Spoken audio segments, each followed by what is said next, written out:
Introduction asterisk. In a realm of swords and sorcery, amidst a Western fantasy, a tale of conquest unfolds. The ravages of the Usurper's war have only just subsided, leaving the Seven Kingdoms in a state of devastation. While the victors revel in their triumph, countless commoners endure immense suffering beneath the wintry skies and the remnants of conflict.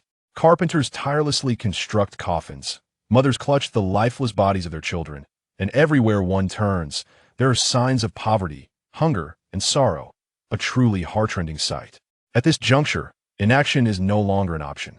Guided by the seven gods, a long line of desperate farmers and ambitious nobles embark on a perilous journey across the seas. Hugo Tolete shall endeavor to restore his homeland's kingdom in the very fields where the seven gods were born and walked. Chapter 1. The Leader at the End of Chaos. In a land devoid of natural defenses, yet rich in resources, the Riverlands have long suffered the scourge of war.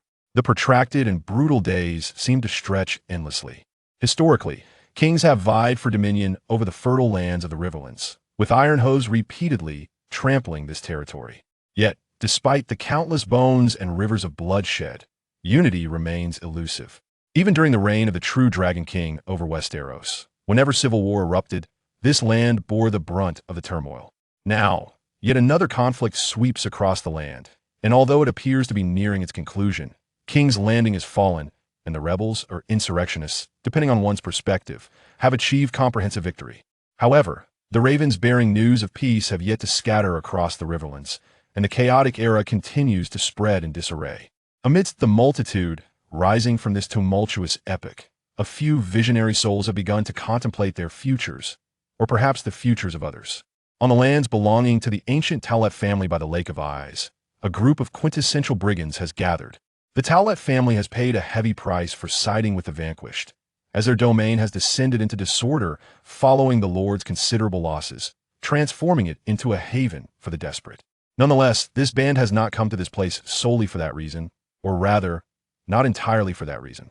The contingent encamped by the Lake of Eyes is remarkably diverse, with ill-fitting armor-clad robbers conversing alongside faded, tattered deserters, burly mercenaries honing their blades, and simple farmers awkwardly practicing with their spears, appearing to wield farm tools rather than weapons. Yet, despite their chaotic assembly, this motley crew exhibits a commendable sense of discipline. The encampment, comprising over 400 souls, is surprisingly orderly. The ground is free from the filth that typically plagues other camps, and there are no drunken men sprawled on the ground. The inhabitants are engaged in their tasks with a sense of orderliness, and should anyone attempt to disrupt the peace, they're swiftly reminded of their duty. The leader of this band is currently nestled within a small hilltop tent, strategizing for the future of his troop. Outside the gray canvas, numerous armored warriors maintain a vigilant watch, their hands ever poised on their weapons, even within the safety of the camp. Inside the tent, an array of leaders, adorned in various garbs, fill the seats.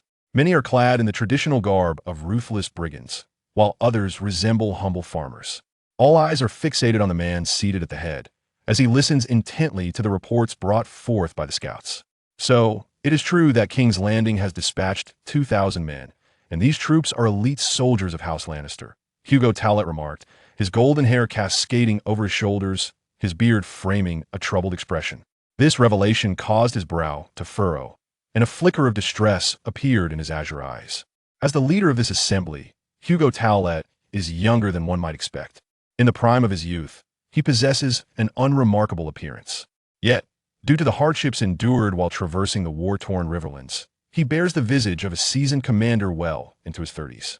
While Hugo maintains his composure in the face of this news, his subordinates react as if a pot of oil had suddenly boiled over. The imminent threat quickly shatters the confidence of some, eliciting a range of responses. Some remain silent, their thoughts inscrutable, while others express confusion and uncertainty. Among the most vocal is a leader named Rana, whose negativity suggests he is on the brink of abandoning the group. Hugo takes in the scene, remaining silent as he observes his comrades. Under his gaze, the clamoring crowd gradually quiets, awaiting the leader's next move. Rather than making an immediate decision, Hugo gestures to the scout kneeling before him, urging him to complete his report. On the day before my return, fingerless Donner surrendered to the Lannisters, yet the lions did not grant him mercy. Instead, Donner was hanged by the leg. By the time I made my way back, His head was already mounted on a spear, paraded by the Lannisters like a trophy. Hugo is familiar with Donner, a notorious brigand who, unlike himself, indiscriminately plundered both officials and commoners alike. In recent times, he had communicated with Hugo, proposing an alliance to resist the imperial forces. Yet, before that plan could materialize, Donner had chosen to kneel before the lords. Fortunately, the seven gods have intervened. The man's head fell more swiftly than his fingers. The villagers would surely rejoice upon hearing this news. Reflecting on this, Hugo cannot help but feel a sense of satisfaction. One might say he died at just the right moment, and now there should be no further disruptions. With this thought, Hugo lifts his gaze, eager to ascertain whether his comrades share his sentiments. Indeed, the assembly remains silent, refraining from uttering words of defeat or surrender. The consequences of capitulation are laid bare before them. Yet, some undoubtedly harbor ulterior motives, and Hugo takes mental note of their names. I believe my decision will face no dissent. Gentlemen, should we choose to surrender, let it be after demonstrating to the Lannister forces that we are not to be trifled with. To surrender to the Lannisters now would likely see our heads displayed on poles, much like the unfortunate Donner. Indeed, you speak true, Chief Hugo. We ought to confront the Lannisters first. Let those lions understand your might. Farmer Long Snow rose, a man dressed plainly in farmer's attire, his voice ringing with conviction. This normally taciturn peasant expressed unwavering trust in Hugo. Yes, that is precisely the course we must take. Let the nobles know we are not easily intimidated. Hugo, we have already dispatched numerous noble lords. A few lions will not make a difference. His words resonated with many, particularly among the farmers, who displayed fervent enthusiasm and unwavering faith in Hugo. Soon, the entire assembly was ablaze with a fierce desire for battle. Hugo observed his compatriots with quiet contemplation. Beneath their bravado, most were gripped by fear, unwilling to reveal their trepidation before their peers.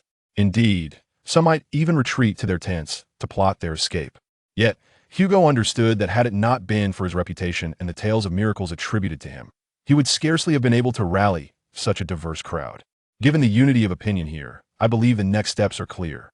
You may all return to your duties, he declared, signaling the outcome of the meeting regarding their course of action, whether it be warfare or surrender. Consequently, the assembly dispersed in small groups, with Rana gathering a few junior leaders to walk alongside him. After the last person had departed, Hugo finally exhaled a sigh of relief, rubbing his eyes to alleviate his fatigue. He had managed to gather the thoughts of these individuals, yet the future loomed dauntingly ahead. He was acutely aware that if he could not overcome this trial, everything would be irrevocably lost. At the onset of the Usurper's War, Hugo Tolete was a wandering knight from the Vale. After witnessing a series of tragic events, this young man, imbued with the ideals of chivalry and honor, stepped forth to protect the people, opposing the various marauders without regard for faction. Remarkably, his family, the Tolete lineage, is among the ancient houses of Westeros, tracing back to the time of the Undull's arrival. However, in a world where millennia-old noble houses abound, such heritage carries little weight. Hugo's father, Orc, was a renowned knight of the Vale, yet aside from a fervent sense of chivalry, he left nothing substantial for his son. Thus, Hugo was compelled to wander. Initially, Hugo's endeavors as an outlaw met with considerable success. His ranks swiftly expanded from a solitary figure to dozens, then hundreds. They waged war against the marauders who ravaged villages, purging bandits and rogue soldiers, pilfering provisions from the lord's retinue to distribute among the populace, aiding them in fleeing before the armies arrived. Yet, courage alone could not bridge the vast chasm of power. While the nobility could afford to fail time and again, Hugo could afford but a single defeat. In a skirmish against a pursuing force, he was pierced through the chest by a spear, and perhaps fate's wheel was reluctant to cease turning, or perhaps a man presumed dead awakened. A bewildered outsider emerged, and thus, the present Hugo was born. His resurrection drew the attention of many, causing a fair amount of trouble. But fortunately, a monk present at the scene invoked the name of the Seven to explain Hugo's return, sparing him considerable strife. The newly awakened Hugo soon realized he had entered the realm of a song of ice and fire. Having read the tome previously, he meticulously organized his thoughts and assessed the situation with a rational lens, only to find with dismay that his options appeared limited to continuing his outlaw life. The Riverlands were a battleground of competing factions, where blood flowed incessantly into the rivers, ultimately merging into the Blackwater and then the sea. In the eyes of these factions, Hugo was a bounty target, a man whose head was destined to adorn a spear. Thus, he could do naught but persist in his prior endeavors. For the new Hugo, the ensuing years proved particularly arduous. Time and again, he found himself on the brink of annihilation, suffering significant losses within his ranks. Yet due to the nobility's rampant destruction, he was never short of recruits. There would always be desperate and vengeful commoners eager to join his cause. Thanks to this, Hugo consistently managed to rebuild his forces, leading them against the myriad armies. During this period, he contemplated aligning himself with one of the factions embroiled in the Civil War, yet he never discovered a suitable opportunity. To act recklessly could prove perilous. Hugo was all too aware of the multitude of failures that littered the path of those who had come before him. He had no desire to lose his head lightly. Moreover, he harbored thoughts for the future, cognizant that he had arrived in the world of a song of ice and fire. He understood that even if he survived the Usurper's war, he would still face the more brutal war of the Five Kings and the impending threat of the others. Thus, he had formulated a plan, one that, should fortune favor him, could lead to further advancements. In the subsequent years, Hugo traversed the entirety of the Riverlands, even spending a time in the Crownlands and the Riverbend. Wherever he ventured, he stood alongside the people, offering assistance against the marauding forces of the nobility and the chaos wrought by bandits, allowing his name to resonate throughout the Seven Kingdoms, and the size of his following continued to swell. Simultaneously, he sought to leverage the miracle of his resurrection to amplify his influence. Since everyone has witnessed my return from death, let us capitalize on this reputation, he mused. Indeed, invoking the name of the Seven proved most advantageous. Hugo successfully adorned himself with the aura of a divine miracle, significantly bolstering his endeavors. A brave knight favored by the Seven, this resonated deeply with the populace, who lived precariously amidst the flames of war.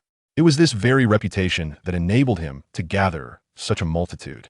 However, the establishment of this renown was largely due to the efforts of the monk who had explained his resurrection.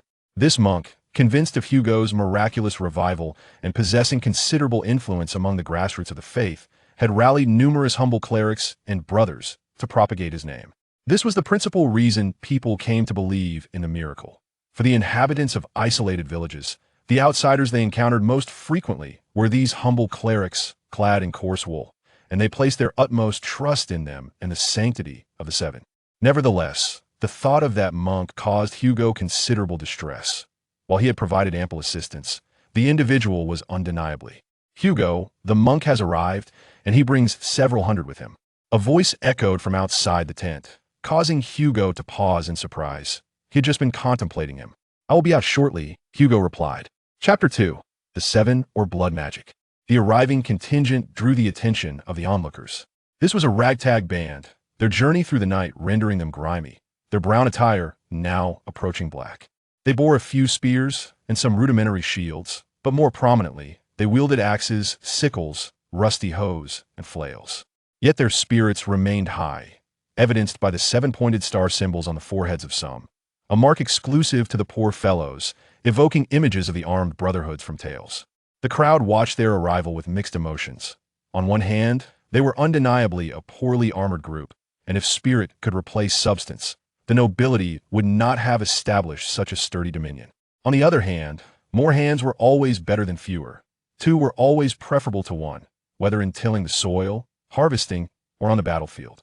This band undoubtedly served as a stabilizing force, quelling much of the agitation and fear among the ranks, and several missing brothers reappeared within the throng. A corps of disheveled mercenary knights constituted this band, surrounding a monk clad in a brown robe, barefoot as he walked. Upon stepping out of the tent, Hugo immediately spotted him. The monk's beard was a blend of brown and gray, neatly trimmed, with sparse hair pulled back and tied into a knot.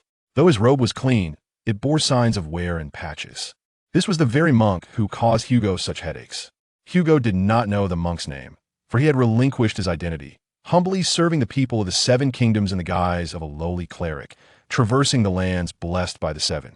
Hugo maintained a respectful distance from the divine forces of this world, even the faith of the Seven, which lacked the overt displays of power depicted in the original text. Due to his own experiences, he could not ascertain whether the gods venerated by the faith indeed possessed power. I have brought all the brothers of the sparrow, and another brother from the order has decided to join the cause of the seven, my lord Hugo. The monk addressed Hugo with profound humility, bowing deeply as a devout acolyte would before the high septon, and many of the brown-robed brothers mirrored this reverence. Yet Hugo knew this was a show of respect directed at him. The monk held the high septon in contempt. Hugo felt an unsettling discomfort deep within. He was not fond of the monk's all-encompassing reverence, which struck him as profoundly unnatural. Nevertheless, he managed to control his emotions, maintaining his composure. Soon after, he sensed something peculiar. Upon reflection, he realized the significance of a particular term embedded within the monk's words. Are the sparrows those brothers clad in brown? Upon encountering this term, Hugo instinctively hesitated as long-buried memories began to resurface, leading to a sudden epiphany. The sparrow is the most humble and ordinary of birds. Thus the devout believers who fight for their faith and the divine favor refer to themselves by this name. Hugo was astonished. In his hazy recollections, the organization known as the Sparrow was not particularly active at this time, yet this was not the crux of the matter. What truly mattered was that, coupled with his prior suspicions, he could now essentially ascertain the identity of this monk. The Old Sparrow. Hugo recognized this individual, the fervent leader of the seven gods' devoted followers, who had incited waves of fanaticism in the original narrative. He had never anticipated that the monk who had been aiding him all along was, in fact, the Old Sparrow from years hence. While he had harbored some doubts before, confirmation was an entirely different matter. The astonishment at identifying the Old Sparrow overshadowed the irritation typically evoked by the term divinely favored. Let us converse within, Hugo suggested to the monk. He observed the Old Sparrow instruct a gray-clad monk for a moment, and, under the coordination of the farmer chief, the gray-clad individuals began to set up camp for the sparrows. The monk then followed Hugo into the tent where the meeting had recently taken place. On the way, Hugo managed to compose himself. He had to accept the monk's identity, for there were more pressing matters at hand. Although the Old Sparrow sensed a hint of unease, he refrained from showing any outward reaction. "How many people have you brought?" Hugo inquired of the barefoot monk as he settled down, recognizing the critical importance of reinforcements. 300. They are steadfast believers, willing to lay down their lives for faith and the divine favor of the seven gods. We also brought some food and supplies, generously donated by the devout and the monastery. Though they are unwilling to directly participate, they are eager to contribute resources. 300. Hugo calculated in his mind. This number was undeniably fewer than he had anticipated, yet it still constituted a valuable form of support. Their arrival opened up numerous possibilities for him. As for the supplies, the more the better, not only for the present, but also for future plans. Excluding my direct followers, the allies gathered here, and the responding farmers, along with your contingent, we now approach a total of 800 individuals, an impressive force under ordinary circumstances. Regrettably, we are faced with 2,000 elite Lannisters. May the seven gods bless us.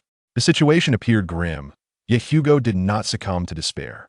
Though the enemy possessed a significant advantage in numbers and equipment, he believed he could leverage the terrain and weather to regain some equilibrium, albeit requiring specific locations and extensive preparations.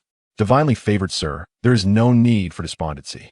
Under your guidance and the blessing of the seven gods, victory is assured, the Old Sparrow asserted, his deeply set, mud-colored eyes brimming with resolve.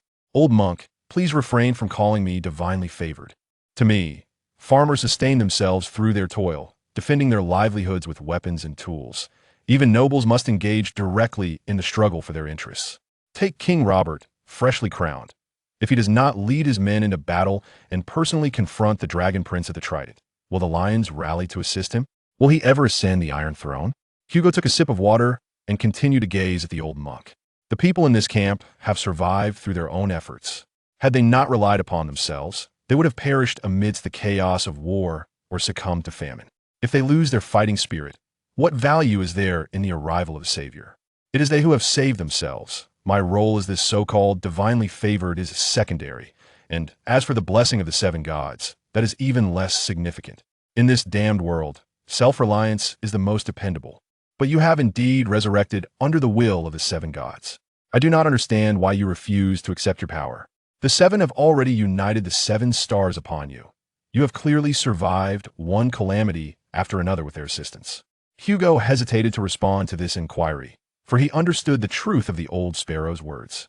He bore the scars shaped like seven stars, which had manifested during his resurrection. In the years that followed, whenever he faced impending disaster, the scar would warn him with pain of the approaching danger. However, in this world, where the divine is often unkind to mortals, he could not afford to let his guard down regarding such matters. Indeed, he felt a profound aversion to them.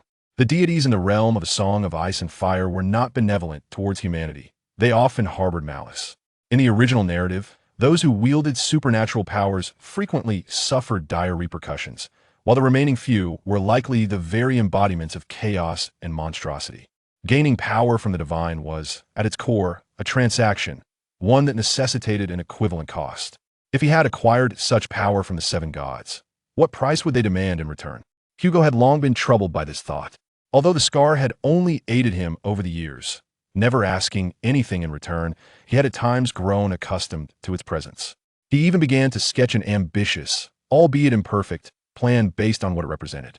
After all, it was wiser to focus on tangible matters rather than fret over the unknowns of the seven gods, given his precarious situation. Yet, the mere thought of the seven gods represented by that scar filled him with unease and aversion, for the unknown is inherently terrifying. Thus, at this moment, he felt a desperate need for the old sparrow's answer. Was it truly the seven gods who aided me? At last, Hugo voiced the question he had long yearned to ask the old sparrow. He had suppressed this inquiry within himself, hesitating to share it with others. But now, under the weight of various pressures, he sought an answer to alleviate his internal turmoil.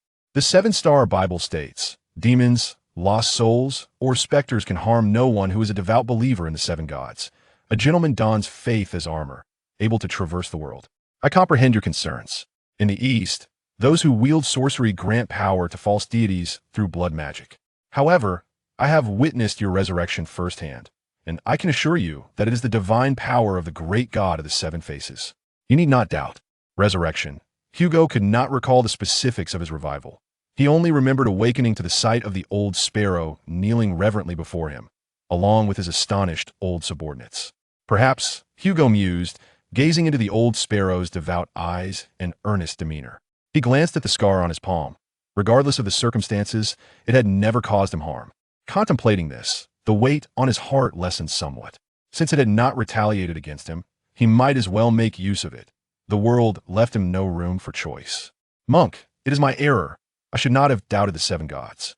Hugo helped the old sparrow to his feet, observing the monk's eyes, which had grown somewhat sorrowful due to his words. He felt a pang of guilt. He ought not to have spoken such things to this devout believer.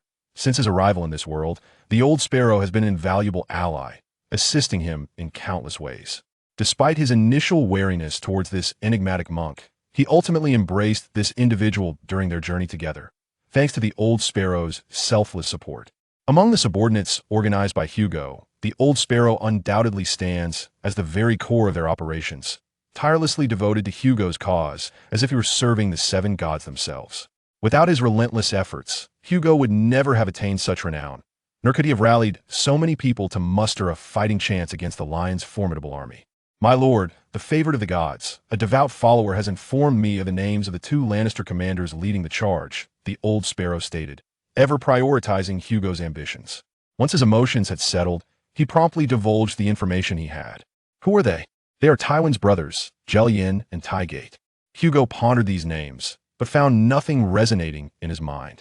He was familiar with Tywin, the sensitive lion from the original tale, yet he knew little of these two. However, being Tywin's brothers undoubtedly marked them as true Lannisters, bringing with them the elite forces of their house. This revelation cast a shadow upon Hugo's countenance, though he quickly composed himself. After all, this was something he had anticipated from the outset. Why lament over it now? Old Sparrow, I believe I shall continue to call you by that name. Let us mobilize our forces and head towards the battlefield I have chosen. There, we shall confront the lion's iron hooves, and many shall perish. Our endeavor may even face failure. Before the old sparrow, Hugo expressed no reservations. The monk had long since proven his unwavering commitment to stand by Hugo's side, and no one could sway his convictions. Under the will of the seven, we shall surely attain victory. There is no need for you to doubt its arrival. The old sparrow's words elicited a sigh from Hugo, yet his spirits lifted slightly in response. Then let preparations commence. By the way, some individuals may waver tonight, and I have already noted down a list of names. I understand, the old sparrow interjected, and at that moment, the humble follower who had always presented himself before Hugo now revealed a glint of danger in his eyes. Chapter 3. The approach of the Lion Hugo's band was ultimately a ragtag assembly, composed of a lang of longtime deserters, bandits, and farmers summoned by Hugo's formidable reputation. In a bid to counter the encirclement, to seize the opportunity for surrender, and to realize his grand vision, Hugo adeptly harnessed the connections and notoriety he had cultivated over the years, resulting in a contingent of 800.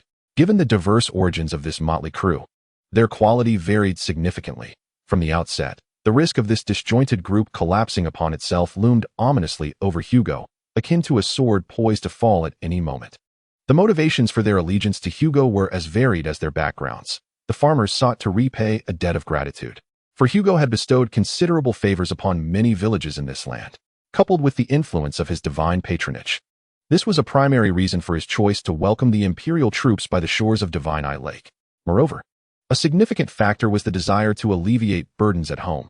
Under Hugo's banner, at the very least, they could secure a meal. The bold men among them were largely opportunistic, eager to exploit the chaos, a prime example being Dana, whose head had already been impaled on a spear, epitomizing the treachery that could erupt at any moment. These desperate souls had no qualms about trading Hugo's life for a chance at a brighter future. While some genuinely sought refuge under Hugo's renown, they harbored doubts. Should they perceive a lack of hope for victory, they would not hesitate to depart. Among these three factions, it was indeed the bold men who posed the greatest headache for Hugo. These unique products of wartime were fiercely independent, even in the presence of a figure celebrated for divine favor. Were it not for the cessation of hostilities, these mountain chieftains would never have considered aligning with him. Nonetheless, it must be noted that those willing to heed Hugo's call were few, yet they possessed commendable strength and cunning, which also indicated their inherent peril. Most bandits were unable to envision a future. They lived day to day, while those who could foresee tomorrow had to be approached with caution.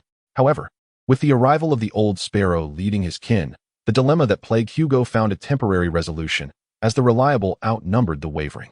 Now that everyone had assembled, there was no need for pretense with certain individuals. It was time for reckoning. Hugo had not risen to his current position and gathered this force solely through benevolence. This night would be stained with blood. Hugo had long since compiled a list of the discontented, and the Sparrow brothers charged into their tents.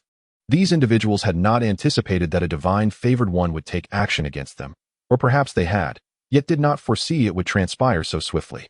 "Hugo, you bastard! I knew your good reputation was merely a facade," roared Rana, pinned to the ground.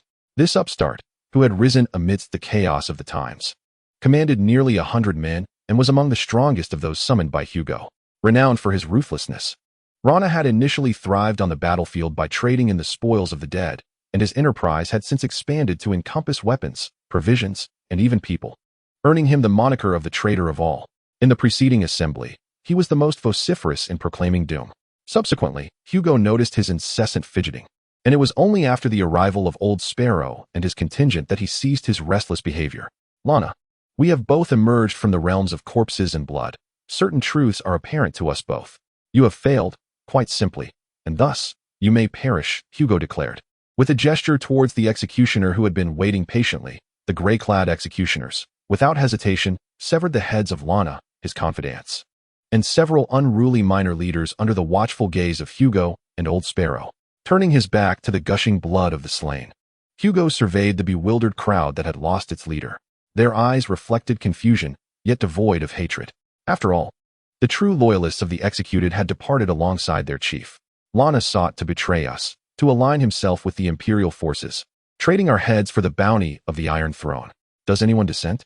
To bolster his credibility, Hugo produced a letter bearing a noble crest, depicting a fish leaping from the water.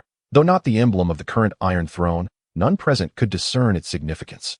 Hugo was somewhat taken aback by the evidence of Lana's collusion with the nobility, yet it was not unexpected. A man of such intellect would undoubtedly seek a means of escape. He had not anticipated, however, that this wretch would entangle himself with the Old Fish's network, suggesting that he had been in contact with the Old Fish's associates, likely incensed after narrowly evading capture. It was fortunate that Old Fish had more pressing matters to attend to and could overlook this minor character. Otherwise, Lana would have found himself besieged by Old Fish's forces. As soon as Hugo finished speaking, his loyal guards laid forth a collection of evidence upon the table, corroborating his assertions. No objections were raised, with Lanna's confidants dispatched. None would voice a defense for him. Meanwhile, Hugo's supporters began to vociferously denounce Lanna, particularly the farmers, who were especially incensed. Their faith in Hugo's divine favor was matched only by their loathing for those who betrayed him. As for the death of a leader, it bore little weight for the lower ranks of these brigands. Being an outlaw was a perilous profession, and violence was a daily affair. Moreover, Lanna treated his subordinates as mere expendables, a common trait among leaders. There was no talk of preferential treatment for those who had no path to survival. The populace bore no affection for him, while their regard for the reputedly benevolent Hugo remained strong. Even without presenting evidence, they would have accepted his actions. Clearly, aligning with Hugo promised greater prospects. The revelation of evidence merely served to embellish the situation, facilitating their psychological acceptance. The unfortunate souls executed alongside Lanna garnered no sympathy. Their faction was far too weak and overtly aligned, rendering them voiceless. In the realm of the river, such minor factions disbanded and reformed daily. Who truly cared for their fates? As for whether these forcibly gathered brave souls would fight to the death for Hugo, he held no expectations. He required their presence solely because the number of boots on the ground serves as the foundation of everything. Long live Hugo! Long live the new leader! Soon, such cries echoed, and more voices joined in. Thus, Hugo managed to eliminate the unstable elements within his ranks, stabilizing his forces. The frown he had long held began to ease, albeit only slightly. The true determination of his fate lay in the impending battle. By the shimmering waters of the Eye of God Lake, a well-ordered army was advancing. This was a regiment clad in polished armor, their banners vibrant and proud. The armored cavalry, like proud roosters displaying their ornate plumage, led the way, while the orderly infantry followed closely behind. The soldiers at the forefront were fully armored, while those behind carried their armor on their backs or placed it on nearby wagons.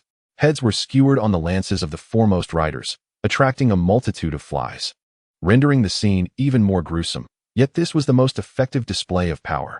Their march along the dirt road known as King's Road stirred up considerable dust, enhancing their imposing presence. On their shields and armor, one could see a golden lion, claws bared, signifying their allegiance to House Lannister. Among the many families in Westeros, few could maintain a standing army equipped with fine armor. House Lannister was among the most capable of doing so. Thus, in the public's perception, the Westerlands army always appeared splendidly attired and gleaming, relying on the gold nestled within the hills. The opulence of the Lannisters incited envy, and they were generous to their soldiers. In times of peace, the army's passage would invariably attract onlookers, with children often running alongside. Dreaming of the day they too might don armor and ride grand steeds through the streets. However, now the sides of the road were deserted. Even if there were people, they hid from the army's view. This land had endured much slaughter and plunder during the War of the Usurper, and even though the civil strife had concluded, news of peace had yet to spread. The inhabitants required time before they dared to emerge from their hiding places, as order needed time to restore itself. Jillian, do not stray from the ranks. The Riverlands remain unsettled, and if Tywin were to find out, he would be none too pleased. I am certain you would prefer not to be under his piercing gaze, lamented Tywin Lannister, as he observed his brother clad in light armor, adorned with a sturdy yet plain suit, behind which trailed a golden threaded cloak, closely followed by a throng of cavalry. In stark contrast to the impeccably attired Tywin, who bore the bearing befitting a member of a great noble house, Jillian Lannister appeared more like a squire to a mercenary knight. Clad in a suit of light leather armor, accompanied by a few similarly garbed retainers, he would have seemed rather unremarkable were it not for his distinctive golden Lannister locks. They are merely a band of brigands, Tywin. What do you have to fear? And do not invoke Tywin to intimidate me. We are not at home. Nor am I his underage younger brother. Even if he were aware, he would be powerless to intervene. As for the outlaws, upon seeing the heads displayed, they will know to keep their distance. I doubt they wish to follow in the footsteps of that fool without fingers. Despite his nonchalance, Jillian's hands were in motion, gesturing for his men to don attire more befitting their status. How dare you even bring that up? Were it not for your decision to hang that brigand, we might have already completed our task instead of needing to hunt down these ruffians. Do you realize that these brigands have now amassed over 1,000 strong? Even the Kingsguard Brotherhood never reached such numbers in its heyday. Tywin was thoroughly incensed. His brother had effectively undermined his plans, leaving him to clean up the mess. They are merely a band of brigands, Tywin. In response to Tywin's righteous indignation, Jillian merely picked at his ear with his pinky finger, stating, once our cavalry charges in, the outlaws will scatter. Tygat refrained from further chastising his brother, merely clicking his tongue in disdain. Deep down, though reluctant to concede, he acknowledged that in most instances, the arrival of their cavalry heralded a swift victory. We must remain cautious, Tygat insisted stubbornly, that Hugo is no ordinary brigand. He is a charismatic leader with a reputation blessed by the gods, potentially inciting unrest among the faithful. Yet he will ultimately be crushed under the knight's iron hooves. He commands only a rabble. Gillian languidly replied, If you ask me, there is no need for such a sluggish approach to maintain our strength. Since the bandit leader's position is already established, I could charge in with the cavalry directly, and by the time the infantry arrives, you would only need to tidy up the battlefield. No, absolutely not. Allowing you to lead the cavalry into the fray first is already my limit. Have you forgotten how father instructed us? Tygat was a man who preferred stability. He would not engage in reckless endeavors, even if he perceived this task as straightforward. Our time with father was perhaps less than a day, Tygat. Most of our skills were gleaned from observing Tywin. Very well, since you insist on this. I shall not press you further. Let it be as it is. With that, Gillian placed his hands behind his head, adopting a relaxed demeanor, which irked Tygat somewhat. Yet he chose to remain silent. After all, they were brothers, and this had been their way of relating to one another over the years. Chapter 4. The Pitfalls for the Knights. As a thoroughfare that spans the nation, the King's Road exhibits a patchwork of construction quality, with considerable disparities across various regions. Over time, some sections have fallen into disrepair, resembling little more than muddy trails. The battlefield chosen by Hugo is precisely such a path. After expelling the latent unrest within his ranks with the aid of Old Sparrow, Hugo led his troops to the predetermined battleground. The terrain here is slightly sunken, with the King's Road traversing it. While not far off, the riverine landscape is dotted with thickets and forests. Hugo's contingent established their camp along the King's Road. Upon arrival, they commenced the planned preparations for the battlefield, and after nearly 2 days of waiting, the Lion's army finally arrived. Excellent, very excellent, Hugo remarked with satisfaction as he grasped a handful of soil. At that moment, he donned a suit of battered plate armor, the scars upon his chest silently narrating the battles he had endured. His head was encased in an open-faced helmet, which, while exposing him to the risk of an arrow striking his visage, paled in significance compared to his scrutiny of the battlefield. When someone brought forth a warhorse, Hugo waved his hand dismissively, indicating that it was unnecessary. He treaded upon the soft earth, approaching the men who were preparing for combat. A light rain had just fallen, leaving the air humid and refreshing, invigorating Hugo's spirits considerably. In stark contrast to the brightly adorned lions, Hugo's troops appeared woefully disheveled. Most clad in simple cloth and coarse furs, wielding axes, sickles, and spears. The few armored soldiers served as commanders, resulting in Hugo's elite reserve being regrettably small in number. Everything has been arranged, Chief Hugo, said the robust farmer leader, Snow, who wore a pot helmet and a suit of chainmail, with chain gloves adorning his hands. Snow, you have done well. The battle is about to commence. Are you anxious? How is the morale below? Hugo inquired, as Snow was also one of his trusted confidants. Overseeing the armed farmers. What is there to be anxious about? My life is yours. Had it not been for you, I would have perished during the defeat at Count Göbek. You aided us when those scoundrels from Thule came to plunder our village. Many owe their lives to your grace. And of course, everyone is willing to lay down their lives for you. Spare me the flattery, Snow. You know I detest such sycophancy. Hugo observed Old Sparrow praying before the assembled troops, reciting passages from the Seven-Star Bible, as many knelt in fervent supplication, seeking the blessings of the 7 gods. Among those kneeling were farmers, many of whom appeared gaunt, having endured years of hardship that had taken a toll on their bodies and bellies. Hugo understood that among the farmers, there were indeed those who came to repay their debts of gratitude, like Snow. However, most were drawn by his divine reputation, a renown that instilled in the farmers a glimmer of hope for victory, prompting them to aspire to profit from the battlefield to support their families, or even to ascend the social ladder.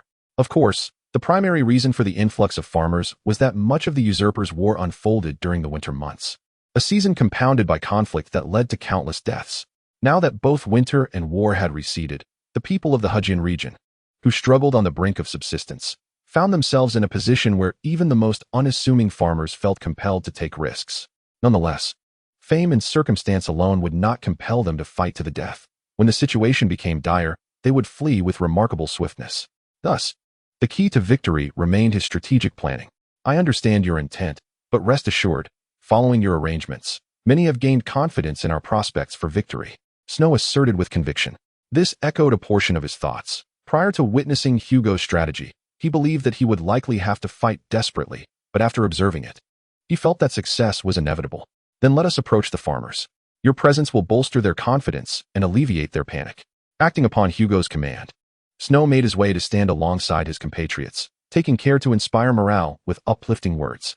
Observing the farmers' reactions, Hugo felt a measure of relief wash over him. Having such dependable subordinates was indeed a source of comfort. Canadier, are the reserves prepared? Hugo then turned to another subordinate, the silent, dark-haired man with a scarred face known as Canadier. Tall and wielding a sword sheathed in black, he had earned the moniker Blackblade. His fearsome scar lent him an air of intimidation, which likely contributed to his reticent nature. No one in Hugo's ranks knew of Canadier's past, but equally, no one cared. In the chaotic realm of Hugian, who was concerned about one's history? Since joining Hugo, he had been tasked with overseeing the barge operators. While they were referred to as such, they were effectively river pirates operating in the well-developed waterways of Hugian. In times of peace, they transported passengers for a living, occasionally seizing valuable targets for robbery and murder in the rivers. During wartime, they fully transformed into marauding brigands, embodying a duality of both civilian and outlaw. This unruly group certainly required a firm hand to tame them, and Cantor wielded his black sword to bring them to heel. We are ready to strike at any moment, my lord, Cantor stated before lapsing back into silence. Hugo understood his character well and merely nodded in response. Then, the old sparrow who had completed his oration approached, and upon seeing Hugo, a look of reverence immediately flickered in his muddy-colored eyes. My lord Hugo, the troops are poised and ready to advance. Under the watchful gaze of the seven gods, we shall undoubtedly achieve victory. For instance, the once barefooted monk now donned an antiquated suit of chain mail, clad in iron boots, and did not forget to drape a seven-pointed star cloak over his armor, wielding a spiked mace in hand. Has there been any alteration in the lion's army? Have your informants discerned the involvement of the Lord of Hugian? Hugo paid no heed to the auspicious remarks. He was far more concerned with any changes. And although he had inquired before, asking once more would provide him with a modicum of reassurance. No, Lord Hugo, the lords of Hugian remain inactive. Receiving the already known response alleviated some pressure from Hugo's heart, and he continued to observe the lion, fully armored, rendering Hugo's own forces akin to a band of beggars. Hugo exhaled slowly, aware that a grueling battle lay ahead. Everyone listen. Once the battle commences, we shall act according to our plan. Should anyone dare to act recklessly, I shall execute them on the spot. As long as we adhere to my strategy, under the protection of the seven gods, victory shall be ours. Hugo bellowed to all, and the crowd responded with fervent shouts to his commands. Some individuals knelt before him, seeking his blessing, which Hugo was obliged to bestow. For his divine patronage held great significance in this conflict. What are they doing? Observing Hugo's army tumultuously rallying on King's Road, Tygate expressed his confusion. Beside Tygate stood the panting Lannister infantry, who had been compelled to hasten their pace due to Gillian's unilateral decision to accelerate the cavalry, resulting in the infantry having to jog in their armor, draining their stamina considerably. While it would not severely impact the battle, it nonetheless deepened Tygate's unease, especially as the bandit forces appeared far more organized than he had anticipated. The bandit leader is merely rallying his subordinates. Tygate, I shall charge. I aim to deliver a resounding defeat to silence those who claim our family only reaps benefits after the fact. Gillian, now clad in knightly armor, exclaimed with excitement. The thrill of impending battle invigorated this already spirited lion, and with that declaration, he spurred his horse, rallying the Lannister heavy cavalry to charge. The knights and cavalry of House Lannister were equally restless, believing that this battle should be resolved solely by their cavalry, rather than being encumbered by the sluggish infantry.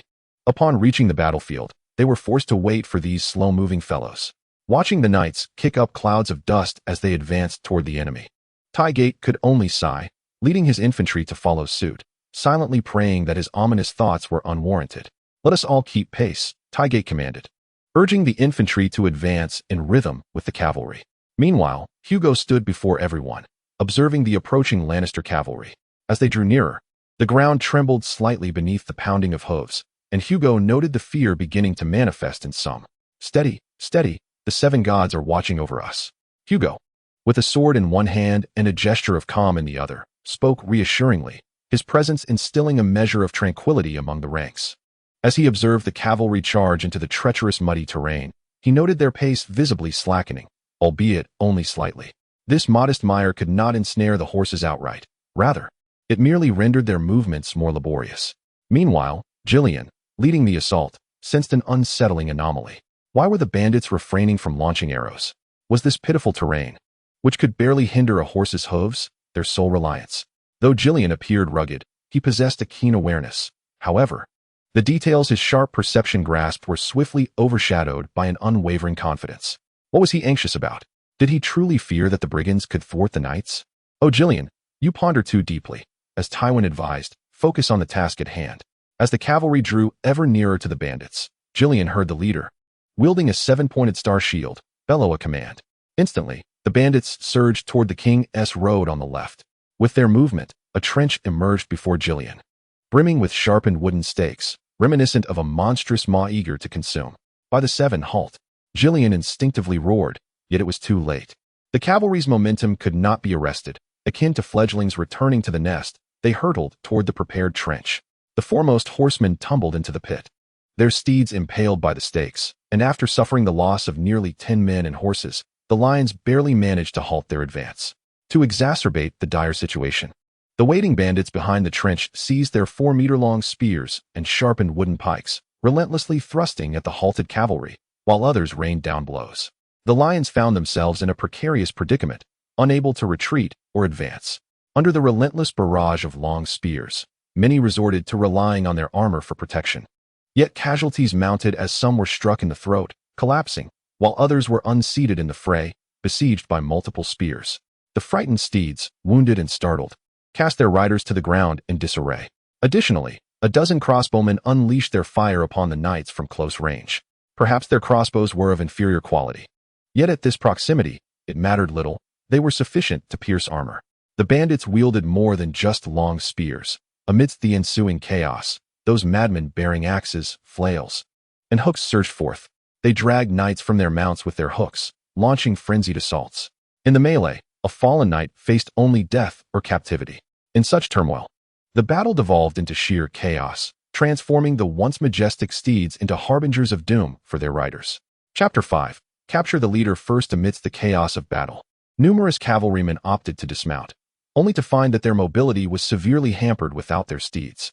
In the quagmire, the weight of their armor rendered each step a Herculean effort as they strained to extricate their legs from the mire. A burden once borne by their horses now fell squarely upon them.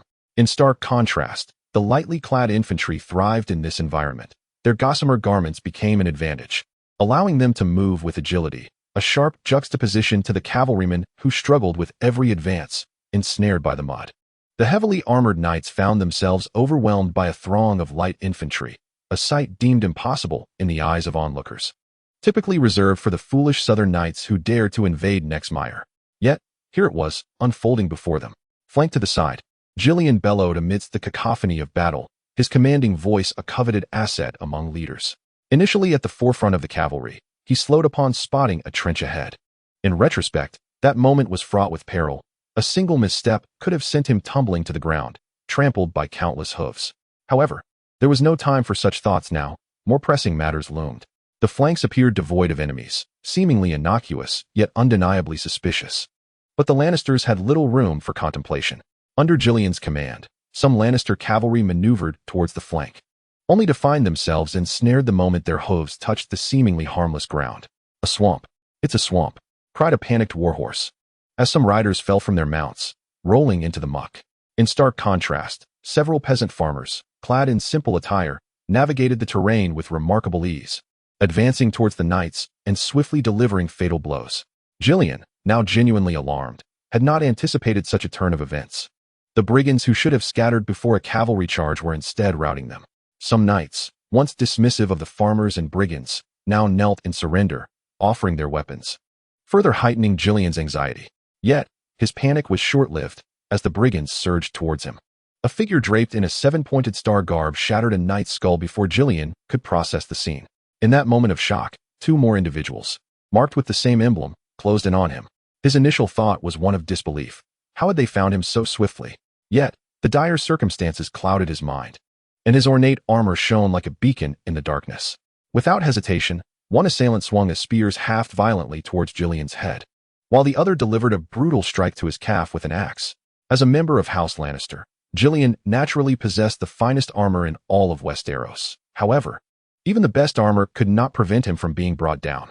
Dazed and sprawled on the ground, Gillian sensed the weight of another upon him, and instinctively reached for his dagger, his mind gripped by the fear that his assailant would drive a blade into his vulnerable spots. Yet, before he could react, the dagger at his waist was swiftly unfastened, and a series of harsh blows landed upon his head, leaving him dizzy and unconscious. In those fleeting moments before darkness enveloped him, a flicker of joy arose within his mind, for it indicated that his assailants did not intend to kill him. Curse it, Gillian.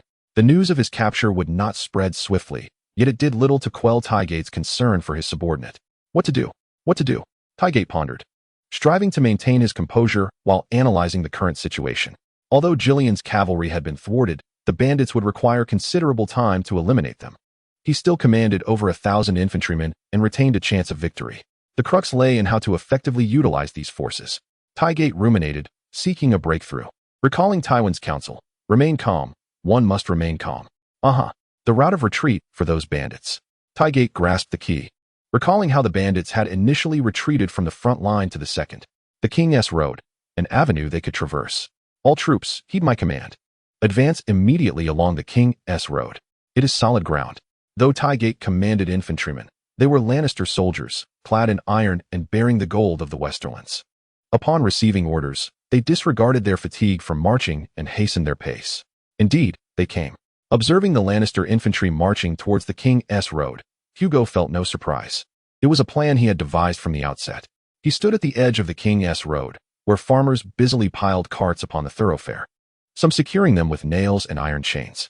Beside them, knights and sparrows clashed in a chaotic melee. The oppressive atmosphere of battle rendered some helpless. Yet under the farmer leaders' shouts, they soon grasped their role.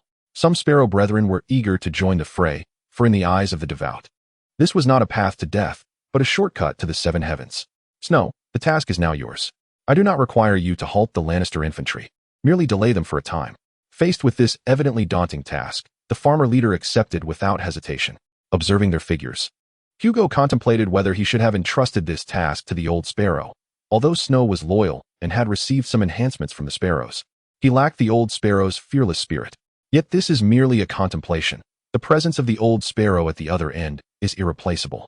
Faced with the overwhelming tide of cavalry, it is challenging for Hugo to ascertain if the defenses can withstand without the stabilizing force of the old sparrow. It can only be said that there is no perfect solution in this world, and the resources at hand remain woefully insufficient. As Hugo wrestles with his anxieties and oversees the construction of another defensive line, the Lannister infantry has already commenced their advance along King's Road, launching attacks on the wagon barricade. Farmers, armed with spears and wooden poles, are resolutely attempting to thwart the Lannister soldiers from breaching their makeshift defenses. It is said that those who dwell behind high walls can hold their own against 10 adversaries, while the wagon barricade may not truly resemble a fortress. It nevertheless bestows courage upon many farmers, augmenting their fighting spirit. The lions, emboldened by their heavy armor, charge fearlessly toward the wagons. But they are frequently met with the harsh reality of a battle axe slamming into their skulls or a spear piercing through the vulnerable gaps in their armor. Maintain this rhythm, brothers. Let us confine the lions to their side. Let them understand that we are not to be trifled with. The commanding voice of the farmer leader resonates in the ears of the farmers and sparrows alike.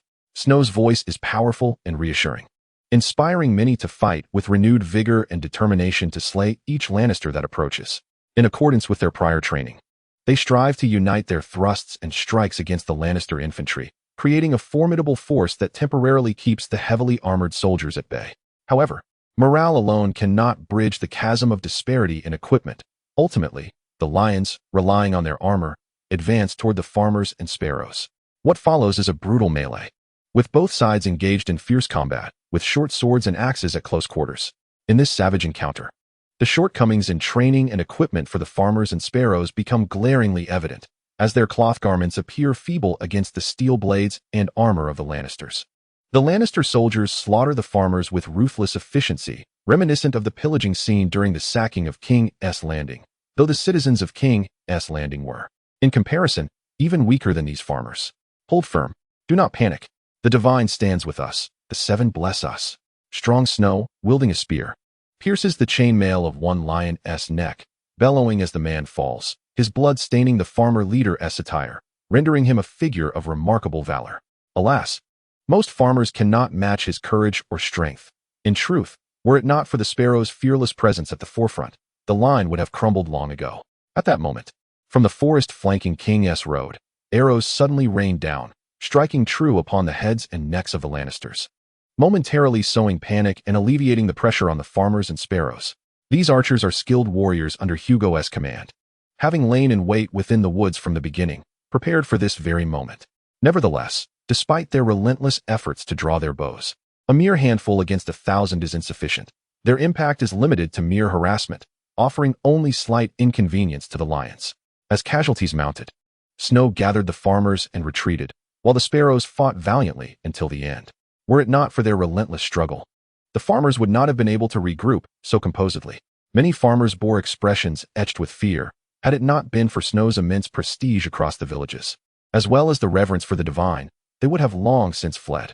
However, the Lannisters were also in dire straits, their march having drained considerable stamina, and they had just endured an intense battle. To make matters worse, they faced a barricade of wagons, the defenders clad in disheveled armor, resembling a band of brigands. Advance. Defeat them decisively. Tygate, well aware of the importance of maintaining momentum, hesitated not a moment. He raised his long sword and moved to the forefront. The instant he revealed himself, an arrow struck his helmet. Though it deflected instantly, it sent a shiver of alarm through him. Yet he did not retreat, nor did he falter. Compared to what they had faced earlier, the defenders of this line appeared considerably weaker.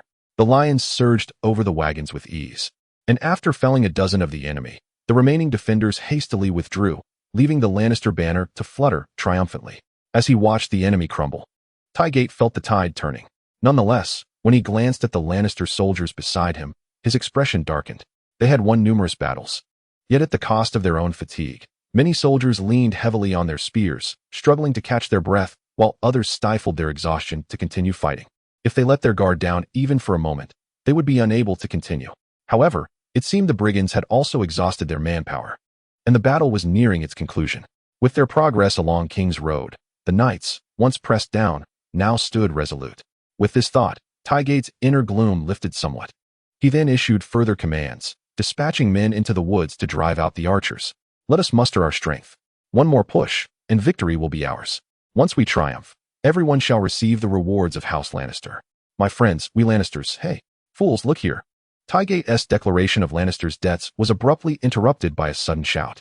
Following the source of the voice, the lions beheld a knight bearing a 7-pointed star on his shield, charging toward them with fury.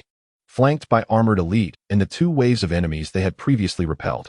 Leading the charge was Hugo, who swiftly decapitated a Lannister soldier caught off guard. As blood sprayed forth, his sword cleaved through the neck of a spearman, and then another swordsman fell. Hugo's entrance into the fray was nothing short of wild. With his bold and expansive fighting style, he immediately tore a gap in the Lannister line, allowing his fellow warriors to surge through and further widen the breach. As the spearhead of the assault, his swift reflexes and formidable strength enabled him to dispatch the lions efficiently while evading their relentless attacks. Beside Hugo stood a valiant warrior wielding a black sword, expertly coordinating his attacks alongside him. Many soldiers, upon catching sight of the ominous black blade, instinctively hesitated, and in the chaos of battle, such a moment could decisively alter the outcome. The elite members of the reserve forces demonstrated their worth, handpicked from the crucible of brutal combat, forming the very foundation upon which Hugo stood, an unwavering bastion he could not forsake. They were akin to lions mercilessly preying upon the weary, striking down the beleaguered foes. The Lannisters found themselves retreating under relentless pressure. Their soldiers, worn down by 3 consecutive waves of attrition, began to falter. The ceaseless fighting had drained their spirits, and now they faced a harbinger of death. Consequently, some fled, unwilling to continue the fight, abandoning their weapons and retreating without a glance back, while the more astute among them slowed their advance, casting wary glances behind. Witnessing this, Tygate grew anxious. He swiftly turned his horse around, intent on reclaiming the deserters. He understood all too well the chaos that would ensue if the fleeing soldiers were left unchecked. Tywin had warned them countless times of the dire consequences. At that very moment, as he turned, a sudden gust of wind swept past him, compelling him to instinctively glance over his shoulder. In the next instant, a hurled longsword struck his shoulder, sending him tumbling from his mount. The pain was akin to the might of the crossbows atop King's Landing, overwhelming him with agony until he succumbed to unconsciousness. Upon witnessing this scene, Hugo, who had thrown the longsword, finally exhaled a breath of relief. He was grateful for the commotion caused by the soldier's cries. Otherwise, Tygate's nondescript armor would have rendered him nearly invisible. He then retrieved another sword from the nearby corpse, as his original weapon had become severely dulled from relentless strikes and was no longer serviceable. The battlefield remained a chaotic melee, with Tygate's armor unremarkable amidst the fray, and news of his downfall would require time to spread. The battle was far from over. Chapter 6. Striking rich shortly after Tygate fell, Cannatyr, armed with the black sword, swiftly approached the Lannisters. With a grace akin to a dance, he wielded his dark blade, sending the elite Lannister cavalry crashing to the ground. Although the cavalry were skilled in their own right, they proved no match for the black blade, especially with the wild and aggressive skirmishers at Cannatyr's back pressing their advantage. These skirmishers audaciously slipped beneath the warhorses of the Lannister knights, disemboweling the steeds or dragging riders from their mounts. Cannatyr exhibited a wealth of experience in combating multiple foes. His black sword struck with uncanny precision, finding the chinks in enemy armor as though it were non-existent. Meanwhile, Hugo charged towards the unconscious Tygate. As a throng of armored elites surged forth, driving away the Lannister riders who sought to carry their fallen leader to safety.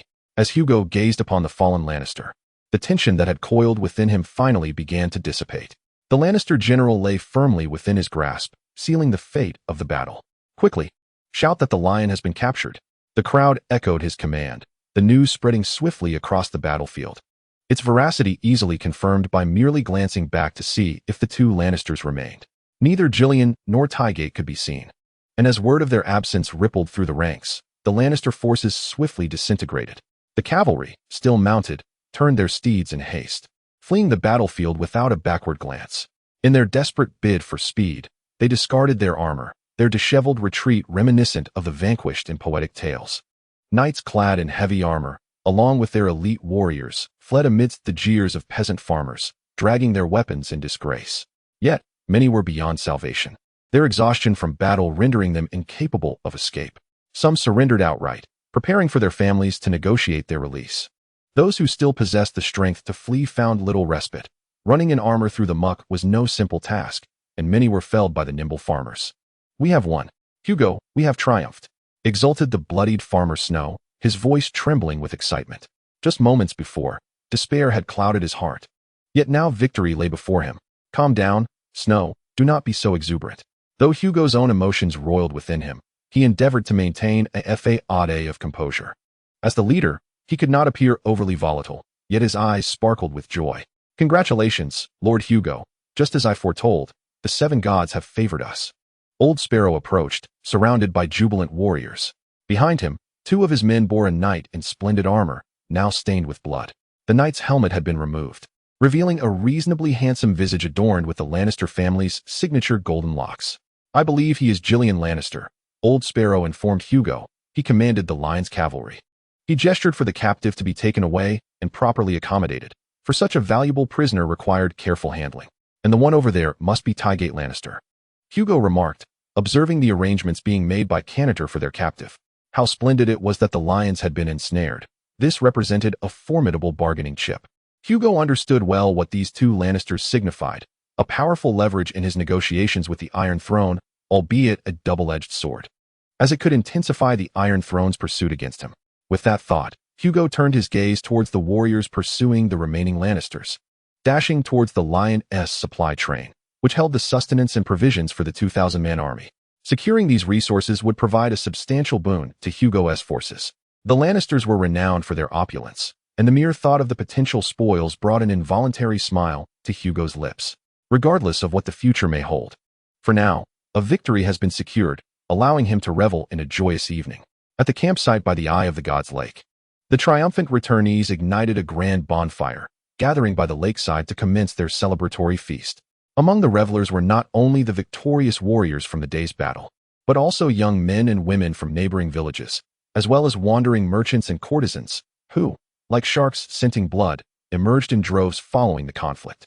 Hugo was not surprised. Post-battle celebrations were customary, and these individuals had likely been waiting in anticipation, ready to flock to the side of the victor. Due to the circumstances, Most attendees merely dragged logs or other makeshift seats, as proper tables were absent. However, this did not deter them, as their primary concern was the fare available. Before joining the festivities, Hugo lingered for a time in the medical tent, needing to hear the last confession of one of his soldiers. This soldier, a barge operator from the Riverlands, had joined Hugo's ranks after his vessel was destroyed. He was a loyal subordinate, but during the battle, his abdomen had been grievously torn open, his intestines spilling forth, leaving his comrades with no choice but to attempt to replace them and transport him to the infirmary to await death. "Lord Hugo, it is such a relief to see you," the soldier gasped, his bandages soaked with blood. Speaking had drained his strength. "It is truly wonderful to witness our victory.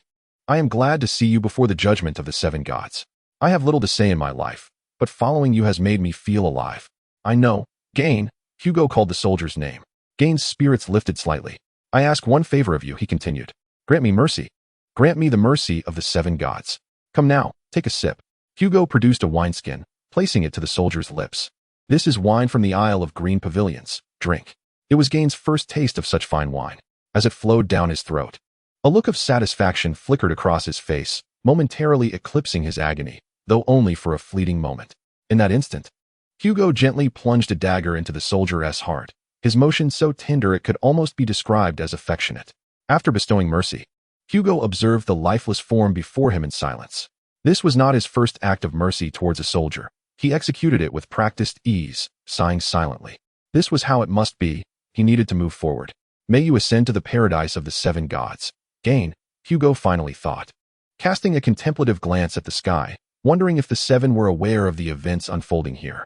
Having completed this, Hugo rose. He still had to attend the feast. A vast tent had already been erected for the celebration, with smoke billowing from within. The temporary chefs emerged with large barrels, filled with a hearty stew made of turnips, rutabagas, potatoes, and beef, accompanied by rounds of cheese awaiting to be sliced, and an abundance of dark bread beyond count. Barrels brimming with brown liquid were scattered throughout the venue, inviting anyone to ladle themselves a refreshing cup of ale. The substantial provisions brought by the Lannisters served as the primary sustenance for the victor's banquet, and amidst the captured supplies, Hugo reveled in the opulence of the Lannisters. However, the resources acquired at this feast were merely a drop in the bucket compared to what lay within the captured goods. Not to mention the armor that could have exchanged Hugo's subordinates' crude weapons for more formidable ones. People queued to receive their rations, and soon, everyone had acquired their share of food. Yet, most refrained from indulging immediately. According to tradition, the host of the banquet must first utter a few words. That host, of course, was Hugo, whose countenance bore a solemn and grave expression. "Esteemed guests," he began, "tonight is a night of joy. I understand that you are eager to savor the feast before you, so I shall not prolong this with unnecessary words. Let us instead offer a prayer to the seven for our comrades who fell in the battle of the day." With that, the banquet was officially underway. In the clash on King's Road, Hugo had suffered the loss of over 100 men, an immense blow for a force of merely 800. The injured had been fortunate to receive aid from the Lannister supplies, though this was limited to those with minor wounds. The gravely injured could only manage their own survival after receiving treatment, while some beyond hope were executed on the spot, a so-called act of mercy. Like the wounded whom Hugo had just executed, they were brought in for potential healing, but if they could not endure, they were granted a swift end. The battlefield bore witness to few Lannister corpses. Even after the ambush, only 300 remained, and over 100 had been captured, while most of the lions had fled. Hugo was not surprised by this outcome. He had little cavalry at his disposal to pursue the fleeing enemy. In fact, this result was far better than anticipated, marking a successful first step in his plan. Upon hearing Hugo's words, some began to pray, while a few shed tears. However, most merely went through the motions, quickly turning to the food before them. This was a brutal era, where death was an all too familiar specter, especially for Hugo's band of outlaws. Thus, the banquet commenced in earnest. People ravenously consumed food and drink, as if to vent the pent-up emotions from the day's bloody conflict. Some, in search of solace, took to the woods with courtesans or local village girls. Hugo, seated at the head of the table with his inner circle, dined no differently than the ordinary soldiers. He had no desire for extravagance or fuss. However, he did indulge in the exquisite wines from Qingting Island, a private reserve of the two Lannisters. Old Sparrow consumed only a meager portion before departing to attend to the affairs of the deceased. The farmer, having swiftly finished his meal, sought out a courtesan to alleviate the tension from the day's carnage. Cantor remained his usual silent self, quietly savoring his food, and his demeanor suggested that he had once lived a life of considerable comfort. The two Lannisters, whose wine Hugo had taken, found themselves dining alongside him. Shortly after their capture, they regained consciousness, thanks to their sturdy armor, sustaining only minor bruises while escaping further injury. Hugo had anticipated a tumultuous uproar, yet the pair accepted their predicament with surprising swiftness. Upon awakening, Gillian promptly requested the appropriate treatment befitting a prisoner of war, while Tygate, after a brief silence, made similar demands. Hugo, experienced in the care of nobles and knights he had previously captured, readily complied, never resorting to cruelty or abuse. This approach, where captives are treated with dignity until their ransom arrives, is a key reason for his enduring presence in the Riverlands. After all, even for a brigand, one must navigate the complexities of human relations. Moreover, Hugo bore no animosity towards the lions. Their actions were merely dictated by orders, and cultivating goodwill could benefit his future endeavors. Now, Gillian, with a broad smile, was enjoying his wine, entirely unperturbed by being treated as a spoils of war, while Tygate wore a more somber expression, laden with resentment. Nevertheless, despite Gillian's outward calm, Hugo could sense that this Lannister's mindset was far from relaxed. The two continued to drink, seemingly attempting to numb the pain of their defeat with alcohol, and as their inebriation deepened, their conversation flourished. "Congratulations, Lord Hugo," Gillian toasted. His cheeks flushed, as if he had not just been bested by this man. Tygate, compelled to join in, raised his glass in brotherly camaraderie. Hugo, of course, would not deny them the courtesy and reciprocated the gesture. "You are truly remarkable, to have defeated 2,000 of us with such a ragtag force." After finishing his drink, Gillian expressed his admiration, his tone filled with respect for Hugo. It was indeed a curious sight, witnessing one who had triumphed over the elite of the Lannisters with what he perceived as an inferior army. One could only wonder what expression would cross Tywin's typically stern visage upon receiving such news. Tygate remained silent, casting a glance at his brother, his face betraying no emotion when he turned to Hugo. "It was merely the Seven's blessing," Hugo replied humbly, recognizing that boasting about his victory would reflect poorly on his emotional intelligence. "Speaking of which, Lord Hugo, what are your plans for the future? Will you truly remain a brigand for the rest of your days?" Tygate, who had been silent until now, posed a question that caught Hugo off guard. Though it soon elicited a chuckle from him, it was indeed a timely inquiry. Chapter 7. The vision of the Eastern expedition. The Lannister brothers found Hugo to be quite unexpected. In their preconceived notions, he should have been a brutish bandit. Yet their private discussions post-awakening led them to believe they might endure some humiliation or torment in the days to come. However, this is not a significant matter. In the past, the Royal Forest Brotherhood treated captured nobles in such a manner, only to face retribution 1,000-fold in return. Thus, as they braced themselves for humiliation, they were instead met with dignified treatment, accorded to them as befitting captured nobles. Upon encountering Hugo, they were taken aback. Hugo was evidently a well-educated nobleman, adeptly managing his bandits and farmers.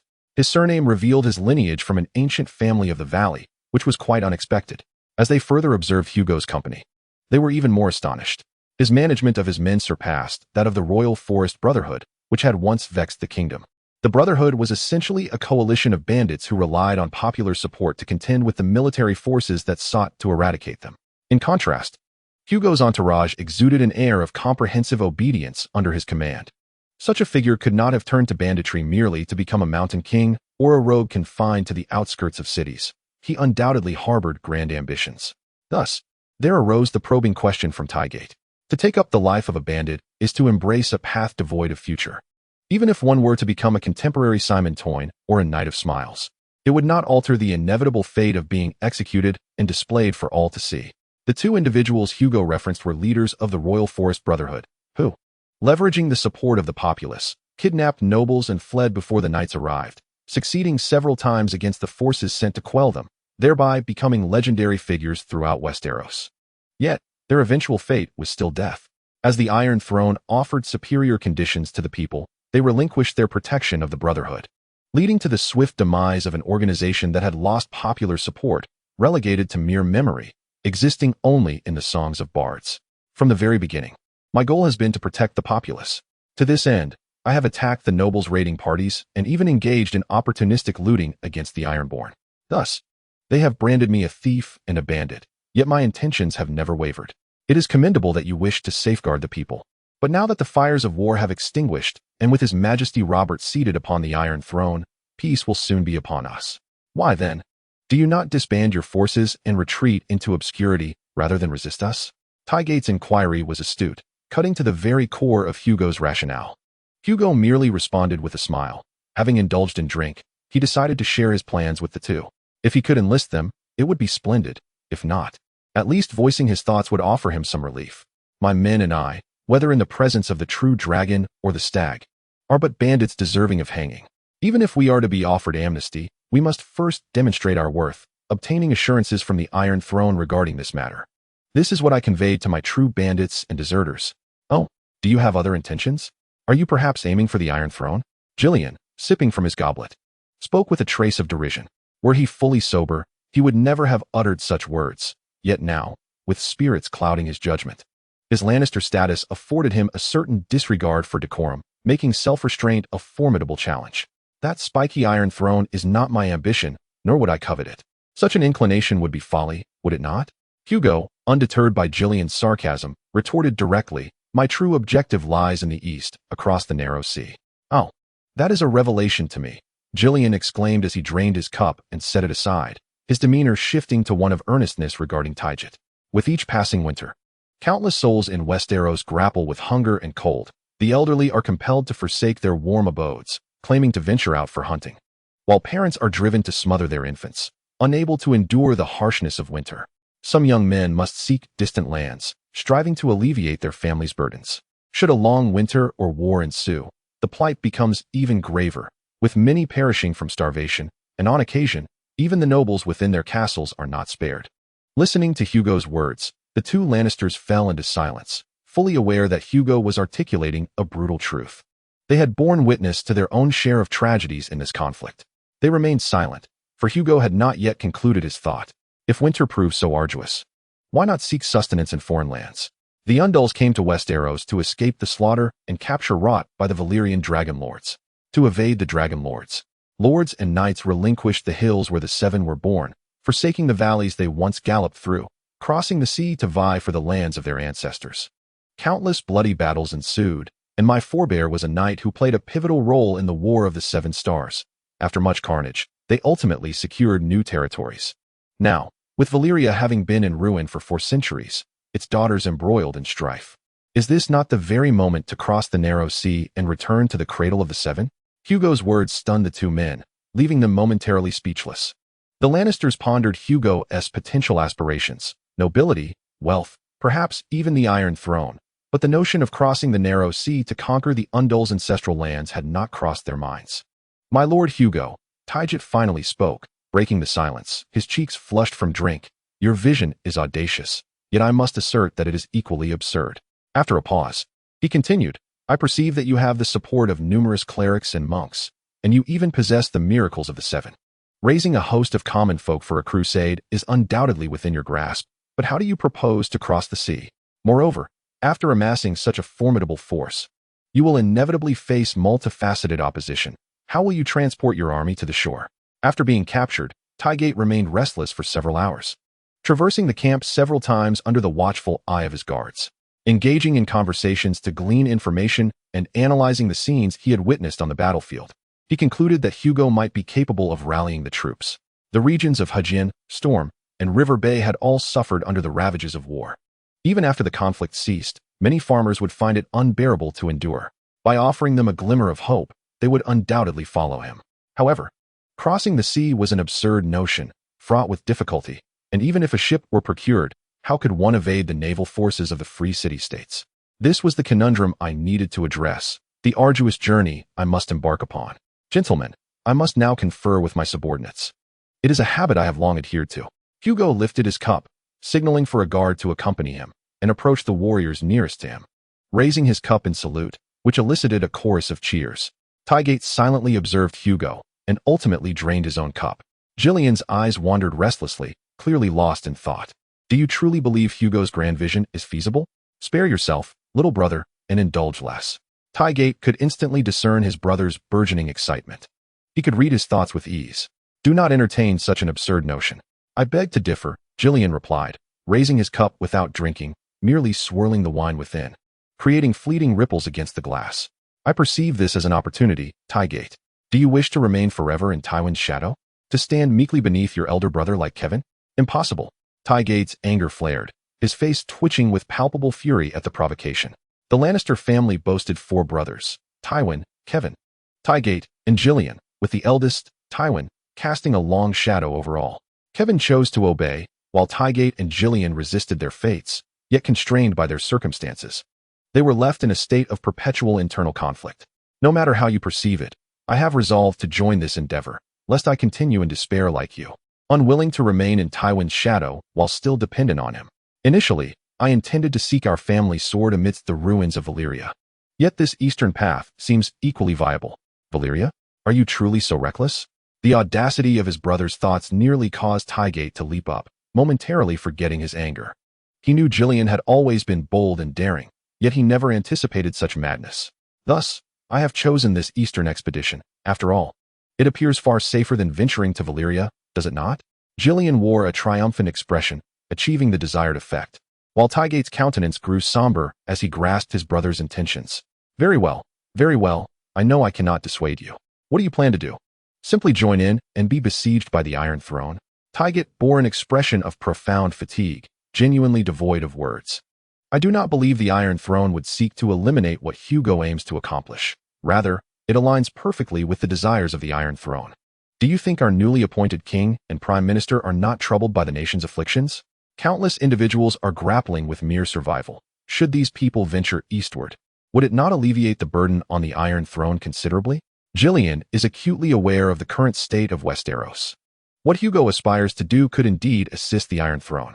Of course, anyone could offer such assistance. Yet even if he were to gain the Iron Throne's backing, his ability to maintain that position would ultimately depend on his own capabilities. And then what? To be annihilated by the fleets of the free cities across the narrow sea? Surely, you do not believe they would allow you to cross unchallenged? Tygate continued to strive to dissuade his brother from his foolish notions, while Gillian merely smiled in silence. That Hugo, I have a feeling he might just succeed. If not, it matters little. I am already resolved to journey to the ruins of Valyria. Upon hearing this, Tygate could only resort to drinking in solitude, aware that Gillian's mindset was unlikely to change. He would address it properly once his brother had sobered up. 7 gods. Failure alone is burdensome enough without having to contend with a drunken brother spouting nonsense. Chapter 8. Hugo's plan after the banquet. Chaos reigned. Warriors lay strewn across the ground, fast asleep, with overturned food scattered about them, and naked men and women could be spotted among the grass and shrubs. Hugo awoke with a throbbing headache. Although he had moderated his drinking, the after effects were still considerable. Nevertheless, he persevered through the discomfort and rose. After splashing water on his face, he dressed and stepped out of the tent. His vigilant confidants straightened their posture, and Hugo nodded in acknowledgement, his gaze sweeping over the revelry that lay before him. A scene of utter disarray. Fortunately, on the periphery of the camp, sentinels could still be seen dutifully on watch, steadfast in their vigilance. Hugo had always maintained strict military discipline, never relenting in the camp's security.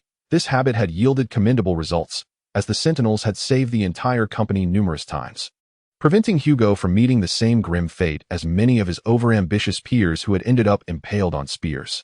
Beyond these sentinels, others remained alert as well. Hugo noticed the gray-robed monks engaged in morning prayers, led by the old sparrow. Even amidst the joyous revelry of the previous night, such ascetics could not forsake their strict codes. Hugo approached, knowing he needed to converse with the old sparrow. My lord Hugo, the old sparrow bowed. As the gray-robed monks dispersed after paying their respects to the divinely favored, returning to their various duties. Victory does not signify a time for leisure. In fact, the tasks at hand are even more numerous. Old sparrow, you remain unchanged, Hugo remarked as he sat beside him, gesturing for the old monk to join him, which the old sparrow did without hesitation.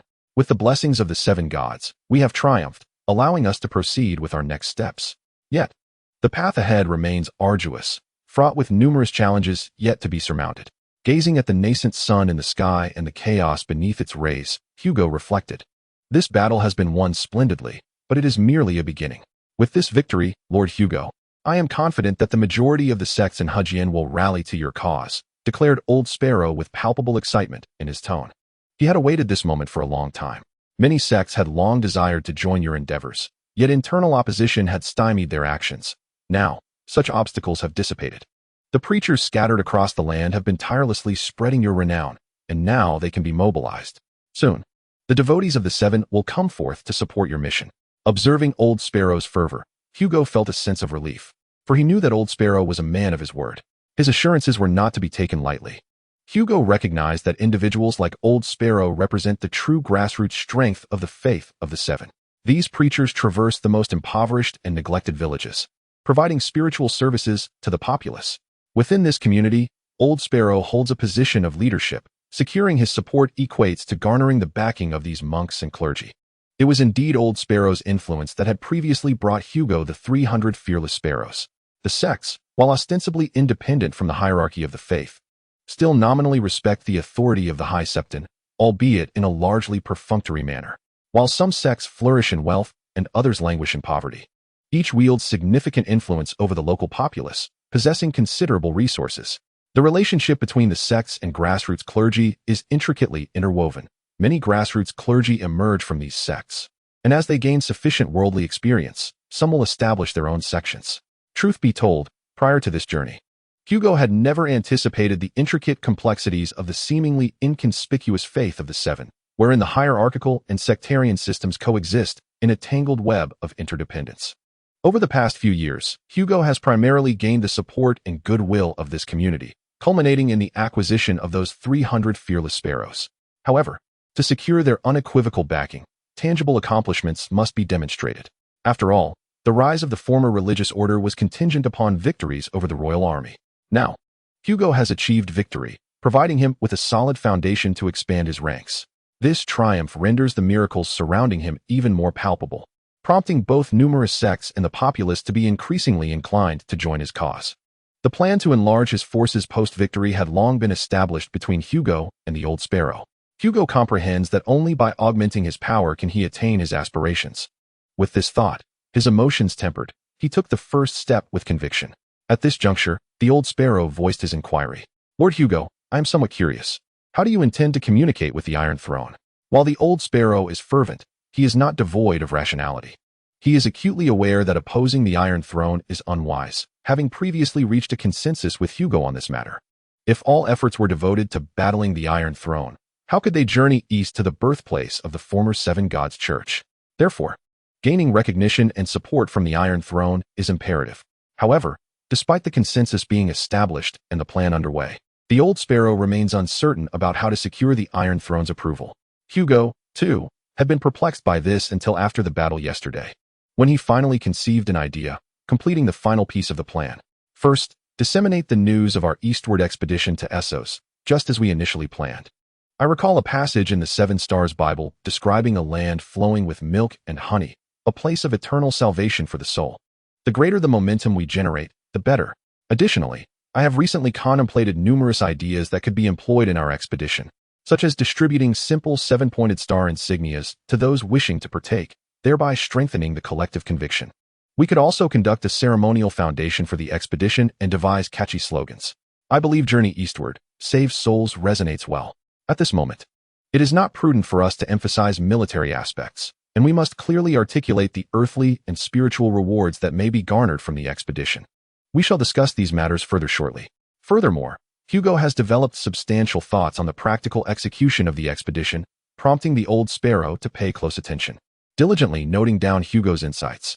Andus, that is indeed the origin of the Seven Gods Church and the ancestral land of the Undulls. In antiquity, numerous Undul warbands set sail from the shores of Andus to the lands of the West. From the outset, Hugo has set his sights on this destination. The Old Sparrow was among the first to be privy to Hugo's ambitions and has shown immense enthusiasm, actively supporting Hugo's endeavors across various locales. Throughout the years of conquest, Hugo's experiences have only intensified his convictions. He has witnessed countless individuals struggling amidst the ravages of war and the harshness of winter, observing the profound destruction wrought upon Westeros by the long winter. Reflecting on this, Hugo has long harbored a perplexity, given the demographic tensions in Westeros and the proximity of the Seven Gods' holy sites across the sea. Why has there been no movement akin to the Crusades? It is noteworthy that, compared to the religious fervor of the Crusaders, the people of Westeros are under tangible existential pressure, with winter arriving to decimate their numbers. Crossing the narrow sea leads us to Andris, the birthplace of the faith of the Seven. as the cradle of this religion and the flourishing realm depicted in the Seven Stars Bible. It serves as an ideal target for religious wars and embodies the last hope for the despairing populace during the long night. To claim that the faith of the Seven in Westeros lacks mobilization and combat prowess would be a fallacy. Throughout the 3 centuries of the Targaryen dynasty, the activities of the faith were far from negligible. It is crucial to note that the faith of the Seven is not merely the puppet church of King's Landing, but rather a complex amalgamation of various monastic orders and local congregations. Moreover, Westeros is rife with armed personnel. One need only observe the abundance of knights and free riders traversing the 7 kingdoms, with mercenaries aplenty. Frankly speaking, even in the absence of winter, these armed individuals would seek to acquire land by any means necessary. The winter merely amplifies the manpower at their disposal, and the chaotic lands of Essos present an enticing opportunity for those who wish to seize advantage. However, the reality remains that they merely venture there as mercenaries, with none establishing a nation amidst the turmoil. This conundrum has lingered in Hugo's mind without resolution, leaving him to bury it deep within. Another factor compelling Hugo's decision stems from the growing notoriety he has garnered. He understands that his reputation at the Iron Throne has become entwined with that of the notorious cutthroat, a figure of miraculous deeds, prompting the great nobles to easily associate him with the once mighty leaders of the faith. Consequently, he must fortify his military might, expanding it further, for he does not wish to find himself, after being utilized by the Iron Throne, facing a poisoned chalice at what he believed would be the moment of his triumphant withdrawal. In Westeros, the 6th century history of House Frye is regarded as that of upstarts, reflecting the rigid class structure of the continent. The immediate reaction of the nobles towards his followers, monks and farmers alike, would undoubtedly be to eliminate them. Yet, Hugo is reluctant to abandon them, for he knows that doing so would render him vulnerable to exploitation. My Lord Hugo, you are indeed favored by the Seven. Such wisdom could not emerge without experience in orchestrating similar endeavors. It seems the Seven truly bless you, remarked Old Sparrow after listening to Hugo's myriad of ideas. Hugo's face momentarily betrayed an unnatural expression, but he quickly cast aside such sentiments. Now is not the time for such concerns. I shall release the lion's prisoners at an opportune moment, utilizing them as tokens of goodwill towards the Iron Throne, bridges for communication, he stated. However, Old Sparrow, the success of this part of the plan hinges on your efforts. Remember, as we build momentum, do not forget my instructions. We do not oppose the Iron Throne. We merely seek to survive. Hugo comprehended that the feasibility of his vision relies heavily on the power he can amass and the multitude of people he can rally. Often, one's worth is not determined by obedience, but rather by the magnitude of trouble one can instigate. The greater the troubles one can manufacture, the more cautious the Iron Throne will be towards him, thereby increasing the likelihood of gaining its recognition. In essence, Hugo's strategy revolves around amassing a sufficient number of the living dead army, which he intends to use as leverage to secure the Iron Throne's tacit approval for their journey to the east. For the Iron Throne, Hugo's actions are bound to attract many restless individuals, as well as those unable to survive due to the ravages of war, thereby significantly stabilizing the nascent rule of the Baratheon dynasty. However, attaining this recognition requires considerable effort. I understand, by the Seven, my Lord Hugo, I shall fulfill the task. The Old Sparrow replied with utmost seriousness, fully aware of the magnitude of the responsibility bestowed upon him and deeply touched by Hugo's trust. Do not feel overly pressured. Rest assured, we have been preparing for this for several years now, and the subsequent events will undoubtedly unfold naturally. Although Hugo spoke thus, the gravity etched upon his face remained unyielding. Despite the extensive preparations, who could genuinely feel at ease until the plans transformed into reality? He instinctively gazed towards the heavens, pondering whether the Seven were observing him from above. The vast sky momentarily distracted Hugo. O Seven, regardless of your thoughts at this moment, please guide me through this trial. Chapter 9. The rapidly expanding forces following his victory, Hugo did not immediately lead his army away. Instead, he merely relocated the camp to the shores of the Lake of the Eye, facilitating easy access to water. Naturally, some raised questions about this decision, yet as the victor, Hugo's prestige was at its zenith, rendering such doubts incapable of undermining his command. Subsequently, the Old Sparrow and the Sparrow brothers departed the camp, entrusted with the news of victory and Hugo's meticulously crafted plans. They spread the word of the expedition throughout the Riverlands, utilizing the church's information network. The experiences of recent years had taught Hugo that in Westeros, aside from the wings of ravens and the melodious tongues of minstrels, The most potent means of communication lay within the formidable network of connections amassed by the faith of the seven over millennia, monasteries and monks, churches and clergy, creating a vast and terrifying web.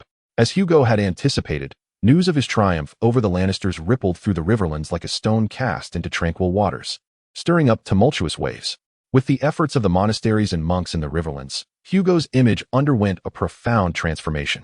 The reputation he had garnered in various locales further altered public perception, once seen merely as a knight with miraculous powers destined to save the people. The news of the expedition solidified this impression. Now, with the clergy and numerous monasteries galvanizing their efforts, the populace regarded him as the banner-bearer destined to reclaim the sacred ground where the seven first manifested, the earthly representative of their will. Hugo, leveraging the esteemed reputation of his seven gods sect, intended to amass a following to fulfill his ambitions. He braced himself for numerous challenges and disruptions. However, he was unprepared for the absurdities that would arise from the tales spun by the populace. Rumors of him being a superhuman capable of single-handedly vanquishing 100,000 Lannister troops, or the embodiment of the seven gods able to resurrect individuals endlessly, or a magician conjuring food without limit became increasingly ludicrous. In a moment of respite following the reception of a group of farmers seeking refuge, Hugo forced a smile as he addressed the old sparrow, acknowledging his psychological preparations, yet still astonished by the outlandish nature of these rumors. The image of the elderly farmer repeatedly bowing before him, and his subsequent embarrassment in having to clarify that he was not as extraordinary as proclaimed sent chills down his spine. The old sparrow, maintaining his politeness, remarked that people often harbor unrealistic fantasies about the chosen ones, urging Hugo to simply clarify the matter. I fear they may perceive my humility as modesty. Nevertheless, if it strengthens their resolve for the expedition, so be it, he concluded. Irritated, Hugo cast another glance at the old sparrow just as another leader of the farmers approached to pay their respects. Reluctantly, he set aside his previous task to welcome the farmer. Subsequently, Hugo remained occupied for 2 hours, meeting with the leaders of the gathered groups. Upon concluding his final audience, a wave of relief washed over him as he realized the day's endeavors were finally complete. He rose, surveying the camp before him. What was once an orderly encampment had devolved into chaos. Makeshift shelters were haphazardly strewn across the ground, with wisps of smoke rising from various cooking fires, and the sounds of children playing echoed through the air. The disciplined nature of Hugo's forces had seemingly vanished. Even he could not ascertain the exact number of individuals present, only estimating between 4,000 to 5,000. Over the course of the past fortnight, his ranks had swelled like an inflated balloon. Regrettably, of this multitude, only 2,000 to 3,000 were able-bodied men fit for combat, and even fewer possessed armor and battle experience, barely 100, most of whom were devout followers of the seven gods. The cessation of war did not herald the return of peace and prosperity. In truth, many still faced starvation before the next harvest. Thus, after triumphing over the lions, Hugo found himself attracting a substantial number of followers. Moreover, the region surrounding the Lake of Divine Eye was where he primarily operated, and the farmers here had benefited from his generosity. While his reputation in other areas remained somewhat intangible, here it was palpable. They were among the first to receive news of the expedition, thereby facilitating such swift results. The convergence of so many individuals undoubtedly bolstered Hugo's ranks, yet it simultaneously introduced substantial management challenges. In truth, had it not been for the influx of numerous clergy joining Hugo's cause, he would have struggled to even organize the army's march. Presently, Hugo relies on the power bestowed by the seven gods to command his troops. Contemplating this, he felt a pang of introspection. Though he harbored doubts about the divine strength coursing through him, his subordinates were already wielding it. Nonetheless, he chose to set aside these concerns. Let us proceed to bid farewell to the two Lannisters, Hugo declared, making his way toward their location, flanked by a multitude of attendants clad in gray and brown. These were leaders from various religious sects who had flocked to Hugo's banner, treating him with utmost reverence, yet each harbored aspirations to gain greater authority within the burgeoning expedition. The relationships among the sects were exceedingly intricate, marred by doctrinal conflicts and disputes over property rights. Fortunately, the old sparrow was formidable enough to keep them in check. His prowess in theological debate surpassed that of any member of the 7S clergy Hugo had encountered, and he possessed extensive connections within the faith. Moreover, Hugo's grasp of the seven-star scriptures was sufficient to engage in theological discussions, averting potential complications. As Hugo traversed the disorganized encampment, stepping upon the wooden planks laid across the ground, he observed women preparing meals and children frolicking. Upon noticing Hugo, they all bowed humbly, with some even kneeling in deference. Hugo accepted this adulation with composure. His public persona necessitated such interactions, prompting him to wave amicably, which only heightened the fervor among the crowd. Suddenly, a group of the ailing approached Hugo, yearning for his touch, as rumors circulated that his mere contact could alleviate their ailments. While there was some basis to these claims, Hugo found it difficult to discern whether the effects were merely psychological or the result of the elusive power of the seven gods. With no alternative, he obliged each of them with a gentle touch, and as the patients departed, elated, he continued on his path. His destination was a hastily erected stable, where the Lannisters and a dozen knights were preparing for their departure. After the battle, Hugo had released all captured soldiers, deeming their continued retention pointless. Without noble knights to organize them, they would pose no threat. He retained only the nobility and knights, poised to release them at the opportune moment, which had now arrived. Rest assured, my lord Hugo, I shall convey your words to his majesty, Tyget Lannister stated earnestly. Through their interactions over this period, Hugo had come to understand Tyget's character. He was steadfast and sincere, committed to fulfilling his promises. Fear not, my lord Hugo. Arranging the meeting will pose no challenge, and I shall speak favorably of you. He added. The light-hearted voice of Gillian echoed, a Lannister known for his capriciousness, yet not lacking in kindness, to which Hugo nodded in acknowledgement. As for the other Knights of the Lion, their demeanor towards Hugo was neither overtly friendly nor hostile. After all, Hugo treated captives with considerable compassion. Yet they lacked the profound camaraderie enjoyed by the two Lannisters. They were simply eager to depart from this place.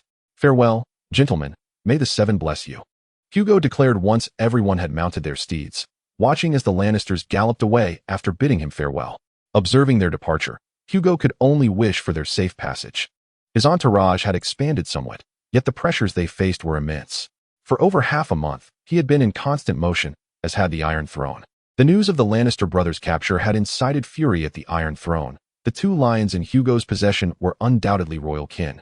Yet they had been seized by a band of brigands, a humiliating affront to the new regime. Initially, it was reported that Tywin intended to personally lead an army to quell the situation, causing Hugo considerable distress. He was not afraid of Tywin. Rather, he sought to negotiate terms with him, which would come at a significant cost. Given Tywin's temperament, he would likely prefer to see them hanged from trees. Despite the dire circumstances, Hugo remained untroubled, having long since prepared for continued conflict, with plans already in place. However, for reasons unknown, Tywin refrained from mobilizing his forces, and the Iron Throne remained silent for a time. Just as Hugo pondered the lack of action from the Iron Throne, news arrived of a more formidable presence. King Robert Baratheon and Jon Arryn, the king and his hand, accompanied by 2,000 cavalry from the Vale and Stormlands. Hugo was taken aback by the arrival of these two prominent figures. He had not anticipated their personal involvement, nor the strength they brought with them. 2,000 cavalry could easily obliterate Hugo's forces in a direct confrontation. Nonetheless, their arrival also indicated that there was room for negotiation, which granted Hugo a sense of relief. Robert was known for his boisterous nature. In other words, if one could win his favor, he might be inclined to follow one's lead. As for Arryn, although Hugo was unfamiliar with the Duke of the Vale, he recalled that his predecessor's father had been acquainted with the elder Jon, a connection that could prove useful. Of course, if discussions faltered, it was of little concern. Hugo was prepared for a fallback strategy, simply to continue fighting, a prospect he had mentally braced himself for. Thus, he released the Lannister captives, allowing them to convey messages of negotiation to the king and the hand. Hugo also penned a letter as a gesture of goodwill towards the Iron Throne. To facilitate this, he had previously taken conscious steps to create a favorable narrative, fervently emphasizing in the rumors that their sole intent was to seek survival by crossing the sea, harboring no ill will towards the Iron Throne. As Hugo repeatedly emphasized to the old sparrows, their ultimate goal was mere survival. Even their resistance against the royal army was a reluctant necessity. Unbeknownst to Hugo, shortly after the departure of the Lannister brothers, a debate arose regarding their subsequent actions towards him. Have you indulged in drink again today, Gillian? That day, I dismissed your drunkenness, yet here you are, uttering nonsense once more. Heed my words, we shall deliver the message and depart. Tyget gazed at Gillian with incredulity. He genuinely intended to ally himself with Hugo, and was even contemplating persuading the king on Hugo's behalf. I am quite sober, Tyget. My experiences in recent days have only solidified my convictions. I have resolved to seize this opportunity. Should you wish to remain in the shadow of Tywin, then continue to do so and wallow in your own despair. Jillian's retort was sharp, shaped by the insights gathered over the past fortnight in Hugo's camp, transforming his initially drunken musings into earnest intentions. To Jillian, Hugo's cause appeared highly viable. The man commanded significant respect among the farmers, and now all he required was recognition from the Iron Throne to actualize his grand ambitions. Hearing his brother's fervent declarations, Tyget felt an urge to respond. Yet as he contemplated Jillian's unwavering determination, he could only sigh. By the seven, why must I contend with such a troublesome companion? Chapter 10. The Stag King and the Falcon Prime Minister. Beside the Blackwater River lay a camp that could only be described as opulent, where each individual was afforded a tent, and various sigils fluttered in a splendid display. Yet, the most striking among them were the galloping stag and the soaring eagle that adorned the skies above. The majority of the camp's inhabitants were knights, either honing their weapons, mending their armor, or engaging in sparring with their comrades, while others instructed their squires in the art of combat on the battlefield. Meanwhile, numerous attendants busied themselves with various tasks, fulfilling their essential duties to the knights. Given that knights constituted the primary force within this encampment, an air of order prevailed. With vigilance and discipline firmly established, any commander would yearn for such a military force and encampment. Indeed, it is quite intriguing, John. What are your thoughts? A well-groomed, strikingly handsome man with clear, captivating eyes lifted the curtain and seated himself in the chair before him. His attire, composed of mink and velvet, exuded elegance. Skillfully, he poured himself a generous glass of wine from the chalice on the table and downed it in one go. The forceful motion caused a splash of crimson liquid to stain the stag's cloak, the red fluid spreading across the fabric. Yet the robust man cared little for the mishap. Two knights clad in white armor stood silently behind him, safeguarding his safety, while a waiting squire promptly presented fresh wine, and another prepared a new cloak for immediate replacement. It is indeed quite fascinating. The elderly man who entered after the burly figure took a seat opposite him. As the attendant reached out to offer him a cup of wine, the elder raised his hand in refusal, simultaneously bestowing a reassuring smile upon the young servant, who appeared flustered by the rejection. The man possessed broad shoulders, striking blue eyes, golden hair, and a prominent hooked nose. Emblazoned on his chest was the proud soaring emblem of the Vale eagle. His belt cinched the robe at his waist, imparting an air of competence. Observers with even a cursory understanding of the kingdom's affairs would swiftly recognize the identities of the two men, the king of the Undulls, the Roiner, and the first man. Robert Baratheon, Duke of Storm's End and ruler of the Seven Kingdoms, and Jon Arryn, the hand of the king and warden of the East, Duke of the Eyrie. It was indeed a curious sight to witness Tywin's brother speaking on behalf of the bandit who had captured him. My ever-proud father-in-law would surely be infuriated upon learning of this occurrence. Robert drank with the fervor of quenching his thirst, draining cup after cup, while Jon, accustomed to his foster son's demeanor, observed without a hint of surprise. Duke Tywin was a man of rationality. Even in anger, he rarely displayed his emotions publicly.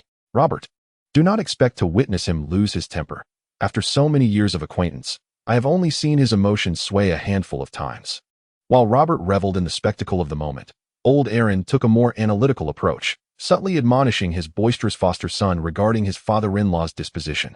However, Robert, he continued, I have yet to inquire why you have so suddenly appeared. Did I not instruct you to allow me to handle this matter? Surely you have enough to contend with in King's Landing, not to mention your recent marriage. Is it wise to leave your new bride alone in the Red Keep?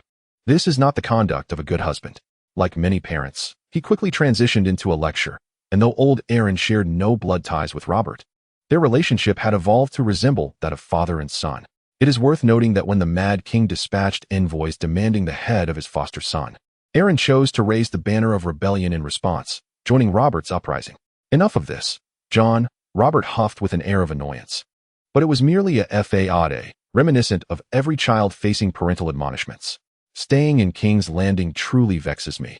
The stench of that city is unbearable, and much of it is little more than a slum. I cannot fathom how the Targaryens tolerated such a place for so long. Only within the confines of the Red Keep can one escape the foul odor. Even more irksome are the pervasive influences tied to the Targaryens throughout the city. Each time I step outside the gates, I am informed that several blocks over reside the descendants of the Conqueror's veterans from 3 centuries past, along with those guilds and gangs. The dragon stench emanating from them is nauseating. Had it not been forbidden, I would gladly rid the world of these scoundrels associated with the dragon. Thus, I find myself more inclined to escape. Robert disdainfully criticized King's Landing. Expressing his abhorrence for the city, which he often perceived not as a metropolis, but rather as a vast concentration camp housing 500,000 souls. What further repulsed him was the overwhelming presence of factions and influences associated with the Targaryen lineage. The legacy of the Targaryen family had left an indelible mark on the city, represented by the dragon's sigil among both nobility and commoners. Moreover, the Red Keep, that foreboding place, filled him with unease, as he wondered what sinister traps the dragon might have laid within its walls. Previously, old Ellen had managed these matters during his tenure in King's Landing, but with his departure, Robert immediately sensed the impending troubles, prompting him to pursue Ellen's retinue. "Are you truly leaving your newlywed wife behind in the Red Keep? I would have thought that, given your nature. You would linger in the bedroom for at least a month before emerging," remarked Ellen with a sigh. Before entering King's Landing, he had a premonition that he would continue to play the role of a guardian to Robert and the events they had endured in the city. Coupled with Robert's current sentiments, only solidified that notion. As for Cersei's safety, there is no cause for concern. Tywin has provided ample guards for her. Regarding the marriage, well, I must admit she is indeed striking and possesses a fine figure. However, her temperament leaves much to be desired. I can sense her dissatisfaction towards me. Nonetheless, she is the wife you have forcibly bestowed upon me, akin to the Iron Throne itself. Besides, once married, I should be free to do as I please. After all, she is mine. Why not keep my distance from that cesspool and venture outside for a while, perhaps finding a few comely peasant girls to warm my bed at night? Robert's boorish demeanor elicited yet another sigh from old Ellen, who found himself at a loss for words.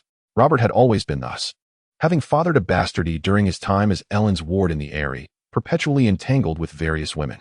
Ellen recalled the times he had dealt with the aftermath of Robert's indiscretions. As fate would have it, one of his bastards was currently being raised in the Eyrie. This character was in stark contrast to his other ward, the current Duke of Stark. And each comparison between these two disparate sons led Ellen to ponder the efficacy of his own upbringing methods. All right, enough about my matters. Let us discuss this Hugo Tolete. John, do not fixate solely on me. Enlighten me about your understanding of him. Noticing the shift in his guardian's mood, Robert deftly redirected the conversation. Procuring a wine cup from a servant, pouring half a cup, and handing it to Ellen. The elder man accepted it, took a sip to clear his throat, and began. I have encountered him, but I am more familiar with his father. In the Vale, he was renowned as a knight famed for his lance, having claimed victory in numerous small tournaments. During the War of the Ninepenny Kings, his father proved himself not merely a tournament knight, nearly seizing the Golden Company's banner, dispatching several of their captains along the way. The 9 copper coins. That was a preemptive war initiated by the true Dragon Dynasty against those who coveted the Iron Throne many years ago, culminating in the triumph of the true Dragon Dynasty. The most profound impact of that expedition may well have been the convergence of nobles from all corners of the 7 kingdoms, laying the groundwork for the future emergence of the rebel army led by Robb, known as the Alliance of the Stag, Wolf, and Eagle. However, this man left little for his son. I once witnessed Orc's efforts to secure a future for his child, during which I encountered young Hugo, who at that time appeared rather unremarkable. After Orc passed away from his injuries, I sought out young Hugo, only to discover that he had used his father's money to purchase armor and had vanished into the unknown as a hired knight. I had long heard tales of the miraculous knight from Riverlands, but at that moment, I did not realize it was he. As old Aelin reminisced, a profound sense of time's passage flickered in his eyes. He recalled events from long ago, now but wisps of smoke, yet undeniably real to him. In the twilight of life, one cannot help but reflect on the past, and involuntarily, he began to remember numerous individuals and occurrences of yesteryear. Now, this Hugo had become the spokesperson for the will of the 7 gods, leading a multitude of common folk eastward in search of the promised land. Indeed, a throng of farmers had gathered under his banner. Had we sought him out a little later, his following might have been even greater. I had heard of his renown even before he vanquished the dragon, yet I had dismissed it, only to realize how easily these commoners could be deceived. Robb was not inclined to listen to old Aelin recounting tales of the past, nor to witness his reminiscing. Thus he hastily steered the conversation back to the present. Old Aelin smiled at this, recognizing his adopted son. So, Robb, if you were to handle this matter, what would be your approach? In the past, I would have certainly sent my cavalry to suppress the situation, followed by a bit of revelry with the wives of millers or courtesans. I know you must have other ideas. However, having heard that boy from House Lannister speak, I intend to observe further. Robb recalled how Gillian had extolled Hugo's virtues before him, continually emphasizing the benefits of winning him over for the kingdom, while his brothers stood awkwardly by, attempting to mediate. This scene was so amusing that Rob couldn't help but chuckle at the thought, wishing Tywin had been present as well. I too wish to first ascertain what manner of person this Hugo truly is. In my memory, he was but a child then. Old Aelin refrained from immediately revealing his thoughts, instead teasing the prospect that, should all go well, this young man might assist us in resolving numerous issues. Then it is primarily you, Jon, who should engage in discourse with that lad. I shall merely observe. Should matters go awry, I will lead the forces to restore order. Rob feigned indifference, yet upon witnessing his adopted son's emerging emotions, old Aelin shook his head. He understood that Rob was not lacking in intellect nor incapable of managing these affairs, but rather unwilling. And he knew better than anyone that if Rob chose not to engage, no one could compel him. It was already a challenge to place the Iron Throne in his grasp. Thus, the forthcoming matters must be resolved by Hugo himself in aiding his adopted son. Chapter 11. An audience with the king. Time flies, and it appears the Iron Throne is willing to engage in dialogue with us, which is splendid. Holding the missive delivered by the royal messenger, Hugo exclaimed, "The royal entourage is indeed remarkable. It has hardly been long since they arrived at the designated location. The forces of Tully have also arrived." The old sparrow continued, his expression grave. Upon hearing this, Hugo's demeanor darkened as well. The Tullys have chosen an opportune moment to appear. If there is anyone Hugo would least like to encounter, it would undoubtedly be the Tullys. As their primary domain is the Riverlands, where he has caused them considerable trouble, Hugo stands with the people. Whoever pillages and slaughters them becomes his adversary. And he does not hesitate to strike against any marauding band. His staunchest supporters among the farmers stem from his resistance against the Tully raiders, effectively delivering a resounding blow to them. This incited Duke Horst's wrath, prompting a heavy military response against Hugo. However, Hugo proved sufficiently swift, vanishing into the wilderness of the Riverlands, causing the Duke to miss his mark. Subsequently, due to the ongoing war, the Duke was compelled to redirect his forces elsewhere, halting the pursuit of Hugo. Soon after, Hugo discovered that his bounty had significantly increased, placing him at the pinnacle of the Riverlands' wanted list. He was not surprised by this. The Tully family has always been haughty and vengeful.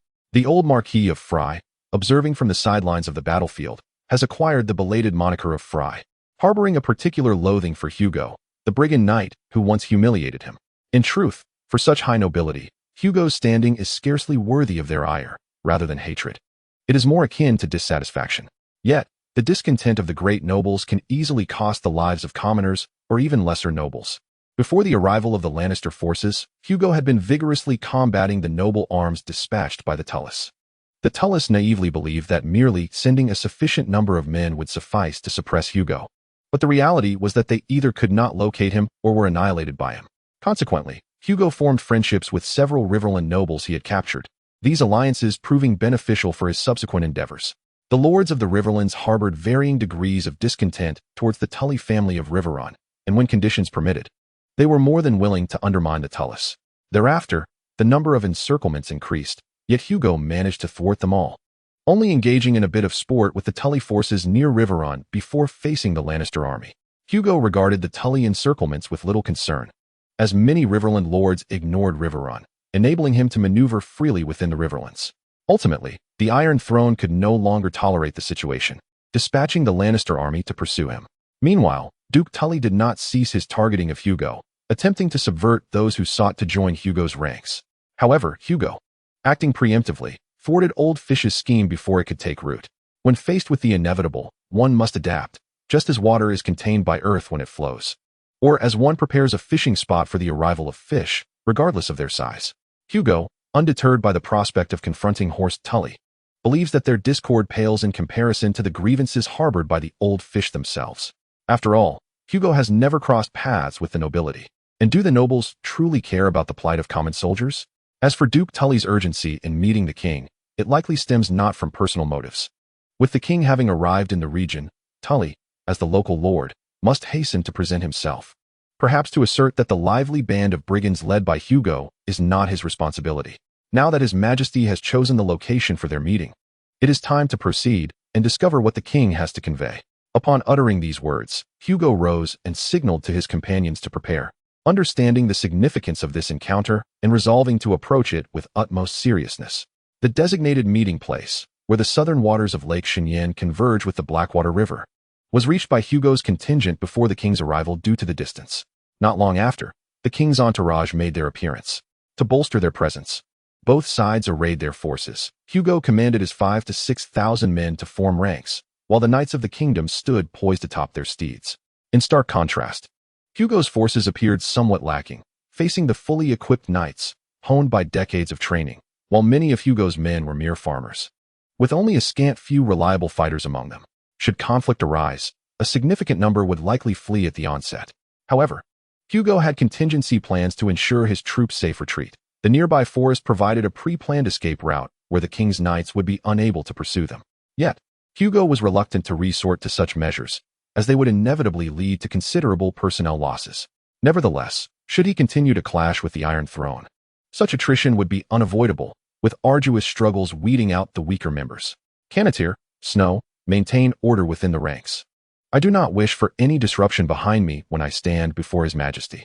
Before riding alongside the old sparrow towards the prearranged venue, Hugo instructed the two, aware that fear might arise in the presence of the king and his numerous knights, potentially leading to chaos that required management.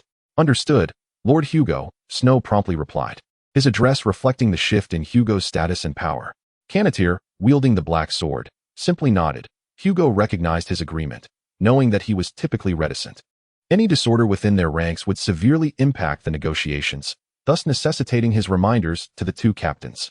Having conveyed his directives, Hugo spurred his horse forward. While beneath the long-prepared canopy, 3 representatives from the Iron Throne awaited. Hugo immediately noticed Robert Baratheon at the center of the gathering. In contrast to the corpulent figure described at the beginning of the original work, Robert now appeared majestic, adorned with a crown of antlers that befitted his royal status. Beside him stood the elderly man clad in an eagle-emblazoned cloak, Jon Arryn, the true ruler of the realm. The final individual present was Hugo Tolete, characterized by his blue eyes and chestnut hair. In his youth, he may have been robust, yet now he bore a certain corpulence, draped in a luxurious trout cloak, embodying the imposing presence of a duke. Your Majesty, Lord Jon, and Lord Hoster, I salute you. In the presence of these 3 eminent figures, among the most powerful in the kingdom, Hugo, without any psychological burden, respectfully bowed alongside the old sparrow. He had come seeking reconciliation, not to stir trouble, and thus he maintained the appropriate demeanor. Their attitudes towards him varied. Robert regarded him with curiosity, while Arryn exuded warmth and kindness. As for Hoster, Hugo felt nothing but disdain and animosity, a response he had anticipated. Hugo Tolete, I am aware of your name and your reputation regarding miracles. You dealt a severe blow to the Lannisters, yet Tywin's younger brother holds you in high esteem. It appears you are indeed a remarkable warrior. However, the timing is not right. If circumstances permitted, I would relish the opportunity to spar with you. Unlike many aloof monarchs, Robert was unafraid of danger and unconstrained by protocol. He stepped directly before Hugo, clapping him on the shoulder as they spoke. Though he had prepared himself for this encounter, Hugo felt a surge of surprise and, to some extent, admiration for the new king. Consequently, his outlook on the meeting became more optimistic. Since Robert treated him so favorably, it must signify a positive impression. A good omen. Your Majesty, this man is a brigand, a criminal in the eyes of the crown. Duke Hoster interjected, evidently displeased with the king's actions. I merely protect the people, Hugo retorted swiftly, denying the old fish the opportunity to continue. I have always targeted only the marauders and those who hunted me. As for captives, I have treated them under the best conditions. Now that peace reigns in the kingdom, I will cease my activities and prepare for my ultimate goal of seeking a path for the people in the East. Hugo was acutely aware that his actions were those of a genuine outlaw. However, times had changed, and as others sought reconciliation, he could not accept such a characterization. Hoster's silence in response to Hugo's words likely stemmed from disdain rather than a desire to retort.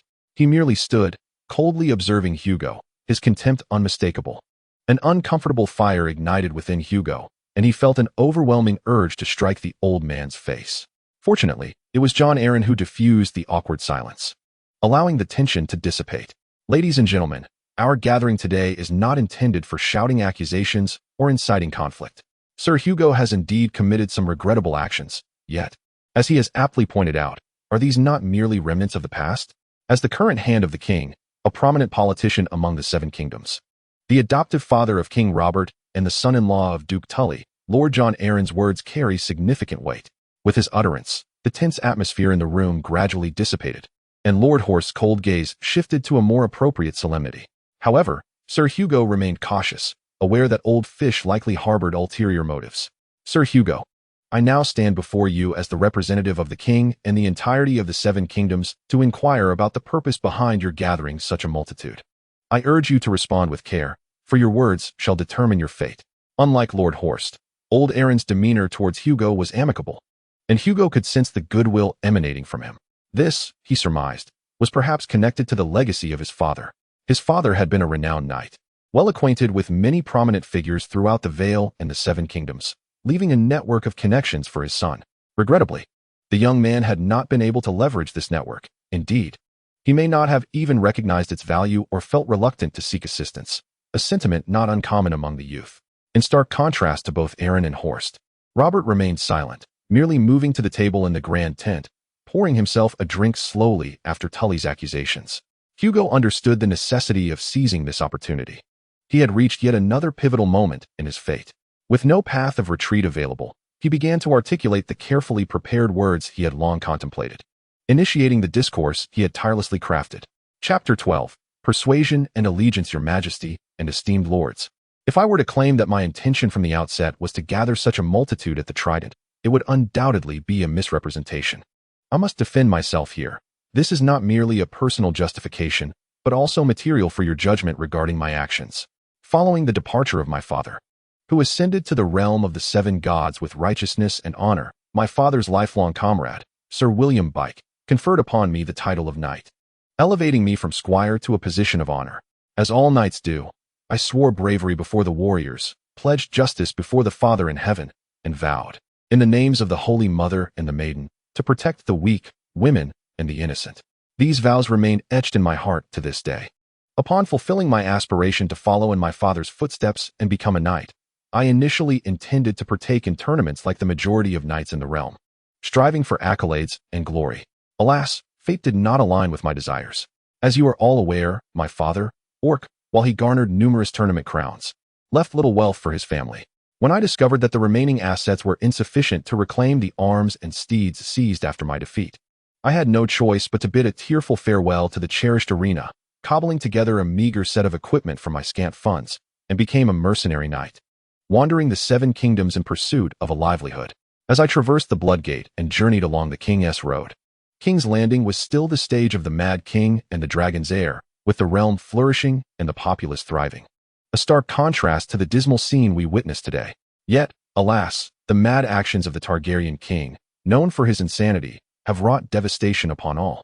The esteemed Prince Rhaegar, whom the world held in high regard, also engaged in acts of moral compromise. The Mad King unleashed tyranny upon innocent nobles, subjecting the seven kingdoms to unspeakable cruelty. Consequently, when the lords raised the banner of rebellion, their endeavor was undoubtedly noble, a virtue inherited from the age of heroes. Had our ancestors succumbed to the tyranny of Valyria, the Undulls would have found no refuge but the mines of the 14 Flames. It is in light of the valor displayed by these lords that I resolve to fulfill my honorable duty as a knight, adhering to the oath taken upon my knighthood to protect every vulnerable soul I encounter. At the inception of this uprising against tyranny, I was serving Lord Holt in the Riverlands, a man of noble character and deep respect for honor. He, unwilling to see a knight shamed for refusing the Lord's summons, graciously terminated my service prematurely and bestowed upon me additional rewards. However, I did not return to the Vale, not out of cowardice or weakness, but rather from the realization that my presence was required elsewhere. As I journeyed through the fields of the Three Rivers, I did not behold the valiant armies of song and legend. Instead, I witnessed a horde of brigands, thugs, and vagrants. Countless villages nestled between the rivers labored diligently, producing sustenance for lords, knights, citizens, and themselves, living lives both industrious and serene. Men tilling the fields, women weaving garments, maidens laughing, and children playing. Yet, with the rise of smoke and conflict, all was transformed. I observed armored men trample over innocent villages, bloodied swords in hand, mercilessly commencing their slaughter. I also beheld a multitude of the so-called royal forces, as ruthless as locusts sweeping across the land of the Three Rivers. Regardless of whether their banners bore the red dragon or the horn, or their shields were emblazoned with griffins or suns, they appeared more knightly than any true knight. Yet they had forsaken the honor and oaths of knighthood. Many lords abandoned their duty to govern their fiefs. They were meant to rally knights and militia to repel the invading foes and marauding brigands, yet they lacked the courage to fulfill their obligations. Opting instead to shut their gates, keeping their people and responsibilities at bay behind high walls and moats. I could have endured, ignoring all of this, hastily departing the Riverlands to return to my homeland. Yet humanity distinguishes itself from all else by possessing emotions, courage, honor, and wisdom that others cannot attain. Ultimately, I could not bear the sight of it all. When a band of marauders had pillaged every possession from the suffering populace, only to murder the men and abduct their wives and daughters, I rose in wrath against these scoundrels, using the bounty bestowed upon me by Lord Holt to procure food and weapons for the common folk. From this moment forth, I no longer haste to return to the Vale, for I have discovered the noble pursuit that a knight dedicates his life to. I must also seek forgiveness from Lord John, as I have not fulfilled my obligations to my liege. Yet, while knights in the Vale are as numerous as the pines upon the mountains, the common folk of the Riverlands possess but a scant few upon whom they can rely. Should I abandon them now, this land would only suffer greater torment beneath the blades of the fallen. Initially, I stood alone in the fulfillment of this duty, but gradually, many joined my cause, loyal knights, repentant deserters, and numerous local farmers and gentlemen.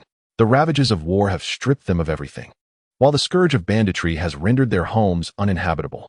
In their desperation, they turn to me for aid, and as a knight, I bear the responsibility to embrace them. For I have sworn before the Seven to protect the weak. I cannot betray the vow I have taken. Once the fires of war are extinguished, I shall lead them back to their homeland to rebuild their lives and encourage them to fulfill their own responsibilities. My lords may dispatch emissaries to verify my endeavors across the Riverlands, and they will indeed affirm my commitment. When the seventh seal is broken, there was a silence in the heavens lasting for a moment, and the dust has finally settled.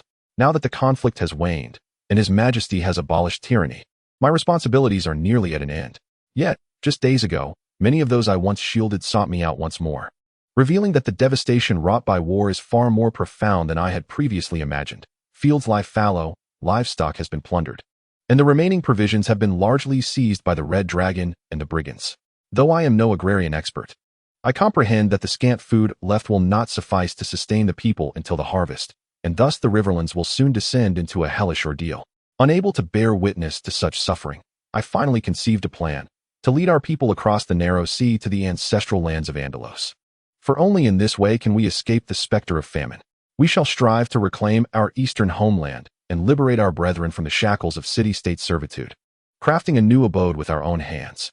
Henceforth, I began to gather followers, stockpiling resources, and preparing to traverse the ocean. It was at this juncture that the warriors of Lannister discovered us and fulfilled their own duties to the kingdom. I lament the occurrence of such events. If my lords are determined to hold me accountable, I would willingly face death, but I implore you to spare my followers, allowing them to depart unscathed, for they are merely the most innocent victims of this war. Lastly, may the Seven witness all that I have done. Hugo concluded his long-prepared address, feeling a parched throat, yet exhilaration within, confident that the former Hugo would indeed share in this joy. He stood quietly before the assembly, maintaining the humble demeanor befitting a vassal, patiently awaiting his fate. Hugo's speech was not a comprehensive account of the truth. It was laced with subtlety and omissions. But the very essence of a speech lies in such artistry. Sir Hugo Tolete, the first to speak, was his Lord John Arryn, the esteemed hand of the King of the Seven Kingdoms, his countenance grave yet tinged with a hint of appreciation. I have witnessed the tragedies of war countless times. Restraining an army is far from the effortless narrative spun by bards. You have yet to experience enough, but I can empathize, for every young soul traverses such a path. As for your obligations, I shall not hold you accountable for the failings of your lordship. The Seven grant you their mercy and wisdom. For Hugo, John's forgiveness was indeed fortuitous news. Lord Arryn was not only his direct liege, but also the foster father of King Robert and the King's Hand. Gaining his absolution undoubtedly revitalized the morale of the troops. However, the sudden interjection of Hugo Hoster Tully roused Hugo's previously relaxed vigilance. As the protector of the Riverlands, Hugo had clashed with Hoster's forces for several years. The old fish would not easily allow Hugo to depart unscathed. I have heard that you intend to embark on a campaign to the east, and witnessing your determination today brings me great solace as the Lord of the Riverlands. However, the journey to that ancient land is fraught with peril. Are you adequately prepared? Even with your resolve, what of the common folk? Historically, the peasantry has been impoverished and ignorant, dwelling in quaint, antiquated villages, traversing muddy, winding paths. Most have never ventured beyond their hamlets, and some villages have devolved into insular breeding grounds. These individuals believe that the market by the roadside is the pinnacle of worldly splendor. It is one matter to ask them to defend their homes, yet another to summon them to battle in distant lands. Do you truly think they can sustain their courage and determination? I fear they may falter. I might even venture to suggest that these people could not only fail to assist you, but may hinder the capable knights, leading to avoidable defeats and potentially sowing chaos born of ignorance. Thus, I have a proposal, Sir Hugo. You might consider leaving the peasantry behind and leading a contingent of knights and mercenaries ahead. Let the might of the Seven Kingdoms pierce through the mercenaries of the city-states. Afterwards, we can gradually transport the beleaguered commoners across the narrow sea to settle them. This way, should the advance party encounter difficulties, we will be better positioned to respond. Naturally, as the proponent of this plan, I shall contribute to your cause. Riverrun can mobilize at least 20 knights for the east, with a greater number of infantry and mercenaries. Sir Hugo, will you accept my proposal? However, Hugo could never acquiesce to this suggestion. Hugo Tolete, a slippery and cunning old fish, clearly sought to undermine Hugo's strength after failing to hold him accountable for any transgressions. Indeed, while the rural farmers may be naive and credulous, they constitute the very foundation of Hugo's support and the source of his military might. Without their involvement or intelligence, how could Hugo navigate the Riverlands? He would likely have been hung beneath Riverrun by the old Tully long ago. As for the bait cast by the old fish, Hugo had no desire to take it. If abandoning the common folk would significantly diminish his strength, then these so-called reinforcements were undoubtedly intent on his demise. Hugo could easily envision the consequences of allowing their participation. He was uncertain, however, how they intended to arrange his death. Would he drown in the sea, perish on the battlefield from a stray arrow, or meet his end in a hunting accident, a fate most familiar to the nobility? The old fish professed support, yet secretly sought his life. My Lord Horst, Hugo said, suppressing his displeasure and maintaining a humble demeanor. Your willingness to support our sacred expedition is most appreciated. Regrettably, your lordship is preoccupied and unaware of our true needs. For us, numbers outweigh the quality of troops. Since the Undulls crossed the sea, the lands of Andes have languished under foreign dominion for millennia. Outsiders desecrate sacred sites and oppress the populace, who can no longer endure such tyranny. I have heard that they have prayed for the return of their kin from the west for many years, yet no one has answered. If the forces heading east are too few, the residents of the homeland will not dare to rise in response. Only a grand display, with banners obscuring the sun, can rekindle the courage of the inhabitants to resist and provide the expedition with genuine allies. Moreover, the Andes Valley is renowned for its abundant resources. Securing supplies from this region will not be a challenge. Relying on quality over quantity may seem to resolve immediate troubles, yet it places the expedition in a far more precarious position. As for the cowardice of the common folk, I am unconcerned. Since the church took up arms to overthrow King Innes, the world has only witnessed the valiant deaths of the 7 gods' loyal servants. Never has there been a coward fleeing from battle. However, no matter how loyal a warrior, he cannot withstand the flames of a dragon. If not, why did the Undulls migrate west? Sir Hugo, the fervor of faith ultimately cannot rival absolute power. And now, the dragons have all perished. Hugo retorted without reservation, stating that the Targaryens lost their dragons due to greed and folly, subsequently turned against each other for crowns and beauty. Just last spring, their base desires led them to disregard laws and contracts, brazenly kidnapping another betrothed and burning to death a nobleman seeking justice along with his heir. Now, they have reaped the consequences of their wicked lineage, leading to their own annihilation. We have never yielded to their tainted bloodlines. It was the king of the living who sought reconciliation with us, not we who knelt in submission. And now, just across the narrow sea, the illegitimate progeny of Valyria continue to poison the lands of Andes, enslaving our fellow kin. Should we, as Undulls, turn a blind eye and disregard our brethren? If so, why did our ancestors venture across the narrow sea? Would it not be better to abandon our weapons and toil in the Dragon King's mines until death? Thus far, I have sustained my life through virtue and perseverance, a grace bestowed upon me by the divine. Even if I were to encounter a fatal blow on the battlefield, I would bear no regrets in death, for I know that such an early demise is the reward for my unwavering faith and loyalty to duty, freeing me from the stain of dishonor.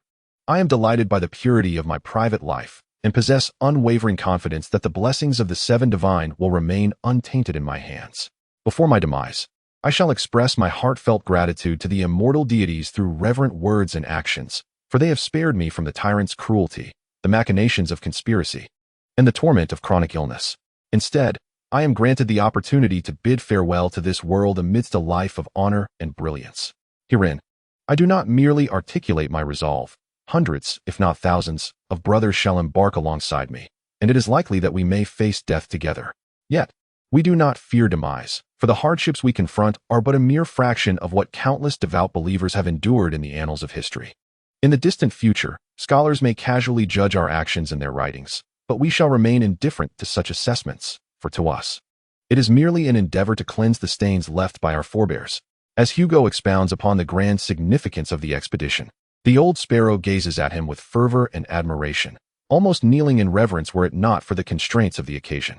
Hugo, too, becomes enraptured by the fervor of his oration, although a sense of vigilance towards the seven gods lingers in his heart.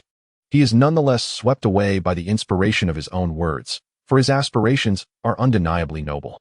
However, at that moment, an audacious voice interrupted his speech, none other than Duke Tully, whose incredulous gaze upon Hugo resembled that of one observing a madman. Yet, you must not, Horst, cease your discourse. A calm voice emanated from the corner of the grand tent. Hugo turned to see King Robert gazing at him. The wine bottle on the table opened while the cup had remained untouched for a considerable time. Perhaps preoccupied with his negotiations with Tully, Hugo had failed to notice this change. With the quarrel subsiding, Robert stepped away from the table, approaching the three, his demeanor now devoid of the previous casualness and ease. This was Hugo's first encounter with a serious king, perhaps a first for the others as well. Hugo, are you resolved to lead the people across the sea to confront the unknown foes of the East? I trust your father spoke of the tales of the 9 copper coins king, recounting the challenges and perils of such a maritime expedition. With the blessings of the 7 gods, we shall surely traverse the narrow sea, reclaim our homeland, and establish our promised land, Robert declared. Hugo responded with steadfast conviction. If that is the case, then proceed with confidence. Robert's words sealed the outcome of their meeting. Hugo's spirits soared at the king's affirmation, marking the dissolution of the formidable figure of Hugo Tolete, replaced by the pious knight Hugo Tolete, whose heart is devoted to the 7 gods and singularly focused on reclaiming the homeland. Lord Horst may find dissatisfaction in this, yet the king has indicated his stance, leaving Horst no choice but to accept the present outcome. The old fish must swallow the bitter fruit. As for Hugo, he has at last received the long-desired acknowledgement, and from this moment forth, he must earnestly prepare for the promised Eastern expedition, which has always been the aspiration of his heart. Concluding the meeting, Hugo exited the grand tent, ready to mount his steed and return to the camp, with old Eileen seeing him off on behalf of King Robert.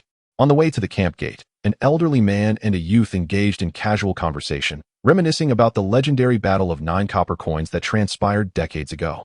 Their discourse encompassed the military maneuvers of the 7 kingdoms, the treacherous sea crossings, and the establishment of encampments, naturally including the valiant exploits of Hugo's father, Orc. Although this shared topic was one of the few remnants of commonality between them, they conversed with great enthusiasm. Sir Hugo, please remain true to your oath and diligently fulfill your duties. The affairs of the 7 kingdoms are intricate, and the Iron Throne shall require your assistance. With these words, Old Island bid him farewell as Hugo stepped out of the camp. Hugo readily acquiesced, yet a flicker of confusion stirred within him. After all, he had come seeking the king's favor for his own declaration, so why was he being told of his potential to aid the kingdom? However, he soon dismissed such thoughts, for he was eager to return swiftly to the camp alongside Old Sparrow, to share this momentous news with everyone. Chapter 13. Further expansion and an unexpected invitation. As Hugo made his way back to his own encampment, those with keen eyes could discern the excitement and joy etched upon his face. Among them, the more outspoken immediately relayed their observations, inciting gasps from those crowded behind who could not witness the spectacle ahead. As the king's forces sheathed their weapons and began a systematic retreat, and as more eyes fell upon Hugo's expression, jubilant cheers erupted like thunder. Indeed, His Majesty the King had endorsed our noble cause. Under the watchful gaze of the 7 gods, we shall journey eastward and reclaim the sacred lands of the 7. Hugo bellowed with a voice forged on the battlefield. His proclamation met with a crescendo of cheers.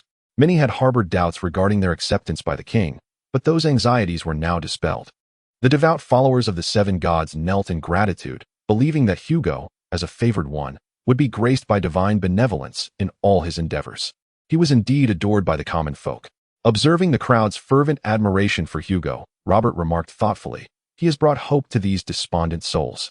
And even more despairing individuals will gather under his banner in the future. Your Majesty, While we have resolved to support his cause, vigilance must not be forsaken. I intend to contact Duke Tywin and request that he assign someone to keep an eye on Hugo, Old Island continued, articulating the unspoken concerns of the king. Robert, rough and boisterous as he was no fool. He simply often chose to disregard such matters. And you plan to discuss a few matters with Tywin, do you not? John, leave these affairs to you. I shall roam about the vicinity today and seek some amusement. As usual, Robert dismissed what he deemed trivial tasks to Old Island, who could only sigh in resignation as he accepted the directive. Your Majesty, Prime Minister, we of House Tully are also quite capable of undertaking such tasks, and there is no need to trouble Duke Tywin. Besides, the Riverlands are my domain. It would be more prudent for me to oversee matters myself, Duke Horst interjected, his expression betraying a hint of displeasure, feeling slighted that the Prime Minister had thought of Tywin rather than his own house, which was the true landholder. I am profoundly grateful for your enthusiasm, Lord Horst, yet this matter is rather intricate, concerning the organization of King's Landing. I presume you would prefer to distance yourself from such affairs. It would be prudent for you to maintain a cautious stance. Old Eileen's words altered Horst's expression. He comprehended the Prime Minister's underlying message and began to grasp the previous stance taken. In light of this, it would indeed be best not to intervene. I understand. Do you intend to utilize these individuals to address the situation in King's Landing?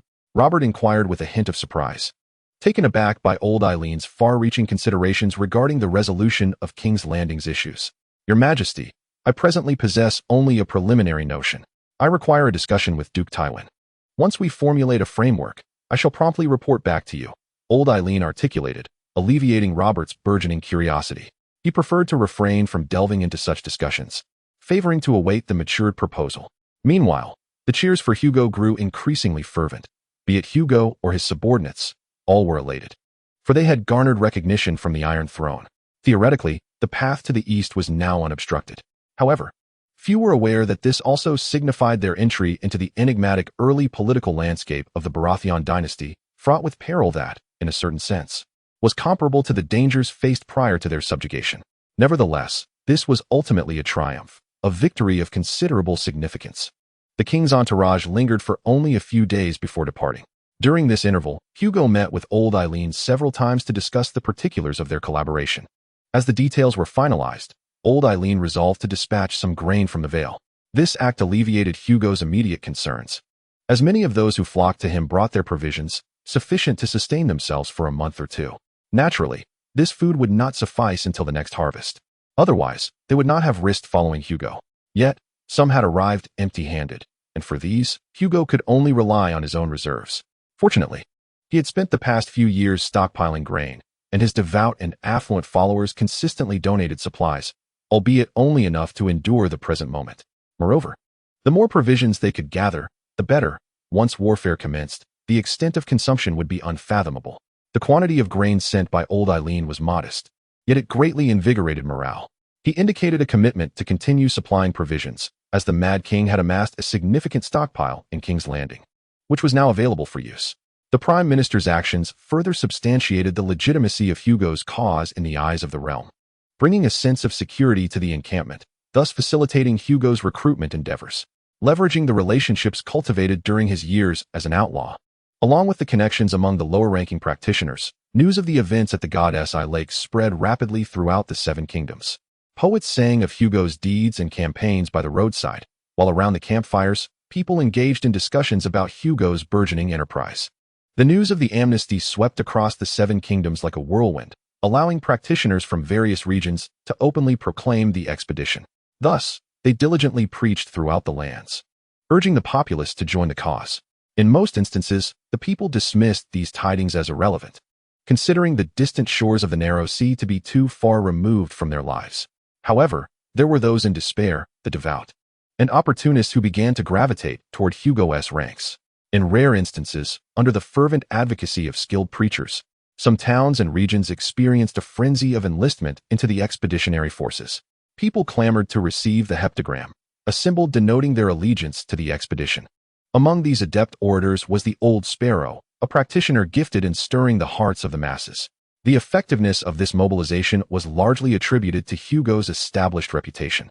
Had it not been for his years of service to the people, his image as their protector would not have facilitated such a smooth endeavor. Consequently, Hugo's ranks swelled yet again, expanding to nearly 10,000 within the following 2 months. The encampment grew like a tide, with newcomers primarily hailing from the regions of Riverland, Bay of Rivers, and Stormlands. However, to Hugo's disappointment, though not entirely unexpected, the majority of these recruits lacked reliable military experience. Most were desperate commoners converging under the guidance of practitioners, with a minority consisting of mercenaries and knights, half of whom sought merely to pass time, while the other half were genuine believers. As the crowds gathered, many practitioners also joined Hugo's cause, their presence proving vital to his efforts. Without them, he would struggle to maintain his forces. They brought with them a bounty of donations from their followers, ranging from gold and silver to provisions.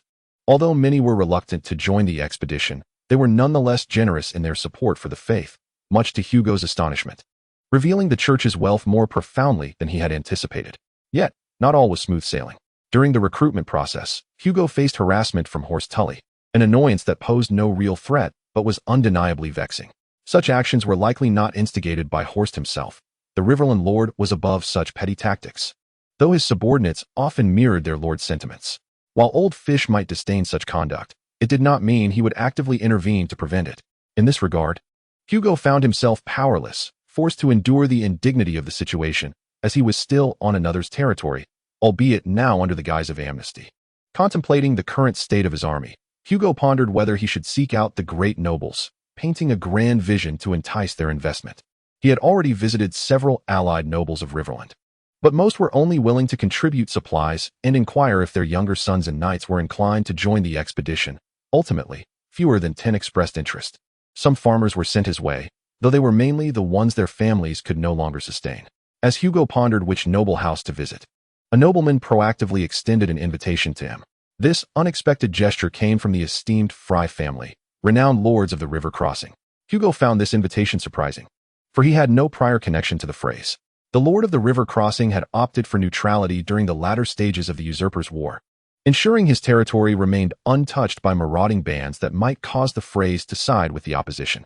Thus, Hugo was perplexed as to why the River Crossing Lord would invite him. Moreover, the mention of the phrase conjured unflattering memories of a particularly sharp-tongued character from the original narrative, which did little to endear them to him. However, the moment was not one for choices. It was a time when he was chosen. Given that such a prominent noble was willing to meet him, he recognized the necessity of seizing this opportunity. Therefore, after entrusting his increasingly vast camp to Old Sparrow, Hugo took only 3 or 4 attendants and embarked on the journey to Twin Rivers City. With the cessation of hostilities, the roads were now clear, and to evade complications, he refrained from displaying banners, allowing him to reach the Fry territory swiftly. Upon entering the famed stronghold of Twin Rivers City, he was struck by its formidable presence. The castle, as its name suggests, stood majestically above the river, characterized by towering walls, a deep moat, and a robust oak and iron gate. The renowned Long Bridge, a cornerstone of the river crossing lord's legacy, was flanked by fortified entrances within the heavily guarded inner city, with bastions and iron gates at either end, while the central river was protected by the watchtower. As Hugo beheld Twin Rivers City for the first time, he was awestruck. The grandeur of the river crossing lord's castle was indeed magnificent, rivaling even that of the bustling city of Flowing River. However, he had encountered several castles in the Riverlands that could match it, not to mention Huron Castle, a reflection of the awkward position held by the Tully family in the Riverlands.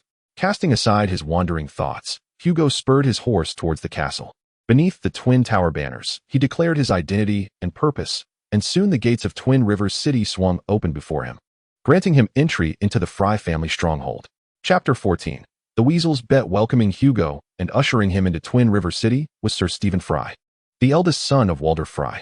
There is a saying that the progeny of old Fry bear a resemblance to weasels, and Stephen indeed appeared as a weary, aged weasel. My Lord Hugo, he began, it is truly an honor that the esteemed favorite of the gods has accepted our family's invitation. Your presence shall undoubtedly bring great pride to my father. As they traversed the long bridge with the Green Fork River rushing beneath them, Stephen's courtesy would have satisfied even the most fastidious of etiquette officers. You flatter me. It is my honor to meet Lord Walder, Hugo replied, fully aware that he was not one to be swayed by the humility of others. He was acutely conscious of his own position, which, in the eyes of others, was akin to that of a beggar seeking charity. Though the reason for Lord Fry's invitation remained a mystery, Hugo resolved to clarify his own position. In response to Hugo's remarks, Stephen offered no words, merely smiling as he subtly probed for information regarding the forces Hugo had amassed and the number of combatants involved. In this regard, Hugo opted for candor, not out of a desire to boast or engage in idle chatter, but rather because the other party was the Lord of the Riverlands. Surely, he was not oblivious to the circumstances at hand. Thus, rather than risk undermining his own reputation with empty words, Hugo deemed it wiser to be forthright. Hugo's honesty took Stephen by surprise. However, the old weasel revealed no emotion, maintaining his courteous demeanor, which left Hugo, who sought to glean some insight, feeling somewhat disheartened. Upon reaching the entrance of the Fry Hall, Stephen paused, saying, "My Lord Hugo, please wait a moment while I inform my father to prepare for your audience." With that, he slipped through the slightly ajar door, leaving Hugo to await his turn. To pass the time, he began to observe the surrounding decor. The Lord of the River Crossing's fortress was adorned with understated elegance, devoid of ostentatious embellishments, making it difficult to discern that it was the stronghold of a major lord of the Riverlands. The deep blue banners featuring twin towers were omnipresent, beneath which vigilant guards stood ready with their polearms, prepared to confront any potential threats. This sight prompted Hugo to contemplate the wealth and manpower of House Fry, and he could not suppress the tantalizing fantasy of what it might entail if the Freys were to fully support his endeavors. After all, the invitation was unlikely to be merely for idle conversation. As Hugo's thoughts drifted, Stephen returned, announcing, "You may enter, my Lord Hugo. My father is ready to receive you." Subsequently, Hugo found himself in the presence of the illustrious Lord Fry. The Marquis, in his 70s, resembled a shriveled pink weasel, with only a few strands of white hair amidst an otherwise balding head, while Stephen stood dutifully by his father's side. At the first sight of Lord Fry, Hugo sensed trouble. Those keen eyes indicated that dealing with this man would be anything but easy, and the prospect of deceiving him seemed utterly futile. He felt a measure of relief that, aside from Lord Fry and his eldest son, only a handful of servants and guards occupied the hall. Had Lord Fry's numerous offspring been present, Hugo would have felt considerable pressure. "Lord Warden, I am Hugo Tolete, and it is an honor to receive your invitation," Hugo said respectfully, ensuring he adhered to proper decorum. "Hugo? Yes, that is the name," Lord Fry replied, dismissing his son's attempt to assist him. Those piercing eyes turned to Hugo, making him feel as though he were under scrutiny, which was decidedly uncomfortable, yet he remained still. "I am aware of your reputation, though not for your recent expedition, but rather for the slap you delivered to that old fish." "Huh. I still recall the sight of Horse Tully amassing a great host to capture you, only to return empty-handed." When mentioning the awkwardness of his own title, Lord Old Fry was filled with delight, his face trembling with laughter. Stephen attempted to support his father, but was brushed aside by Old Fry. The Lord's reaction did not surprise Hugo. After all, who would appreciate a lord who took too long to choose a name for himself, all the while incessantly gossiping about the Fry family being nouveau riche? "I am not so fragile, Stephen," Old Fry declared, his face revealing unmasked disdain. "I am far from the grave. We shall discuss matters of death when the time comes."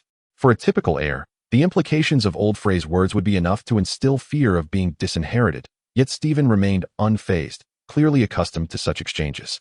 Hugo lacked the energy to focus on the Fry father-son drama and interjected, "I owe my successful escape to you. Had you not permitted their passage, I would not have evaded my pursuers so easily." During his flight, Hugo had traversed Fry territory, unknowingly passing near the Lord's domain. Now that an opportunity had arisen, he was eager to seize it. "Do not flatter me. I am aware of your capabilities." Old Fry waved his hand dismissively, akin to shooing away insects. "I have heard the rumors about you over these years. To be frank, I initially thought you would soon find yourself dangling from a rope, yet here you are, having survived and gained the king's favor to stir the winds of change. That is truly your skill." "Thank you for your acknowledgement, Lord Ward," Hugo replied promptly, refusing to let flattery cloud his judgment. More importantly, he remained unaware of Old Fry's reasons for inviting him. Stealing a discreet glance at Old Fry's expression, he noticed the Marquis observing him with a playful demeanor, while Stephen maintained his courteous facade, adorned with an appropriate smile. "Now let us get straight to the point." Old Fry's words captured Hugo's attention. "Young man, I am quite interested in your endeavors. Would you be willing to accept the knights and resources of House Fry?" Upon hearing Old Fry's proposition, Hugo was momentarily taken aback. Had he misheard? The Lord was willing to invest. Knowing that this Lord was typically acerbic and driven solely by self-interest, the prospect of his low-probability venture receiving Old Fry's favor was astonishing. He glanced back at Old Fry, who was also watching him, his expression seemingly conveying, "I knew it would come to this." "Young man, surprised?" Confused as to why I would invest in your enterprise? Old Fry preemptively voiced Hugo's unasked questions, his demeanor reminiscent of a cat teasing its prey. Hugo instinctively nodded, at a loss for what else to say. Huh, I knew it would be this way, Stephen. Did I not tell you so? Steve Lynn forced a smile, then cast an apologetic glance at Hugo before speaking, to be precise. Several knights from the Freelay family wish to join your endeavors. Naturally, my father would not idly watch his descendants march into battle. Hence he intends to offer you certain gifts, simply requesting that you take care of them. Steve Lynn's words alleviated the initial shock in Hugo's heart. Upon hearing that the Freelay family was investing in him, he questioned whether his ears were deceiving him. After all, the Freelay family was a large clan, with the descendants of old Freelay numbering over 100, so it was not unusual for someone to seek his path. If that were the case, old Freelay's invitation was surely to entrust him with the care of his progeny. It was evident that Wanha City had been nurturing so many people under other lords. Children would have been cast out upon reaching adulthood. However, Hugo also felt a tinge of disappointment. If a lord of Freelay's stature were to join, his endeavors would flourish significantly, attracting even more noble allies. Nevertheless, the inclusion of noble offspring was still beneficial, at the very least. They could serve as a model to entice other noble heirs. Let us rest for a night in Wanha City, Lord Hugo. Tonight, we shall host a grand banquet in honor of your arrival, and you may also meet a few of the knights who will be joining us, Steve Lynn continued. Hugo, finding no reason to decline, readily agreed. He then followed the summoned servant out of the Lord's Hall, remembering to bow once more as he departed. What is your opinion of this, Hugo? Old Freelay inquired of his eldest son as the grand hall doors closed. A mere knight, had he not achieved those remarkable feats? I would scarcely have given him a second glance, Steve Lynn replied, maintaining his gentle and courteous demeanor, though his words bore a different meaning. Father, I understand your desire to seek opportunities for my brothers, but in my view, Hugo's crusade appears too ethereal and insubstantial. It is hardly worth the risk, even for my half-brothers. Precisely why we must engage in this venture, Steve Lynn. Your perspective is still too limited. One must broaden their horizons. How can everyone be so narrow-minded? Old Freelay admonished, frustration evident in his tone. Steve Lynn listened respectfully, having evidently grown accustomed to such postures before his father. He has gained the recognition of the Iron Throne and amassed tens of thousands of commoners, potential fodder for the cause. Where else could one find such an opportunity? By aligning ourselves now, we become the foremost financiers of this expedition, effectively taking control of it from that moment forward. Yes, it is a gamble, but what if it succeeds? The vast prospects of the East would unfold before our family. You are my eldest son. Naturally, you need not worry about the future. But your brothers may not share that luxury. Enough with your reassurances of caring for them. I have no faith in those words. You may provide temporary support, but such care cannot endure indefinitely. And even if your brothers unite, what of my grandchildren? Their relations are fraught with hostility. Moreover, in the eyes of those noble families, we are ultimately mere upstarts. Stephen, I recall once sharing with you the tale of the Bartway family. In their time, Bartway was coerced and deserved leniency, perhaps even a chance for redemption. Yet, the Blood Ravens ruthlessly reduced them to a mere breath, leaving them in utter desolation. To those great nobles, our family is but a larger version of Bartway. Upon hearing my father recount that story yet again, a bitter expression crossed Stephen's face, though he swiftly masked it, for he knew that revealing his discomfort would invite trouble from his father. It is remarkable how well my father remembers. He was but a child during the Bartway incident. Yet he recalls it with such clarity, frequently recounting it to this day. In an exceedingly rare moment, Lord Fry displayed a hint of vulnerability. We cannot remain forever crammed in Riverrun. I must seek a respectable path for my descendants, a means of survival for our family. Westeros has no more land to offer. Our gaze must turn to overseas ventures. This is but a small endeavor, and if blood must be shed in the process, so be it. Such is the price for glory, and the Freys are willing to pay this blood price. Yes, father, I had not considered that, Stephen replied, as he consistently chose to acquiesce to his father's wishes. The Marquis of Walder merely shot him an exasperated glance and shook his head, turning his attention to Hugo, ensuring he felt the warmth of the Lord of the River crossing. Furthermore, do not forget to procure something from him swiftly. Even the smallest morsel is worth having.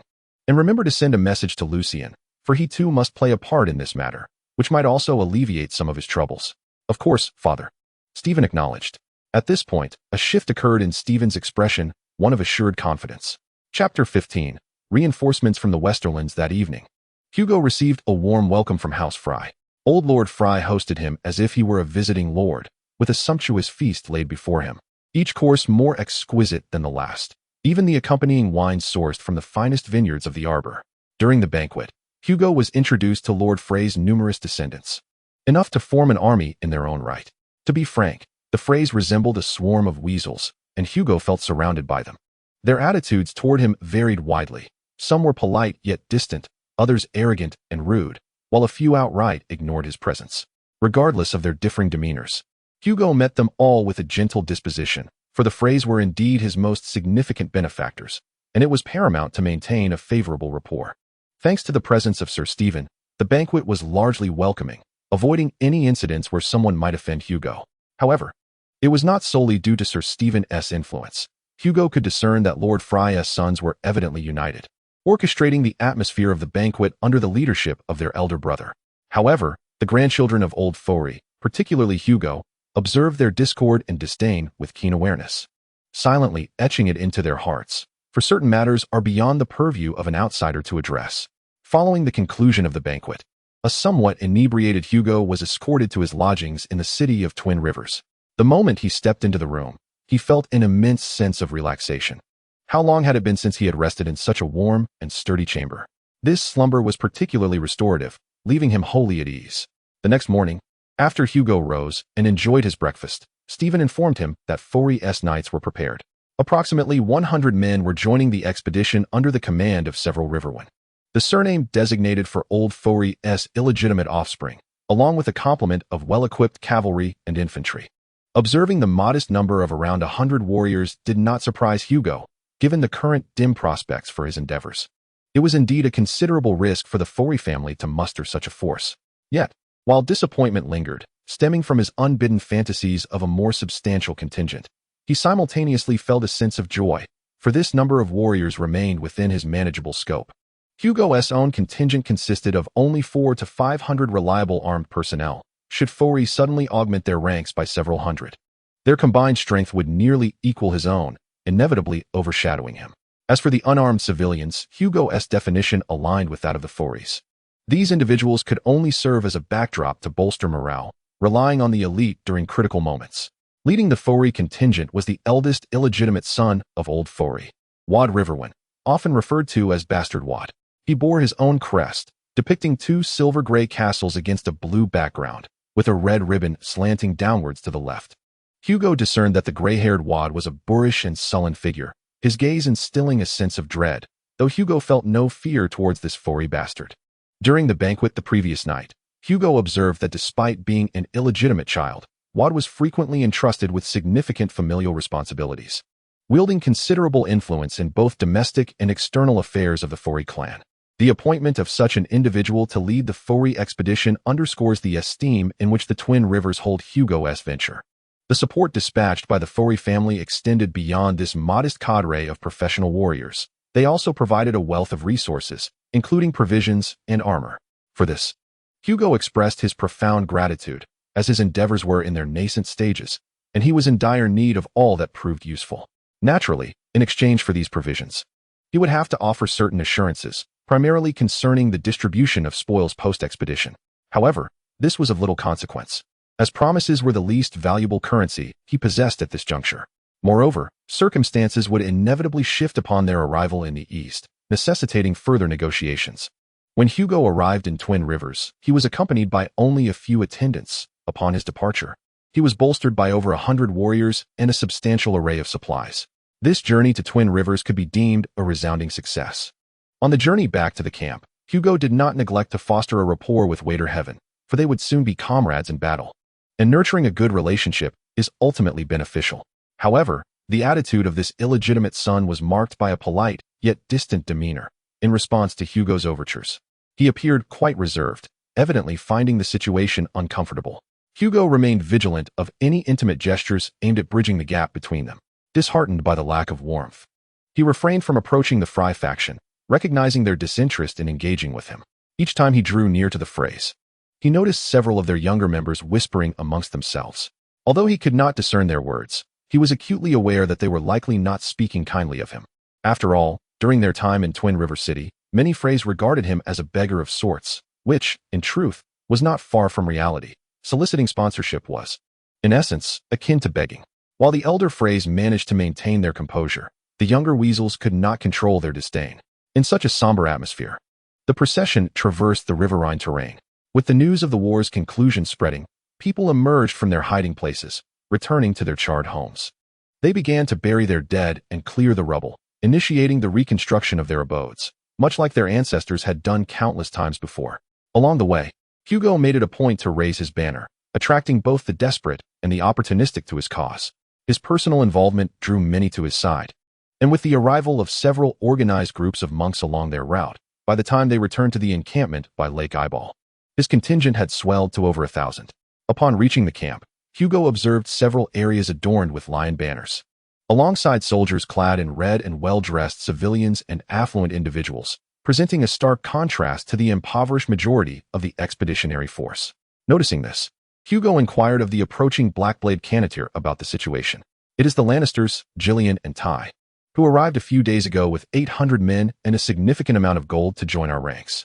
Old Sparrow has accommodated them over there, replied Cannoneer, his words rapid and succinct, as if reluctant to waste a single syllable. Hugo was taken aback by this news. He had not anticipated that the captured Lannister brothers would come to join them, let alone bring reinforcements. However, this development could ultimately prove advantageous. Considering this, he discreetly glanced back at Waiter Heaven, noticing the tension in the knight's expression as he furrowed his brow at the sight of the Lannister banners. Hugo understood that there is no such thing as a free lunch. The Freys must have seen something of value in their investment in him. What then did he possess that held such worth? It was the burgeoning crowd he had gathered, capable of wielding considerable influence. During the return journey, while engaging with the Freys, Hugo remained observant, dispatching individuals to investigate their movements and conversations. The fragments of information he collected, coupled with the scant few elements he possessed that might be coveted, allowed him to discern the Freys' intentions. However, even if Hugo were aware of the situation, he could do little about it. After all, the other party was a benefactor. And what could he possibly do? With others willing to part with their gold, could he refuse? Fortunately, they did not seek to usurp the power he held, thus preventing him from being marginalized. Just as Hugo resolved to treat Fry with caution, he received news upon returning to camp that the Lannister brothers had arrived, which would undoubtedly alleviate his current awkward predicament. Regardless of the Lannisters' intentions, their mere presence would instill a sense of caution and trepidation among the Freys. For the Freys were merely lords of the Riverlands, while the Lannisters were the paramount lords of all Westeros. In the midst of this realization, Hugo suddenly heard a familiar voice. It was Gillian Lannister. "My lord Hugo, I did say I would bring people to join you, and now I have done just that. After much persuasion with Tywin, he finally provided me with some gold, and I went forth to recruit a few friends and soldiers, along with the devoted from the Westerlands.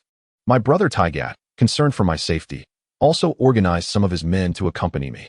Gillian retained the same vibrant demeanor in Hugo's memory, dressed in sharp, simple attire. Tygat, on the other hand, exuded a composed demeanor, his garments befitting a Lannister's stature. While Gillian greeted him with enthusiasm, Tygat merely nodded politely. "I am immensely grateful for your presence, Lord Gillian, Lord Tygat. May the Seven bless you." Hugo quickly dismounted and bowed to the two, with the Freys following suit. Their eagerness was somewhat disconcerting to Hugo, though he refrained from expressing his discomfort. "Come now, my lord Hugo, let us not be formal. We are old friends," Gillian remarked, his familiarity evident. Upon noticing the Fry sigil, he inquired, "Are you the son of Lord Walder? I am surprised to find my kin here. May I ask which son you are of Lord Walder?" Gillian's question momentarily caught the Freys off guard. The atmosphere became somewhat tense, particularly for Walder, whose expression betrayed his displeasure. It was Tygat who intervened, alleviating the awkwardness Gillian had inadvertently created. "From that sigil, you must be Walder Rivers, the eldest of Lord Walder's bastards. Greetings, I have heard of your commendable second place at the tournament in Riverrun." Evidently, Tygat's knowledge of heraldry surpassed that of his brother, as he recognized Walder's identity with a mere glance. His words indeed eased the tension surrounding the Freys. "Yes, that is indeed me. It is a pleasure to meet you both, Lord Tygat, Lord Gillian. We have come at our father's behest to partake in the holy expedition of the Seven," Walder Rivers stated politely, a demeanor that seemed at odds with his appearance. Hugo could not help but glance sideways, realizing that he too could adopt such a humble posture. "Gentlemen, let us not linger in conversation here." Hugo timely spoke up, suggesting that regardless of the circumstances, they should first proceed to the camp, settle the troops, and then discuss the matters at hand, for they would have ample time later. Naturally, his words met no opposition, and everyone busied themselves with their respective tasks. Chapter 16. The Church Envoy. The wealth of the people from the West is indeed remarkable. Having spent considerable time in the Riverlands, I had yet to encounter such affluence. Their equipment is truly enviable. As Hugo returned to his tent, he could not help but continue to marvel at the sights he had just witnessed. Almost every individual possessed weapons and armor, everyone. The gear of the goldsmiths and their bodyguards surpassed that of ordinary knights, and they even donated equipment to those who lacked it, contributing a substantial sum upon their arrival here. However, I fail to comprehend why such individuals would participate in an expedition. Generally, they would merely donate funds, would they not? Sitting down heavily on a military stool, Hugo's astonishment showed no signs of waning. He had not anticipated the West's generosity to be so grand. The Lannisters had presented a significant sum, and those beneath them had also contributed handsomely. This was a tangible manifestation of the Seven's influence. My Lord Hugo, among the wealthy, there are indeed many willing to dedicate themselves to the Seven, old Sparrow remarked, folding his hands in prayer, expressing gratitude to the divine, to the sevenfold deity. The arrival of the Lannister brothers is indeed timely. Do you recall how those phrases used to hover around them?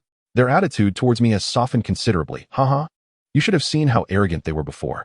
The mention of the phrase brought a smile to Hugo's face.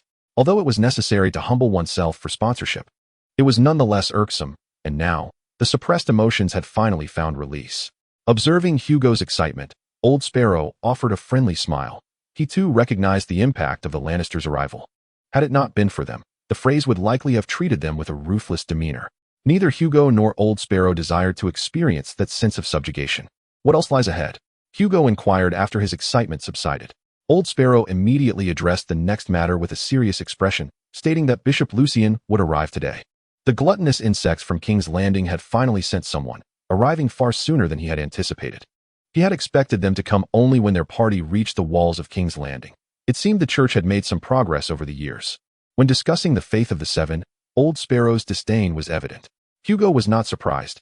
Old Sparrow had never concealed his aversion to the church. In his view, the institution had forgotten its followers. Had it not been for the grassroots clergy, the faith would have long since crumbled in the eyes of the populace. Upon hearing this news, Hugo immediately stood up, instinctively pacing within the tent. Is that so? They're finally coming. That's splendid. Bishop Lu Chun, as his title suggests, holds a prominent position within the Church of the Seven Gods. Hugo is somewhat acquainted with this individual, particularly his surname, which is Fule. Lu Chun Fule. The son of the venerable Fule chose the path of servitude to the Seven Gods, journeying to the Old Town to study theology before entering the church. Within the Church of the Seven Gods, he ascended swiftly, soon becoming a bishop. However, he remains far from the rank of archbishop, who has the authority to influence the election of the High Pontiff, having lingered in his current position for over a decade. While it is customary for those who enter the church to relinquish their surnames, symbolizing a severance from worldly ties, Hugo is skeptical of such notions. Many noble scions within the church maintain close connections to their families, leveraging their familial power. Prepare accordingly, Old Sparrow. I require immediate notification upon Bishop Lu Chun's arrival. Hugo emphasized, recognizing the significance of this meeting. Lu Chun is the first official representative sent by the Church of the Seven Gods, and Hugo's plans necessitate the church's support. Although securing the Iron Throne's endorsement assures him of the puppet church's approval, this meeting with Bishop Lu Chun marks a crucial step in Hugo's endeavors. He must ascertain the church's true stance and the intentions of its envoy. I shall expedite this matter, Old Sparrow declared. Just as he finished speaking, a cacophony erupted outside the tent, prompting a knowing glance between Old Sparrow and Hugo. Could it be that the moment had arrived? The two hastily exited to observe the camp's entrance, where they beheld a procession bearing the banner of the seven-pointed star. The members of this entourage donned the various vestments of the church, and many of the populace knelt humbly before them. At the forefront of the procession rode a cleric adorned with a crystal crown and clad in a brown bishop's robe, embellished with an ancient prayer and decorations of the seven-pointed star. He was the leader of this assembly, Bishop Lu Chun himself. For the majority of the populace, a bishop represents the highest echelon of clergy they might encounter. Archbishops and high pontiffs belong to the realm of legend. Even bishops are seldom cited, rendering their presence a source of profound awe. All attending clerics knelt in reverence, yet many monks regarded the church's entourage with disdain. The monastic system operates independently of the church, and numerous monks harbor substantial grievances toward the ecclesiastical atmosphere. Thus, they merely offered customary gestures of respect. while some monks outright refused to bow, perceiving the church's actions as a corruption of the virtues depicted in the seven-star scriptures. The clergy, accustomed to such behavior from their brethren over the years, refrained from comment, for the church represents a composite of hierarchical and monastic systems. Very well, let us make the acquaintance of this esteemed bishop, Hugo remarked to the bishop, and then, surrounded by guards and monks, he approached. As Hugo made his entrance, the crowd hastily parted, for they held the bishop in great reverence, yet Hugo, as a favorite of the divine, commanded even greater respect. I presume you are Lord Lucian. It is a pleasure to meet you, Hugo said as he navigated through the throng that had made way for him, arriving before Lucian. Upon seeing Hugo, the bishop promptly dismounted. Here, Hugo had a clearer view of this high-ranking cleric. Much like his brother, Lucian bore a weasel-like visage, an air of cunning emanating from him. However, his long-standing dedication to ecclesiastical duties imparted upon him a distinct aura that set him apart from other frays, rendering him quite conspicuous. Ah, you must be Lord Hugo. I pay my respects to you, Lord Hugo. To Hugo's astonishment, the bishop, after dismounting, knelt directly before him. With this gesture, everyone else quickly followed suit, and Lucian seized Hugo's hand, kissing his fingers with a tone of profound reverence. Such a display of homage is typically reserved for the archbishop, and Lucian's actions undeniably signified his acknowledgement of Hugo's divine favor. This unexpected gesture left Hugo utterly taken aback. He had anticipated mere pleasantries, not this sudden act of submission. While internally he cursed the bishop for diverging from protocol, he understood the need to maintain decorum. Lucian continued, stating that for the grand undertaking of the seven gods, the archbishop had pledged the church's unwavering support for the expedition, with preparations already underway to mobilize resources for the maritime venture. Lucian's words incited further cheers. Although few present had ever encountered the archbishop, for the common faithful, he represented the embodiment of the seven gods on earth, a figure both revered and distant. Such endorsement from a personage of that stature undoubtedly augured well for the success of their grand endeavor. You are most welcome, Lord Lucian. In this atmosphere, Hugo felt compelled to adhere to formalities, yet it was evident that this setting was unsuitable for discourse.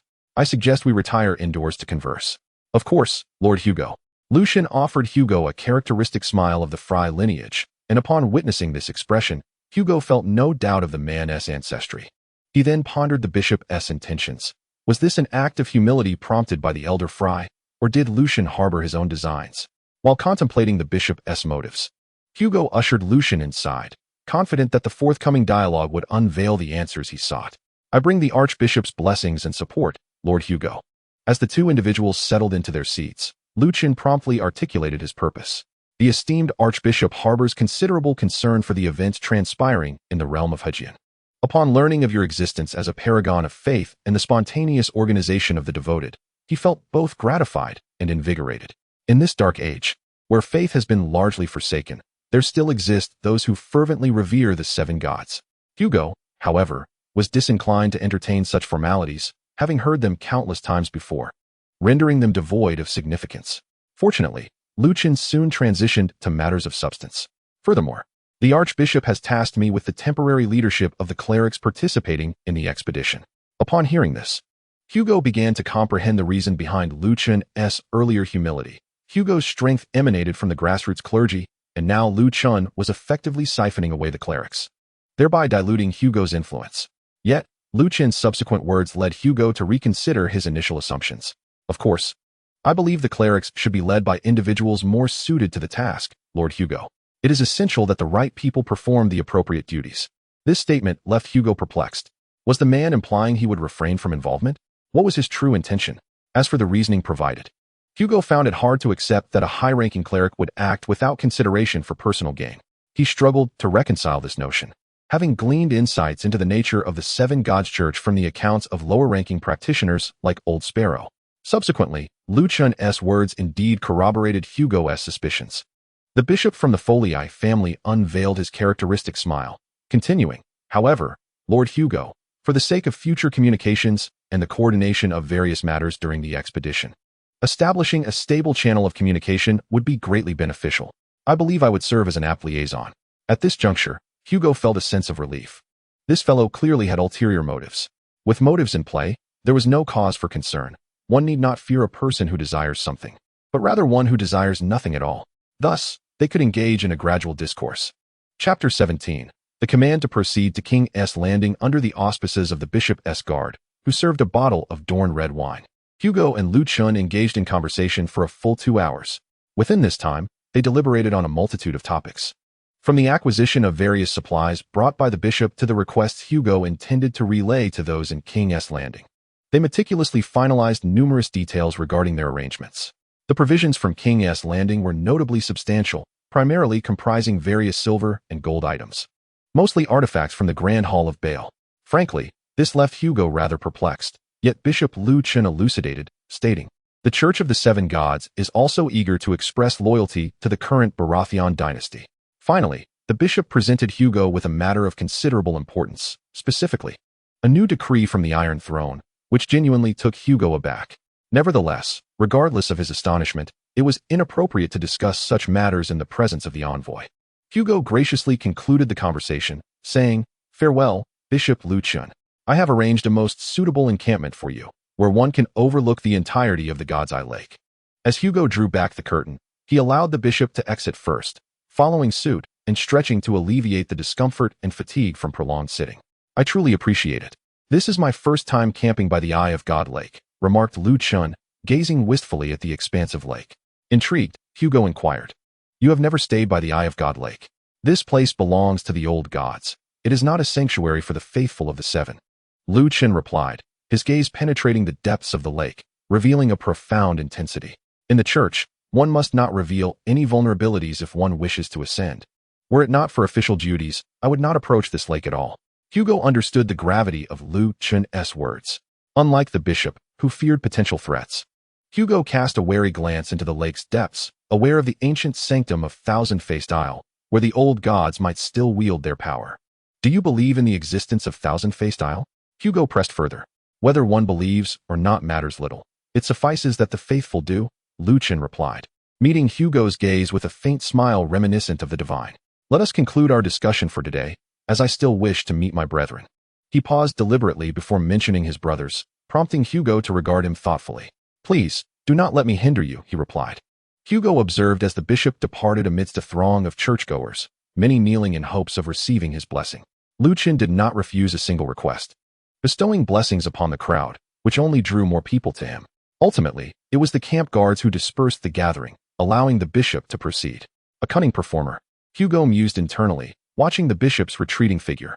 The son of Old Fleury is certainly not to be underestimated. Thus far, I have encountered no fools. Lord Hugo. At that moment, the old sparrow quietly approached him, startling Hugo slightly. "What do you think?" Hugo inquired, glancing at the departing bishop. The old sparrow observed the crystal crown atop the bishop's head and remarked, "He is a quintessential high-ranking cleric. I am aware of that. No need for emphasis. I meant, have you discerned anything, such as his intentions? Fleury is quite inscrutable. I concede I cannot fathom his thoughts. However, it is certain that individuals like him act solely under the influence of self-interest. Such types are abundant within the church. Once we comprehend what he seeks, we can control him. Yet, judging by his demeanor, uncovering his motives may prove challenging." The old sparrow's response prompted an internal nod from Hugo. Indeed, this was his sentiment as well. The bishop appeared to be a man driven by profit. To ascertain his devotion to the seven gods is indeed difficult, yet he remains elusive. During their recent conversation, Hugo could not grasp what he truly desired, the only certainty being his need to serve as a liaison between the expeditionary forces and the church. "Let us not speak of that individual, the old sparrow. What is your perspective on the command he ultimately delivered?" "This matter is rather perplexing, my lord. I find it challenging to discern the thoughts of the great nobles, and my intellect offers little assistance in unraveling this enigma." The old sparrow candidly acknowledged his inability to perceive anything, and Hugo was not perturbed, for he had not expected the old sparrow to grasp much. It was merely a casual inquiry. "Once the individuals from the west arrive, we shall set forth. Regardless of the circumstances, we must reach King's Landing first. Furthermore, old sparrow, I require information about King's Landing. I cannot embark on this journey in a state of ignorance." Lu Chun ultimately conveyed the Iron Throne's decree, instructing Hugo to lead the expeditionary force to King's Landing. Initially, this left Hugo bewildered, but Lu Chun alleviated his doubts, indicating that the Iron Throne had assembled an army in King's Landing, ready to be entrusted to Hugo's command.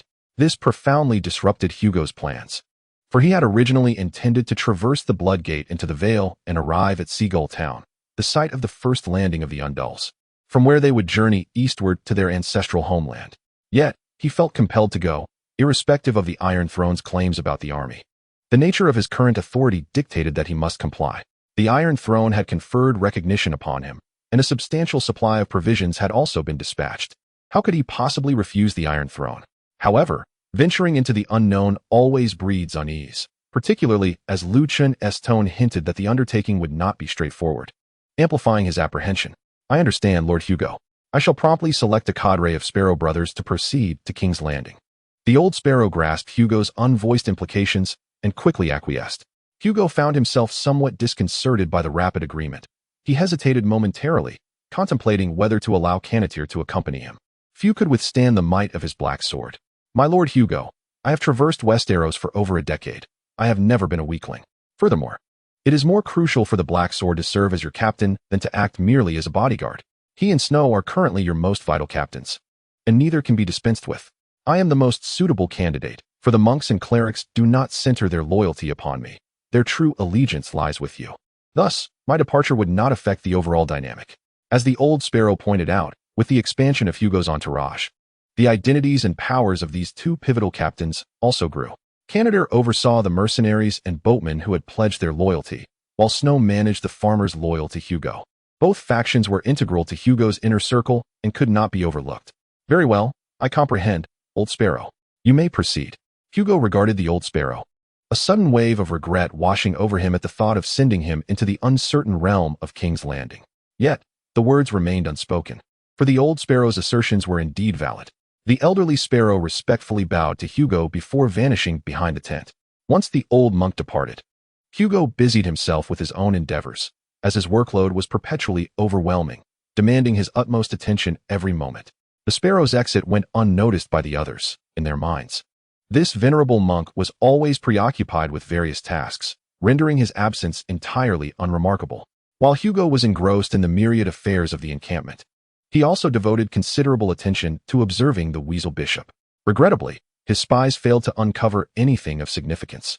In addition to preaching and praying to the masses, the Weasel Bishop frequently conversed with his illegitimate brothers, yet their vigilance made it impossible for Hugo's agents to eavesdrop. Initially, Jillian often sought out Hugo for discussions, and in the presence of the influential financier from the West, Hugo could only patiently endure Jillian's whimsical ideas. Despite Hugo's adeptness in managing his expressions, for reasons unknown, Jillian discerned his true emotions. The Lannister ceased to disturb him, redirecting his abundant energy towards hunting instead. Another Lannister, Tygate, proved to be a significant aid to Hugo, undertaking a portion of the administrative responsibilities within the camp, as he could no longer tolerate Hugo's subordinates' lack of professionalism. Most of Hugo's administrators were monks and clerics, adept at managing their own villages or towns, yet as the scope of management expanded, they found themselves overwhelmed. Moreover, they preferred to cater to their own congregations rather than the broader populace. Hugo, lacking the energy to oversee these trivial matters, could only delegate tasks to some abbots who, as local religious leaders, were naturally suited for management. However, the number of religious leaders participating in the expedition was regrettably limited, leaving many areas inadequately addressed. Tygate's involvement greatly facilitated the handling of such affairs. His status as a noble Lannister allowed him to intervene in all related matters, albeit at the cost of relinquishing a portion of power. Yet, Hugo was indifferent to this exchange. If the Lannisters were willing to wield this power, it was a sign of their enthusiasm. The matter that occupied Hugo's attention most fervently was the training of the populace. He assembled the expeditionary forces, akin to the able-bodied men of a migrating tribe, and conducted drills in formation. Hugo's expectations for these individuals were minimal. As long as they could stand in an orderly line, he deemed his objective accomplished. In this context, the greater priority was to acclimate the populace to stringent management. Naturally, some could not endure such oversight and chose to depart, yet they were swiftly replaced, and those who left did not venture far, instead encamping near the main site, signifying their rejection of management while still wishing to participate in the Eastern Campaign. Hugo found himself at a loss for words regarding this. He could hardly force them to return, as such actions would undoubtedly incite further flight. If they were content to remain in this manner, so be it, if necessary. He would consider utilizing these individuals as human shields. In recent days, volunteers continued to enlist, and beyond the monotonous farmers, bankrupts, and speculators, Many small and medium nobles from the Hudgian region have been stirred by the involvement of the powerful Lannisters and Freys. The participation of these nobles has also prompted some of their subjects to join the expedition. However, the nobles have only sent forth a handful of illegitimate sons and younger offspring, who gather within the ranks of the Freys or Lannisters. Hugo is indifferent to this arrangement. It is certainly preferable to having no one at all. Amidst this atmosphere, the forces from the Westerlands have arrived, and Hugo did not foresee encountering familiar faces. Chapter 18. The Beast of Tywin. How tall do you think he is? I wager he must be over 2 meters. Snow remarked to Canatil, glancing at the silent, burly knight not far off. Canatil merely cast a fleeting glance at the knight, adopting a dismissive attitude towards the farmer. He had pondered this question numerous times, lingering here with nothing to say. Hey, what else with that attitude? Hugo observed the playful scuffle between his 2 subordinates, but his focus was not on them. It was on that imposing knight, who, aside from his own men, commanded the respect of all who stood nearby. They were part of a moving column, the expeditionary force advancing southward along the Blackwater River. With a multitude of men, women, and children gathered, the entire procession resembled a mass migration rather than a military force. Yet, amidst the chaotic throng, there remained a semblance of soldiers and warriors, though most now carried their armor slung over their backs or draped across their mules, appearing quite dusty and disheveled. Amid all this, one banner flew high. The army from the Westerlands pressed onward with commendable morale. Their disciplined formation was maintained by these individuals, who, upon closer inspection, appeared far from virtuous, comprising a motley crew of unsavory soldiers. Once again, Hugo's gaze fell upon the knight, Gregor Clegane, known as the Mountain. In both this life and the previous one, Hugo vividly remembered this figure, never expecting that Duke Tywin would dispatch him here. Among the many beasts nurtured by Duke Tywin, the Mountain stands unparalleled in terror. He is the subject of countless horrifying tales, with his most recent infamy being the murder of the young heirs of House Targaryen, alongside the violation of the Targaryen queen. Towering nearly 8 feet tall, with broad shoulders and arms as thick as tree trunks, he is a mass of muscle. Astride a colossal warhorse, clad in dark armor, he appears from a distance as an ominous mountain, instilling a profound sense of dread. Alongside the Mountain is another Lannister knight, a stark contrast to him. This man, Amory Lorch, is short and stout, bearing a pale, porcine visage and small eyes reminiscent of a pig. Though his cloak appears tidy at first glance, a closer inspection reveals it has not been washed in quite some time. He is yet another beast nurtured by Duke Tywin, his appearance less terrifying than that of the Mountain, evoking a more sordid impression. However, the malevolence that resides within him more than compensates for his lack of outward menace. To disregard him would certainly incur dire consequences. Upon witnessing the 2 individuals dispatched by Duke Tywin, Hugo felt a sense of despair. Should Lord Goat join them, it would mean the full assembly of Tywin's beasts. Yet, it was likely that Lord Goat was presently engaged in some grim endeavor on a battlefield in the eastern continent. These 2, along with their ragtag army composed of various nefarious scoundrels, had come to oversee Hugo's expedition to King's Landing.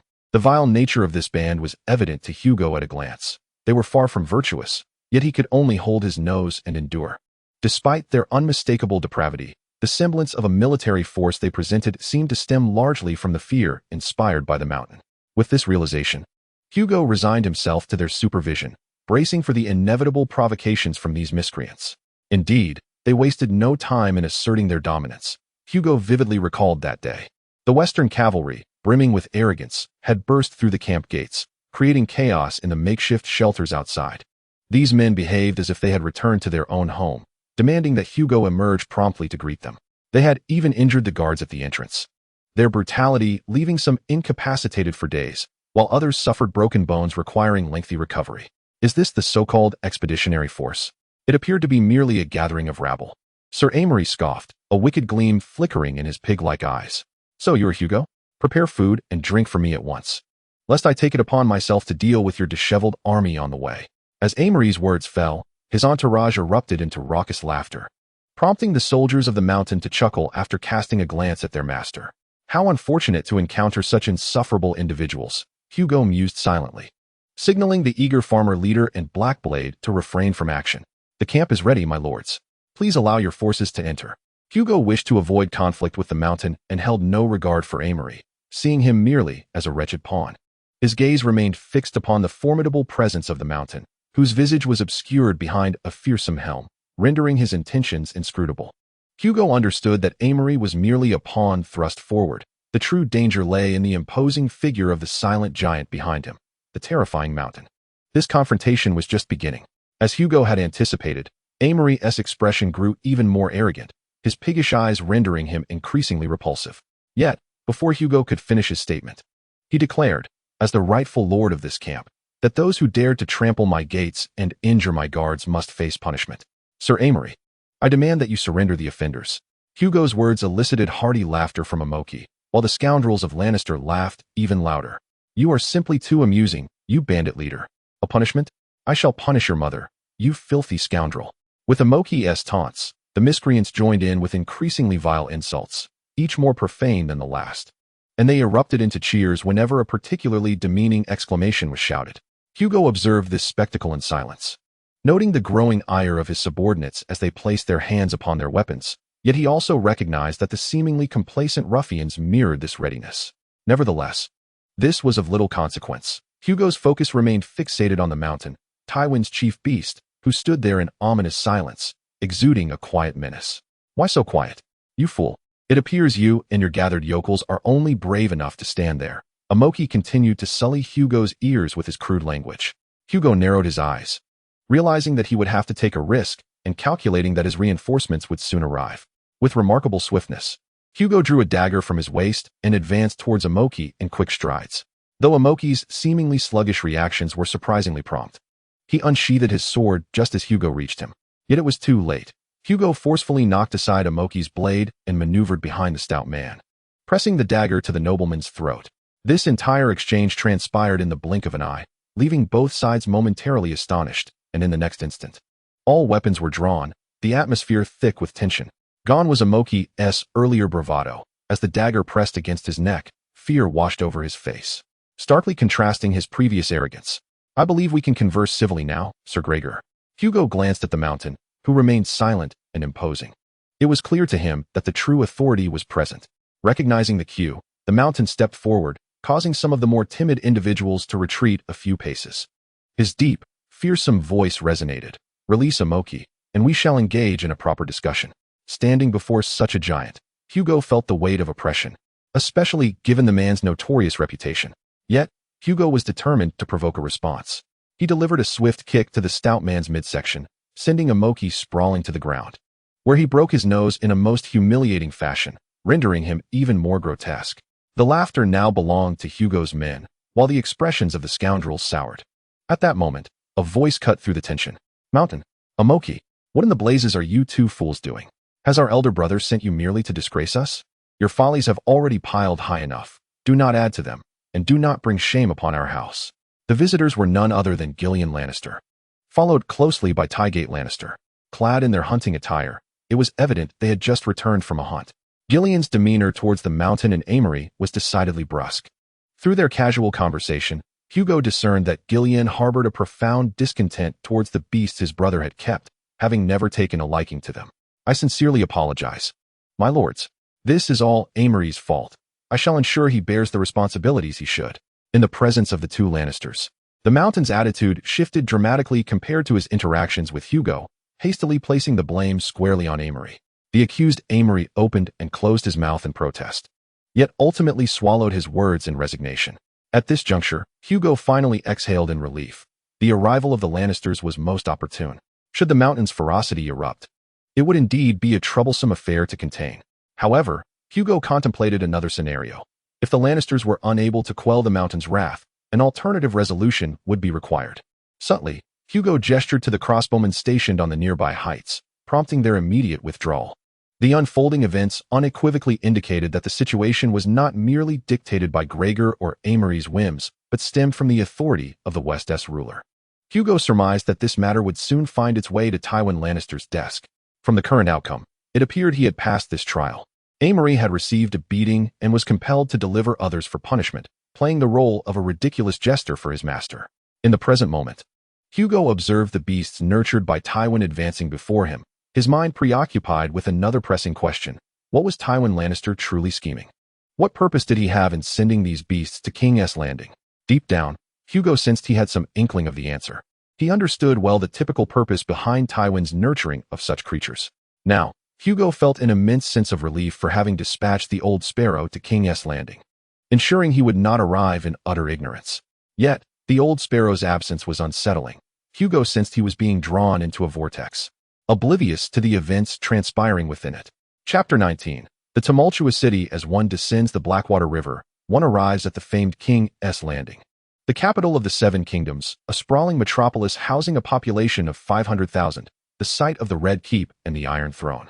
Before the establishment of King's Landing, the area surrounding the mouth of the Blackwater River was merely a dense forest, inhabited by a handful of fishermen. Occasionally, knights and lords erected towers and castles, yet these structures soon vanished, as this land was long disputed territory between the Riverlands and the Stormlands, with few fortifications enduring for long. 300 years prior, with the conqueror Aegon's landing at the mouth of the Blackwater River, he constructed a stronghold atop the highest hill using earth and timber, from which he would govern all the Seven Kingdoms. Due to the dominion established by the Targaryen family, wealth and population swiftly coalesced in King's Landing, transforming it into a grand city in a remarkably short span of time. Towering walls rose from the ground, and King's Landing assumed the regal stature befitting the capital of Westeros. The small fortress atop the hill evolved into the magnificent Red Keep, constructed from pale red stone, adorned with 7 massive iron-roofed towers, and encircled by thick walls that overlooked the Blackwater Bay and the entire city. Beyond the Red Keep, King's Landing boasted 2 architectural marvels, the Dragon Pit and the Great September of Baelor, both perched upon 2 other hills. The Dragon Pit once served as the sanctuary for the Targaryens' captive dragons, its grand entrance wide enough to accommodate 30 knights riding side by side. However, with the Targaryens' loss of their dragons, the structure fell into disrepair, its vast dome having collapsed inward, while the bronze doors have remained closed for over a century. The Great September, on the other hand, stands as a resplendent edifice with a marble dome, featuring 7 crystalline spires, and serves as the central place of worship for the faith of the Seven, from which the High Septon's sacred voice guides the devout across the realm. Yet, despite the grandeur of such edifices, King's Landing could not escape the shortcomings of its design. Aside from certain districts and a few grand avenues, the city resembled a walled encampment, plagued by poor governance and filth, appearing more unsightly and chaotic than other cities, with its stench detectable even beyond the walls. Many have likened King's Landing to a cesspool, and truthfully, such an assessment is quite fitting. The city, home to 500,000 souls, was managed by a meager garrison of 2,000, making the task exceedingly arduous. In this context, King's Landing naturally became a melting pot of all sorts, where one could easily vanish into the squalor of the slums or blend in without difficulty. Nevertheless, even this chaotic environment had its own set of rules, albeit increasingly ineffective in these tumultuous times. Currently, King's Landing is rife with unrest. The Targaryen family, which had ruled for 3 centuries, was ousted from the Red Keep, the royal blood staining the ground, and the Iron Throne found itself in new hands. The Lannister army ruthlessly plundered the city, facilitating the Old Sparrow's easy infiltration. As the Old Sparrow and his brethren passed through the city gates, the gold cloaks responsible for the city's defense failed to even glance at him. Overwhelmed by the incessant changes in command and a flood of fresh recruits, rendering them incapable of upholding even the most basic of traditions, the gates essentially operated in a state of free passage. Though it was the Old Sparrow's first genuine visit to King's Landing, he was not daunted by the sprawling metropolis. Years of wandering throughout the Seven Kingdoms had afforded him connections across the realm. Shortly after his arrival, he was approached by a group that had been waiting for him, and as they encircled him, the nearby populace instinctively withdrew, for they recognized the unmistakable presence of the underworld. The Old Sparrow followed them without a hint of fear, navigating the streets of King's Landing with a sense of ease. As he reveled in the city's unavoidable stench, he also observed the ecological tapestry of this urban landscape. Compared to the towns etched in his memory, King's Landing was a cacophony of chaos, overcrowded with throngs of people, where the presence of pickpockets was alarmingly ubiquitous. The Old Sparrow had witnessed several thieving escapades. Even more absurdly, right before him, a robbery unfolded, with the victim helplessly seeking aid, yet met with indifference from the passers-by. "I am truly sorry, old monk," one of the gangsters remarked, noting the Old Sparrow's furrowed brow. The Old Sparrow chose not to pursue the matter further. Now was a time for discretion, not for championing justice. "We're doomed. Doomed. The king intends to replace us with those peasants," a ragged man shouted from a street corner, causing people to scatter as if fleeing a plague. After a considerable while, several gold-cloaked figures arrived to drag him away. their expressions numb from having dealt with similar incidents many times before. Even as they subdued him, he continued to thrash about until a gold-cloaked enforcer struck him, blood splattering. And he finally quieted. The old sparrow contemplated the crimson stain on the ground, sensing that the atmosphere in King's Landing was palpably amiss. The city was engulfed in a disquiet he could not fully comprehend, and he recalled the tents he had seen outside the city, adorned with emblems that signified the presence of numerous nobles. Thus, he resolved to ascertain the true nature of the turmoil within King's Landing. "I must see Reg," the old sparrow declared, prompting the enforcers to quicken their pace. Thanks to their gang affiliation, many citizens willingly cleared the way. The old sparrow arrived in a relatively tranquil district, where gang members stood guard. The architecture here was archaic, reminiscent of a bygone era. At the entrance of this enclave, Reg awaited him. Reg was a stout man of modest appearance, indistinguishable at first glance from the ordinary poor of King's Landing. However, the shield emblem on his chest signified his allegiance to the gang, a mark worn by members of various factions throughout the city. In the presence of the old sparrow, Reg knelt directly before him, kissing his hand, his face a canvas of gratitude and reverence. Witnessing their leader's demeanor, the others followed suit, kneeling as well. The old sparrow, adept in the ritual, offered his blessing. "May the Seven bless you, Reg. Please ensure the safety of my brethren in faith, and let us proceed within to converse. I have already expressed in my letter my desire to understand the current situation in King's Landing." "At your command, monk," Reg replied, the notorious gang leader's submissive stance eliciting astonishment from those who knew him. The connection between the old sparrow and the gang leader, Reg, was forged during a sermon delivered by the old sparrow near the estuary of the Blackwater River. Reg was profoundly moved by the old sparrow's preaching. However, more significantly, the old sparrow later rescued him from an assassin sent by Reg's adversaries. The streets were in disarray. "I recall your depiction of King's Landing, though far from pristine, not being this chaotic." Seated in the reception room, the old sparrow gazed at the modest decor and, upon Reg's arrival, directly inquired about the armies of the lords beyond the city walls, questioning what had transpired in King's Landing. Reg, having just filled his glass with beer, offered a wry smile at the old sparrow's words. The current situation was anything but ordinary, old monk. News of the expeditionary forces had left everyone in a state of anxiety. "What is going on?" the old sparrow asked, furrowing his brow. Let me think. How should I articulate this?" The stout man scratched the back of his head, struggling to find the right words. "Let's put it this way. How many people do you believe in King's Landing have connections to House Targaryen?" "I am uncertain, but undoubtedly many," the old sparrow replied, not quite grasping Reg's intent. "Indeed, numerous individuals, and now it is no longer the realm of the Dragon King," Reg exclaimed. "Our district was established by ancestors who distinguished themselves during the expedition to Dorne, and fortunate to have received the favor of the young dragon. We managed to secure our own neighborhood in King's Landing. Yet, as generations of kings passed, we became neglected, and our district fell into disrepair. To sustain our livelihoods, we resorted to gang activities, thus beginning our management of this area. The true Dragon King has always favored utilizing forces like ours to govern the city, thereby influencing those neighborhoods that the gold-robed officials cannot reach. Our gang enterprise has been relatively successful. And how does this relate to the expeditionary forces?" the old sparrow inquired, beginning to comprehend the underlying implications but still speculating, prompting him to ask further.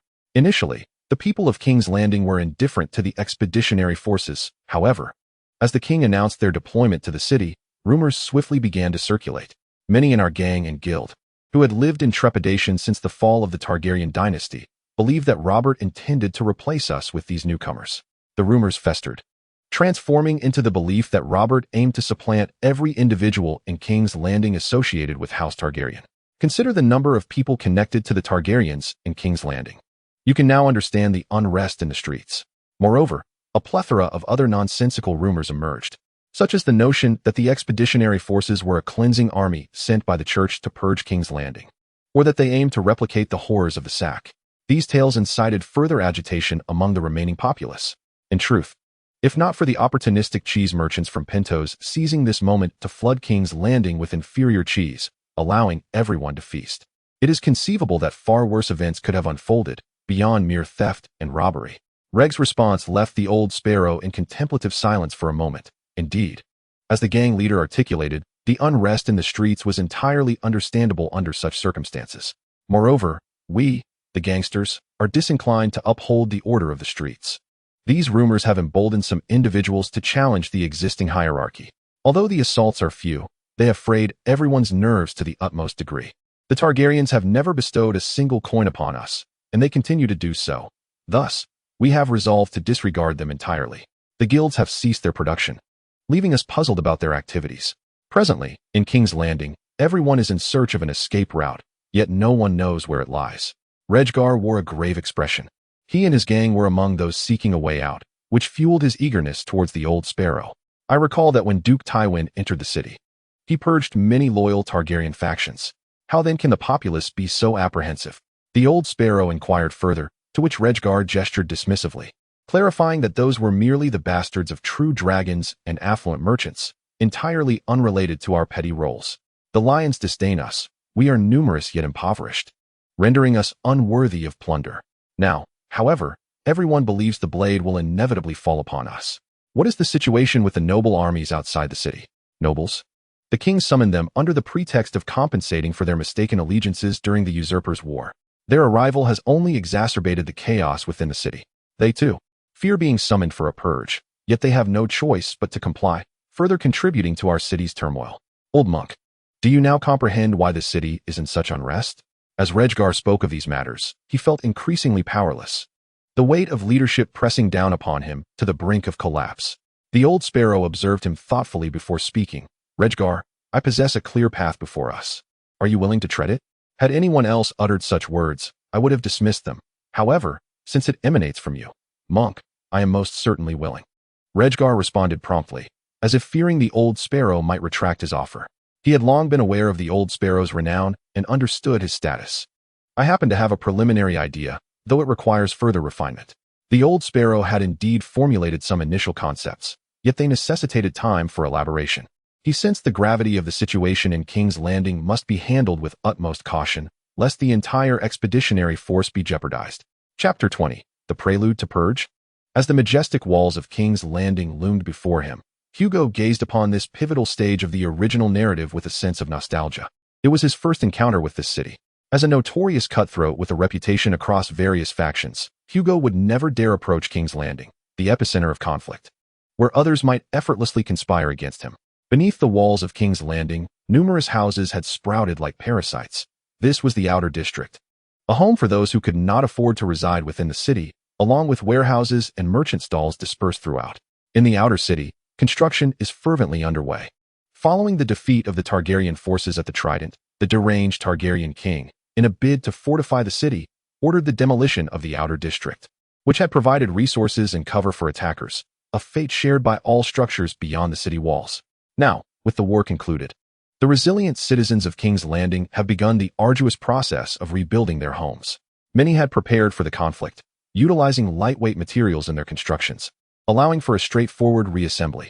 However, despite this, some still find themselves resorting to makeshift shelters, laboring to save for proper housing. As not everyone possesses the foresight to plan ahead, the existence of the slums in stark contrast to the towering walls serves as a blemish upon the city's visage. An unsightly sight. Yet, Hugo's mind was far from contemplating the urban development of King's Landing when suddenly, Gregor Clegane appeared before him. A formidable presence akin to a mountain. Beside him stood Amory Lorch, the infamous Knight of the Pig's Eye, his visage obscured by bandages. His gaze toward Hugo filled with malice. Lord Hugo, the expeditionary forces may halt here, such is the command of the Iron Throne. Upon His Majesty's return from the hunt, further orders will be relayed to you, Sir Gregor stated succinctly, exuding an intimidating aura that was palpable even to Hugo, who had grown accustomed to the man's presence. Tywin Lannister certainly had an eye for beasts. The mountain was ideal for instilling fear, a veritable instrument of terror, while Amory, though grotesque, possessed even more ruthless methods. Hugo's thoughts drifted momentarily to Lord Goat, a true genius at rallying such talent under his banner, demonstrating that Tywin was indeed as cold and calculating as they come. Let us proceed as you suggest, my lord. After all, the mountain bore the Iron Throne's command, and as a servant of the Iron Throne, Hugo had no choice but to comply. With that, the mountain silently departed, while Amory shot several venomous glares at Hugo before following suit.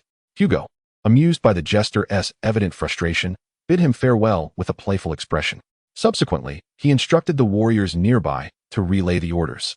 And it was at that moment that Gillian rode up to Hugo. Hugo, should I reprimand the mountain and Amory? Gillian queried, his discontent evident as he regarded the departing duo. They maintain that cold demeanor incessantly, and Amory shows no restraint, failing to understand the need for respect. This is neither their territory nor a hunting ground for their savage appetites. As the highest-ranking and most active member of the expeditionary forces, Gillian had long taken issue with the pair, despite the fact that his own brother employed them. Fortunately, the beast is relatively obedient when faced with members of House Lannister. This ravenous creature becomes exceedingly docile. Though the mountain still exudes an air of oppressive menace, he ultimately complies with orders, while Amory's demeanor is reduced to mere sycophancy. No, there is no need for such deference, my Lord Gillian. I harbor no grievances with Sir Gregor. Hugo felt his composure nearly fraying at the seams. Those two scions of House Lannister could only behave submissively, yet when it comes to Hugo, the matter takes on a different complexion. Amory Hugo remains unconcerned, but the mountain is an entirely different story. To be frank, Hugo lacks absolute confidence in his ability to best that hulking brute, should he lose his temper. The consequences could indeed escalate dramatically. Hugo's words elicited a non-committal response from Gillian, who, with a furrowed brow, expressed his worries to engage with such a person. Tywin walks a treacherous path. It is difficult to see it through to the end. Even if he perseveres, his demise will inevitably invoke retribution. Gillian spoke of Tywin's doctrine of rule, whose essence is rooted in terror, whether through the annihilation of noble houses or the bloodshed in King's Landing. All actions serve this singular purpose. The dilemma lies in the fact that while this path is indeed swift and effective, it is equally fraught with peril. Embracing terror necessitates an unwavering fade. The moment weakness is revealed, other beasts will pounce, ready to tear him apart. Hugo found himself in a rather awkward position, unsure whether to respond or remain silent. Did they truly expect him to comment on the affairs of House Lannister? This was rather absurd. Gillian often fails to recognize the weight of his noble status, mistaking the privileges that accompany his position as universal entitlements, which renders conversations with Hugo rather exhausting. Fortunately, Gillian possesses a keen ability to read the room. Although Hugo concealed his emotions well, Gillian still perceived the underlying tension. Consequently, Gillian awkwardly fell silent, and Hugo, in a tacit understanding, refrained from revisiting the earlier topic, redirecting his focus to the preparations for the expeditionary forces encampment. The site chosen by the Iron Throne for the expeditionary camp was commendable. It was the same area designated for competitors and their extensive retinues during the tournaments held in King's Landing, boasting a solid foundation that could be readily utilized. Thanks to the management skills honed over the past few months, the establishment of the camp encountered minimal issues, bolstered by considerable assistance from the citizens of King's Landing. As the city had only recently emerged from turmoil, job opportunities were exceedingly precious, and many were eager to save money. Numerous residents of King's Landing offered various services to the expeditionary forces, which proved beneficial for the nobility and wealthy individuals within the ranks. They possessed the means and resources to enjoy such amenities, while the impoverished remained unaffected by these developments. Once the encampment was established, the sun had long since set, and a fatigued Hugo returned to his tent. Throughout the day's work, he had received a plethora of messages from King's Landing, disordered and conflicting information riddled with falsehoods, making it exceedingly difficult to sort through. Yet, they all conveyed a singular notion. The realm was currently in a state of upheaval. Moreover, Hugo observed the noble armies stationed outside the walls of King's Landing, maintaining a polite, yet distant demeanor towards him. Within the noble encampment, he discerned the sigils of prominent houses, including the crimson bars of House Rosby, the double pickaxes of House Leck, and the goat of House Storkwath, all of which had aligned against the current king during the War of Usurpation. This realization unsettled Hugo profoundly. Logically, these lords should have been eager to seize any opportunity for favor from the expeditionary forces, yet they appeared so dispassionate. Furthermore, with the looming threats of the mountain and the young wolf, Tywin had dispatched his beasts with the intent to slay, ensuring that death would follow in their wake. Thus, Hugo found himself in a state of deep unease, yearning for the arrival of the old sparrow, hoping to glean vital information about the city from the venerable figure. It was only after the old sparrow's departure that Hugo truly comprehended the significance of his ability to acquire and analyze information. Perhaps the seven gods answered his silent prayers. As he approached his own encampment, he caught sight of a figure. Initially, his heart raced, for his guards would not allow any stranger to approach his tent. This meant either the intruder had bested his guards or was a trusted confidant. As he recognized the weathered face and the mud-brown eyes, his tension dissipated, for it was indeed the old sparrow. Delighted to see you, my lord. The old sparrow greeted with a respectful bow, evoking a profound sense of relief within Hugo. He was here, and thus, he would not be left in the dark. Hurriedly, Hugo ushered the old sparrow into the tent, where they sat face to face at the table, eager to unravel the mysteries surrounding King's Landing. Is it true that King's Landing resembles a powder keg, poised to explode at any moment? The old sparrow paced within the confines of the tent, the flickering candlelight casting shadows that mirrored his tumultuous emotions. From the old sparrow's insights and the information he possessed, Hugo began to piece together the prevailing circumstances. The city was rife with remnants of the dragonkind, which Robert despised. And these remnants were rendered anxious by the king's presence, prompting him to avoid lingering in the city. Most often, he preferred to hunt outside the walls. And now he was engaged in a grand hunt in the royal woods. As for the prime minister, he had temporarily returned to the Vale to manage affairs, leaving only his newlywed wife, the lady of House Lannister, within the Red Keep. Currently, this city, bereft of a strong ruler, was poised to welcome a formidable army deemed to be harbingers of slaughter, the implications of which were all too evident. Intriguingly, the lethargy of the gold cloaks suggested a state of near paralysis. The old sparrow's reports indicated that they were essentially operating at half capacity, a condition that could not merely be attributed to the chaos of a regime change. To Hugo's mind, the current state of the city guard clearly bore the mark of the Iron Throne's directive. Moreover, this place is teeming with numerous nobles who once pledged their allegiance to the true dragon. The king has summoned them under the pretense of atoning for a misguided alliance. Yet their mere presence undoubtedly heightens the likelihood of chaos. After all, their power is formidable. Hugo possesses an unmistakable sense that the turmoil in King's Landing is a deliberate contrivance of the Iron Throne. Reflecting on the beasts of Tywin, those who specialize in unsavory tasks, Hugo begins to comprehend the impending events. Old Sparrow, he mused, we must take good care of our people. Hugo solemnly imparted the knowledge he had gathered. I suspect you have also discerned that unsavory occurrences are likely to unfold in King's Landing. We may be utilized as instruments to exacerbate the conflict. A profound anger coursed through Hugo. He found himself in an exceedingly precarious position. By the seven, he thought, this is a cleansing of the former regime's remnants. Should I become entangled in this affair or fail to manage my faction properly, my fate would be sealed. Contemplating these matters, Hugo yearned to confront the king and unleash his indignation, yet he knew he must suppress his emotions. Is it merely about managing our people? Lord Hugo, I perceive this as an opportunity. Given that King's Landing harbors many individuals disfavored by the king, inviting them to join our cause seems only natural. Do you recall the Duke of John's previous insinuation regarding you? The monk's words startled Hugo, and in that moment, he recalled the Prime Minister's earlier request for his assistance.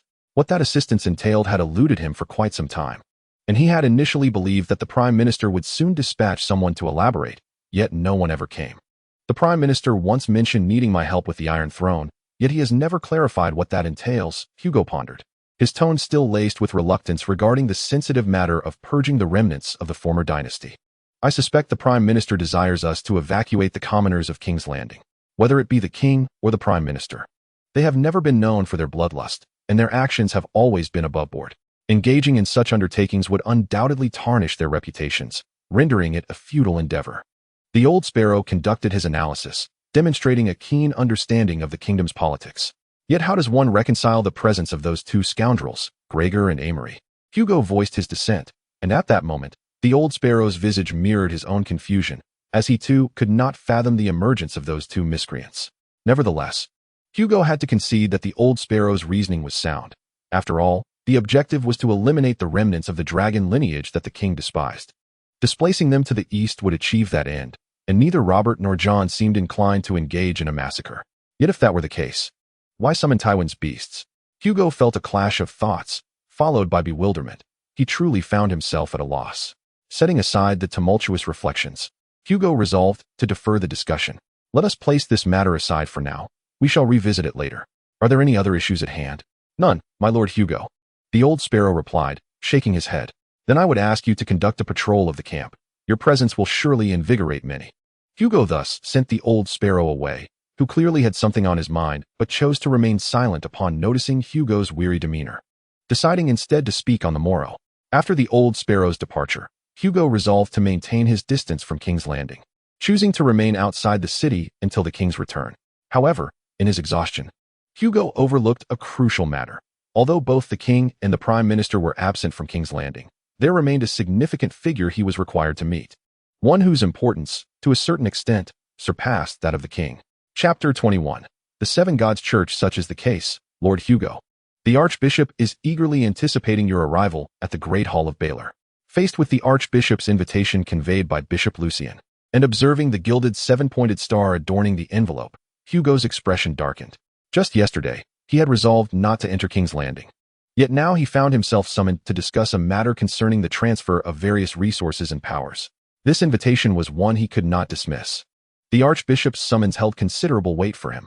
Were he merely an ordinary military leader, he might disregard the puppet of the Iron Throne. But as a leader who had embarked on a foreign expedition in the name of the Seven Gods, he was compelled to heed the Archbishop's counsel. While the Seven Gods Church constituted a loose confederation, the Archbishop, as its head, wielded substantial influence, and legally, Hugo required the Archbishop's endorsement. Furthermore, the items to be handed over were of great significance, symbolizing the Church's acknowledgement and support for the expedition. Initially, Hugo contemplated fabricating an excuse to delay, but he quickly realized that would not suffice. His only plausible pretext would be to feign illness, yet he had been seen robustly directing camp arrangements just the day before. Should he resort to such a ruse, the Archbishop would likely perceive it as a slight, potentially inviting unforeseen troubles. Moreover, this matter could not afford to be postponed, leaving him with no choice but to enter King's Landing. I shall accept the invitation. However, Lord Lucien, I prefer to enter King's Landing discreetly. Please convey this sentiment to the Archbishop. As you wish, Lord Hugo. Bishop Lucien was not surprised by Hugo's request. They were all acutely aware of the situation in King's Landing, and he subsequently withdrew. Lord Hugo, I believe I might share my perspective. You could engage with some devout citizens. At this juncture, the old sparrow interjected, his expression unchanged, yet Hugo sensed an air of triumph about him. Very well. Speak your mind. Since we must enter King's Landing, let us hear it. Amidst the impatient shouts of the city's garrison, Hugo, along with Cantal and a dozen attendants, traversed the great dragon gate of the king, escorted by Bishop Lucien, the liaison between the expeditionary forces and the church. Hugo's contingent was modest. He sought to avoid drawing attention, as he was acutely aware that there were those who wished to target him, thus opting for a more low-key approach. However, Hugo was convinced that there was one piece of information he possessed regarding his entry into the city, namely the notorious Varys, the Spider. Yet, he bore no conflict of interest with the man, who was undoubtedly preoccupied with solidifying his standing in the new regime, and thus, he did not foresee any complications arising. He entrusted the expeditionary camp to the management of Old Sparrow and the farmer chief. With these two overseeing matters, maintaining stability was hardly a concern. Before his departure, Hugo imparted numerous instructions to Old Sparrow, the most crucial being that if any upheaval occurred in King's Landing that ensnared him within the city, Old Sparrow was to dispatch a contingent to extricate him immediately. Upon entering King's Landing and straying from the main thoroughfare, Hugo found himself echoing Old Sparrow's sentiments, exclaiming that the city resembled a walled concentration camp. A concentration camp? How apt a term to describe our beautiful capital, remarked Bishop Lucien, overhearing Hugo's musings. His tone laced with humor. He then glanced at the bustling streets and declared, "But this is King's Landing." In uttering those words, Bishop Lucien's voice was tinged with both sarcasm and pride, a peculiar blend of emotions indeed. Does the Iron Throne never contemplate the proper restoration of this city? Hugo mused, observing the impoverished souls sipping their meager brown broth on the streets, alongside the sporadic criminal activity that plagued the thoroughfares. To him, King's Landing seemed grotesquely bloated. Its drainage system utterly overwhelmed, the stench pervasive, and a population of 500,000 was alarmingly excessive. A reduction of 10 to 20,000 would make it more palatable. The city remained in turmoil, with its former administrators utterly neglectful of governance, and the city guard having resigned themselves to inaction, leading to further chaos that rendered this crowded metropolis even more detestable. The elites resided high upon their hills, insulated from the stench and the throng, while the common folk were condemned to endure the city's foul odors daily. It was rare for Lucien to express his views so directly. It appeared that even he was troubled by the deplorable conditions of King's Landing. However, sensing his unusual candor, Lucien swiftly shifted the topic, exclaiming, "By the way, you are truly remarkable, having swiftly secured the allegiance of the local power brokers." He referred to the gang led by Rhaegar, who, shortly after their arrival in the city, came forth with several of his foremost enforcers to pledge loyalty and allegiance to Hugo, thus aligning themselves with him. Rhaegar's arrival was a product of Hugo's discussions with Old Sparrow, since they were to meet the archbishop. It was prudent to secure the endorsement of those in King's Landing who sought refuge from the wretched cesspool of the city. Rhaegar exhibited profound respect towards Hugo, which took him aback momentarily. From their interaction, Hugo gleaned a wealth of information about King's Landing, and as their conversation progressed, the gang leader seemed to relax. All thanks to Old Sparrow's efforts, Hugo was keen to not claim the credit for himself, acknowledging the merits of Old Sparrow. Indeed, if it were not for Old Sparrow, none of this would be surprising. Lucien was not surprised by the name of the Old Sparrow. In fact, there was a hint of inevitability in his tone. Although the esteemed Old Sparrow remained outside the ecclesiastical hierarchy, his reputation had long resonated throughout the church. Even a decade prior to the Expeditionary Forces mobilization, he was already a well-known figure. Could you elaborate on the past of the Old Sparrow, my Lord Lucien? Hugo suddenly expressed a keen interest. He knew nothing of the Old Sparrow's history, only that he had traveled extensively across the Seven Kingdoms. This information was indeed a secret to outsiders, and few within the church could recall the events of yore. However, I have a penchant for perusing old records, and I can share some insights with you. My Lord Hugo. Lucien assumed a contemplative demeanor. Approximately 30 years ago, the Old Sparrow was a burgeoning theologian at the Starlight Chapel in Old Town. Even while still a student of the classics, he had adeptly refuted several high-ranking clerics through his interpretations of the Seven-Star Bible, amassing a following within the church. Many fellow religious students rallied around him, united by the noble cause of purging corruption from the church and establishing sound doctrine. Yet, this golden era was fleeting. As the Old Sparrow began to challenge the then archbishop, his downfall soon followed. His supporters mysteriously perished one by one, and many were exiled in rapid succession. At one point, he was even accused of heresy and imprisoned for a time. After enduring these tribulations, the Old Sparrow relinquished his identity and status within the church to become a humble monk, traversing the vast expanse of the Seven Kingdoms. Lucien's tone was imbued with admiration. It is indeed astonishing. Hugo had contemplated many notions regarding the Old Sparrow's past, but he had never imagined that he had once stirred such a considerable upheaval within the church. Given this context, the Old Sparrow's capabilities became clearer. Indeed, when I first encountered the Old Sparrow, it took considerable time for me to ascertain his true identity, Lucien expressed with a sense of wonder. At this moment, they had ascended to the summit of the Visania Hills, where the architecture around them had transformed from the modest styles of the lower class to the refined aesthetics of the middle class, albeit devoid of vibrant colors. The inhabitants of this hillock were primarily devout believers. At this juncture, Lucien gestured ahead, indicating the grand edifice. My Lord Hugo, we are nearing our destination. Behold, that is the great temple of Baelor. Following Lucien's direction, Hugo beheld the great temple of Baelor, a structure erected by the blessed Baelor himself. This magnificent temple had supplanted the Starlight Chapel in Old Town as the epicenter of the faith of the Seven in Westeros. Perched atop the Visania Hills, it was surrounded by a square of white marble, at the center of which stood a towering statue of Baelor I, serene and compassionate upon his pedestal. The blessed Baelor was a monarch known for his extreme piety, and during his reign, the faith of the Seven flourished, resulting in the construction of this monumental temple. At the entrance of the Grand Cathedral, several individuals clad in the vestments of high-ranking clerics awaited. Their attire unmistakably revealed their identities as archbishops, and behind them stood ordinary clerics arranged in hierarchical order. The two archbishops exhibited both grace and authority beneath their robes. One could surmise the presence of exquisite and delicate silk. Hugo also noted that their palms appeared soft, clearly untouched by the rigors of hardship. A stark contrast to the likes of Old Sparrow, a seasoned monk, leading Hugo to comprehend why Old Sparrow held the church in such disdain. May the seven gods bless you, Lord Hugo, and Brother Lucien, they intoned. And may the seven gods bless you as well, Hugo replied, while Lucien respectfully bowed to the two higher-ranking dignitaries. May I proceed to meet His Eminence the Archbishop? Lucien inquired eagerly about the audience, having previously sent word of their arrival. Certainly, His Eminence awaits you, replied the Archbishop addressed by Lucien, casting not a glance in his direction. Instead, he spoke with utmost reverence towards Hugo, whose heart was somewhat reassured by the Archbishop's demeanor. It was a promising beginning. He exchanged a comforting glance with Lucien, while the weasel-like bishop merely smiled nonchalantly, indicating this was not his first encounter with such proceedings. The congregation of so many high-ranking ecclesiastics stirred a commotion among the gathered populace and pilgrims praying before the Grand Cathedral, who presumed a personage of great importance had arrived. However, they were promptly calmed by the clerics and subsequently dispersed. This scene incited a desire in Lucien to express his frustration. Could they not exhibit a modicum of professionalism by clearing the area before allowing him to approach? So many had witnessed his countenance. Subsequently, under the guidance of the Archbishop, Hugo was granted entry into the headquarters of the Church of the Seven Gods, while Bishop Lucan was left outside the cathedral, a detail that concerned Hugo. Yet he felt it inappropriate to inquire further. To enter the cathedral's interior, one had to traverse a long corridor known as the Hall of Lights, adorned with numerous colored lead glass orbs suspended from the ceiling.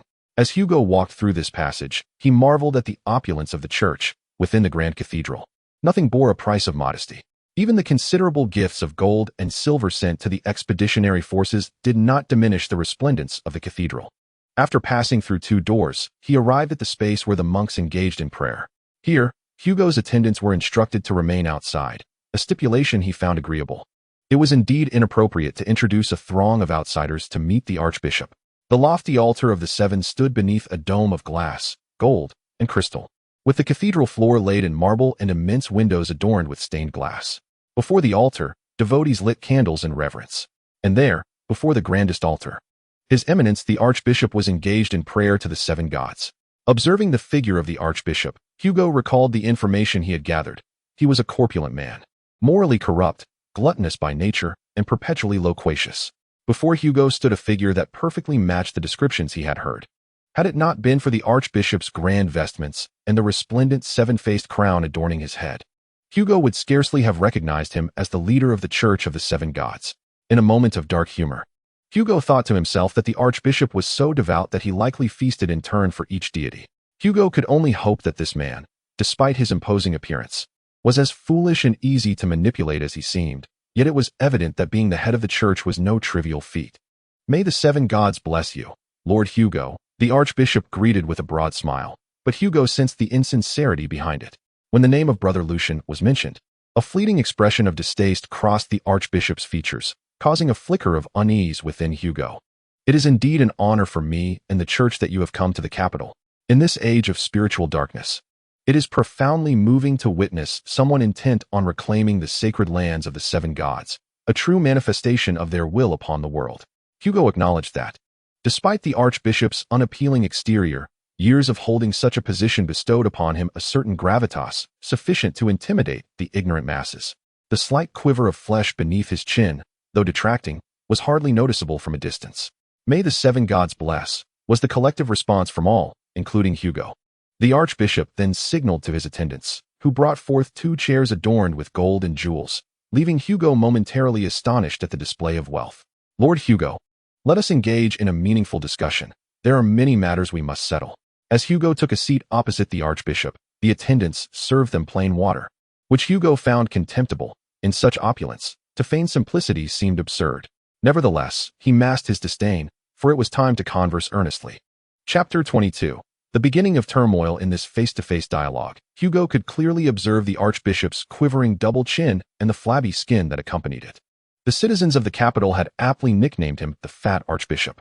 However, amidst this spectacle, it was paramount to navigate the Archbishop's words with care. Though the Archbishop's physique was indeed corpulent, attaining such a position within the fractious Church of the Seven Gods indicated that he was far from inept. From the outset of their conversation, while negotiating various resources and powers, the Archbishop deftly sought to extract information from Hugo, crafting verbal traps that required Hugo to tread carefully with every utterance. Hugo found himself compelled to follow the Archbishop's lead, reminding himself that as the visitor, he must adhere to the Archbishop's rhythm, even when frustration threatened to boil over. The conversation proceeded smoothly, beyond mere superficialities. He managed to conceal all necessary information, yet it left him quite fatigued. The individuals emerging from the fierce internal strife of the Seven Gods Church proved to be quite formidable. Nevertheless, he ultimately held the advantage. Providing support to the expedition was a command from the Iron Throne. As a puppet of the Iron Throne, the High Priest was obliged to obey its directives, and despite his reluctance, he had to surrender what was required. Perhaps due to his advancing age, after a prolonged discussion with Hugo, the High Priest revealed a hint of weariness. Following the customary formalities and the necessary division of interests, the principal matters were finally concluded, and the relationship between the two began to ease. It was as if a truce had been declared. Both parties began to engage in conversation, predominantly about the affairs of the Seven Gods Church. Fortunately, Hugo was well versed in the church's classics, ensuring that the dialogue would not fall into silence. Lord Hugo, do you have any other matters to attend to in King's Landing? I can assist you, to spare you from making multiple trips. This statement instantly revitalized Hugo's weary spirit, as he finally found a relevant topic. Indeed, he did have something to discuss. Your Grace, I have noticed that many devout followers in King's Landing wish to partake in the grand endeavor of the expedition. Therefore, I believe they should be afforded the opportunity to join, preferably with your personal bestowal of the 7-pointed star to recognize their commitment. For instance, among my entourage is a leader from the King's Landing community who wishes to join the expedition. That would be Rieger, correct, Lord Hugo? I am aware of his name, but from what I know, he is not a devout follower, but rather a leader of a criminal syndicate. The high priest smiled knowingly, and seeing that expression, Hugo felt an urge to strike him. Their previous exchanges had already indicated that such a demeanor signified the high priest's intent to scheme. Even a crime lord can harbor a desire for the 7 gods, can he not, Your Grace? Moreover, these pious individuals, upon joining the expedition, would also contribute a generous offering to the church. Hugo abruptly broached the topic of offerings. He wished to avoid further convoluted discourse with the rotund figure before him and opted for a more direct approach. The high priest, taken aback by Hugo's straightforwardness, soon displayed a look of delight. The church welcomes every individual seeking repentance, Lord Hugo. This is not merely about wealth. However, wealth undoubtedly fuels various endeavors. For the church's future activities, I believe a detailed discussion is warranted. Upon hearing the high priest's remarks, Hugo struggled to suppress a disdainful expression. The church certainly excelled at maintaining its faade. It was no wonder that the old sparrow held them in such contempt. Hugo understood that the church's behavior was not without reason. After all, the faith of the 7, located in King's Landing, was ultimately a puppet of the Iron Throne. Their primary concern was to amass wealth, for the Iron Throne would always provide a safety net. Thus, why bother with reputation? It was far better to seize the opportunity for profit while in office.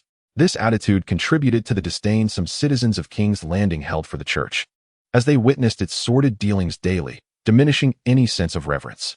Distance breeds appreciation, but that distance must exist.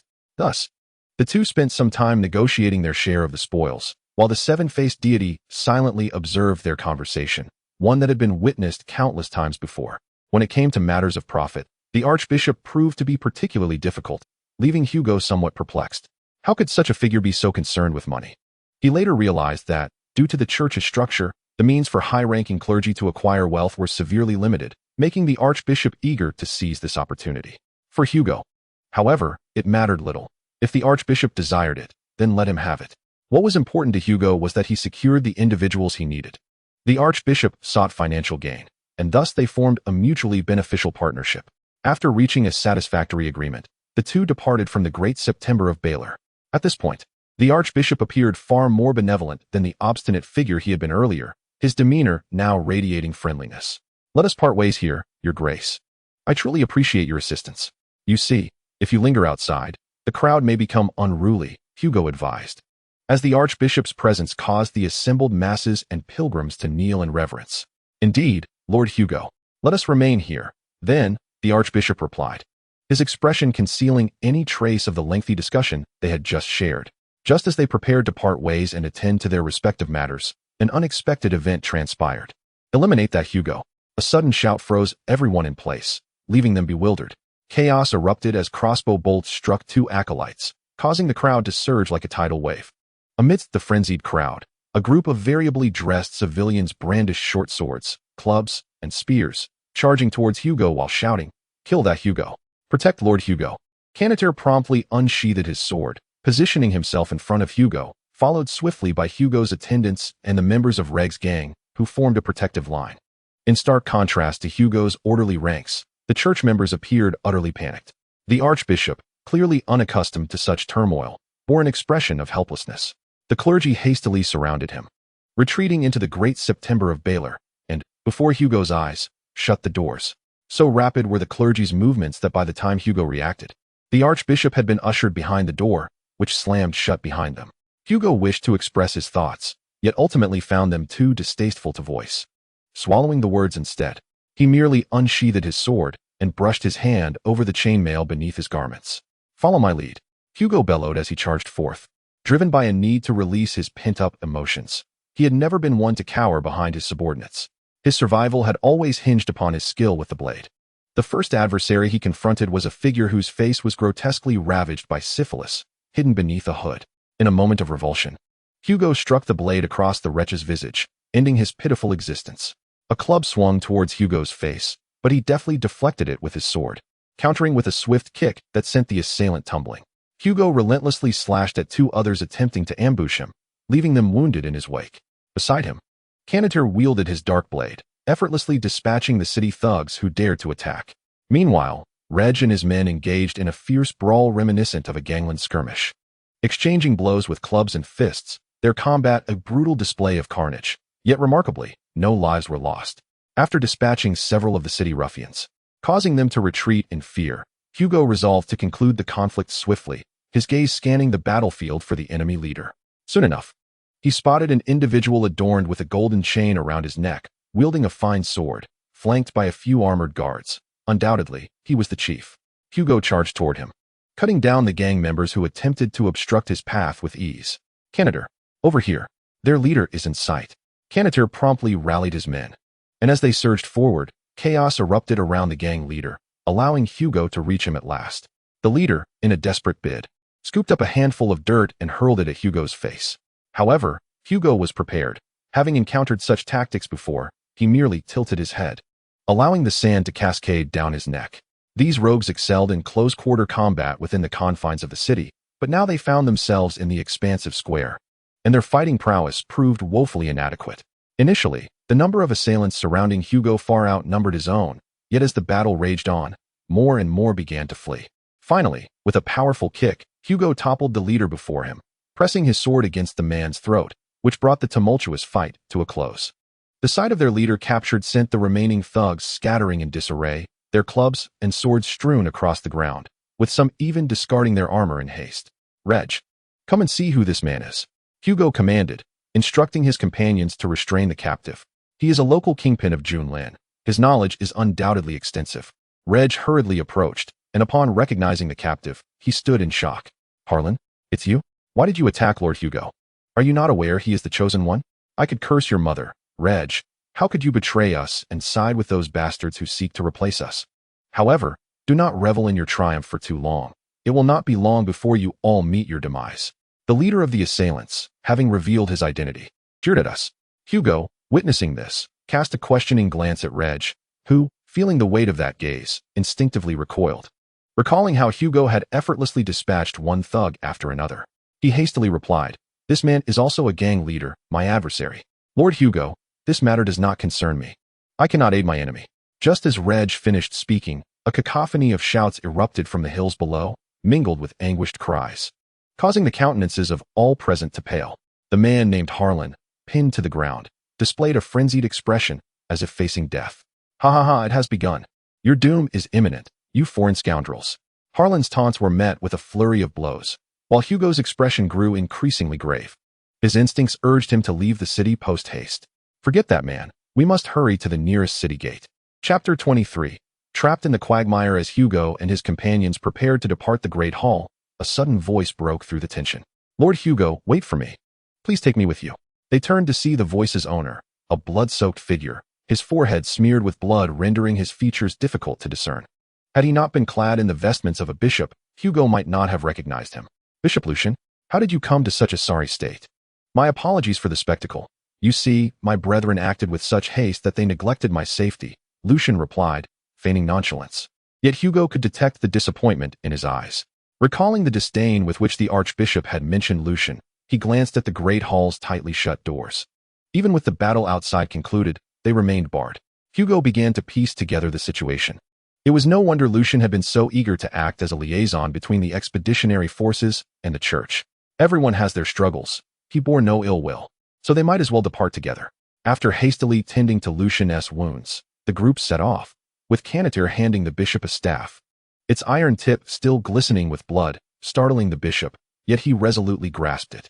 As they traversed the streets of King's Landing, Hugo and his companions observed the city in a state of disarray, with panicked citizens responding to the chaotic shouts surrounding them. Strangely, not a single soldier from the city's defense forces was visible, causing Hugo's heart to sink. He was indeed ensnared in a web of trouble. Despite the turmoil, The streets were growing emptier. The residents of this capital, having recently endured a wave of looting, understood well what to do. In any case, the wisest choice was to remain sheltered within their homes. Hugo urged the crowd to quicken their pace, and the more they hurried, the clearer it became that they should vacate King's Landing. Along the way, he seized a few hurried passers-by to inquire about the unfolding events. The responses he received were a cacophony of rumors. Some claimed that the expeditionary forces had breached the city walls. Others whispered of the king's reckoning with the remnants of the Targaryen line, and yet more spoke of noble rebellions.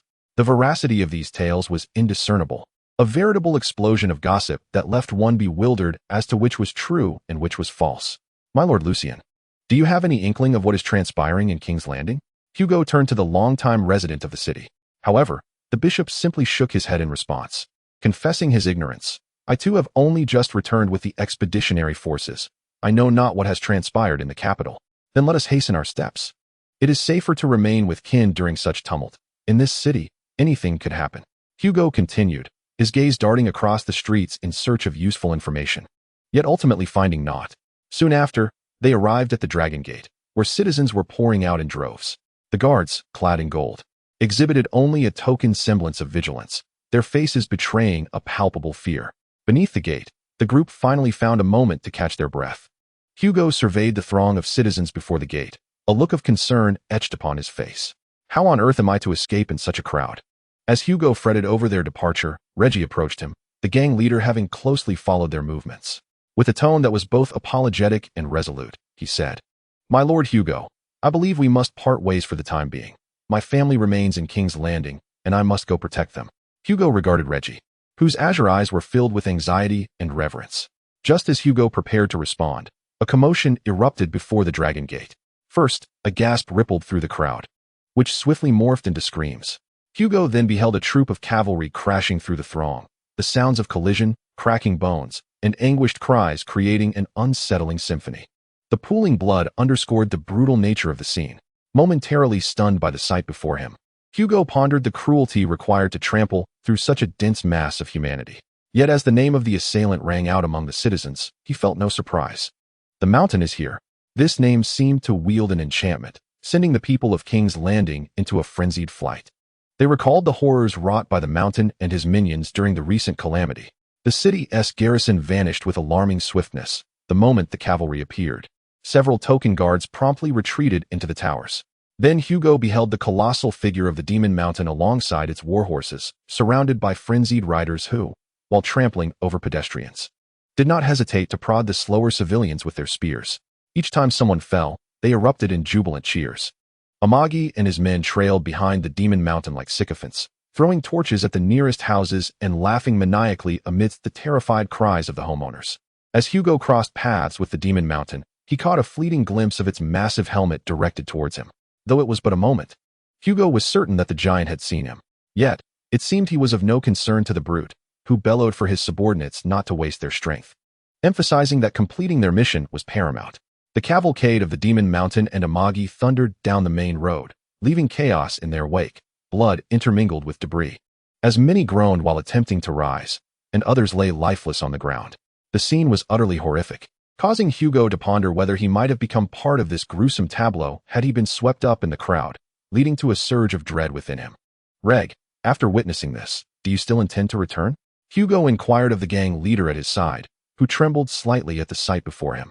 Although he had encountered numerous street brawls, the bloody spectacle wrought by the cavalry was a sight he had never witnessed before. The simplicity of Hugo's question stemmed from the peril that now loomed over the city. Did he truly wish to go back? Hugo was reluctant to see the aging gangster perish within the city, for finding another suitable candidate would be no easy task. I still wish to return, my Lord Hugo. Reg replied after a brief hesitation, his earlier uncertainty now replaced by resolve. My family resides here, as do my neighbors. I must protect them. At that moment, Hugo's visage reflected a mixture of conflict as he observed the panicked civilians continuing to pass through the Dragon Gate, and he inquired, by the way, where is your neighborhood? It is not far, my Lord Hugo, just near the Dragon Gate, at most a 10-minute journey. Give me a little time, and we can escort our families away from King's Landing. Seemingly aware of Hugo's tone of assistance, Reg's voice grew fervent. Just as Hugo was about to respond, he felt a tug on his garment and turned to find it was Lucian. Bishop Lucian was shaking his head slightly, mouthing a silent plea against it. Evidently fearful that Hugo might act impulsively, Hugo smiled at him and gently brushed aside the bishop's hand. He then continued to wrestle with the decision of whether to assist the gangster. Truth be told, the role played by this gangster was not irreplaceable, yet, as previously mentioned, finding a suitable replacement would demand considerable effort and time to ascertain their reliability. As Hugo grappled with uncertainty, his gaze was suddenly drawn to a formidable army advancing before the brick gate of the Dragon Gate. They bore the banner of crossed pickaxes and immediately launched an assault on several city garrison troops scattered beyond the walls, while also conducting searches among the local residents, apprehending armed individuals and driving the townsfolk attempting to flee back into the city. From a distance, it appeared that the approaching force numbered in the thousands. Recent studies in heraldry informed Hugo that this was the insignia of the Lake family, the current rulers of Twilight Valley. Though the intent behind their blockade of the city gates eluded him, an ominous feeling pervaded his thoughts. By the seven gods, this is indeed troubling. Reg, lead us to your neighborhood. The path ahead is obstructed. Upon witnessing the Lake family's men deal with the captured armed individuals on the spot, Hugo realized that this route was untenable. He had no desire to fall into the clutches of an ambiguous army, so retreating to Reg's community seemed a prudent choice, offering at least a semblance of safety. After voicing his thoughts, he urged Reg to take the lead. The gang leader was quick to act, swiftly guiding the group into a narrow alley, his face alight with excitement. While Lu Chen's expression mirrored that of one who had tasted something quite foul, having finally been on the verge of escaping this perilous city. They were now forced to linger due to Hugo's indecision. Canitir remained his ever-composed self. Hugo had yet to witness the man in a state of panic. Shortly after their departure, the Lake family's forces entered King's Landing with great fanfare, breaching the gates of the Dragon Gate Tower and exterminating the city garrison within. Subsequently, these soldiers pursued the direction from which the Mountain of Magic's convoy had fled. Meanwhile, not long after, Hugo arrived at Reg's district, where preparations were already in full swing. The roads of the entire community had been barricaded. Upon recognizing their leader's return, the guards promptly cleared the way. Once inside the community, Hugo took a moment to rest. As tranquility washed over him, an overwhelming fatigue surged forth, causing pain to radiate through his hands and feet, prompting him to rub them vigorously. In the midst of this, Hugo contemplated the situation, yet it felt as if he were gazing through a fog. The information at his disposal was woefully scant. The gang's attacks, the Mountain of Magic's swift escape, and the sudden incursion of the Lake family's forces left him bewildered. Reg had promised to utilize his channels to gather intelligence, and Hugo hoped for favorable news. If only I had more information, he mused internally, reflecting on how this lack of knowledge rendered him powerless. He thought of Old Sparrow. The disturbances in King's Landing must have caught their attention, and he fervently hoped they would respond swiftly to extricate him from this accursed city. Chapter 24. The Invisible Hand. As a community descended from military lineage, Reg's district had considered the possibility of an attack from the outset. The entire community had been designed with fortification in mind. By sealing off its roads, it could effectively transform into a stronghold. Due to this particular arrangement, even after the passage of many years, the inhabitants of this district still remember their ancestors, and upon this foundation, their gang has emerged. The Targaryen family has established numerous communities of this nature in King's Landing. Although many of these communities have deteriorated into gangs over time, they nonetheless serve as the bedrock of the true dragon's reign. For 3 centuries, the Targaryens have managed King's Landing with an iron grip. After all, the 2,000 members of the City Watch cannot possibly maintain order in such a vast metropolis. Thus, the Targaryens sought to establish these communities within the city. While Rhaegar's men were gathering information, Hugo found himself waiting, as the area beyond this community resembled a black box, shrouded in mystery. To pass the time, Hugo perused the local literature. As a cohesive military community now turned gang, they possessed a collective hall, where Hugo observed the books available. The hall was quite rudimentary, likely used solely for gatherings. He was flipping through a book titled The Establishment of the City Watch, a text he had never encountered before, appearing quite aged, with intriguing content within. This book elucidated that during the zenith of the Targaryen dynasty, when they formed the City Watch, they had systematically eradicated the indigenous powers that had thrived in King's Landing. After their purging, forces bearing the Targaryen insignia assumed control. This tome granted Hugo a deeper understanding of the circumstances in King's Landing and clarified why Robert often hunted beyond the city. The pervasive stench of dragons was indeed overwhelming, making direct confrontation unfeasible, thus necessitating avoidance. While Hugo was engrossed in his reading, Blackblade silently sharpened his weapons, while several attendants anxiously prepared their gear, and others commissioned a literate member of their party to pen farewell letters. Bishop Lucian, unable to tolerate the silence, yearned for conversation to alleviate the tension, but his companions paid him no heed, each preoccupied with their own methods of coping. Ultimately, the bishop could do little but sit there in despondency. This scene was interrupted by Rhaegar and his companion, who entered with a furrowed brow. The gang leader surveyed the hall and approached Hugo. "My lord Hugo," he said, "my men have returned with some information that I believe you should examine."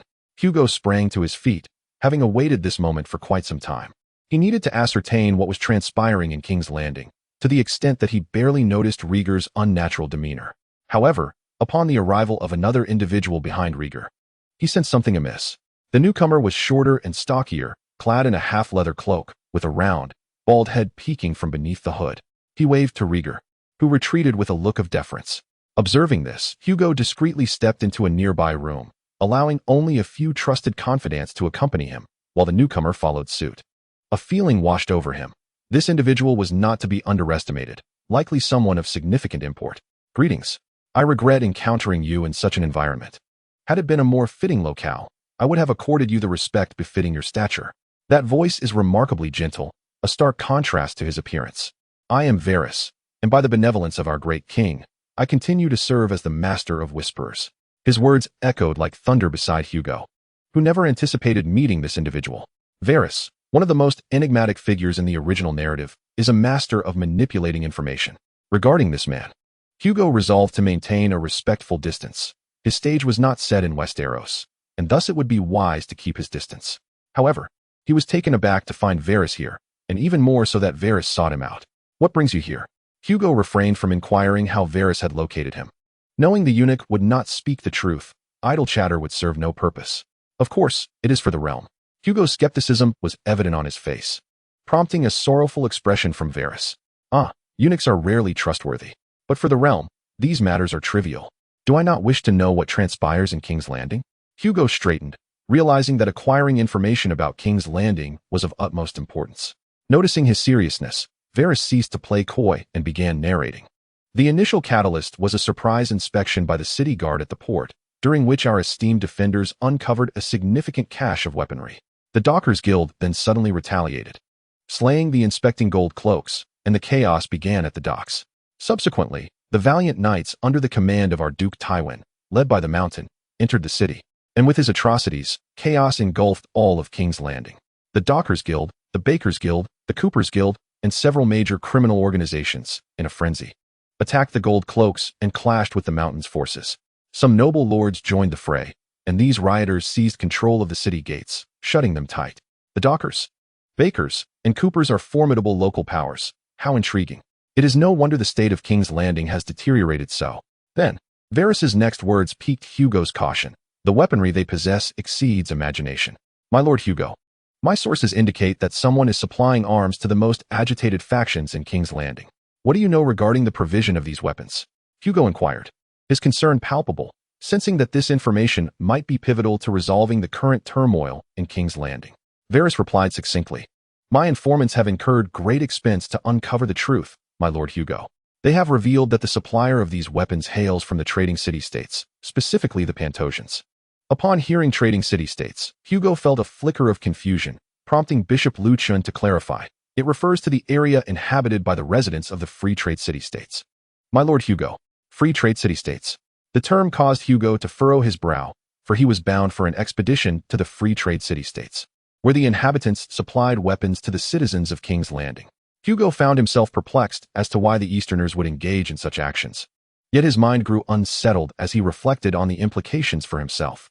Should unrest erupt in King's Landing due to the expeditionary forces, it would undoubtedly be utilized by those opposed to the campaign as a weapon against the Eastern incursion. Even the king might reconsider his stance, perceiving the expeditionary forces as a threat to his reign, thereby endangering the very foundation of their existence. Even if the king did not lose faith in the expeditionary forces, should the turmoil escalate significantly and casualties mount, it would likely drain Robert of the energy needed to support the Eastern campaign, a perilous situation for his ambitions, considering that his most significant benefactor was none other than the Iron Throne.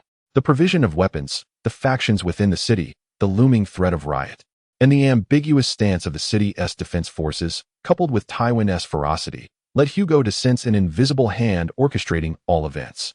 He felt that the root of this dilemma lay with the free trade city-states, yet there were perplexing elements to their actions. Such maneuvers could not remain hidden forever, and a riot could not topple the Iron Throne without eventual reckoning. This strange situation incited growing dread within Hugo, as he perceived the waters becoming increasingly treacherous. Most critically, if those inciting the unrest succeeded, the expedition might very well meet with disaster. His inner anxiety compelled Hugo to rise abruptly, pacing before the assembled company to alleviate his turmoil. The onlookers regarded him with confusion, unable to comprehend the sudden change in his demeanor, save for Varys, who maintained his silent smile. Think, Hugo, think. What can validate a resolution to this predicament? He pondered earnestly, striving to formulate a plan. He needed to demonstrate that the unrest in King's Landing was unrelated to the expeditionary forces, but where to begin? Then, a pivotal realization struck him: the individuals supplying weapons from the free trade city-states. If he could procure evidence of their dealings with the factions in King's Landing, it would effectively serve the kingdom and extricate the expeditionary forces from blame. However, despair soon followed. With the scant resources at his disposal, venturing into the trade city-states to seek evidence would be tantamount to courting danger. No, not so hasty, he admonished himself, deciding it prudent to gather more comprehensive information first. With that thought, he turned to Varys. Varys, do you possess any intelligence regarding the Mountain and the Lannister forces? Hugo recalled the Mountain and the Lannister troops he had observed at the Dragon Gate. Their motives for entering King's Landing remained shrouded in mystery, and he needed to understand their intentions. The Mountain and his men had commenced a brutal slaughter of the various guilds, provoking fierce reactions from them. As for the Lannisters, my lord Hugo, they march under the Targaryen banner. The Dockers Guild has already declared their alliance with them, and other factions are following suit. Upon hearing this, Hugo was immediately engulfed by a profound sense of helplessness. How could the restoration of the previous dynasty have escalated to this extent? What on earth was transpiring in King's Landing? Nevertheless, amidst the chaos, Hugo's resolve remained unchanged. He was determined to find a way to absolve the expeditionary forces of any culpability. Presently, it appeared that summoning troops from outside the city was undoubtedly the most prudent course of action. Yet, the dilemma lay in the fact that he could not establish contact with the expeditionary forces beyond the city. Even if Old Sparrow dispatched someone into King's Landing on his orders, there was no certainty regarding their whereabouts. A wave of unprecedented powerlessness washed over Hugo. Cursed be his fate for finding himself ensnared in such a convoluted predicament. Taking several deep breaths to steady his emotions, Hugo prioritized the urgent matter at hand, resolving to make contacting the expeditionary forces his foremost objective. Should they manage to enter the city, the situation would not be as dire. With this thought in mind, he turned his gaze to the spider before him. It seemed that only this creature could provide a channel for assistance. Noticing Hugo's scrutiny, Varys unveiled that syrupy smile once more. How may I serve you, my lord Hugo? Lord Varys, are you able to reach the expeditionary forces outside the city? Hugo inquired, hoping to glean something from Varys's eyes. Yet, the spider was not one to easily reveal his thoughts. Discerning his emotions proved to be an impossible task. I can only say that I shall do my utmost, the eunuch replied. Then I entrust this to you, Lord Varys. As soon as Hugo uttered these words, a sudden uproar erupted from outside. Just as the attention of all present was drawn to the commotion, Hugo heard a sentence that plunged him into icy despair. That Hugo is right inside. Brothers, kill him. As long as he is dead, no one will come to replace us. Following this proclamation, a cacophony of battle cries ensued. It appeared that a fierce confrontation was already underway. Once again, Hugo turned to Varys. What is your true intention? For the kingdom, Varys reiterated, his eyes brimming with sincerity. I have endeavored to stave off the outbreak of chaos, but my influence remains insufficient. The king and the prime minister are both hiding outside, seeking to distance themselves from this political quagmire. Thus, my lord Hugo, I have come to seek your assistance. You may continue with your affairs. I shall do my utmost to aid you. What do you mean? Hugo keenly perceived that Varys was hinting at something, particularly the mention of a political quagmire that piqued his interest. Varys was one of the most astute schemers in Westeros and the most adept at gathering intelligence in King's Landing. He would not utter meaningless words.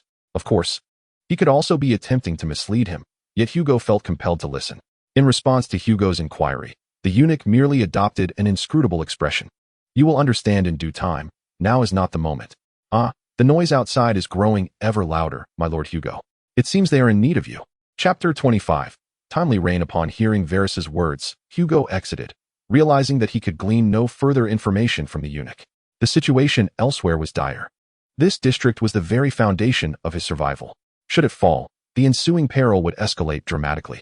The moment he burst out of the courtyard, he collided with a thug wielding a bloody dagger.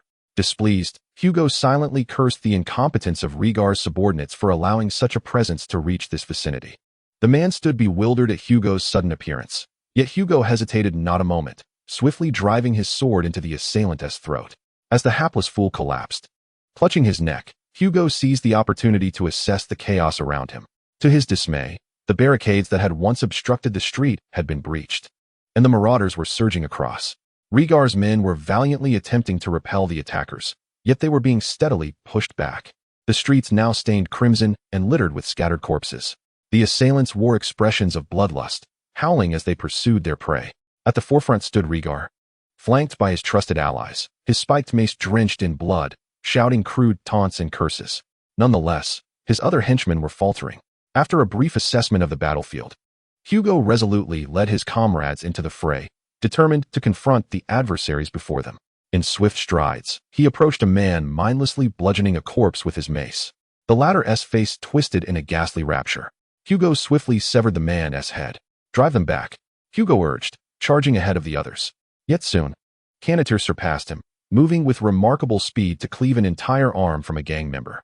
He then began to dance through the throng of assailants, his dark blade wreaking havoc as one by one the marauders fell, either dismembered or clutching their throats and hearts in agony. Amidst the anguished cries and the spurt of blood, the attackers began to waver. Lannister's ominous sword, coupled with his scarred visage, exuded an aura of intimidation. These were mere street thugs. In their skirmishes, a handful of fatalities was significant. They had never encountered a swordsman capable of such carnage. Furthermore, confrontations among the factions of King's Landing were typically brutal yet brief. The emergence of a sufficiently ruthless warrior would swiftly conclude the battle. Thus, the marauders, abandoning their foes, turned to flee but collided headlong into the reinforcements pouring in behind them, igniting a sudden clash between the two sides. "Yes, just like that. Young men, seize the opportunity and drive them out," Rhaegar bellowed, his men's morale surging as they began to rally, reversing the tide of their earlier defeat. "Hugo, tell me what is happening now, and what of Varys? What is your connection with him?" Hugo had no time to revel in their triumph. He approached Rhaegar directly. "These individuals are my long-standing adversaries. By the seven gods, how did they ascertain your presence here? As for Varys, he has always been the uncrowned king of King's Landing. Anyone who underestimates Varys has met their demise. I am uncertain how he managed to find me, yet he has arrived." Reg, initially filled with rage, revealed a flicker of fear upon mentioning Varys. The head of the Iron Throne spies is quite diligent in his control over King's Landing. Observing the trepidation of this underworld leader, it is unlikely that any significant information about Varys would be gleaned. Hugo refrained from further inquiries. "So, what is the current situation?" "Elsewhere, things remain relatively stable, my lord Hugo, but this location is the most perilous, albeit we have managed to push them back." Reg gazed ahead, and Hugo followed his line of sight, witnessing the attackers being driven from their barricade as the defenders regained control of the situation, fighting alongside the obstacles. "Is there any way to depart from this place?" Hugo inquired anxiously, recognizing that remaining trapped here was not a viable solution. It is worth noting that when the cries of battle erupted, that scoundrel Varys vanished without a trace, leaving one to speculate what mischief he might have pursued. Reg was about to respond when a sharp voice interrupted him. "Reg, they have tin cans." Without regard for Hugo, Reg vaulted over the barricade, and Hugo instinctively followed suit. Beyond the barricade, they beheld a group of thugs clad in mismatched plate and chain mail, awkwardly advancing toward them. It was evident that these individuals were novices in armor, their movements clumsy and their gear improperly donned, yet they still presented as a formidable assembly of tin cans. "Damn it, how did they acquire such equipment?" Reg cursed vehemently.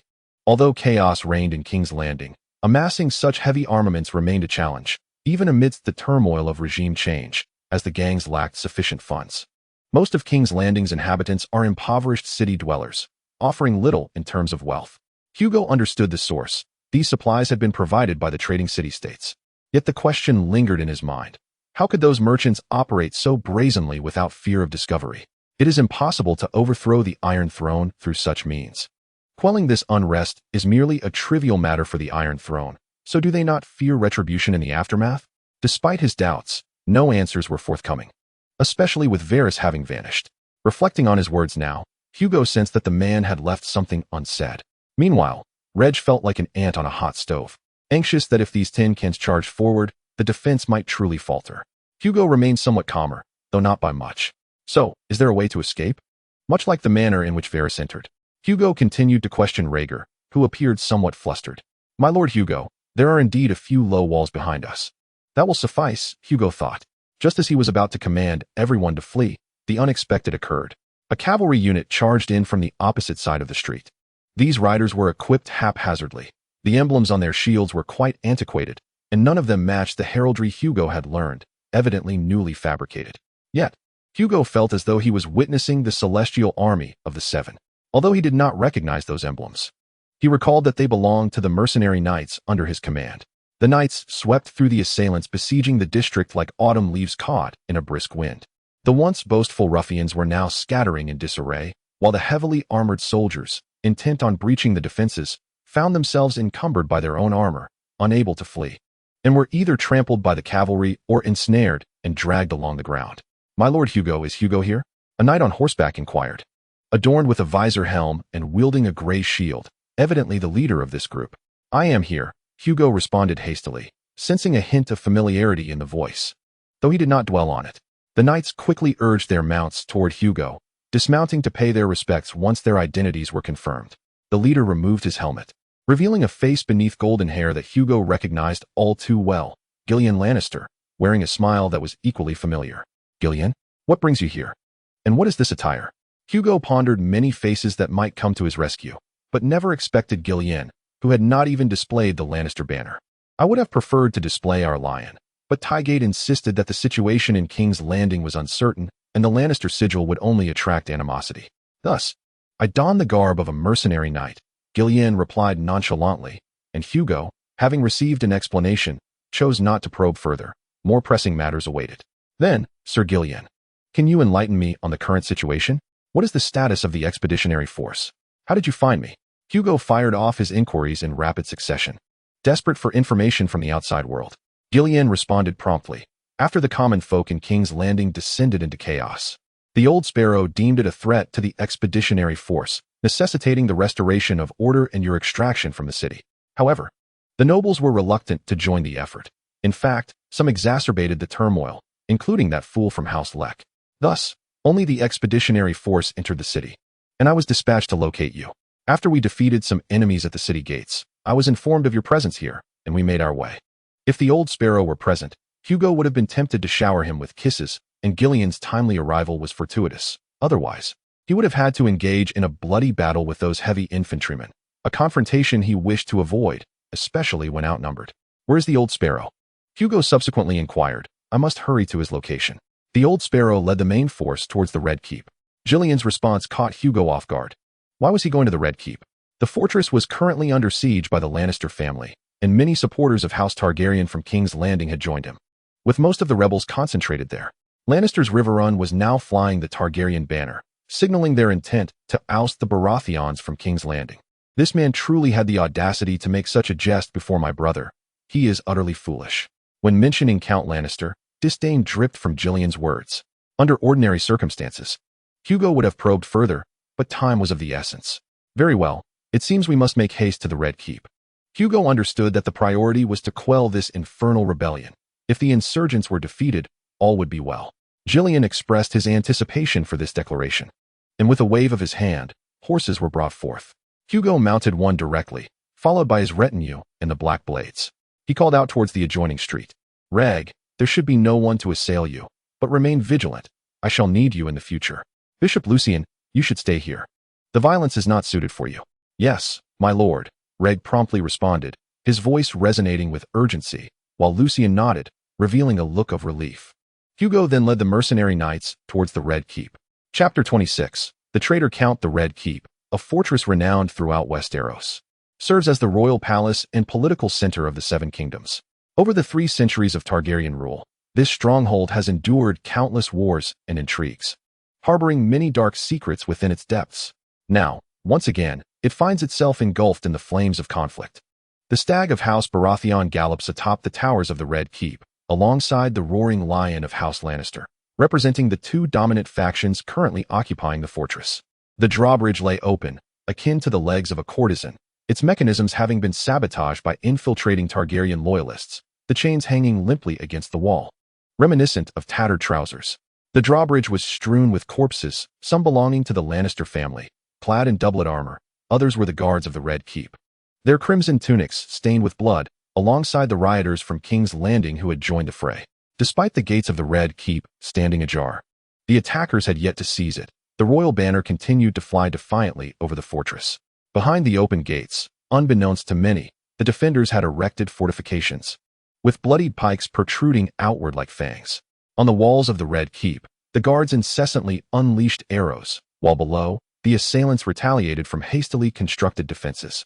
The exchange continued, though the attackers appeared somewhat amateurish, facing an adversary with a distinct height advantage, resulting in many being felled by arrows.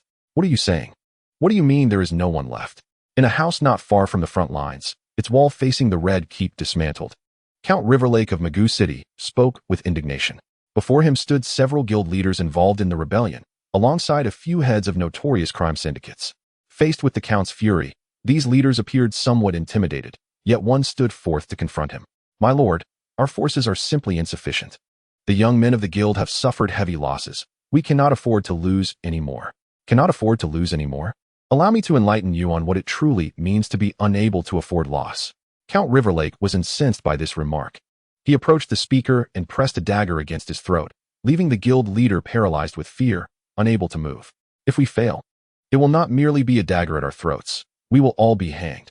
If luck is on our side, we may find ourselves at the Great Wall, but our families will face a far grimmer fate. And now you dare tell me that you cannot afford to lose anyone? At such a critical moment, gather your men at once. Only by taking the Red Keep can we seize a glimmer of hope." Under the near-roaring admonition of Count Riverlake, the leaders hastily sprang into action, organizing their subordinates for yet another assault on the Red Keep. Observing their movements, the Count felt that these individuals required a firm hand. They only seemed to act when provoked into anger. Count Riverlake was not idle, either, as he promptly organized the elite forces of his family, preparing to launch another attack on the Red Keep. While rallying his family's knights, an unsettling thought gnawed at him. Was this truly the right course of action? Unlike the venerable families with long histories, the rise of the Lake family had only occurred in recent decades. Magoo City had not belonged to them until a few decades prior. The former owners, the Darkland family, had ruled with an iron grip until their foolish kidnapping of the Mad King led to the Magoo City uprising, ultimately culminating in their downfall. After the annihilation of the Darkland family, the Lake family ascended to their position. Riverlake vividly recalled his father's joy upon receiving the news, for it elevated their family to a notable status within the Seven Kingdoms. Thus, during the War of Usurpers, the Lake family devoted nearly all their resources to support the Mad King. Thanks to the blessings of the Seven Gods, the Lake family's army did not suffer the greatest losses in the war, yet the elder Lake Count perished in battle, leaving his young heir to assume the title. Under normal circumstances, after grieving his father, Riverlake would have felt only joy in inheriting the title. However, he found himself becoming a count in a time fraught with peril. With the Baratheon family seizing the Iron Throne, the new regime was certain to purge former supporters of the Targaryens, and as a family elevated by the Mad King himself, the Lake family was undoubtedly among the first targets. After ascending to the title of Earl, Revere found himself plagued by restless nights, haunted by the fear that one day the new sovereign of King's Landing would dispatch agents to seize everything his family had. Yet, as time passed, even the most tumultuous emotions began to fade, just as Revere felt a sense of reassurance, believing the king would no longer pursue past grievances. An official decree arrived that altered everything. The command emanated from the Iron Throne. Initially, upon receiving the order, Revere feared it was an edict to strip him of his title.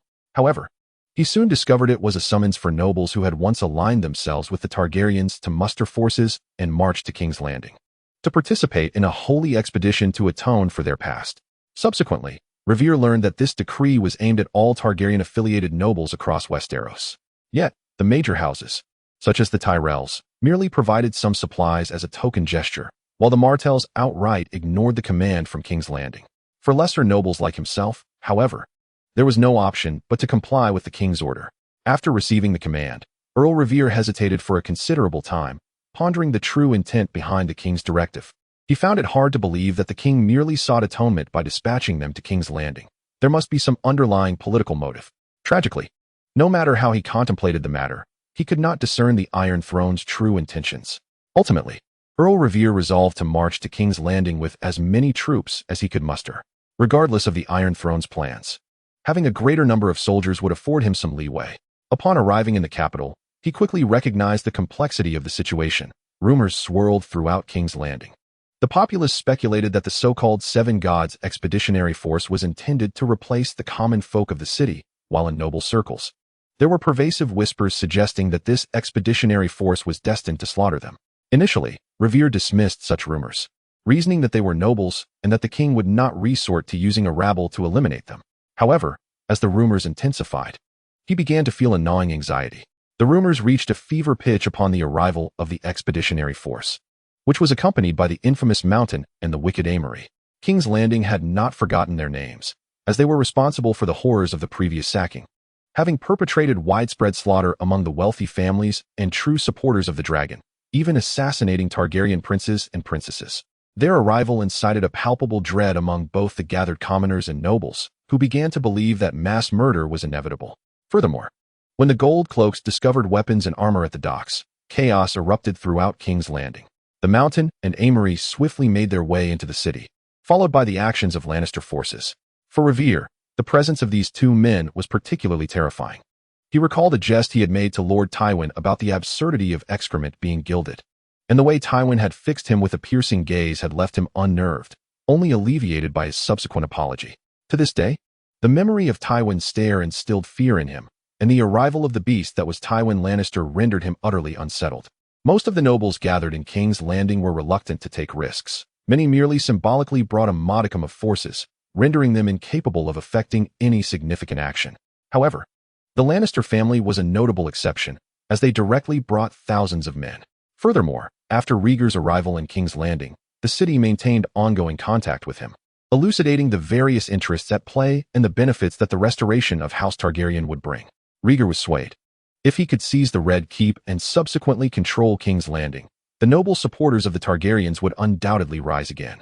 In such a scenario, he could usher back the exiled descendants of House Targaryen, thus acquiring immense power. Yet, at that moment, his desire was merely a fleeting thought. It was not until the arrival of the Mountain that he resolved to act. The Mountain's presence signified that the Iron Throne was poised to wield the sword. And after prolonged interaction with the Targaryen loyalists in King's Landing, discovery would surely lead to execution, especially considering Tywin likely remembered all of his past deeds. In comparison, while other nobles also engaged with the Targaryen supporters within the city, their connections did not pose as grave a threat as that of the Lannisters, whose ties to the Targaryens were far too pronounced. Moreover, the Iron Throne could effortlessly target their families for replacement. The fearless Barristan still served as the King's Kingsguard, and his squire, Dantos Hollard, had reached adulthood. Should the Iron Throne choose, King Robert could readily restore the title of this child, who had suffered persecution by the Mad Dragon. The reason this child could inherit a title was due to the long-standing marital alliances between House Darklyn and House Hollard, creating an exceptionally close relationship. Consequently, after the chaos in Duskendale, they too felt the repercussions, with only a young child surviving. Rescued by the knight who saved the Mad King, it was through the persuasion of the valiant Barristan that the child was spared. This child now stands as the most direct heir of Duskendale. After the Lannister beasts entered the city, Rhaegar led his forces in pursuit, seizing the opportunity to strike at the guilds and slaughter them, launching a surprise attack on the Lannisters from the rear. These scoundrels did not anticipate an assault from behind, and the attacked guilds seized the moment to retaliate, resulting in their swift disarray. Amory was killed outright. Although the Mountain carved a bloody path to escape, that was sufficient, as the mere flight of one mountain would not hinder anything. Subsequently, he commenced the siege of the Red Keep, for capturing it was paramount. All subsequent plans hinged upon its fall. Regrettably, even with inside assistance to undermine the defenses of the Red Keep, its fortitude exceeded their expectations. The gates of the Red Keep were manned by hundreds of elite Lannisters, bolstered by several hundred loyal city guards committed to the new regime. Rhaegar's forces managed to penetrate initially, but were soon repelled, igniting the Earl's fury. He then organized several successive assaults, but due to the utter ineptitude of the guild and gang members, he ultimately faced failure. At this juncture, the Earl began to feel the weight of anxiety. An immense pressure bore down upon his shoulders, for if he could not swiftly overcome the fortress before him, he would likely find himself dangling from the gallows of the Iron Throne, like a wretched peasant hanging from a noose. Chapter 27. The conclusion of the farce beyond the range of arrows at the Red Keep. Soldiers of House Lannister gathered with the city's rabble, their numbers swelling to the thousands. Witnessing this formidable assembly, Revere felt a surge of confidence. They would surely seize the Red Keep, replant the Targaryen banner at their ancestral fortress, and expel the usurpers. Let the assault commence. The horns signaling the attack sounded, and the assailants surged toward the gates of the Red Keep like a relentless tidal wave. The defenders strained to draw their bows, arrows raining down into the throng. And immediately, some fell.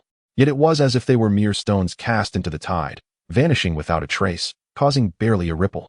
A smile graced Revere's face. The Red Keep would undoubtedly be taken. He envisioned himself standing within its walls, while the Lady Cersei of House Lannister resided within. Once he claimed the fortress, he would seek her out to revel and vent the frustrations wrought by Tywin's accursed gaze. But then, a sudden shift occurred. Revere first felt the ground tremble beneath the pounding of hooves. Just as he wondered which cavalry approached, a company of mercenary knights appeared before him, their banners emblazoned with the seven-pointed star, charging directly into the throng advancing on the Red Keep. No, Revere shouted in disbelief. These cavalrymen were undoubtedly foes. If they succeeded, his main force would be doomed. Yet, no matter how he called out, he could not halt their collision with the charging ranks. Upon engagement, Hugo found his vision constricted to merely a few men beside his steed, yet he remained unperturbed. Having endured many battles, he wielded his long sword with deftness, cleaving to either side, blood splattering, yet most of it staining the horses. The steeds collided with the bodies of those in their path, toppling them over, their hooves mercilessly trampling as if they were machines extracting juice, the initial cries of the fallen fading into silence. Forward! May the Seven bless us, dispelling these traitors. Hugo did not glance back. He pressed on, confident that the mercenaries would bravely follow. However, as he charged ahead, he suddenly realized the absence of enemies before him, recognizing that he had pierced through their lines. Nevertheless, he did not halt immediately. Instead, he signaled to slow down and gradually diminished his speed. After advancing a short distance, Hugo slowly led the formation about face, riding among the mercenaries, arriving at what was once the last line, now the forefront. Along the way, he observed the knights on horseback, shields and swords drenched in blood, their faces alight with exhilaration. Cheers erupted for Hugo, accompanied by recitations of the oaths of the faith of the Seven. The recent charge had resulted in only a few unfortunate souls being unseated from their mounts, while the rest emerged unscathed, now brimming with excitement, eager for another bout.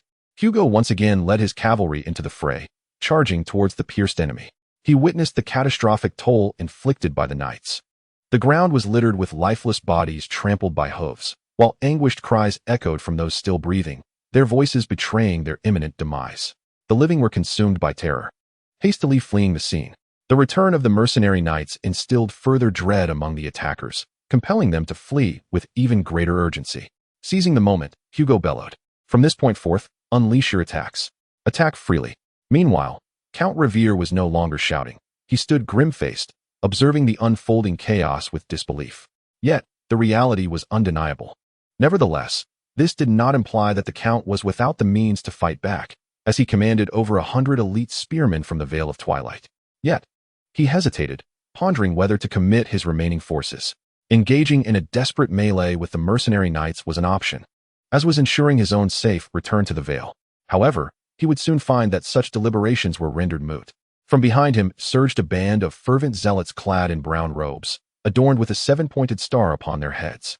Following these fanatics were numerous strong men wielding an array of weapons, including farming tools, alongside a few captains of mercenaries and knights. They appeared so amateurish that they hardly resembled soldiers, yet their sheer numbers were sufficient to instill fear in anyone. The spearmen from the Vale demonstrated their professionalism. Yet faced with such overwhelming opposition, even their elite ranks could only hold the line for a brief moment before their formation was utterly shattered. At this juncture, it was evident to all that the battle had reached its inevitable conclusion. Despair etched itself across Count Revere's face as he drew his sword and charged into the fray. Better to perish here than face retribution on the Iron Throne later. As for his family, they would have to fend for themselves.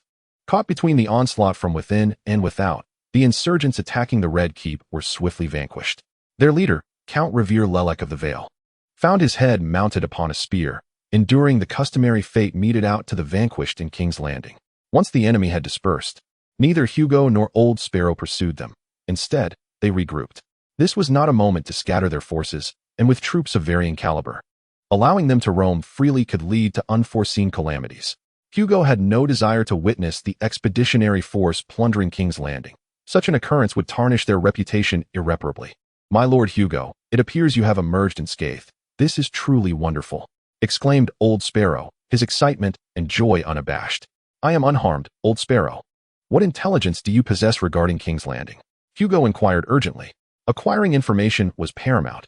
With knowledge came clarity on the next course of action. The siege on the Red Keep represented the strongest enemy force. Their defeat would spell doom for the insurgents. "My Lord Hugo, it can be said that we have emerged victorious." The Old Sparrow congratulated Hugo in a tone of celebration, yet Hugo had little inclination to rejoice. Upon receiving the information, he felt a measure of relief, and without delay, he issued his next command. "You shall guard the Red Keep diligently, and discover where the rebels are gathering. Strike them down at that very spot. We must not allow them to regain strength. I must make my way to the trading city district, for there lies what I seek." "My Lord Hugo, is it related to the rebellion?" The Old Sparrow astutely perceived Hugo's intentions at such a critical juncture. The only matter that would capture Hugo's concern would indeed be that concerning the insurrection. Upon seeing Hugo nod in affirmation, the Old Sparrow continued, "By the way, since you are at the gates of the Red Keep, would you not pay a visit to the Queen within?" Hugo cast a glance towards the Red Keep. Observing the formidable defenses still in place, the guards maintaining their vigilant stance, he chuckled softly. "It seems that Lady Lannister and we rebels are not so dissimilar. It is perhaps best I do not disturb her, lest I tarnish the Queen's view." This was Hugo's outward reasoning. Yet his true sentiment was quite the opposite. He had no desire to encounter that madwoman Cersei, who could fathom the chaos she might conjure.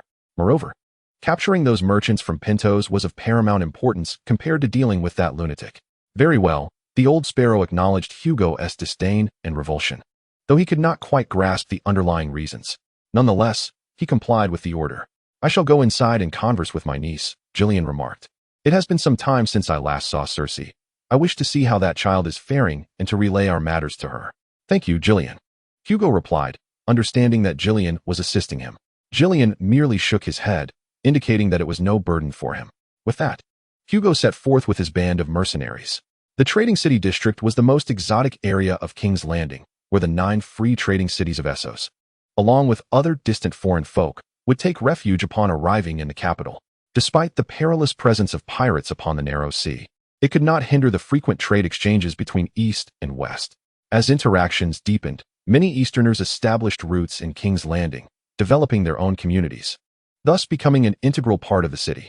Through substantial contributions, this enclave of Easterners obtained the privilege to govern themselves. They constructed a wall encircling their neighborhood, and thus, in a city where most areas were impoverished slums, the trading city district emerged as a gathering place for the affluent. Following the onset of the turmoil in King's Landing, the guards of this district swiftly sealed off the streets, isolating the chaos beyond, ensuring that no disturbances transpired within. However, these forces were merely sufficient to deter the opportunistic thieves and bandits. When the main army arrived, they would have no choice but to open their gates. Hence, when Hugo's company of knights appeared, the mercenaries on guard dutifully opened the gates. Hugo then proceeded towards the Pintos Guildhall, confident that the desired objects would undoubtedly be found therein. Due to the advantageous position of the Pantosians in the trade between East and West, their guild naturally became the largest establishment within the trading city-state. Hugo easily located this grand edifice, characterized by its dome and imposing presence. "No piece of paper shall escape unexamined. Bring everything before me. Any resistance will be met with lethal force." Hugo had no intention of engaging in trivial discourse with the Pantosians. He issued his commands with unyielding authority, fully aware that the Pantosians were adversaries both now and in the future, rendering any courtesy unnecessary. As the knights stormed into the opulent Guildhall, chaos erupted within, accompanied by the sounds of panic and the cries of those who resisted and met their demise. Yet, the Pantosians could not withstand the onslaught of so many fully armed knights. They were compelled to kneel submissively before the blades of their attackers. Those who dared to resist had already been slain, and a few prominent figures had managed to escape through secret passages, though this did not alter the larger picture.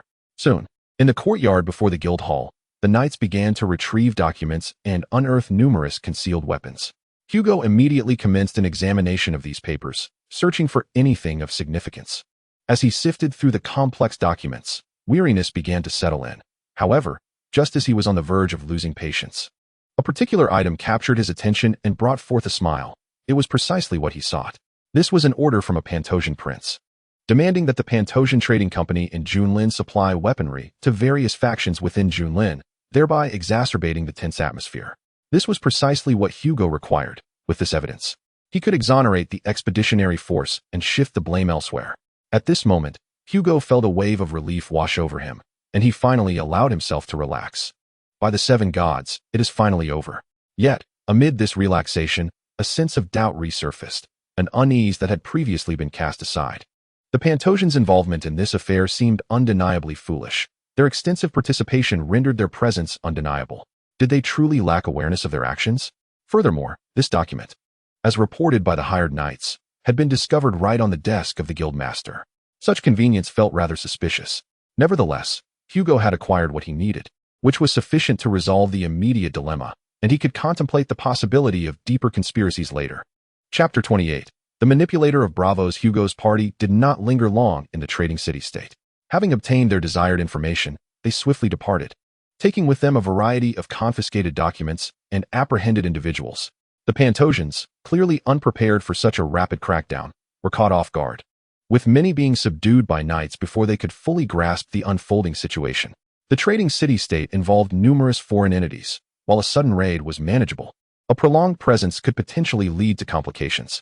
Should the Iron Throne be burdened with further troubles, who can predict the turmoil that may ensue? Following Hugo's departure, the trading city-states swiftly returned to tranquility. Aside from the Pantosians, everyone continued with their respective undertakings. The relations among the various trading city-states remained tenuous, with the Pantosians suffering significant losses, which was of no concern to the others. Within the assembly hall belonging to the Braavosi, officials and assassins began to deliberate upon the recent events. The plan had gone awry. The Pantosians had just been apprehended by that Hugo fellow. Are you certain those documents are flawless? If they are discovered to be counterfeit, it could spell trouble for the Sea Lord. The speaker, positioned by the curtain, cautiously surveyed the scene outside, concealing his form behind the window, revealing not a trace of himself. He was clad in the attire of a Braavosi colonial official, unmistakably identifying him as the colonial governor of Braavos in King's Landing. Rest assured, the task was executed by the faceless men, and it is foolproof. The cheese merchants of Pantos have detected no issues. How could these foolish Westerlanders possibly uncover the truth? The man reclining in the chair responded leisurely. Compared to the steward, his attire was far more casual. His slender figure was accentuated by fitted garments, and a stiletto dagger hung at his waist. Very well. We must discuss how to address this Hugo issue. The faceless men should be in motion, the governor said with a hint of urgency. A glimmer of danger flashed in the eyes of the lean man. That is not for you to inquire about. Lunt, focus on your own responsibilities. My own responsibilities? Usurper, the plan has failed. I propose we engage in a thorough discussion regarding this failure, as the Sea Lord will undoubtedly demand our report. Therefore, could you provide me with the full scope of the plan? According to protocol, I should have been privy to this information long ago. You always operate in secrecy, and I have only witnessed fragments of this affair. Lunt's words evoked a flicker of annoyance in the man named Usurper. He had no desire to share their plans with this individual. Outsiders often had nothing to contribute, yet offered unsolicited opinions. However, given the current state of affairs, concealment was no longer necessary. Moreover, as he mentioned, it would facilitate the drafting of his report, which would ultimately land on the Sea Lord's desk, serving as an evaluation of their actions, a responsibility he could not shirk. Thus, Usurper tempered his impatience and began to outline the plan. It involved issuing false orders to the Pantosian Merchant Guild in King's Landing, under the pretense of preventing the expeditionary forces from crossing the sea. This would allow them to supply the local factions with weapons, inciting chaos. Subsequently, the Pantosians would undoubtedly be expelled by the Iron Throne, leaving a vacant market for Braavos to seize. If the destruction wrought by the ensuing turmoil in King's Landing were sufficiently extensive, the Iron Throne would be disinclined to support the so-called Eastern Expedition, thus achieving the first step in dismantling the expeditionary forces. Afterward, we shall eliminate Hugo, and the expeditionary forces will surely be irreparably fractured. Then both objectives faltered. I remarked on your discontented expression upon hearing of the rebels beneath the Red Keep being vanquished. It appears this is your so-called expertise. Lant laughed unabashedly at the failures before him. In the face of his derision, Usurper ignored him entirely, unwilling to squander time on fruitless banter. I maintain that adhering to the original plan and simply eliminating the Hugo would have sufficed. I expressed this sentiment from the outset. Yet you insisted on employing him for some misguided dual purpose. Now, alas, we find ourselves with nothing. I shall duly note this in my report to the King of the Sea. Braavos has always kept a vigilant watch over Westeros. Hugo once pondered why. Given the current state of Westeros, no expedition had been launched to return to the lands of Undulls. The crux of the matter lies with these Braavosi. Braavos is profoundly concerned with the West, whenever the faith of the Seven or the noble lords seek to incite a return to the East. The faceless men of Braavos will swiftly and precisely execute an assassination, cleverly manipulating and guiding the fervor that has been stirred. Undulls has never been a tranquil land. Should the Undulls here receive aid from their brethren across the sea, or should Westeros become entangled in the political affairs of the eastern continent? The situation would undoubtedly deteriorate for Braavos. Lant, do not exaggerate the facts here. The objective of sidelining Pintos has been achieved. It is likely that the brutish king on the Iron Throne will soon return and expel the cheese merchants. As for that Hugo, a clean and decisive assassination will suffice. The faceless men are already in motion. Uther, hearing this, felt a surge of irritation, his tone turning sharp. Then you should hope that the faceless men can efficiently deal with that Hugo. Lance's voice bore a hint of indignation, yet he recognized his own vexation.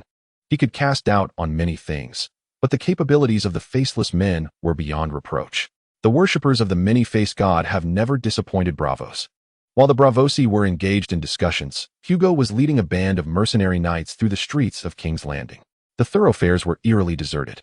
The citizens of King's Landing, seasoned by past turmoil, remained hidden within their homes, peering cautiously through the cracks of their doors. When a large contingent passed by, they trembled, haunted by unsettling memories, fearful of soldiers invading their sanctuaries. As his gaze swept over the desolate streets, Hugo's mind was occupied with thoughts of how to confront the returning king and potentially face the mistress of the Red Keep. However, just as his thoughts coalesced, a sudden, sharp pain coursed through his right hand. He halted his steed abruptly, nearly causing the knights trailing behind to topple over. Yet they managed to come to a stop without calamity. Lord Hugo? Someone ventured tentatively. Hugo looked around, a hint of panic in his eyes. On that hand was a birthmark resembling a seven-pointed star, the mark that had appeared upon his arrival into this world. The seven-pointed star of pain signifies but one thing: danger. During his time in the fields between rivers, it had been this very intuition that had allowed him to evade peril on multiple occasions. Yet now, the pressing question was the source of this danger. Before Hugo's eyes lay a series of utterly ordinary buildings of King's Landing, classic dwellings of the impoverished, devoid of any distinguishing features. The seven-pointed star would not deceive him. Contemplating this, he positioned the shield hanging from his saddle before his chest, prompting many knights to mimic his actions. If Lord Hugo raised his shield, it surely indicated the presence of foes nearby. "My lord, what is happening?" inquired the closest knight, lowering his visor and scanning the surroundings with heightened vigilance. Hugo did not respond immediately. His focus was entirely consumed by the search for potential adversaries, yet he discerned nothing amiss. As the lack of suspicious elements persisted, he began to question whether the mark upon his hand was malfunctioning. It had been some time since the last manifestation of its power, but he quickly dismissed this notion. The mark had never failed him. However, remaining in place was not a viable option. With this thought, Hugo slightly lowered his shield, and at that very moment, he felt something hurtling toward him from the front. His senses taut with tension, he instinctively raised the shield just as a tremendous force struck it, causing him to momentarily recoil in astonishment. This was merely the beginning, as several crossbow bolts soon followed, crashing against his shield and sending splinters flying. The steed beneath him was struck, and with a whinny, he was unseated. Yet, even as he fell, Hugo did not forget that he was under assassination. He promptly took refuge behind the carcass of his horse. The hired knights, realizing the gravity of the situation, quickly formed a shield wall before him, providing protection. A few reckless knights charged toward the direction from whence the bolts had come. However, the assailant had already retreated, skillfully stowing away the specialized crossbow and fleeing along a well-trodden path, his heart filled with astonishment. The target had unexpectedly halted just before his designated firing zone, compelling him to aim at a target outside his intended range. Yet, this was no concern, as he had anticipated such contingencies during planning. A shot outside the designated area was still a shot. Nevertheless, the subsequent developments left him utterly astonished. According to his calculations, the target should have been struck by at least one bolt, and one would suffice. Each crossbow bolt was laced with deadly poison, enough to ensure a slow, agonizing demise within days. Yet, to his disbelief, the man was shielded by his shield and steed, deflecting all bolts aimed at him. As a servant of the faceless god, the assassin would not attribute this scene to mere luck. There was no such thing as coincidence. Each assassination was a sacrifice offered to the god of many faces.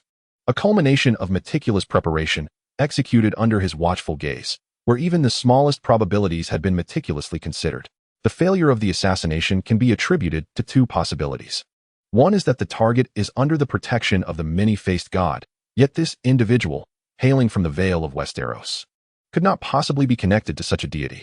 The other possibility is that the target is favored by other divine entities, whose intervention is reminiscent of experiences once faced by the faceless men, leading them to lean towards this explanation. From the information gathered about the target, the only potential connection lies with the Seven, often dismissed as powerless. Upon reflecting on the assassination attempt, the faceless man indeed sensed some faint, peculiar sensations, akin to those felt when he received the powers bestowed by the many-faced god, yet fundamentally different. With his resolve to complete the assassination waning, he felt compelled to return swiftly to Braavos, where the House of Black and White must be informed of this crucial development. As for the assassination, once the Sea King is apprised, they may decide the course of action. Thus, the faceless man vanished from the streets of King's Landing. Making his way toward the trading district, where a vessel awaited to carry him away, his departure was urgent. Chapter 29. The gathered ones in the interstice. As Hugo procured what he sought from the trading district, King's Landing began to regain its composure. The majority of the rebels had been eradicated, leaving only a few stragglers who posed little threat. Although the streets remained desolate, it was only natural that no one dared to emerge, given the chaos that had just subsided. To the citizens, the presence of fearsome soldiers still lingered. Having witnessed the brutalities inflicted by the Lannister forces in the capital, they were determined to avoid a similar fate. Gillian Lannister, a member of the Lannister clan, visited his niece, the current queen of the Seven Kingdoms, within the Red Keep to inform her that the rebellion had been quashed before departing to seek his brother. Following a harrowing bloodbath, Gillian yearned to converse with Tyget and share the good tidings of the rebellion's suppression. Accompanied by several knights, he rode through the streets of King's Landing, encountering women whose breadwinners had perished in the fray. Out of pity, Gillian bestowed upon them a few silver stags. He was not foolish enough to distribute golden dragons to the common folk in this city, as that would surely lead to their demise. As he traveled, Gillian passed by the site where the Mountain and the Amory's forces had been vanquished. Although he had glimpsed it upon entering the city, the circumstances had prevented him from examining it closely. Now, he took the opportunity to appreciate the aftermath. Following the defeat of the Mountain and Amory's troops, not only the rebels, but also the citizens of King's Landing exacted a brutal revenge. The people of King's Landing would not forget the atrocities committed by these two and their subordinates during the sacking of the city. The fleeing Lannister soldiers were relentlessly hunted down by the citizens, their corpses stripped and discarded in the streets. Regarding the demise of the Mountain and Amory's men, Gillian's sentiment was one of approval. He had consistently harbored a desire for the extermination of the terrifying beasts nurtured by Tywin. As he passed by Amory's grotesque visage, he could not resist making a face in mockery. Then Gillian severed the head of a Mog, intending to have it preserved by the bachelor for subsequent delivery to Kyron City. Although a Mog had perished, his head could still serve to placate the Dornish. After traversing the battlefield, Gillian arrived at the Dragon Gate, the very entrance to the city. Tygat Lannister was in control of this gate, with the Lannister lion roaring above it. However, the garrison was not solely composed of Lannister soldiers. There were also Frey warriors engaged in clearing the corpses left in the wake of the battle at the Dragon Gate. The Mountain sat before a tower, sullenly sharpening his sword, the blood on his armor attesting to the carnage he had wrought. Gillian felt a pang of regret that the Mountain had not met his demise. "Look who it is, our hired knight has returned," Tygat remarked with a hint of sarcasm, having just been in conversation with Walder Frey upon seeing his brother's return. "Of course I had to return. Who else would convey the news of King's Landing to you?" Gillian retorted, a smile exchanged between them. Walder Frey, sensing the moment, quickly excused himself from Tygat and stepped aside. "This bastard has a keen sense for the atmosphere," Gillian remarked appreciatively as Walder departed. "By the way, what are the Freys up to, being so close to you lately?" "They simply wish to attach themselves to a strong ally, Gillian. You know how adept the Freys are at navigating the winds of fortune. I bear no ill will towards their actions. It is a natural response." "Enough. You mock me again, yet you still accompany me," Gillian said without mercy. "Let us dispense with idle chatter. The rebels in King's Landing have been vanquished. Restoring peace is merely a matter of time. I just visited our lovely niece. She is faring well in the Red Keep. Though her temper seems to be growing by the day, it seems that even as queen, she is not particularly content. Is that so? As long as she is well. Thank you, Jillian. What is this? Do we really need to say such things? She is my niece. It is only right. Tygat's words caught Jillian off guard. He was unaccustomed to such brotherly affection and had expected more jests. Since you disapprove, I shall revert to a manner of speaking more familiar to you. Jillian, today's events in King's Landing have undoubtedly made you realize that this expedition will not be an easy path. You still have time to withdraw. Are you certain you wish to continue? Ah, here you are again, urging me to retreat, Tygat. You truly cannot refrain from advising me to leave. However, my resolve remains steadfast. I shall continue down this path of expedition. Yes, during the battle on the streets of King's Landing today, I was indeed tense, fearing potential failure. Yet I also found a sense of accomplishment and exhilaration. You see, were it not for my efforts, how could Hugo have been rescued so swiftly? How could King's Landing have calmed so quickly? Faced with his brother's incessant boasting, Tygat's expression soured. He had hoped the happenings in King's Landing would temper his brother's exuberance, that perhaps his mind would cease its flights of fancy, but to his dismay, those thoughts seemed to intensify. However, what he did not realize was that Jillian was not as mad as he appeared on the surface. Deep within, he had indeed experienced moments of trepidation and fear. Yet he was unwilling to unveil such emotions before his elder brother. More than mere cowardice, he dreaded the thought of living perpetually in Tywin's shadow. Some things simply demanded courage to confront. Ah, well, who can blame me for having a brother like you? The words of Tygat lingered on the tip of his tongue, only to be swallowed once more. Previously, you mentioned that matters in King's Landing would be quite complicated. What exactly is going on? After choking his brother once again, Jillian casually inquired. Your political acumen is lamentably shallow. Never mind. I cannot be bothered to engage with you, Tygat replied, unwilling to continue the banter. Aware that Jillian possessed certain insights, Tygat felt they bore little significance. Confronted with his brother's demeanor, Jillian was indifferent. If they were not to converse, so be it. Just as Jillian was about to resume their idle chatter, a procession suddenly emerged before the Dragon Gate. Upon noticing the arrival of others, both Lannisters instinctively drew their swords. And the soldiers stationed at the gates of the city, alongside the Frye men, reacted similarly, brandishing their weapons as though facing a formidable enemy. The Mountain, in particular, unsheathed his massive sword and stood ready. Yet, what followed was a throng of commoners. Although some were armed, they posed little threat to the soldiers. Leading the group was a man clad in tattered archbishop robes, possessing the weasel-like visage of a Frye, followed closely by a stout figure. We are not traitors. We are not traitors, proclaimed the man in the archbishop's attire, waving his hands. It is I, Lucien. It turned out to be that Frye. How had he fallen so low? Tygat furrowed his brow. Could it be that the great September of Baelor has also been compromised? Those ruffians dare to assault the September? No, he has been with Lord Hugo all along. He likely did not have time to seek refuge in the September. However, the Freys are resilient. Jillian swiftly elucidated to his brother. Meanwhile, as the two brothers conversed, Lucien had already approached the Lannisters, accompanied by the stout man, unimpeded. For the soldiers recognized the face of Archbishop Lucien. My Lord Tygat, my Lord Jillian, Lucien expressed, his tone imbued with relief at finally finding his comrades. Please allow us to leave. We truly cannot remain in King's Landing. You may have no issues, but what of these individuals? Tygat inquired, his brow knitted, directing the latter part of his statement towards the stout man, who wore a somewhat ingratiating smile. I know him. He once fought alongside Lord Hugo, Jillian interjected.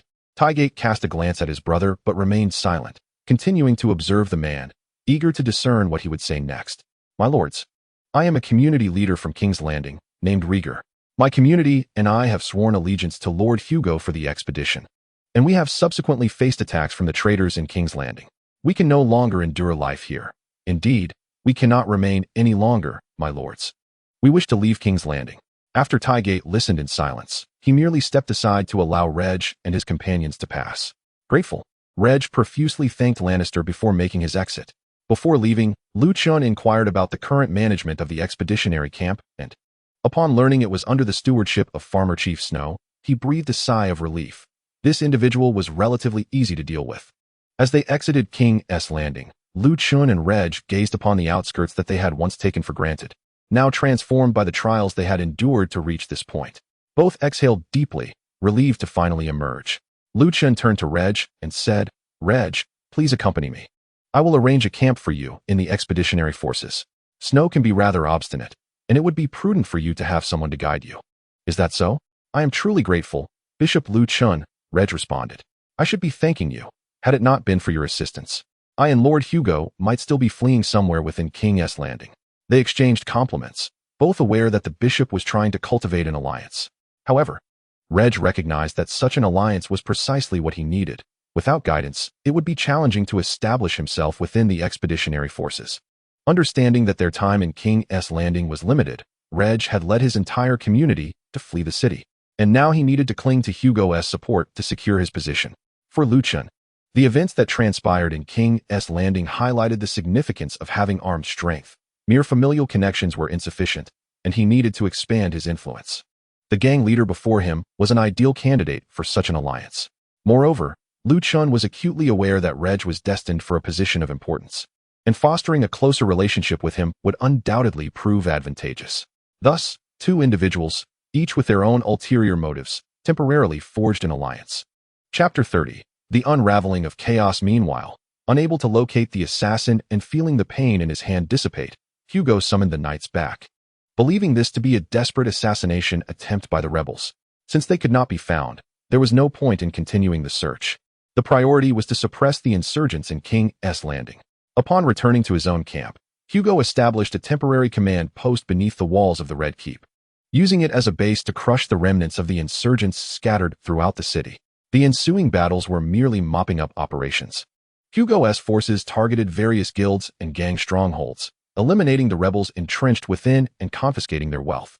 Additionally, they sought to eradicate the opportunists who took advantage of the chaos to commit theft. Such individuals were abundant in King's Landing, and much of the disorder stemmed from their actions. Hugo maintained control from beneath the Red Keep, and in a fleeting moment, he experienced a delusion that this city belonged to him. Although King's Landing resembled a dilapidated concentration camp, it was ultimately a sprawling metropolis of 500,000 inhabitants. However, the summons from the Red Keep soon shattered these illusions. In the Grand Hall where the Iron Throne resides, Hugo encountered the current Queen of the Seven Kingdoms, Cersei Lannister. To be frank, he had no desire to meet this madwoman. However, since a request had been made from the Iron Throne, he felt compelled to respond, even if the order originated from a lunatic. Despite his profound disdain for Cersei, Hugo had to concede that she was indeed one of the most striking beauties in the realm, particularly in her youth, with her beauty at its zenith. Adorned in royal robes, her every movement exuded an air of regal elegance. Beside her stood her twin brother, the Kingslayer Jaime Lannister, clad in shining white armor. His appearance was equally captivating, and dressed in the white garb of the Kingsguard, he resembled the very embodiment of knighthood. Yet everyone knew that this paragon was a regicide. No matter how alluring her exterior, Cersei's arrogance and disdain were unmistakable. Her eyes, though beautiful, carried a haughty gaze that filled Hugo with loathing and exhaustion. Jaime, on the other hand, appeared more indifferent. Hugo sensed a hint of mockery in his gaze, which seemed largely not directed at him, leaving him puzzled yet unwilling to dwell on it. Cersei merely inquired about when the rebellion in King's Landing would be quelled, speaking as if commanding a servant, utterly regarding Hugo as a mere tool at her disposal. Her contemptuous demeanor prompted Hugo to briefly entertain the thought of striking her, but considering her unpredictable madness, he wisely chose to avoid provoking a lunatic, recognizing that such an action would be beneath him and could lead to endless trouble if she bore a grudge. As he observed the golden twins of Lord Tywin, a malicious thought crossed his mind about what their private encounters might entail. He also pondered whether King Robert was aware of his cuckoldry, but such thoughts were best left unspoken, for voicing them could invite dire consequences. Upon leaving the Red Keep, Hugo felt an overwhelming sense of relief at escaping the presence of that madwoman. Shortly after his departure, news of victory reached him from the Sparrows, indicating that the chaos in King's Landing had largely been subdued. The swift resolution was due to the nobles gathered outside the city finally taking action and joining the fray. With their military strength, restoring order to King's Landing was merely a matter of time.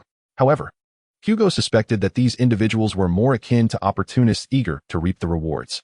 Let them gather their spoils. He had already claimed the most valuable portion. Not long after the suppression of the unrest, King Robert returned to King's Landing, accompanied by the Prime Minister. John, this has escalated far beyond our expectations.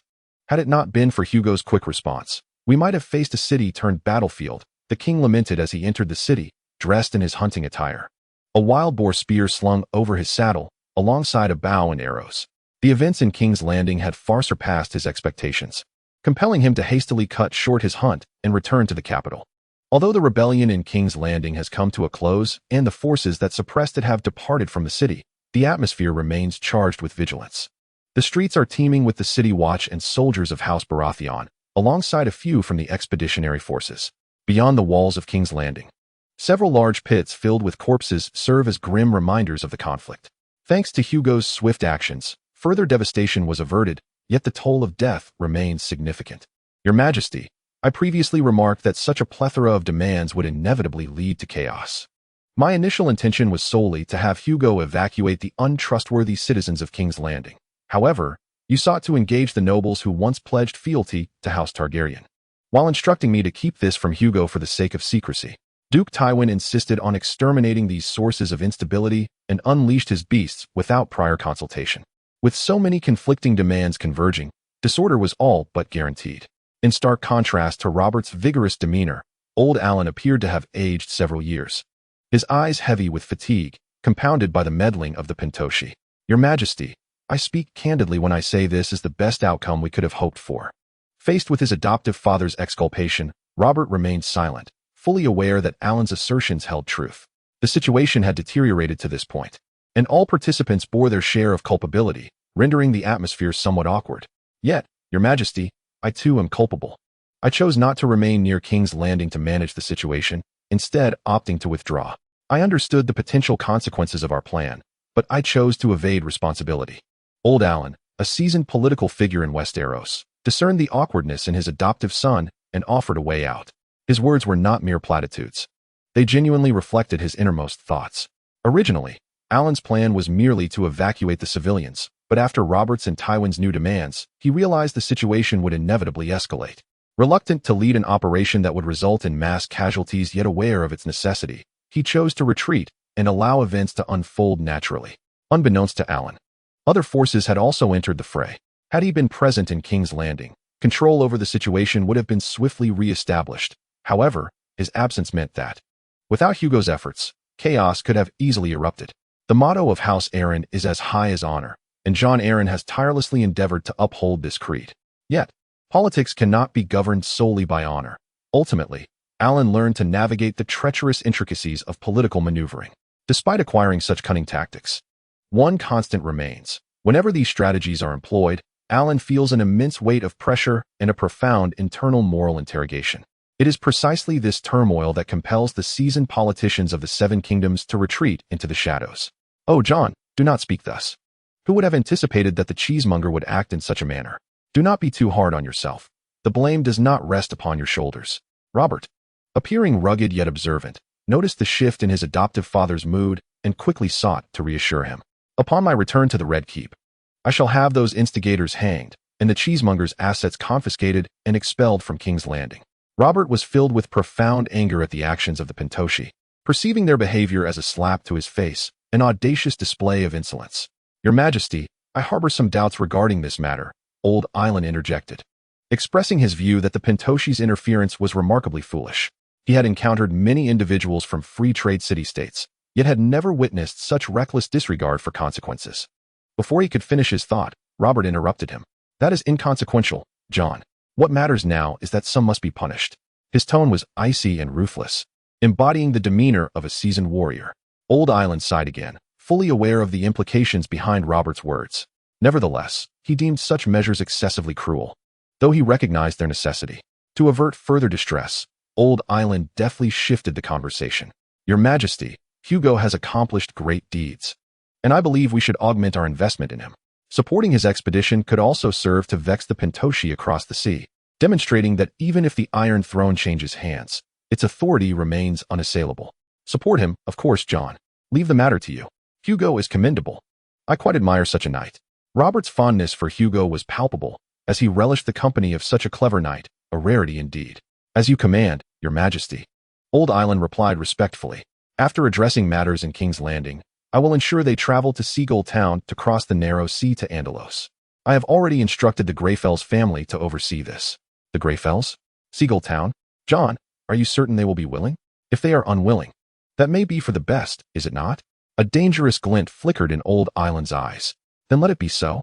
Upon receiving Robert's acquiescence, Old Island nodded discreetly, eager to dispatch the expeditionary force. The recent turmoil in King's Landing had made him acutely aware of the chaos that the common folk could unleash, compelling him to admit that the expedition he initially intended to utilize had now become a hot potato in the hands of the Iron Throne. It was best to send them away from King's Landing as swiftly as possible. Andalos, I must admit I am quite curious to visit this land of the Seven, if only to see if the women are as beautiful as the corpulent High Septon claims, the very embodiment of maidenhood.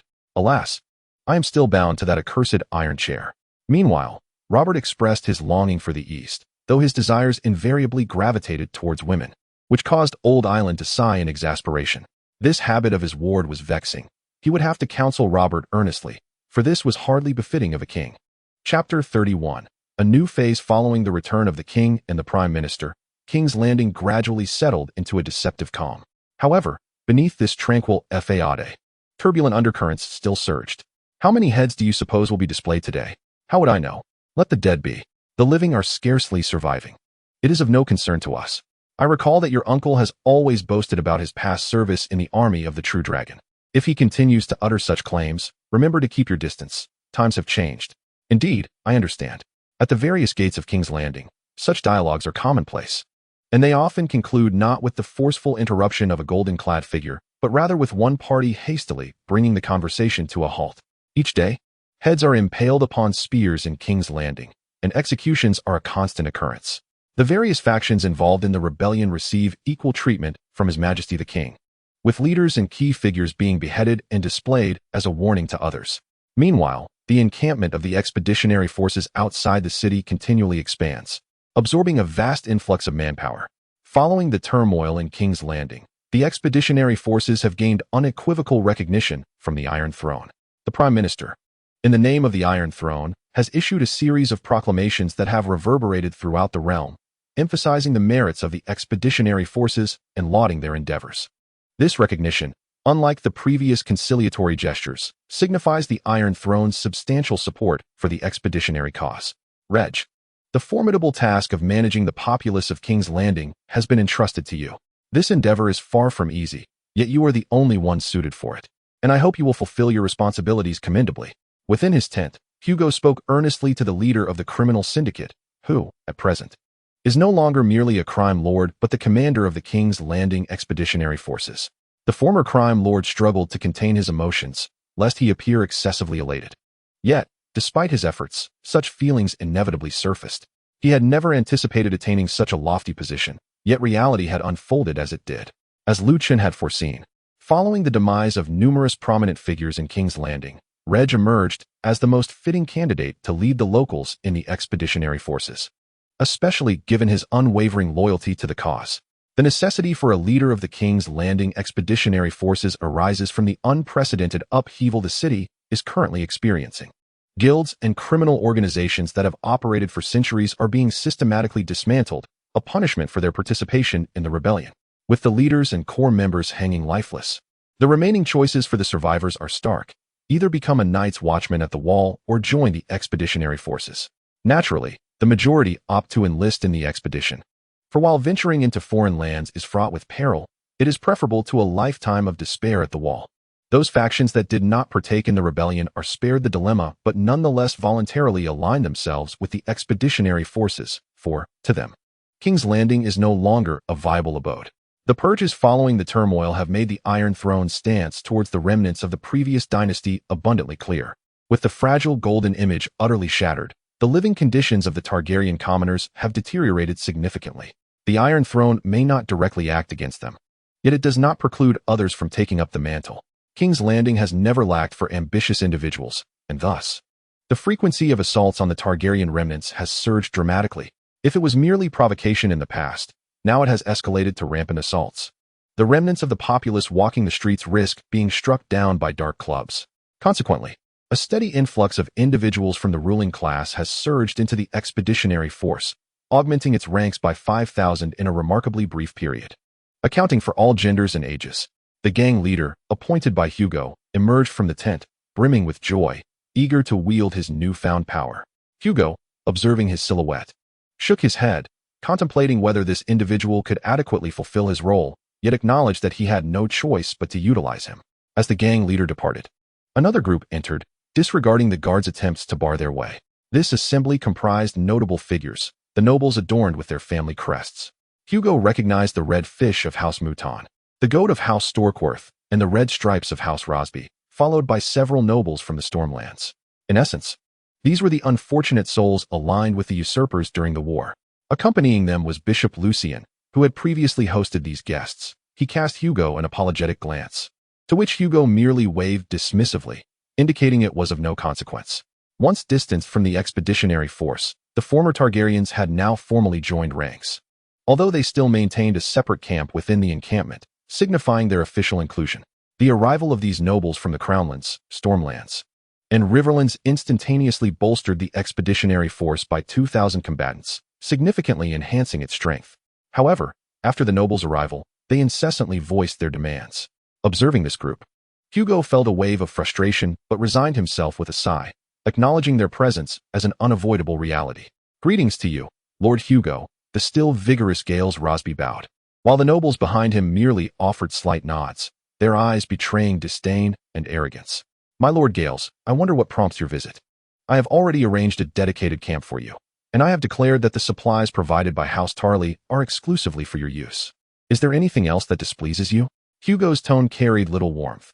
These individuals perpetually sought his attention with their incessant demands, and he could hardly afford them any cordiality. "My Lord Hugo, I trust you understand that we hail from families of considerable heritage, much like your esteemed House Tarly," Count Gales spoke, adopting a placating demeanor, devoid of discernible emotion, appearing quite amiable. "We have noted that many key positions within the expeditionary force are occupied by clergy, which I must emphasize reflects a disregard for the responsibilities and capabilities of the nobility. I believe we ought to be placed in more suitable positions." Such blatant audacity irked Hugo, who regarded the nobles before him with disdain. They had no intention of serving the expeditionary force, yet they clamored for power and position, truly insufferable. "My Lord Gales, and esteemed gentlemen, my placement within this hierarchy is indeed most suitable. Each individual is fulfilling their designated role effectively, and all appointments have received the Archbishop's endorsement. Should there be any doubts, I encourage you to consult the Archbishop directly." Hugo's words stirred a ripple of unrest among the nobles. They had not anticipated such a bold declaration, nor the invocation of the Archbishop's name. Whispers began to circulate, and some grew visibly irate, though their companions restrained them. Count Gales, however, remained unperturbed. "In light of this, it seems we have indeed overstepped. I apologize for our actions. However, should the nobles find themselves deprived of their rightful positions, I fear their enthusiasm for future campaigns may wane significantly. Thus, I urge you to contemplate this matter."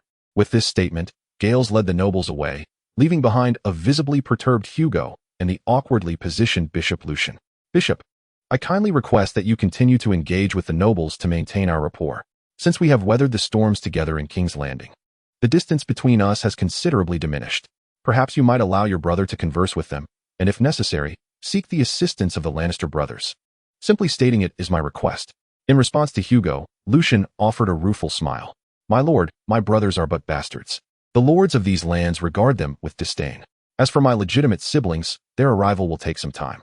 The Lannisters, too, are preoccupied. Gillian seems to be lost in his own pursuits, while Tygat is busy managing affairs within the camp. Since the tumult in King's Landing, House Frye has intensified its investments in our cause. It appears that old Lord Frye did not anticipate Hugo's rise to prominence in the eyes of the Iron Throne. And with the influx of numerous nobles, the resources that House Frye can muster now seem rather paltry in comparison. Consequently, Lord Frye has escalated his investments. This development brings a sense of delight to Hugo. The irony of those who once dismissed him now compelled to invest heavily is indeed exhilarating. Naturally, he must maintain a facade of humility before the phrase, for to revel in such triumph would be excessively unrefined. "Engage with them as much as possible," Hugo commanded firmly.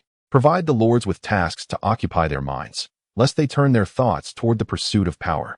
As he continued to manage this increasingly substantial force, his decisions grew increasingly authoritative, leaving Lucien no choice but to comply, albeit with a grimace as he departed to carry out the orders. With Lucien's exit, Hugo found himself alone within the tent. At this moment, he shed the guise of a leader, revealing a visage marked by confusion and fatigue.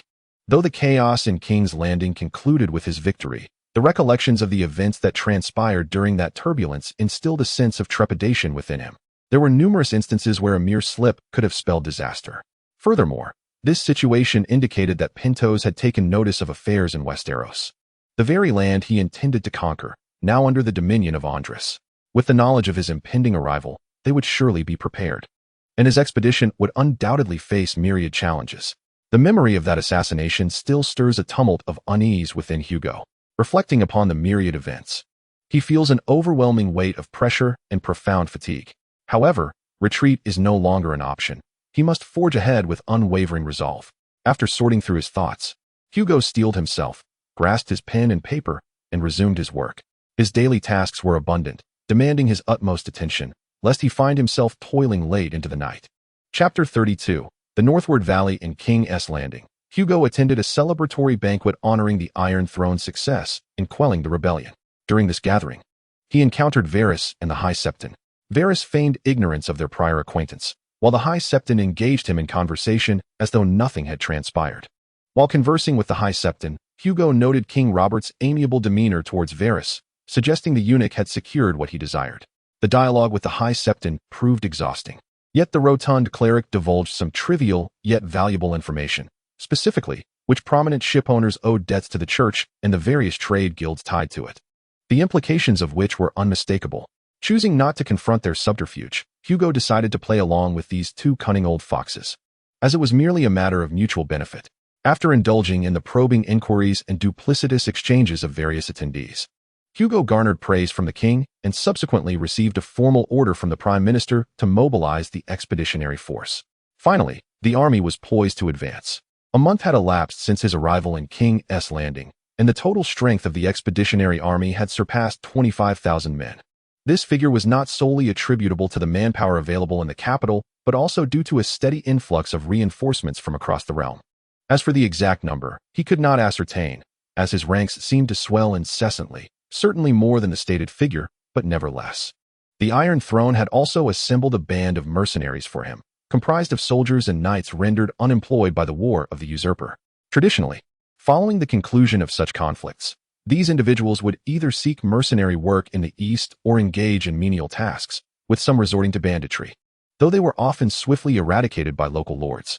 Now, they were set to accompany the expeditionary force eastward.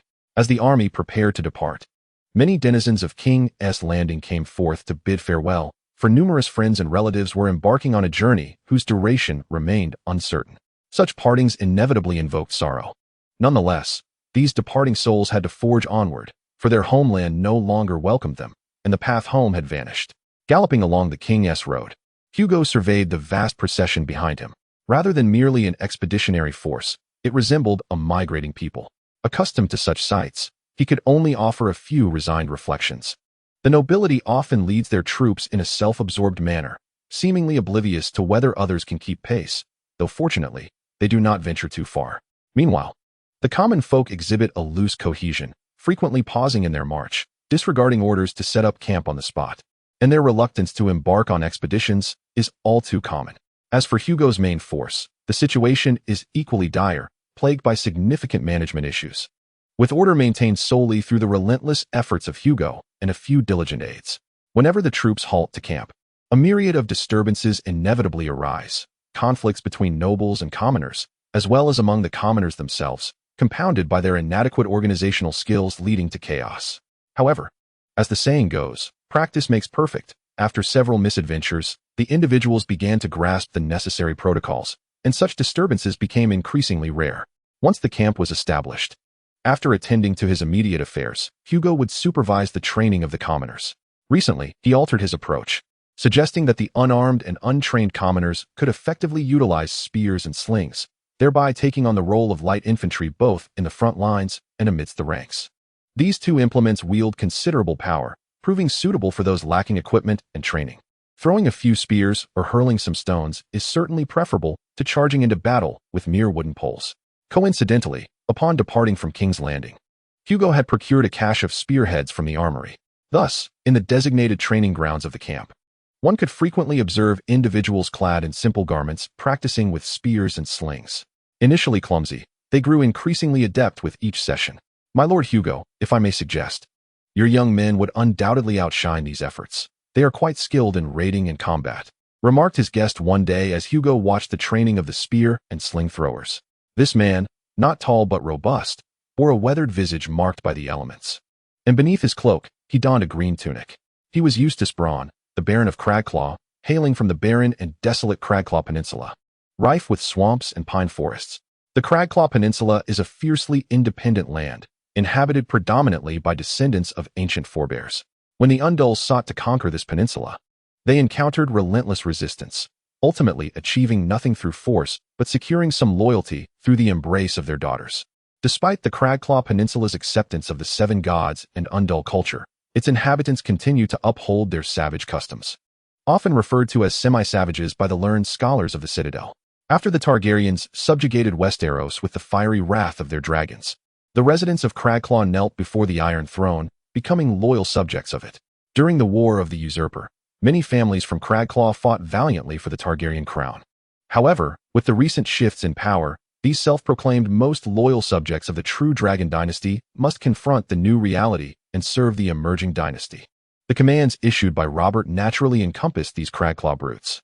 Yet they did not hasten to King's Landing, but instead engaged in internal deliberations regarding their stance towards the new order.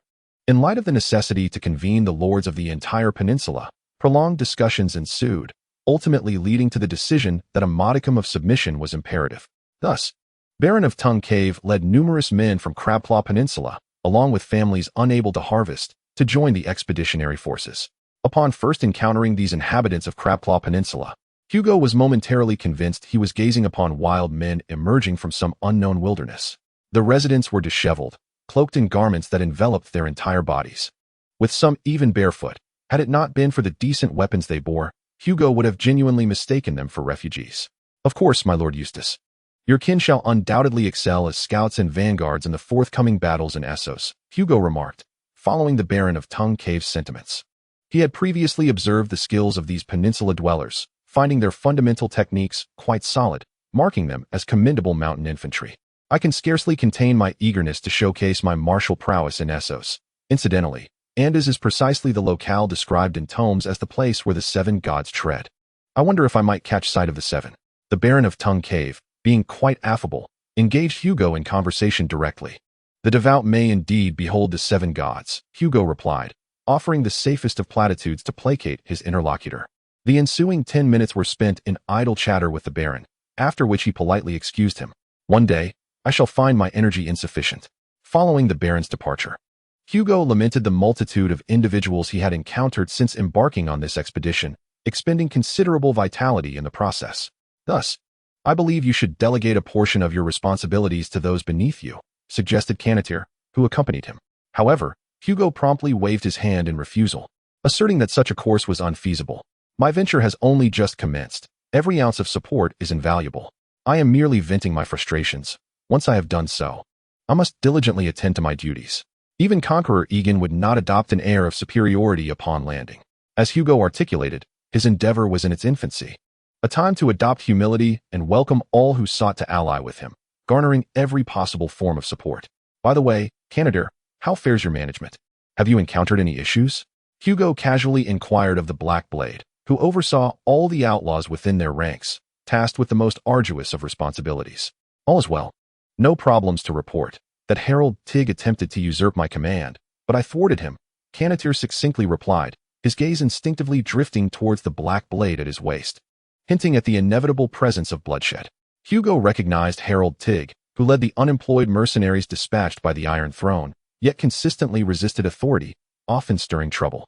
Hugo nodded, relieved that Canatir could manage the situation. When are we to arrive at the valley? I have been so preoccupied with various dealings that I seem to have forgotten. Only a few days remain, my Lord Hugo. It will not be long before we behold the Blood Gate. Indeed, we are finally approaching the Blood Gate. Shortly thereafter, Hugo's contingent embarked upon the valley road. As they advanced, the terrain around them rose increasingly, becoming narrow and treacherous. The surroundings were dominated by steep and perilous hills, and the distant horizon was adorned with snow-capped peaks. Each night, the camp was filled with the howls of countless beasts, causing many farmers, who were leaving their homeland for the first time, to tremble as they recalled the terrifying tales recounted by the elders of their youth. Coupled with the weariness of their long journey, several instances nearly brought the camp to the brink of chaos. Had it not been for Hugo's vigilant precautions from the outset, a calamity might have indeed occurred.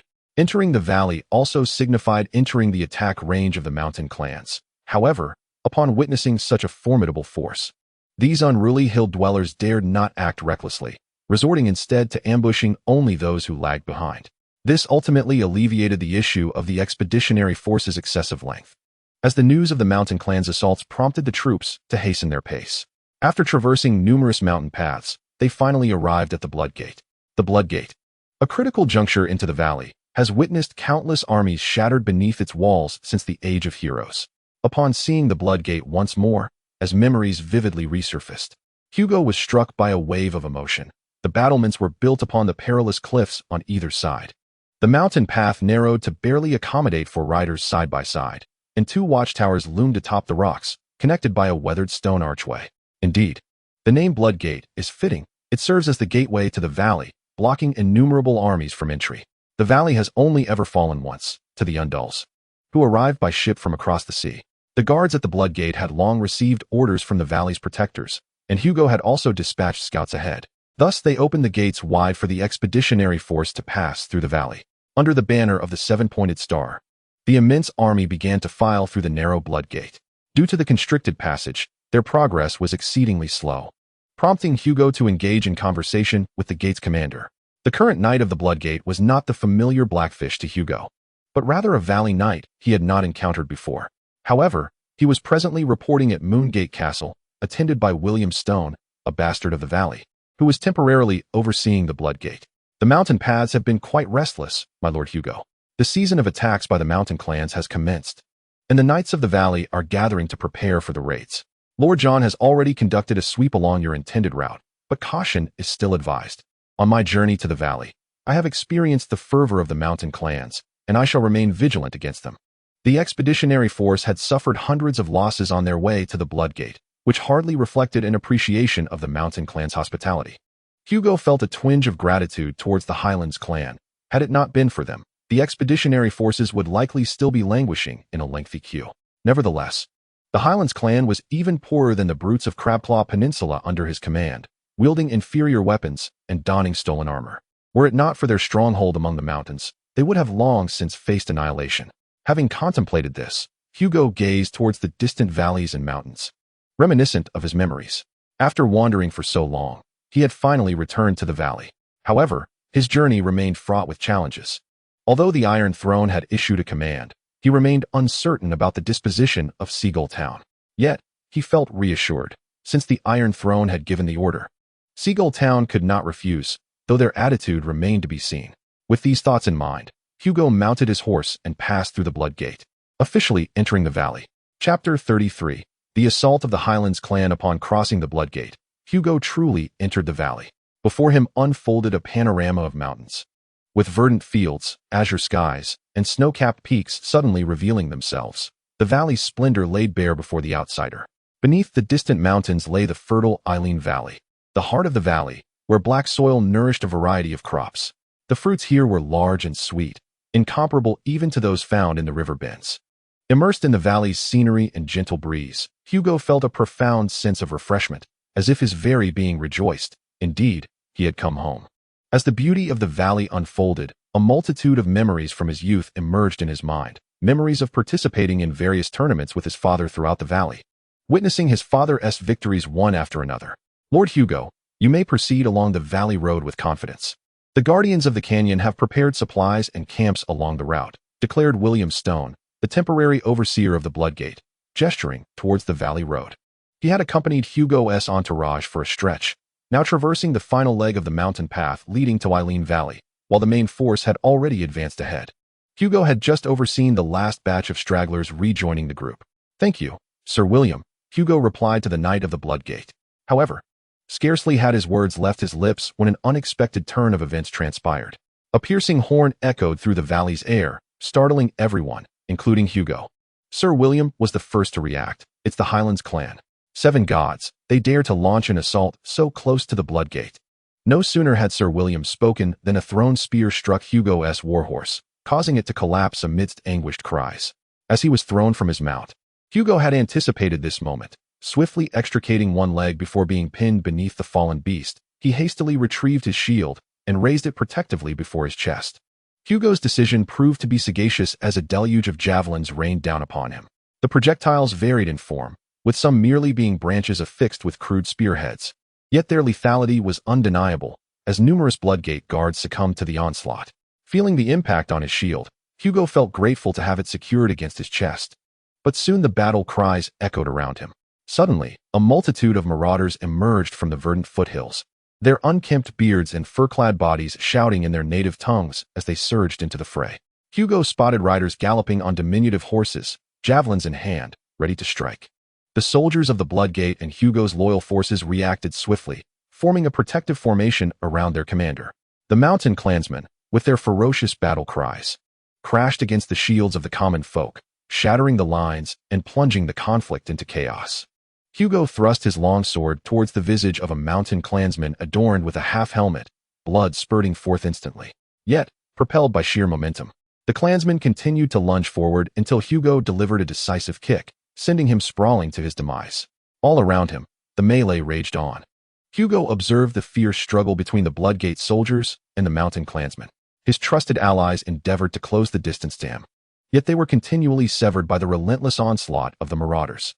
The clan riders, mounted on their short steeds, dashed through the tumult, and Hugo witnessed a soldier, emblazoned with the image of a mighty eagle upon his chest, being toppled and subsequently trampled beneath the hooves of a horse.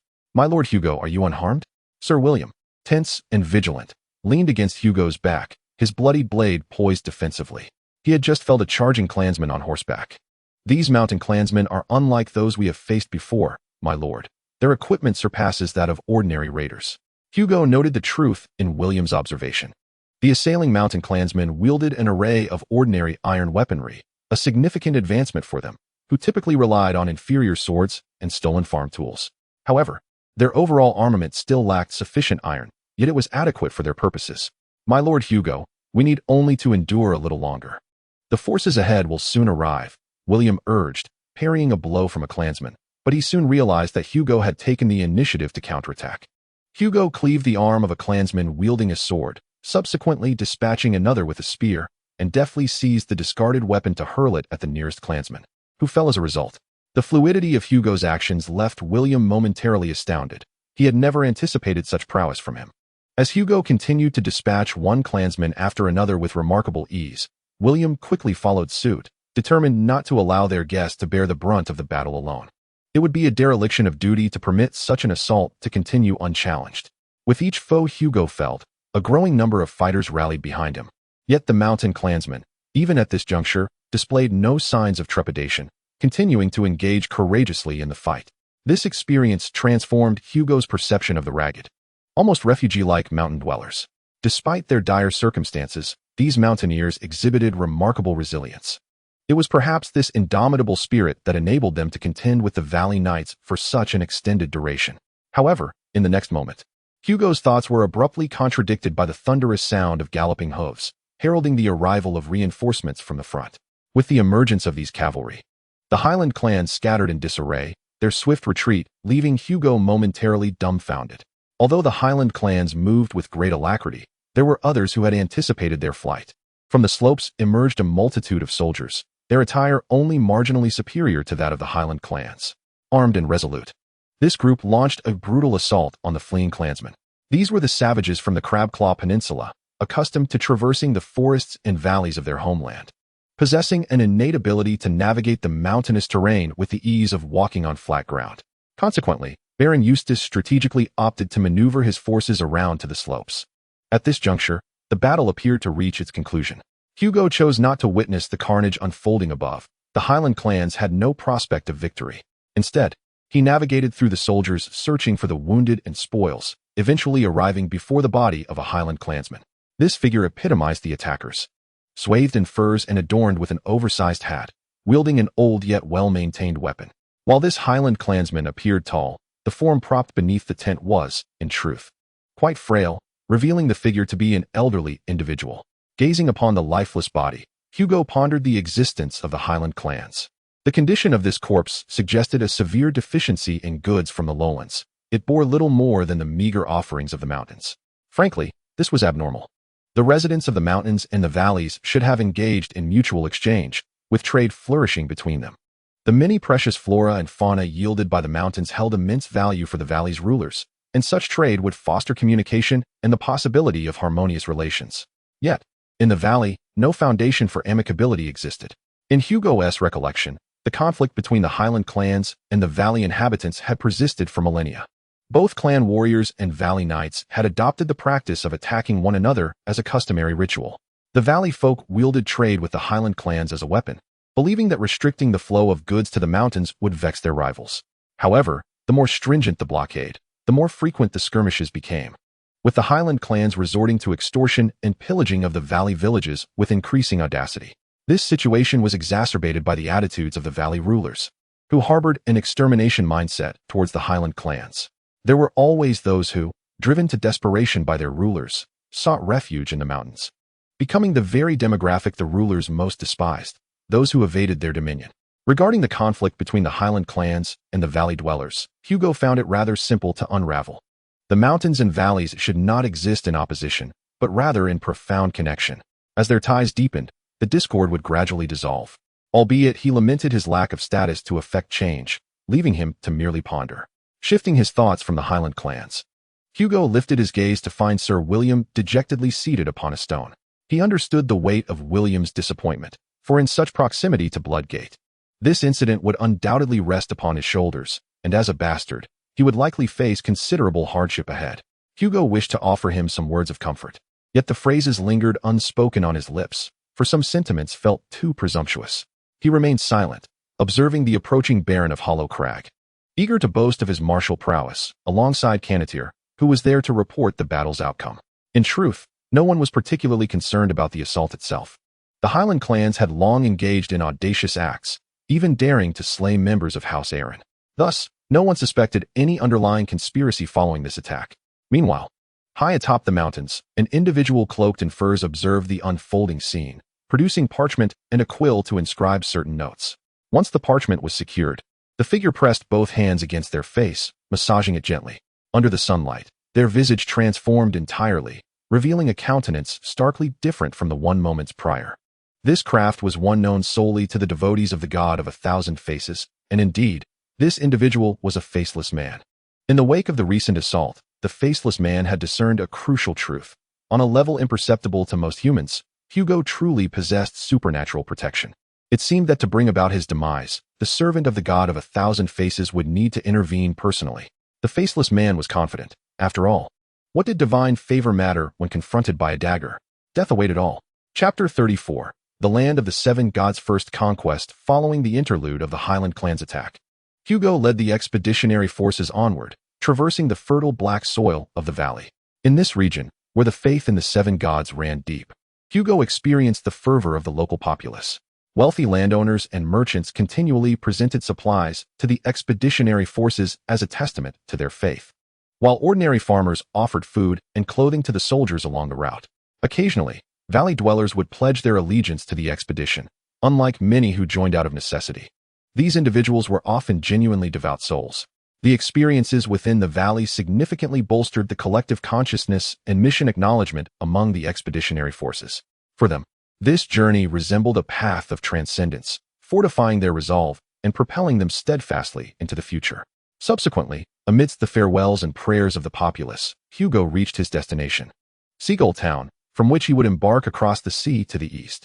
Seagull Town, the principal port of the valley and one of the 5 major cities of Westeros, was nestled within a natural harbor governed by the Grafson family. Seagull Town serves as a crucial port and gateway to the valley, its sheltered harbor providing refuge for vessels journeying from King's Landing to Braavos or the north. The town maintains a vibrant trade with the opposite side of the narrow sea, and ships from across the waters are a common sight in its port.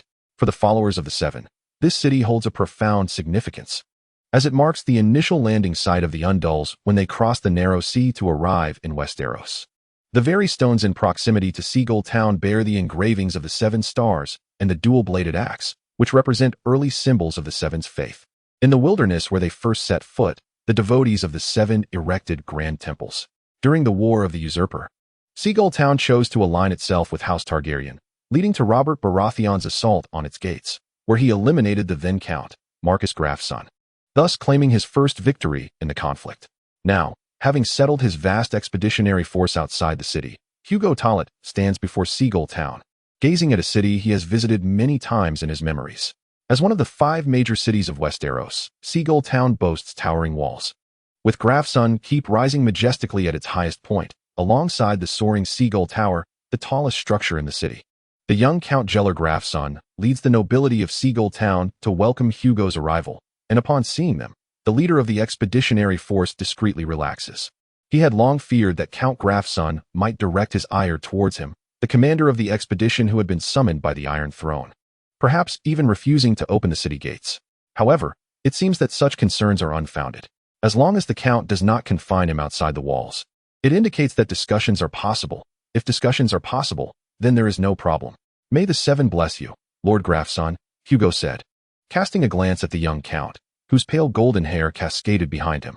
The young man's expression was notably placid, adorned with a tower emblem on his chest, his cloak cinched at the waist. Notably, Hugo observed the 7-pointed star embroidered on the sleeves of the Count and the nobles behind him, which prompted a subtle nod of acknowledgement. May the 7 bless you as well, Lord Hugo, the young Count replied gently, though Hugo sensed an undercurrent of impatience beneath the cordiality. Please, enter Seagull Town. The populace is eager to witness your presence. The devout citizens of Seagull Town can hardly wait to see you, the selfless individual journeying east to reclaim what was lost. Under Count Graf's Son's warm welcome, Hugo and the key figures of the expedition traversed the gray-white gates of Seagull Town, stepping into the heart of the city. Upon entering, the first sight that greeted Hugo was an expanse of gray-white buildings. The valley is abundant in marble, allowing even the most ordinary citizens, including farmers, to construct their homes from this exquisite stone. As Hugo beheld the resounding cheers of the jubilant crowd, he noticed the banners adorned with the 7-pointed star fluttering atop each dwelling. As the sanctum of the 7 gods, Seagull Town was abundant with devout believers. Upon seeing Hugo, the fervent populace erupted in exultation for the favored of the divine. Having encountered such scenes on numerous occasions, Hugo quickly acclimated to the atmosphere. As the servants of Seagull Town guided his warhorse forward, Hugo continuously waved to the crowd, bestowing blessings upon them. The fervor intensified with his gestures, and some individuals even inscribed the 7-pointed star upon their foreheads and chests with daggers. Truly, it was a city of deep reverence. This is my first visit to the valley, remarked the old sparrow, his heart stirred by the gray-white hues of Seagull Town and the passionate throngs. Oh, this place is far more appealing than King's Landing, exclaimed Farmer Long Snow, inhaling the pleasant air. That wretched place is nothing but a cesspool, not even comparable to my hometown. Meanwhile, Canatir remained his usual silent self, though a glimmer of nostalgia flickered in his eyes, leaving one curious about his reflections. Traversing the gray-white avenue of Seagull Town, the welcoming crowd led Hugo and his companions along the winding mountain path, arriving before the stronghold of Graf's Son, where the entirety of Seagull Town and the harbor lay beneath them. Hugo handed his warhorse to the patiently waiting servant, gazing down upon the city. From this vantage, the gray-white Seagull Town exuded a solemn beauty that resonated within him, a harmonious order that brought a sense of ease. Lord Hugo, Seagull Town was modeled after your namesake. Hugo's city, established by King Andus, Count Juro of Seagull Town remarked to Hugo, who seemed somewhat entranced by the view. The valley bears a resemblance to the homeland of the Undulls, hence our ancestors endeavored to recreate all that was familiar. However, it is said that even so, Seagull Town pales in comparison to Hugo's city. Yet, do not become too enraptured by the sights, for the gates of the stronghold are now open to you, he continued. Within the spacious and well-lit confines of Seagull Tower, the fireplace crackled with burning wood, enveloping the space in warmth. In the hall, alongside Hugo and Count Juro were several valley dwellers, whom the Count promptly introduced. His voice resonated, befitting the occasion. Through the hostess introductions, Hugo learned that these valley folk sought to join the expeditionary forces, comprising mainly minor nobles, illegitimate offspring of highborns, and members of merchant guilds from Seagull Town. For these individuals, Hugo merely nodded, offering them blessings, as his status had transformed, and mere civility sufficed. In contrast to the restrained demeanor of the nobility, the merchants were obsequious before Hugo, presenting gifts and expressing their willingness to support the expedition until Count Juro cleared his throat several times, prompting them to withdraw. Please have your subordinates wait here for a while. The banquet has yet to commence, Lord Hugo. We can engage in a meaningful conversation. Upon receiving the invitation from the Earl of Seagull Town, Hugo did not decline, but rather accepted it outright, eager to discern what matters the Earl wished to discuss. Subsequently, under the Earl's guidance, the two proceeded to a secluded chamber. Once seated, a servant promptly presented them with goblets, though what they contained was merely orange juice. The Earl of Seagull Town began, "My Lord Hugo, the Prime Minister has already conveyed your needs to me. Since receiving the command, we have been gathering ships. And with just a bit more time, Seagull Town will be able to fulfill all your requirements." The small room they occupied featured a fireplace, its flames dispelling the dampness brought by the sea and infusing the space with a palpable warmth. "This is truly splendid. The Prime Minister's noble character has moved me deeply, and I am exceedingly grateful for your assistance," Hugo remarked. "Gratitude is unnecessary. We merely act on orders," the Earl replied with a surprising candor, devoid of any pretentious formalities. "In the conflict for the Iron Throne led by our sovereign, King Robert, Seagull Town found itself on the erroneous side, and we have paid dearly for it. My father lost his life due to his misguided choices. Though, thanks to the King and the Prime Minister's mercy, Seagull Town was spared the pillaging that befell King's Landing. My family and the Merchant Guild were compelled to surrender vast amounts of gold and jewels, and many privileges granted by the Targaryens were revoked. Just as we were preparing to lick our wounds and rebuild our town, a command arrived from King's Landing instructing Seagull Town to prepare ships for crossing the sea. My Lord Hugo, we must fulfill the Iron Throne's orders. You must understand this." "Yes, I comprehend," Hugo acknowledged, well aware of the underlying implications of the Earl's forthrightness. "I am merely executing the commands of the Iron Throne, which has consequently disrupted the town's reconstruction. Lord Jeller, I assure you that upon the successful expedition, Seagull Town shall receive trade privileges commensurate with my own territories, as recompense for its contributions to the great endeavor of the Seven Gods." Hugo made this promise swiftly. Though he recognized its lack of substantial value, it was all he could offer at that moment. "Then I thank you, my Lord Hugo," responded the Earl. Just as Hugo anticipated that the Earl might request something more tangible, he was met with this unexpected gratitude. Observing the Earl's indifferent demeanor, Hugo understood that the Earl was not overly concerned about the promise made. However, Hugo soon felt a twinge of curiosity. Why had the Earl specifically brought him to this small room to express these sentiments? Surely it could not be merely for the sake of lamentation. Sensing that the preceding words were merely a prelude, he turned his gaze toward Earl Jeller, convinced that there remained more unsaid.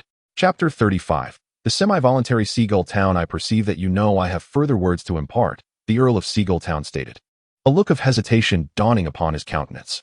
Then, as if having reached a decision, his emotions inexplicably grew fervent. "My Lord Hugo, let me be frank. Under normal circumstances, we would never allow you and your so-called expeditionary force to enter Seagull Town, yet we find ourselves compelled to do so now." This was the first instance of witnessing Count Giro's intense emotions, which, oddly enough, brought Hugo a sense of comfort. For those words indicated that he held the reins of authority, rather than they. Nonetheless, a flicker of doubt crossed his mind. If you truly wish to abstain, would it not be simple to devise an excuse to refrain from setting sail? Indeed, it is a straightforward matter. However, both the King and the Prime Minister are observing us closely. We are the vanquished of the Civil War, and should we refuse an order, it would furnish them with further justification to deal with us more severely. I harbor suspicions that the Prime Minister might be intentionally scheming against us through this very affair." Giro's assessment prompted a slight nod from Hugo, for he shared the same sentiment. The probability of a successful expedition was exceedingly low. It would be quite fitting to target certain nobles who, despite their misaligned allegiances, still possess formidable strength after incurring some cost. Nonetheless, while the odds of success for this expedition are grim, it is not entirely impossible. Moreover, for Seagull Town, this represents an opportunity. Should we be able to penetrate the eastern markets, the issues stemming from the loss of privileges and trade shares could be resolved, propelling Seagull Town towards further development. Conversely, should we fail, Seagull Town would inevitably languish, perhaps even regress. However, the moment we chose the wrong side, we sealed our fate. It was merely a matter of time. The Count of Seagull Town exhibited a certain agitation as he spoke, the youthful impatience unmistakably surfacing. "And what is the purpose of sharing this with me?" Hugo inquired.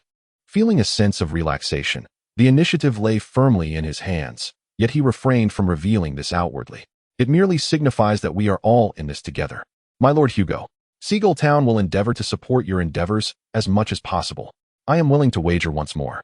The merchant consortium is equally eager to provide substantial backing for your expedition. However, this is merely a gamble. The fleet will ensure your safe passage to the east, so you may focus solely on your expedition. Yet, upon reaching the east, the fleet will return immediately. Should we encounter the purple fleet of Braavos en route, I cannot guarantee our ability to traverse the narrow sea. As the Count spoke, he did not meet Hugo's gaze, but instead fixed his eyes upon the shield adorned with the emblem of the Grafson family hanging on the wall, an artifact once wielded by his father, who nonetheless failed to preserve his own life. I understand, Hugo replied, genuinely grasping the intent behind the Count's discourse. Seagull Town, having suffered greatly from their misalignment, also yearned for the expedition's success. Thus, they would refrain from any interference, allowing him to concentrate on the venture. However, this young Count from Seagull Town was remarkably candid, opting for transparency to assuage his concerns. Upon reflection, it was hardly a matter of great significance. Even if he had withheld the information, Hugo would eventually have discovered it, likely as a means to minimize unnecessary exchanges. This greatly endeared Hugo to Count Gerlo Grafson. The youth's forthrightness was refreshing, sparing him the need to decipher the intricacies of conversation. The time has nearly arrived, Lord Hugo. The banquet is set to commence. Let us partake. At this moment, the patriarch of the Gerlo Grafson family composed his expression, reverting to the previously gentle demeanor of the young man. This remarkable skill in altering his countenance impressed Hugo. Clearly, he had received excellent guidance from his elders. Such a person makes for a splendid ally, even if the alliance is forged out of necessity. After all, they are far preferable to the arrogant scions of certain noble families. Unbeknownst to Hugo, Gerlo Grafson had been compelled at a tender age to shoulder the burden of his family, transforming him from a mere wastrel into someone of substance. Let us raise our glasses to the valiant expeditionary forces. May their journey be prosperous. With Count Gerlo Grafson's simple toast, the banquet officially commenced. The feast hosted for the expeditionary forces in Seagull Town was extravagantly opulent. The humble staples of cheese and bread were conspicuously absent. Instead, an array of exquisite delicacies graced the tables. Freshly harvested oysters, sea urchins, prawns, and crabs piled high, alongside an endless supply of meat pies, smoked hams, and sumptuous dishes such as fat-wrapped capons and base infused with clove and saffron. Each esteemed guest was also served wine from Green Garden Isle, with dishes flowing continuously without pause. Hugo reveled in the banquet, for how could he not be elated at securing powerful allies?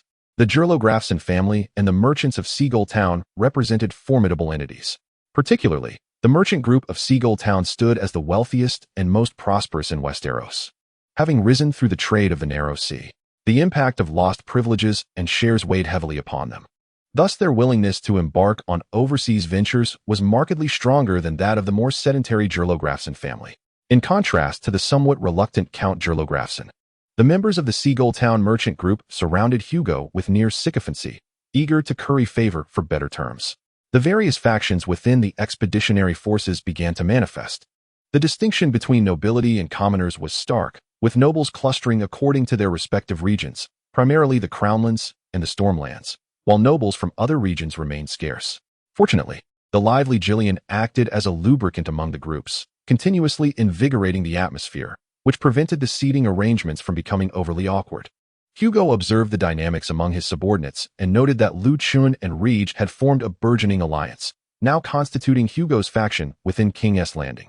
However, this faction still paled in comparison to several major factions within the expeditionary forces, prompting them to actively seek new recruits, albeit with limited success. After the banquet concluded, a slightly inebriated Hugo returned to the camp outside the city walls. He was in high spirits, having indulged perhaps a bit too freely. For Count Gerlo Grafson's assurances meant that he need not worry excessively about trivial matters in Seagull Town. The passage of time has vindicated the truth of Count Gerald's words. There are fewer troubles than anticipated, and no one has plotted against him. Seagull Town has managed the majority of affairs, requiring only the gradual rectification of various issues concerning the expeditionary forces. Moreover, a steady stream of Vale inhabitants has come forth to join the expedition, and the reputation of this region, steeped in the religious fervor of the Seven Kingdoms, is no mere boast. Numerous knights from the Vale have pledged their allegiance to the cause, and even some secluded monastic orders nestled within the mountains have emerged to participate in the campaign. Under such circumstances, the expeditionary force swiftly surpassed the threshold of 30,000 and continued to grow. Hugo has not remained idle. He has utilized the recently joined knights and monks to further refine his control over the expeditionary forces, enhancing their organizational structure. Concurrently, Hugo has been gathering intelligence from across the Narrow Sea, particularly regarding the enemies this expedition is primarily set to confront, Braavos and Pentos. Pentos, once part of the ancient kingdom of Andalos, is the primary target of the expedition. However, it currently exists under the protection of Braavos. Thus, to vanquish Pentos, one must first contend with Braavos. Regarding these two free trade city-states, Hugo believes that once they land, all obstacles will be surmountable. The pressing challenge lies in the method of landing. Hugo has conceived a preliminary strategy to exploit a time differential, launching a surprise crossing at an unexpected hour, thereby gaining a crucial advantage. After all, if the fleet reaches the shores of Essos, success will be assured. Although this approach is fraught with risk, it is indeed feasible. Conversations with the captains responsible for the crossing have revealed their concurrence with this notion. However, the ultimate success of this endeavor hinges on fortune, or perhaps the favor of the seven. Whenever this topic arises, Hugo invariably glances at the seven-pointed star upon his palm, which bolsters his confidence. Since that painful experience in King's Landing, he has harbored a conviction that the seven will surely bless him. Yet, due to his inherent trepidation towards the divine, he often finds himself in a state of inner conflict. During his time in Seagull Town, Hugo has not neglected to seek support from the Vale's nobility. Thanks to his father's reputation and connections, the Vale lords received them with warmth and courtesy. However, akin to the majority of the great lords of Westeros, these noble families were reluctant to take a risk on the Grafson family, who found themselves compelled to embark on a vessel. Nonetheless, due to his father's network, the Vale nobility still provided a considerable amount of manpower and resources. The cumulative effect of these contributions amounted to a significant sum, lending Hugo an appearance of someone seeking alms. In contrast to his dealings with the nobility, Hugo's efforts to mobilize the common folk have yielded greater success. Many ordinary citizens have spontaneously gathered in Seagull Town, and he, along with Old Sparrow and Bishop Lucan, have frequently departed from the camp to preach and rally support for the expedition throughout the Vale, achieving commendable results. Additionally, devout individuals from other regions of the Seven Kingdoms have consistently joined the cause, with even those from the farthest south, Dorne, journeying great distances northward to enlist in the expeditionary forces. As Hugo's expedition gained notoriety, it finally stirred the interest of the two factions in Westeros that do not adhere to the faith of the Seven. Firstly, the Ironborn from the Iron Islands announced their participation in the expedition, setting sail for Essos. Hugo had never placed much faith in these individuals. He was acutely aware of their nature, merely seeking to exploit the opportunities presented by the Eastern campaign for plunder. He had no expectations of encountering them again in the future. However, the next development was of considerable weight, as it involved the North, where the faithful of the old gods responded to the call of the expedition, the Manderley family of White Harbor. Hugo was not surprised by the Manderleys' involvement. They were the only vassals in the north who followed the faith of the Seven, and White Harbor was likewise the sole region in the north that embraced this faith. Historically, the heads of the Manderley family had referred to themselves as the Shield of the Faith, signifying their role as vanguards. Although White Harbor adhered to the faith of the Seven, it remained within the north, and in seeking a path for its citizens while alleviating pressure. The Manderleys' participation in the expedition was entirely logical. In fact, Hugo had anticipated their involvement was merely a matter of time. What astonished him, however, was the sheer number of northerners they brought along. Over 10,000? Such a figure was outrageous. Upon hearing this number, Hugo briefly questioned the reliability of his hearing. The Duke of Eddard Stark had issued a decree to the entire north, inviting any who wished to conquer lands in the east to join the Manderley forces. Consequently, many northerners began to mobilize, with those from the furthest reaches of the north responding in greater numbers. Old Sparrow remarked, much like Hugo, that he was equally taken aback by the influx of northerners heading south. Reflecting on his previous considerations of the north, Hugo realized he had overlooked an essential aspect. He had focused solely on the Manderley family's identity as devotees of the Seven and neglected the North's tradition of expeditions. A venture that appeared hopeless at first glance was not entirely devoid of promise, compared to the prospect of succumbing to winter's chill at home or in the wilderness. Embarking on an expedition was indeed a commendable alternative. They departed from White Harbor, heading southward, and would soon arrive at Seagull Town. Well then, Old Sparrow, let us prepare to welcome these guests from the north. I am eager to witness firsthand what the northerners are truly like. Chapter 36. The Northern Expeditionary Force. To greet the guests arriving from afar in the north, Hugo and Count Giro assembled a procession early in the morning. ready to receive them just outside Seagull Town. Since joining Lord Hugo, I have encountered more lords than I did in my entire previous life. And now I am to meet the lords of the north. I wonder if they are as barbaric as the poets claim. Farmer Long Snow remarked. Crossing his arms atop his horse, though he had shed his farmer's garb, he still bore the unmistakable appearance of a peasant, with an accent that incessantly underscored his identity. Snow. For Lord Hugo's sake, keep silent. Did you not once learn from that Jillian how to speak without an accent? And this is all you managed to learn? Canatil spoke coldly, while Snow shrugged in distress, accustomed to Blackblade's manner of speech. Their relationship was strong enough for such words to be exchanged solely between Canatil and Snow. Many, like Farmer Chief and Blackblade, engaged in such conversations to pass the time, as did Hugo and the Count of Seagull Town. Would Lord Royce also make an appearance? It was unexpected. Hugo gazed at the distant line of figures on the horizon, currently small but soon to swell in size. Lord Royce had always maintained a connection with the north. His family preserved many ancestral customs, even retaining ancient bronze armor. TSK, one might wonder what use such relics served, especially if he truly believed they bore the magic of his forebears. Even with magic, worn bronze could not vanquish iron weaponry. Hugo discerned the Count of Seagull Town's disdain for the Royce family, though he refrained from comment. These two families had been at odds since the arrival of the Undulls. Never seeing eye to eye, during the Usurper's War, the Royce family had participated in the siege of Seagull Town, intensifying their mutual animosity. Such conflicts between noble families did not pique Hugo's interest. He had no desire to court trouble. As time passed, the distant troop drew closer, enabling Hugo to discern the vast assembly. He recognized the mermaid banner of the Mandlers and the bronze sigil of the Royce family, beneath which lay a myriad of chaotic crests, predominantly rugged in style, aligning with his perception of the north. Following them was the disheveled northern army, with most men sporting beards and clad in thick garments, predominantly dark-haired or brown-haired. Many appeared unkempt, their hair resembling a bird's nest, each carrying various robust, yet practical tools, exuding the raw essence of the north. This assembly was indeed a stark contrast to the southerners. However, Bronze Yorn did not seem out of place among them, as his attire and demeanor resonated closely with the northern folk, reflecting the Royce family's strong ancestral lineage. Before the distant troop reached him, Hugo spotted two riders at the forefront. One was a corpulent man, whose mermaid emblem contorted upon his ample belly, and the other a striking leader, notably clad in bronze armor. That man is truly rotund. Hugo overheard Farmer Chief Snow whisper behind him, only to be swiftly silenced by Canatil's reprimand. The identities of these two became apparent. Marlon Mandler, the leader of the Northern Expedition, and Jorn Royce, the current head of the Royce family, who also served as the lord of the Tolete family. The Tolete family serves as vassals to the Royce family, their ancestral stronghold, Grey Valley, lying within Royce's domain. However, Hugo's lineage is not the rightful heir to Grey Valley. Otherwise, his father would not need to sustain himself through tournaments. The connection between Hugo and the Toletes of Grey Valley has become rather distant. Thus, Hugo shares no significant ties with Count Royce. Yet, in his memories, he recalls having met the head of this notably unique family in the valley, namely, the bronze-clad Yorn. His father had engaged in several contests with the Count on the field, establishing a relatively amicable rapport, albeit one that has since faded with Hugo. Hugo once paid a visit to this lord, but was merely dispatched with some provisions. May the seven gods bless you, Count Yorn and Sir Marlon.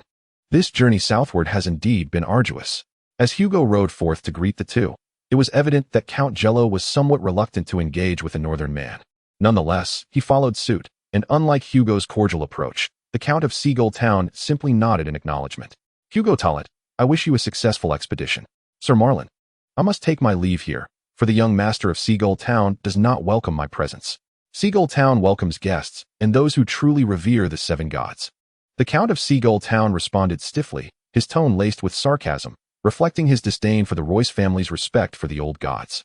As an ancestral noble who successfully defended their stronghold and lands during the tide of the Undull invasion, the Royces have converted to the seven gods and continuously intermarried with Undull nobles, yet they maintain a reverence for the old gods, preserving intricate ties with the north.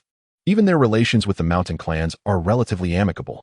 This duality of accepting the seven gods while placing greater emphasis on the old gods is referred to as the heart tree of the seven, a branch of the faith of the seven. However, many adherents of the seven view such beliefs as heretical. Faced with these almost provocative remarks, the bronze-clad Yorn merely offered a scornful smile, saying nothing as he turned his horse around, prompting the Royce entourage to depart. seemingly having come only to glimpse Seagull Town. Yorn's reaction only served to infuriate Count Jello further, creating an awkward atmosphere for Hugo and Marlon. Yet, Sir Marlon quickly lightened the mood with his hearty laughter. "Oh, you must be Lord Hugo, and Count Jello as well. I shall rely on your hospitality henceforth."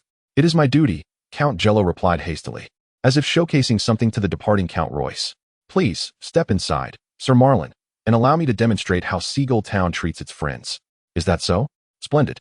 My journey has worn me down, and I hear the delicacies of the valley are delightful. I can hardly wait to indulge."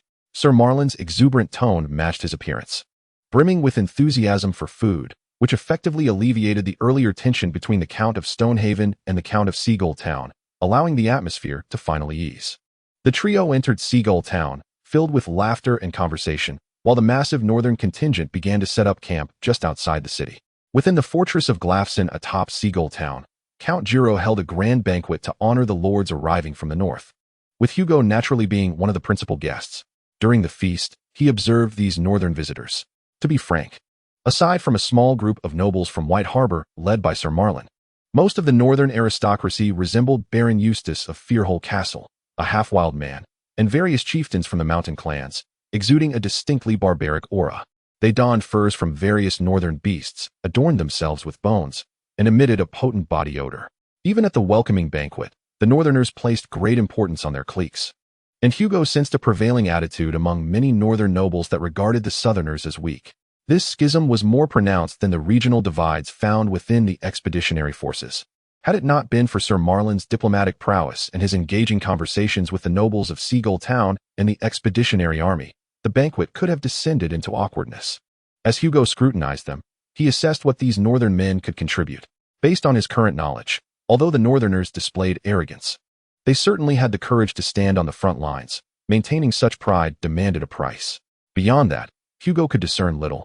Nor did he believe the northern claims that one northern man could best three southerners. In reality, the southern men, benefiting from better living conditions, were no less robust than their northern counterparts and boasted superior armor, rendering the supposed disparities negligible. However, as the leader of the expeditionary army, it was challenging for Hugo to observe quietly, as someone soon approached him. "May I ask who you are?" he inquired, regarding the imposing figure before him. Characterized by a quintessential northern visage, meticulously groomed brown beard and hair, and striking golden eyes. "I am Skallan Wolfman, Lord Hugo. I am the leader of a band of mercenaries from the north, comprising 500 cavalrymen. We have long been active in Essos, fighting for the free trading city-states. For generations, my family has recruited northern mercenaries in White Harbor, and upon hearing news of your expedition, we joined Sir Marlon's southern contingent."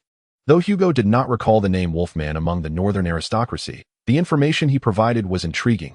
Their prolonged operations in Essos could prove advantageous in the current context. Hugo needed someone with a thorough understanding of Essos, and this Skallan seemed particularly well-suited for that role. As their conversation unfolded, Hugo learned that this family had not merely been familiar with the lands across the narrow sea, but had already established firm roots there.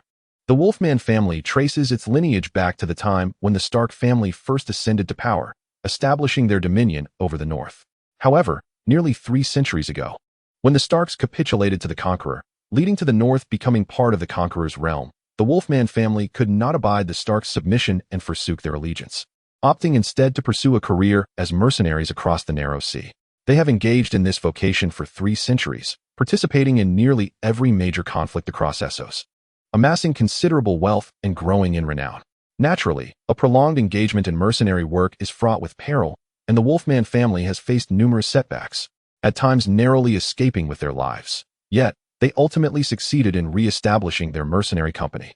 Amidst the tribulations of countless wars, the Wolfman family has retained their power, primarily due to their practice of recruiting mercenaries exclusively from the north, where the harsh winters ensure a steady supply of soldiers. The reason this Skallan sought an audience with Hugo was simple. He wished to express his family's loyalty. Naturally, Hugo welcomed such overtures of support with open arms. The Wolfman family's desire for Hugo to grant them lordship over the eastern continent following a victorious expedition was but a minor detail. Moreover, the allegiance of these northern mercenaries represented a breakthrough, for Hugo was keen to mend relations with the majority of northern folk. As the leader of the expedition, he needed to be well acquainted with the various factions involved. Chapter 37. The Day of Manifest Glory following the arrival of the Northerners. No significant expeditionary forces have reached the area, yet small to medium-sized contingents have been arriving in a steady stream. Most of these groups are led by clerics and monks from various regions, with a minority of knights, wealthy individuals, and artisans accompanying them. Akin to iron filings drawn to a magnet. Upon arriving in Seagull Town, they would gather under the command of the largest local lord or knight from their respective regions. When far from home, people invariably gravitate towards the familiar bonds of their homeland. The presence of the expeditionary force has brought prosperity to Seagull Town.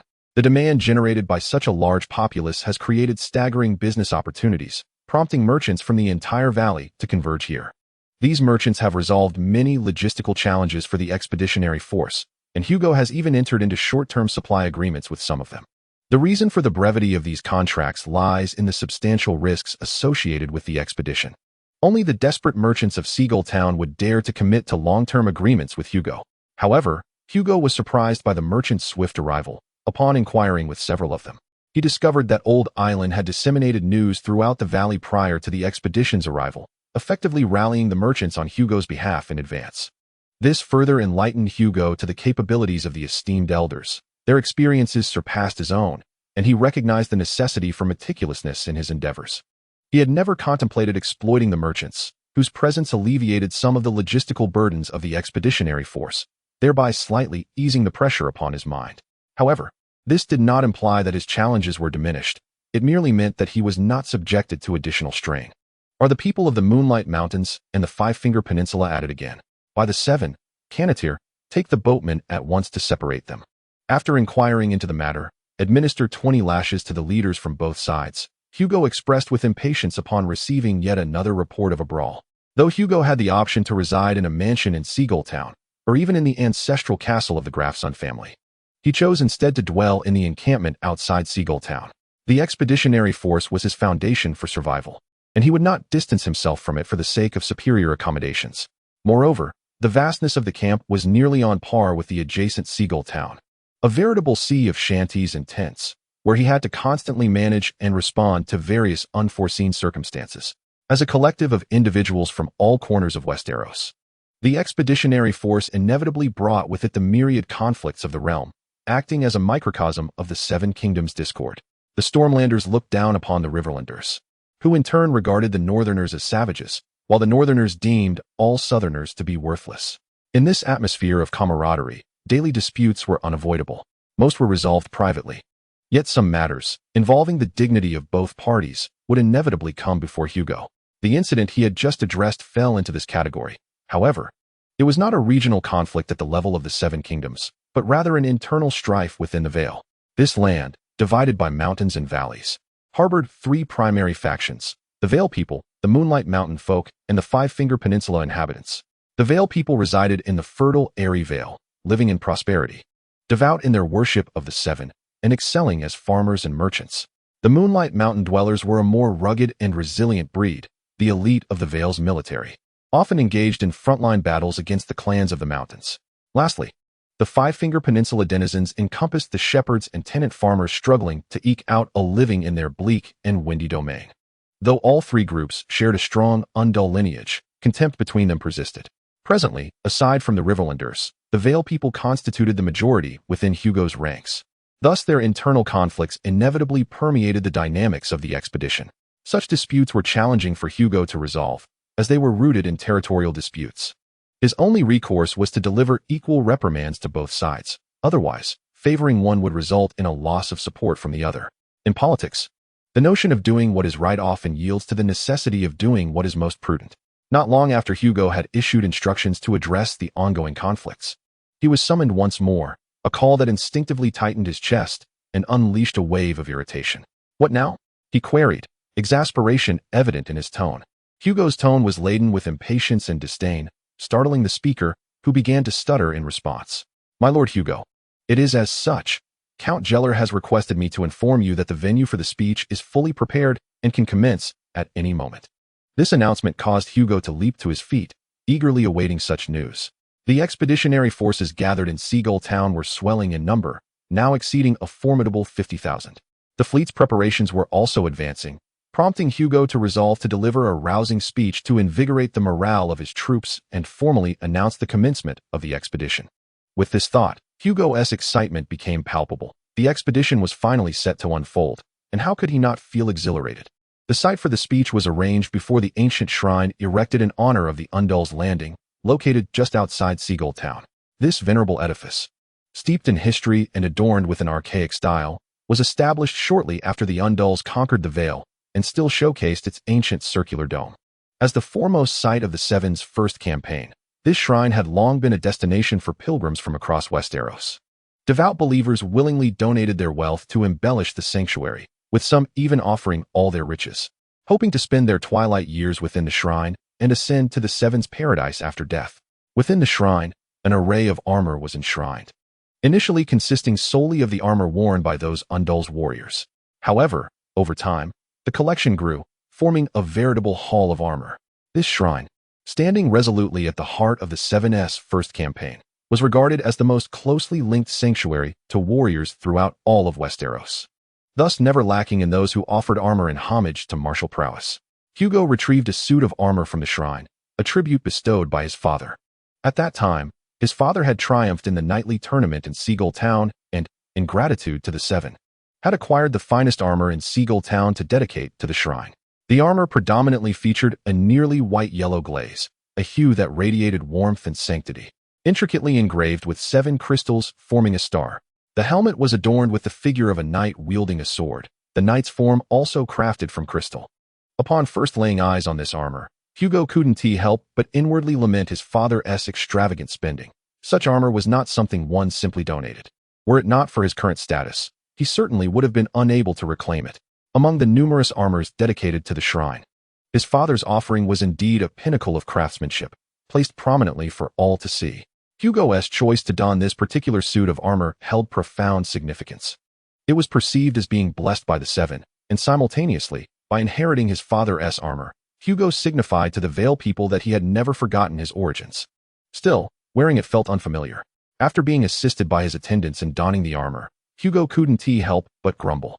"My lord Hugo, you now resemble the Knight of the Seven from the ballads. Surely the legendary King of the Hills, Hugo, bore a similar visage."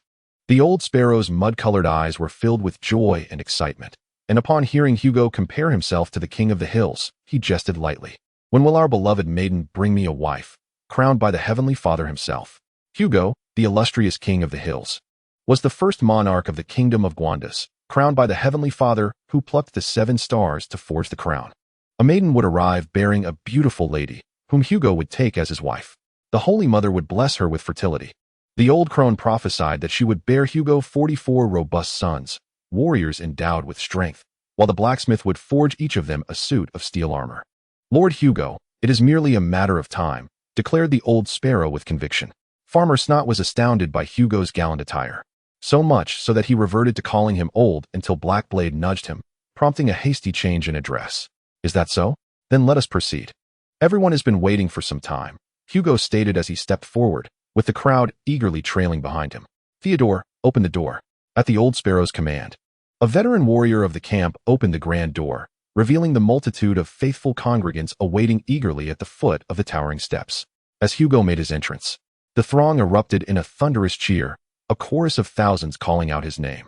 Although Hugo had encountered many grand spectacles, he was momentarily overwhelmed by the magnitude of this scene. He advanced, showcasing the armor he had retrieved from the sanctum to the restless expeditionary soldiers. With a gesture for silence, the assembly gradually quieted, countless eyes fixed upon Hugo, anticipating his forthcoming words. Surveying the sea of eager gazes, Hugo mentally rehearsed the speech he had mastered. He began, "Beloved faithful, it is a joy to gather here." However, as he uttered his first sentence, an old camp soldier dashed forward, disregarding the speech, catching Hugo off guard and leading him to believe something urgent had occurred. As the soldier approached, in full view of the crowd, he drew a dagger and lunged at Hugo. The swiftness of the attack left Hugo stunned, unable to react as he recognized the familiar face of his assailant. The expeditionary soldiers were thrown into chaos at the unfolding scene. Hugo, watching the dagger advance toward him, felt an intense conviction that his armor would not withstand the blow. In that instant, he realized that the person before him was likely not the individual he once knew, but rather one of the faceless men of Braavos. Instinctively, he raised his arm in a futile attempt to block the strike, but at that moment, the unexpected transpired.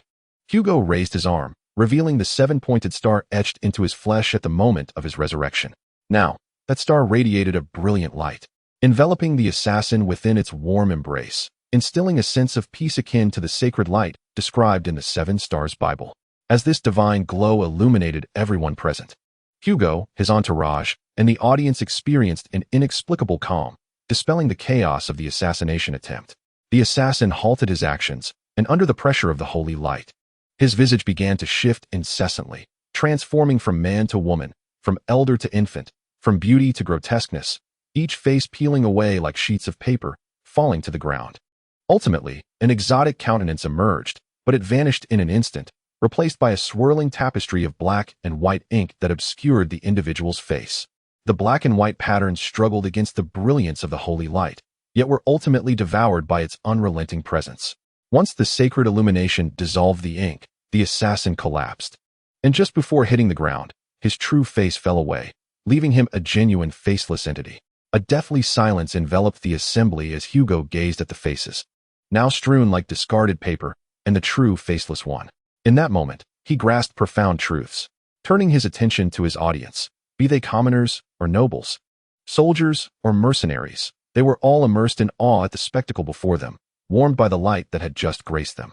Reflecting on the sensation of being bathed in divine radiance, Hugo resolved that the speech must not conclude here. Now was the moment to address them. Faithful followers, a vile assassin has just attempted to take my life, seeking to sever our path to the Holy Land. Yet they are gravely mistaken. They believe that by ending my life, loyal disciples would cower in fear or cowardice, halting our crusade. But I know this to be untrue. We have traversed the lands of the Riverlands, withstood the barbaric greed of the mountain clans. Some have journeyed countless miles, hailing from the snow-capped north or the dust-laden Dorne, driven solely by a humble heart longing to return to our homeland for pilgrimage. Perhaps, in the eyes of those with ulterior motives, this is trivial, but it is the very essence of our existence, a true treasure beyond measure. Among our ranks, it is all too common. Hence, I boldly assert that the thoughts of these assassins are erroneous, not merely misguided, but fundamentally flawed. As long as we draw breath, the desire to return to our homeland shall not fade, and as long as even one of us remains, our pilgrimage to the Holy Land shall not cease. Now, let us examine the assassin, a faceless one from Braavos. How ironic it is that 8 centuries ago, the oarsmen enslaved by the dragon lords killed their overseers and generals, fleeing to hide within a lagoon. This is the genesis of Braavos. These founders vowed to resist any enslavement of free men. Yet their descendants now shelter a city-state infamous for subjugating nations. The Pantosians, having launched 4 assaults on our homeland and achieved victory each time, ultimately seized our cherished land of Andus. They rampaged through the realm of Hugo, desecrating the churches of the faithful, abducting the devout followers of the 7 gods, violating the purity of women, and even greedily drinking the blood of baptized children. How despicable it is for an Andus freeman to earn the trust of their enslavers. And how vile it is for a city-state sworn to abolish slavery to shelter a city of slavers. Undoubtedly, the descendants of warriors have fallen, now dominated by malevolent forces, transgressing sacred laws that are intolerable to both the old and new deities. However, we gather here not merely to denounce the abominable acts of the wicked, but rather to celebrate for ourselves, for the end of the slavers, and for a future of liberty and triumph. Our resolve and actions today herald the conclusion of an era while witnessing the dawn of a new one.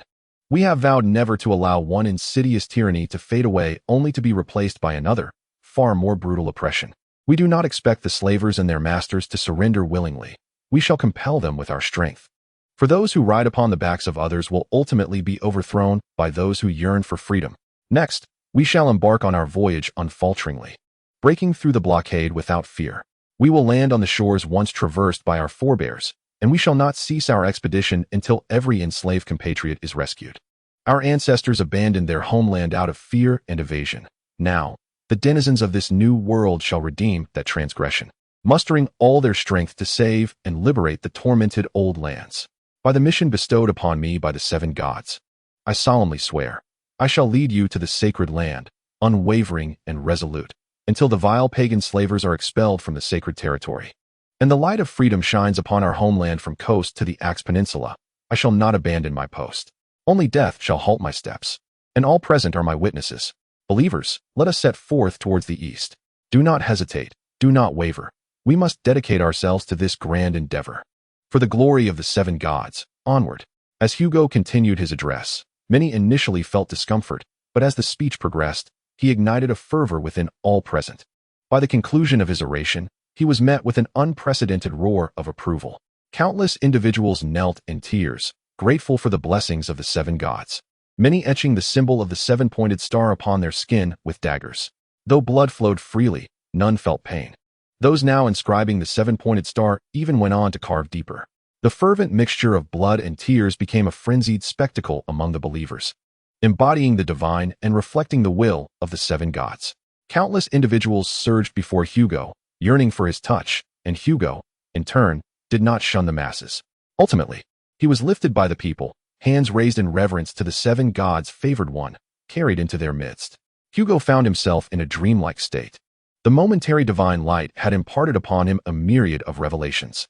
Most significantly, he discerned that the power of the seven gods was fundamentally distinct from all other forces he had encountered. This divine power exuded warmth and kindness towards humanity, yet harbored malice towards those of. At that moment, Hugo fully entrusted himself to the power of the seven gods, achieving complete reconciliation. Regardless of the desires of the seven gods, his current actions aligned with their intentions, and thus, he resolved to forge ahead with courage. Chapter 38. The night of frenzy. Hugo's miraculous deeds spread like wildfire, emanating from the town of Seagull. On the very first night following the manifestation of the miracle, fervor swept through Seagull. Unexpectedly, in a humble tavern, waiter Riverwind drank from his beer, repeatedly expressing his astonishment while casting glances at an enthusiastic witness fervently recounting Hugo's miracle to those around him. The witness was so animated that he gestured wildly, his words becoming increasingly exaggerated, yet no one questioned his account. When the miracle occurred, the divine light illuminated not just one venue, but the entirety of Seagull. As the holy radiance graced the pristine marble edifices of the town, it transformed the city into a sacred realm, moving all who beheld it. Some even hastily liquidated their possessions to join the expeditionary forces. This tavern was rather dilapidated, its seating bearing the marks of countless years, stained with layers of dried filth. The most valuable item within the establishment was a marlin specimen mounted above the fireplace. The waiter was the illegitimate son of the Flay family. His status typically did not warrant drinking in such a tavern. However, these were extraordinary circumstances. Due to Hugo's miracle, Seagull was engulfed in revelry, with every tavern brimming with patrons, so much so that even members of the Flay family could only find a place in this modest establishment. I too did not anticipate this, yet it is indeed true. Hugo's position is now unassailable. Before him stood Bishop Lucan, cloaked and revealing no hint of his astonishment in the presence of his illegitimate brother. It appears our family made a prudent investment in him. Regrettably, the investment was rather modest, even with Mary bringing numerous supporters along. However, we remain the first noble family to invest, which will yield returns far exceeding our contributions. I am beginning to believe that this expedition may indeed succeed. Will it truly succeed? Lucan, why are you so fervently running about for that, Hugo? The corpulent Mariver Fry spoke, having previously led 300 soldiers to this venture, alongside the mercenaries and knights he had gathered, as well as the able-bodied men who accompanied the Lord. Frey's fighting force had swelled to over 1,000. However, in the context of the current expeditionary army, this number seemed rather insignificant. My initial intent was to exploit Hugo's enterprise to amass as much capital as possible, ensuring that those scoundrels at the church, along with that detestable fatso, could no longer impede my ascension. To render them speechless, I resolved to take some risks. To better achieve this objective, I devoted myself wholeheartedly to the expedition. Before my brethren, Lucien harbored no reservations in revealing his aspirations. As for the present, well, that seemingly impossible expedition plan now appeared quite feasible. Mary, you have come at the right time. Perchance you could become a great lord in the East. A smile crept across Mariver Fry's plump weasel-like visage. Mary was not sent by the elder Fry. Rather, he had approached his father with a request, determined to seize this opportunity despite the ridicule he faced, being dubbed Dullard Mary. Yet, within his father's eyes, he discerned a glimmer of pride, prompting him to join the expedition with a few comrades.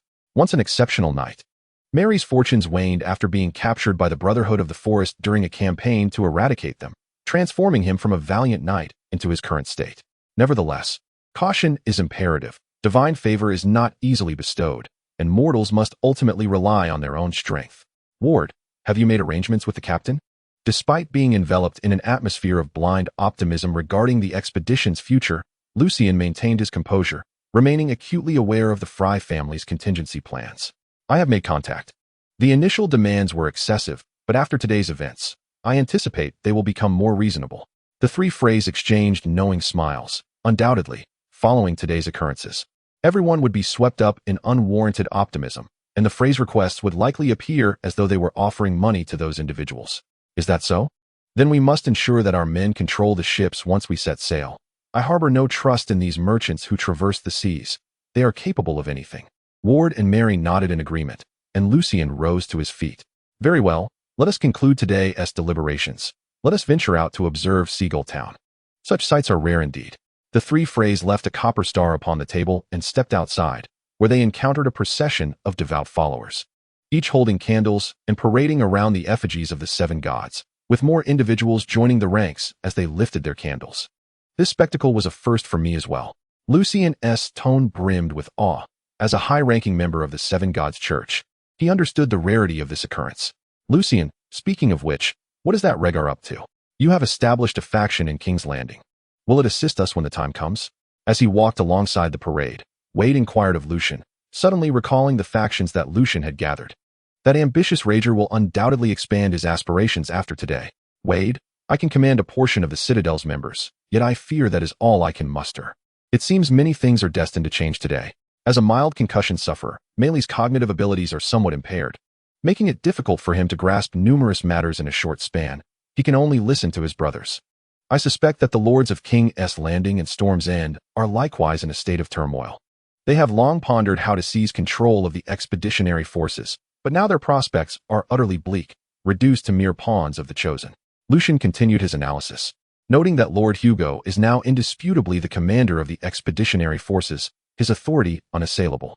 At his command, countless souls would willingly march to their demise. At that moment, the three Freys arrived at a crossroads, where a contingent bearing the Lannister banner of the Golden Lion passed by.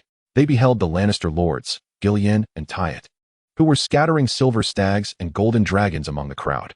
Be grateful, the herald proclaimed with a hint of arrogance, for the generosity of Lords Gillian and Tyatt of House Lannister, who, in gratitude for today's miracle, bestow their bounty upon the devout. Praise the Seven in the name of Lannister. As the herald's voice echoed, the people began to scramble for the golden dragons scattered on the ground. Fry observed Gillian's exuberance in showering coins, while his brother Tyatt looked on with a mixture of disbelief and disapproval, yet refrained from stopping Gillian.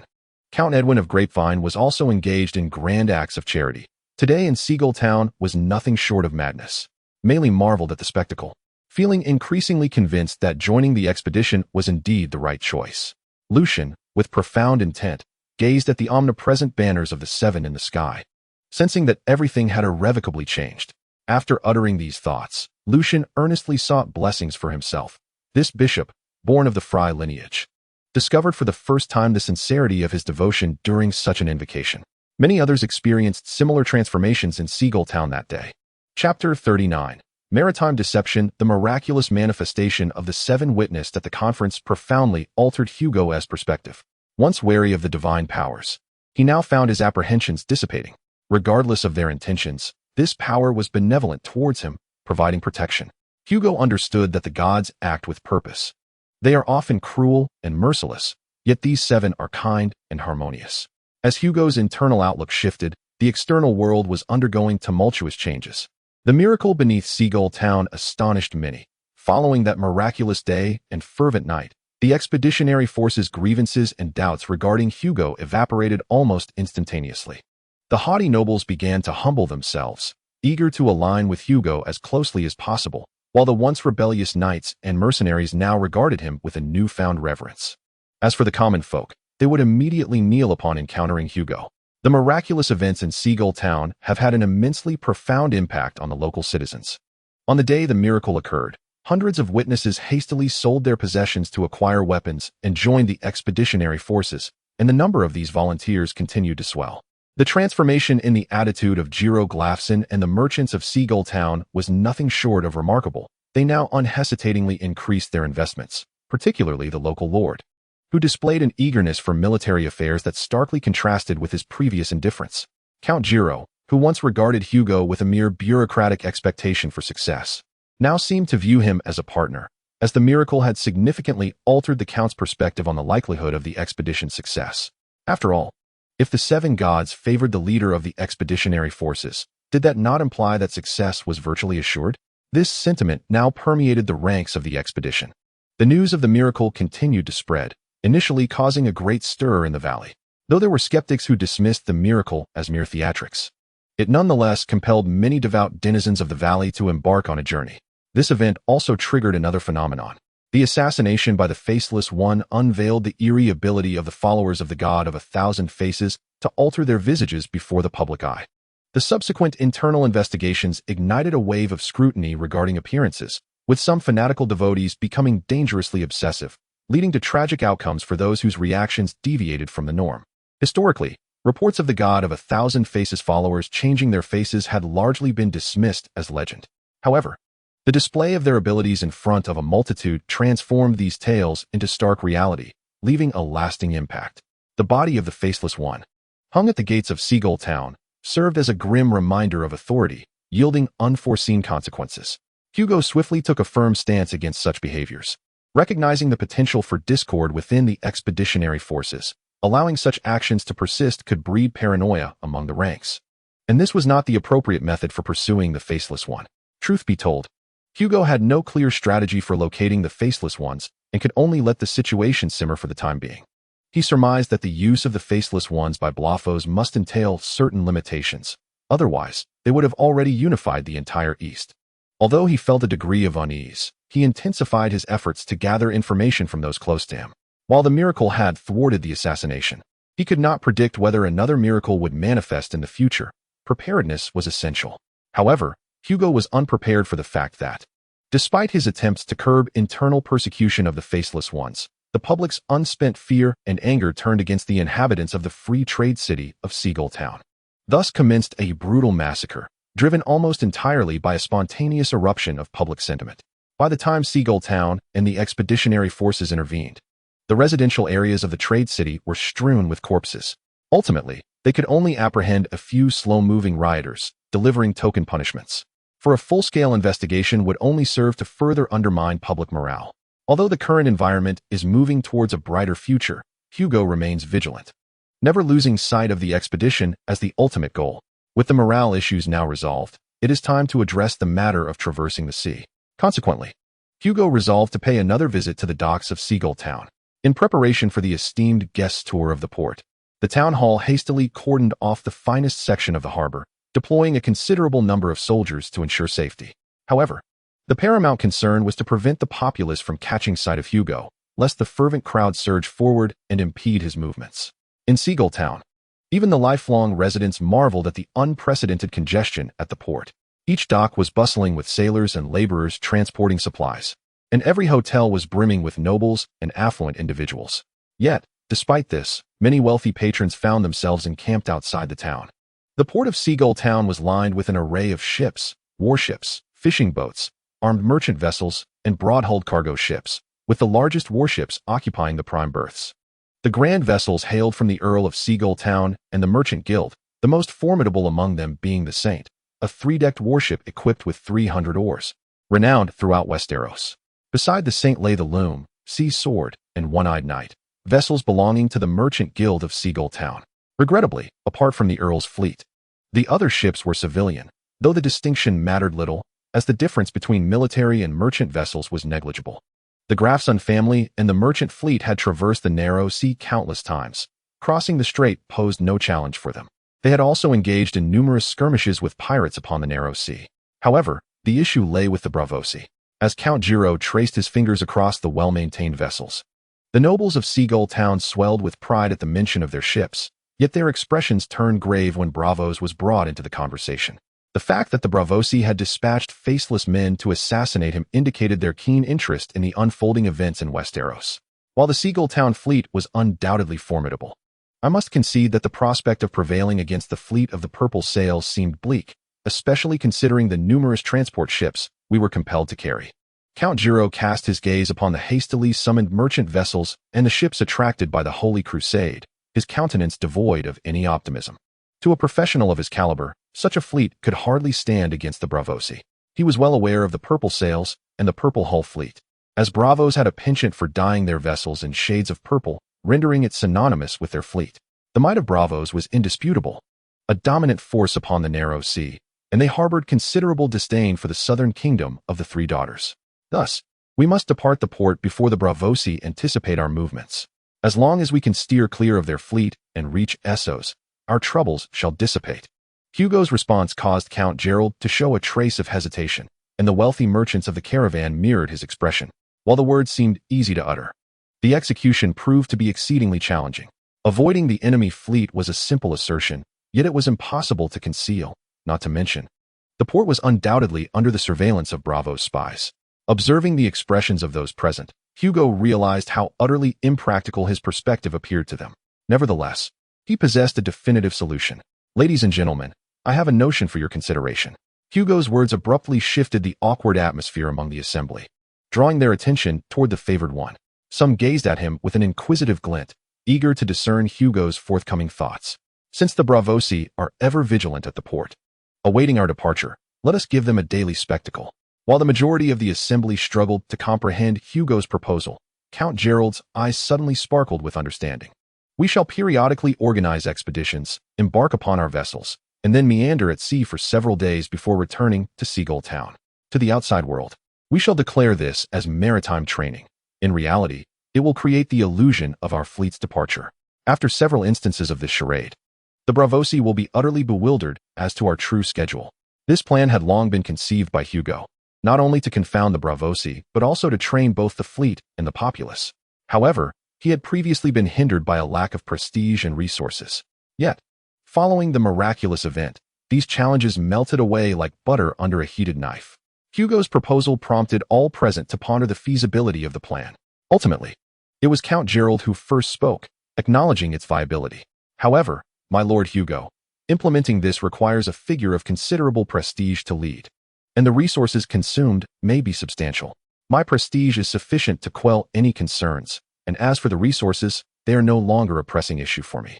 Hugo had undergone a remarkable transformation. The miracle had not only bestowed upon him immense prestige, but also channeled a vast influx of resources into his hands. On the day of the miracle, the contributions from Seagull Town and its surroundings alone exceeded his expectations, and with the spread of information, resources continued to pour in from the valley and beyond. After considering Hugo's words, Count Gerald and the merchants quickly engaged in discussion before turning their unified gaze toward Hugo.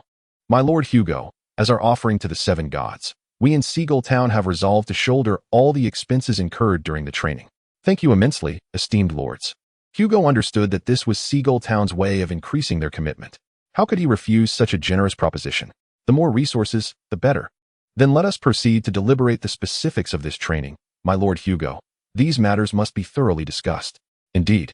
But I propose we find a discreet location for our discussions. Hugo's vigilant eyes scanned the surroundings. Even though the area had been sealed off by the soldiers of Seagull Town, he remained uneasy. This was a matter of utmost confidentiality, best known to only a select few. The spies from Braavos were insatiable, not to mention their formidable methods. Count Giro and several merchants nodded in agreement, as Hugo's assassination attempt had laid bare the capabilities of the faceless men before everyone. Now, the prominent figures in the vicinity had devised corresponding countermeasures, the most common being the wearing of heptagram necklaces. Yet, despite their precautions, the terror instilled by the faceless men was overwhelming, leaving many still in a state of heightened anxiety. Thus, the expeditionary force and the higher-ups of Seagull Town convened at an idle port to deliberate on their forthcoming plans. As their discussions progressed, the full scope of this deceptive strategy gradually emerged. Chapter 40. The interlude of the expedition. Although Hugo had formulated a plan, there remained a necessity for preparation before its execution. In the plan, crossing the sea was a ruse, but the departure was genuine, requiring thorough preparations for traversing the narrow sea. During this lengthy preparation period, aside from managing daily affairs, Hugo focused intently on training and expanding his core forces. Strictly speaking, Hugo's loyal faction was divided into two segments, one comprising the populace and militia directly commanded by his clerics and monks, and the other consisting of combatants, primarily composed of hired knights, battle monks, and exceptional warriors from the populace. Among this latter group was Hugo's old camp, the very essence of his core forces. The term Old Camp referred to the warriors who had followed Hugo since his days as an outlaw. As more individuals joined, many were subsequently selected to enter the Old Camp. The training they underwent was the most rigorous, as this represented Hugo's ultimate strength and thus required the utmost assurance of elite status. Theodore, you have finally emerged. Your training sessions have become increasingly prolonged, remarked a handsome, reliable-looking middle-aged knight to the knight who stepped forth. The crossing should commence shortly. The training is intensifying. Bonifor, let us converse as we walk, replied Sir Theodore, whose attire was soaked with the sweat of training. However, Bonifor paid it no mind. For a warrior, it was merely a trifling matter. Sir Theodore Wells, hailing from Dorne, had joined the expedition shortly after news of it spread across the nation. Following a personal assessment by Old Sparrow, he became a member of Hugo's Old Camp. On the day of Hugo's oration, he had personally opened the grand doors of the sanctum and subsequently witnessed the miracles of the seven gods, which deepened his fervor for Hugo. The expeditionary force is far more united than before. Theodore, this is truly an achievement, and I am increasingly optimistic about its future. Bonifor remarked as they passed a follower cooking food. The expedition will undoubtedly succeed. Bonifor, did you not witness the miracle yourself? Do you still harbor doubts about Lord Hugo? Theodore replied, a hint of reproach in his voice. Had Bonifor not been an acquaintance, his tone might have been even more fervent. One must not rely solely on the seven gods. Ultimately, one must depend on oneself. Bonifor Hasty responded calmly, asserting that those who seek to depend entirely on divine beings often find themselves with nothing in the end. You remain as rational as ever. It is difficult for me to envision you as the once reckless youth of the arena, Theodore remarked, unfazed by his old friend's response. Bonifor Hasty, a knight of Stormland, was once a master of martial arts with a promising future in tournaments. However, after the beloved Princess Layla wed the Mad King, he concluded that only a maiden could replace the princess's place in his heart, deeming the tournaments mere frivolous displays. Thus, he relinquished his lance and turned to the embrace of the seven gods. Upon hearing news of the expedition, this devout knight swiftly utilized his influence in Stormland to assemble a force known as the 100 Saints, comprised of valiant warriors who fervently worshipped the seven gods, earning renown within the expeditionary army. On their journey northward to join the expedition, the two knights crossed paths during a campaign against bandits, solidifying their camaraderie. Just as Bonifor was about to respond, a commotion erupted ahead, revealing a noble entourage. At the forefront was Count Galesrose, the crimson banner of the Rosby family billowing above him. The Count, adorned in opulent attire and flanked by numerous servants, made an extravagant display. Yet, a shadow of sorrow clouded his countenance, suggesting an inner turmoil. The two knights stood aside, observing the procession of Count Rosby. This lord always travels with such an entourage, and it seems to be getting more extravagant by the day. Is he truly partaking in the expedition? His retinue is excessively large, outnumbering that of many nobles. Theodore remarked with indignation. As a devoted knight, he believed that the soldiers of the expedition should not embody such excess. He was compelled to join the expedition, and given his wealth, it is only natural for Count Rosby to maintain his standard of living, Bonifor countered, exhibiting a more rational perspective, devoid of Theodore's fervent outrage. He recognized that the Count was likely preoccupied with his own troubles, indifferent to the opinions of others. Within the encampment of the expeditionary army, it was well known that the lords led by Rosby sought to seize control of the expedition's leadership. Yet, they remained marginalized within the army's mainstream. In fact, had it not been for Lord Robert's orders, many of these lords would have departed the expedition long ago. Eventually, the knights learned that Count Rosby's displeasure stemmed from his failed attempts to court the support of the faction from King's Landing.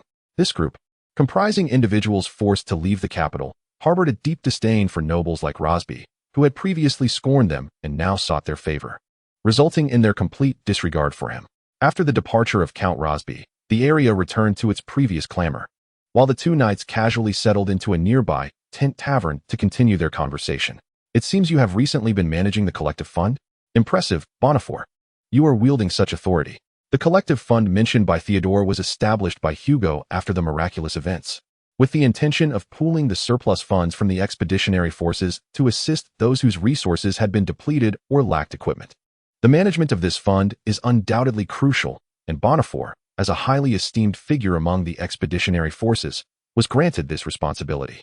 I would rather not have this role. Bonifor expressed with a hint of annoyance. Too many people believe this is a place where they can easily obtain money, and too many come to pester me. The fund is not something that can be distributed to anyone. Although the collective fund is intended for all members of the expedition, it cannot be dispersed to just anyone. Otherwise, it would allow for the indiscriminate withdrawal of funds meant for the expedition. In reality, assistance is only available to those who can clearly provide identification and possess literacy skills, which typically means they are at least knights. Thus, the collective fund essentially serves as a benefit for the bourgeoisie within the expedition, while most contributors are also from the affluent class. Nonetheless, this position has its merits. It has allowed me to witness many outstanding knights dedicating themselves to the cause of the seven gods. It is truly moving. I have never seen such a sight before. At this rate, your 100-man crusade will likely see a significant increase in numbers.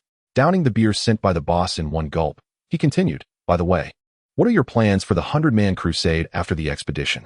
Will you disband on the spot? That would be a pity. You resemble a band of sword-wielding monks. Sword-wielding monks? Bonifor sipped his drink, a contemplative glimmer in his eyes, as preliminary thoughts began to form in his mind. Chapter 41. The true departure, another day of training? It feels endless. When will we finally set off for the east? Stop complaining and get your things ready. We'll be gone for 3 or 4 days. Don't leave anything behind. If you do, it will surely be lost upon our return. Having learned from the last time, I won't make that mistake again. Rest assured. Dressed indistinguishably from the ordinary residents of Seagull Town, Usurper listened to the two expeditionaries converse, his expression involuntarily revealing a bitter tinge. Following the events in King's Landing, Usurper had accompanied the expedition to Seagull Town, where his task remained to assist the Faceless Ones.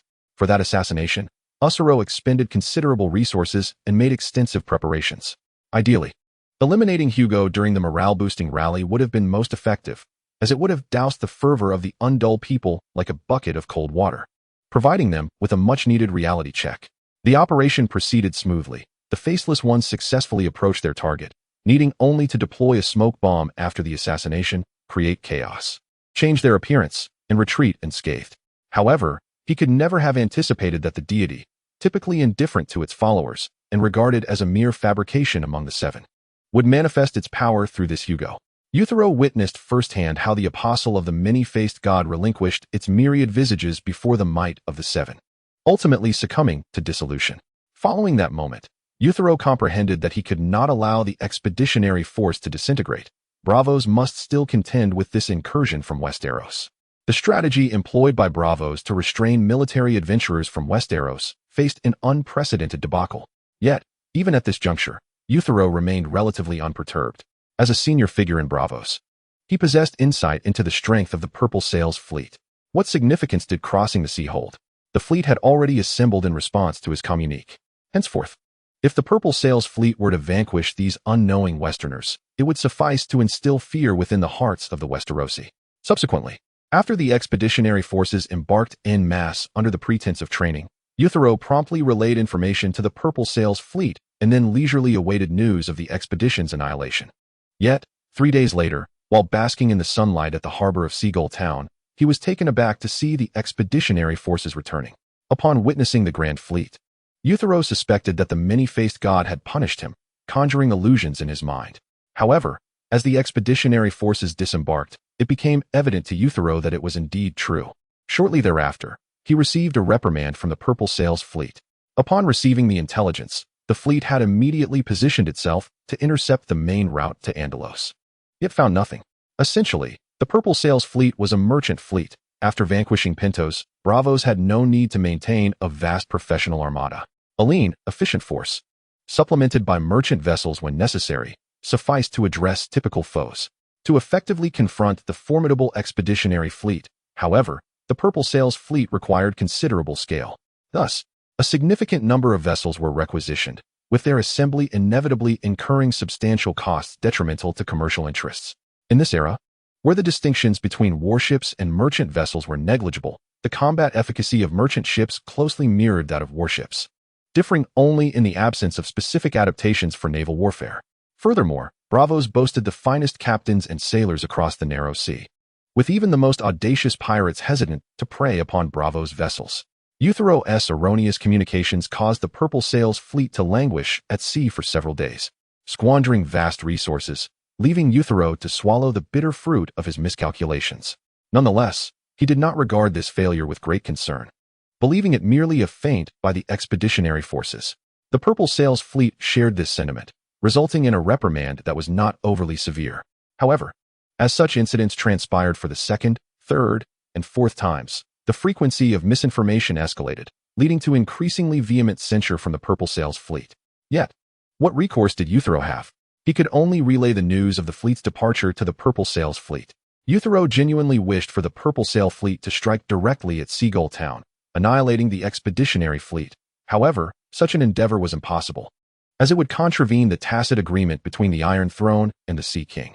As the expeditionary forces grew formidable and inevitable, the Sea King dispatched emissaries to King's Landing to ascertain the Iron Throne's stance, ultimately discovering that the Iron Throne would not permit the Braavosi to operate along the coasts of Westeros, let alone launch an offensive. Yet, in the Narrow Sea, the circumstances were altogether different.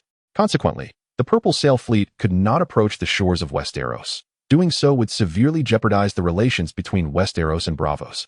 Recently, the Sea King had been consolidating the markets left behind by the expelled citizens of Pentos, a current policy of Braavos. At this moment, Usurper acutely felt the sting of having lifted a stone only to crush his own foot. He was the architect of the plan to utilize the expeditionary forces to seize the markets of King's Landing, yet now found himself constrained by that very scheme. Yet, with the situation thus, what could he do? He could only relay the information in a timely manner to the Purple Sail fleet and then await their ire. This time, we shall officially cross the sea. In the conference room of the saintly vessel, Hugo made his decision. As the flagship of House Graf's son, the saintly vessel was resplendently adorned, crafted from the most exquisite materials, with the Grafson family crest prominently displayed throughout its intricately designed deck. However, even such a magnificent ship, after enduring more than half a month of travel, began to show signs of fatigue. A discerning eye could detect various signs of neglect, even while merely circling the coasts of Westeros. Hugo's subordinates and allies were equally weary, yet Hugo seemed to possess boundless energy. Since experiencing the miracle, he had discovered an extraordinary vitality, which he attributed to the favor of the Seven. At long last, we are to cross the sea. Lord Jiro Graf's son exhaled with relief. Even though he had spent his childhood aboard the family ship, the relentless training had become somewhat unbearable. The old sparrow merely nodded calmly. The aged monk possessed an abundance of patience and was among the most resilient in enduring tedium. Reflecting on the duration of this voyage, Hugo was filled with myriad emotions. Over the past month, he had indeed endured much, and the expeditionary forces had undergone a profound transformation. During their first crossing, everyone had been brimming with excitement, wholly disbelieving Hugo's assertions of training, convinced they were bound for the east, only to find themselves meandering back to port, followed by an overwhelming wave of disappointment. However, the members of the expedition had witnessed Hugo's miracle, allowing him to quell their discontent with ease, leading to a second and third training session under such circumstances. Even with ample provisions, some chose to depart from the expeditionary forces. For such individuals, Hugo permitted their departure. The expedition required no wavering souls, and given their limited numbers, most had become fervent supporters of Hugo, thanks to the miracle. Some nobles sought to depart, yet their subjects, soldiers, and knights detained them, asserting that their departure would not be permitted. Ultimately, they remained. The experience proved invaluable. Had it not been for this training, Hugo would have remained oblivious to the disarray and lack of coordination within the expeditionary fleet. Incidents of ships colliding during coastal navigation and the losses incurred from horses suffering due to the unfamiliar environment were alarming. Fortunately, these issues were identified swiftly, allowing for timely remedies, or else the losses would have been substantial. As for the havoc wreaked by the inexperienced sailors on their maiden voyage, Hugo learned of the extensive damage from the reports of the captains, puzzling over how this group could turn a properly functioning vessel into a perilous situation. This further deepened his understanding of the dangers of maritime travel.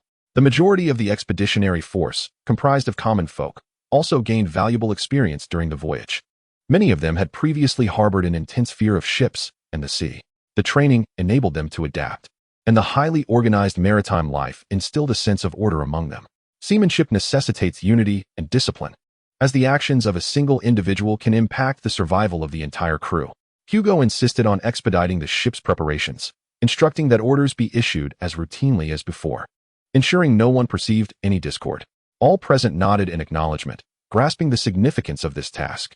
Subsequently, in accordance with Hugo's directives, there was no anticipation of any change for the next departure.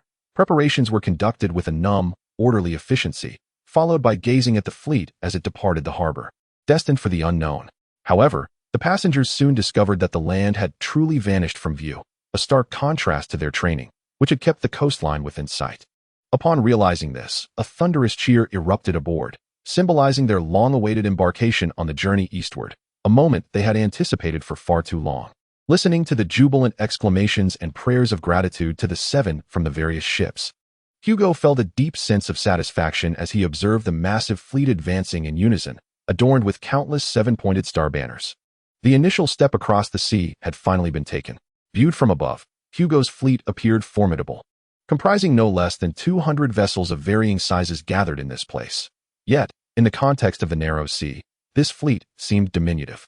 Beside Hugo, Count Jeller, Old Sparrow, and his confidants joined in the celebration, their excitement palpable after enduring such prolonged and tedious training. Yet, as Hugo gazed into the distance, his expression turned serious. He understood that this was merely the beginning, and he harbored doubts about evading the Braavosian purple-sailed fleet. Nevertheless, the first step had indeed been taken. Chapter 42. The narrow sea under the seven stars. Life at sea is both monotonous and tedious. In the initial days of entering the ocean, people would pause to marvel at the expanse of water, but now, no one bothered to glance back even once. As the expedition ventured deeper into the abyss, the fleet encountered an increasing array of tribulations, an unexpectedly high consumption of provisions, the expedition members' struggles with unfamiliar environments, and the wear and tear on the vessels over the lengthy voyage. Nevertheless, these challenges paled in comparison to the looming specter of the Damoclean sword, the purple sail fleet, hanging ominously over the heads of the military leaders. They dared not contemplate whether their previous deceptive tactics had inadvertently misled the purple sail fleet, nor would they risk leaking any news of its potential emergence. On this particular day, Hugo, in a fit of ennui, reclined on the deck of the Saint's vessel, gazing over the seemingly infinite expanse of the sea and what appeared to him as an endless convoy of ships. Due to the complexities of communication, each vessel was managed by its captain along with the highest-ranking noble and administrator aboard. Thus, aside from matters of significant consequence, little information found its way to Hugo.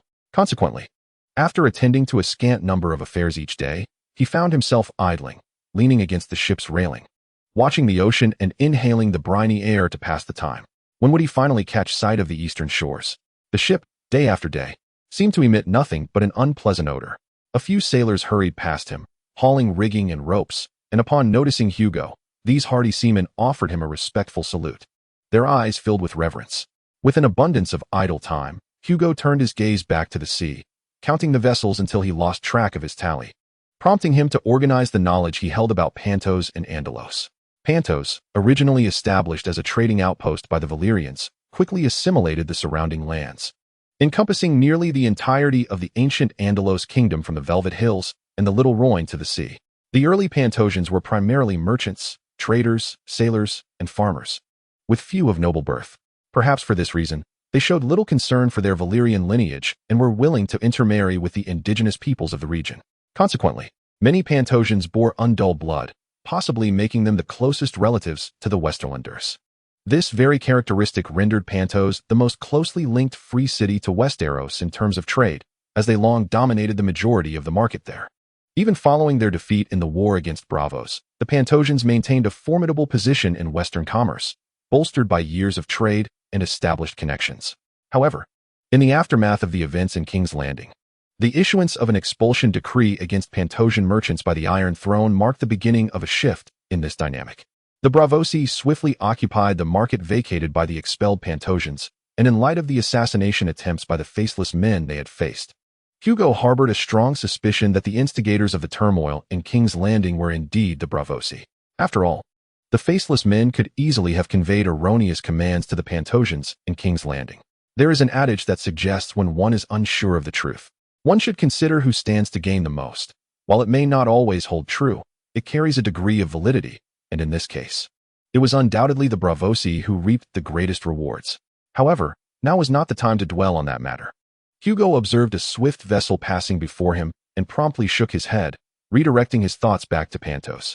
Following their defeat by the Braavosians, Pantos was compelled to abolish slavery. Nevertheless, despite the prohibition of slavery, this did not prevent some affluent citizens from retaining slaves, nor did it hinder the existence of thousands of freedmen within the city who, aside from their designation, bore no distinction from slaves. These men and women were legally regarded as free citizens, entitled to refuse service provided they did not owe their masters any debts. Yet, their earnings often fell short of what was necessary for sustenance, and even residing under their master's roof came with a charge, causing debts to accumulate day by day, leaving them with no chance of liberation. Pantos was a city devoid of slavery, yet steeped in servitude. Hugo's choice of this location as the target for his expedition was deliberate.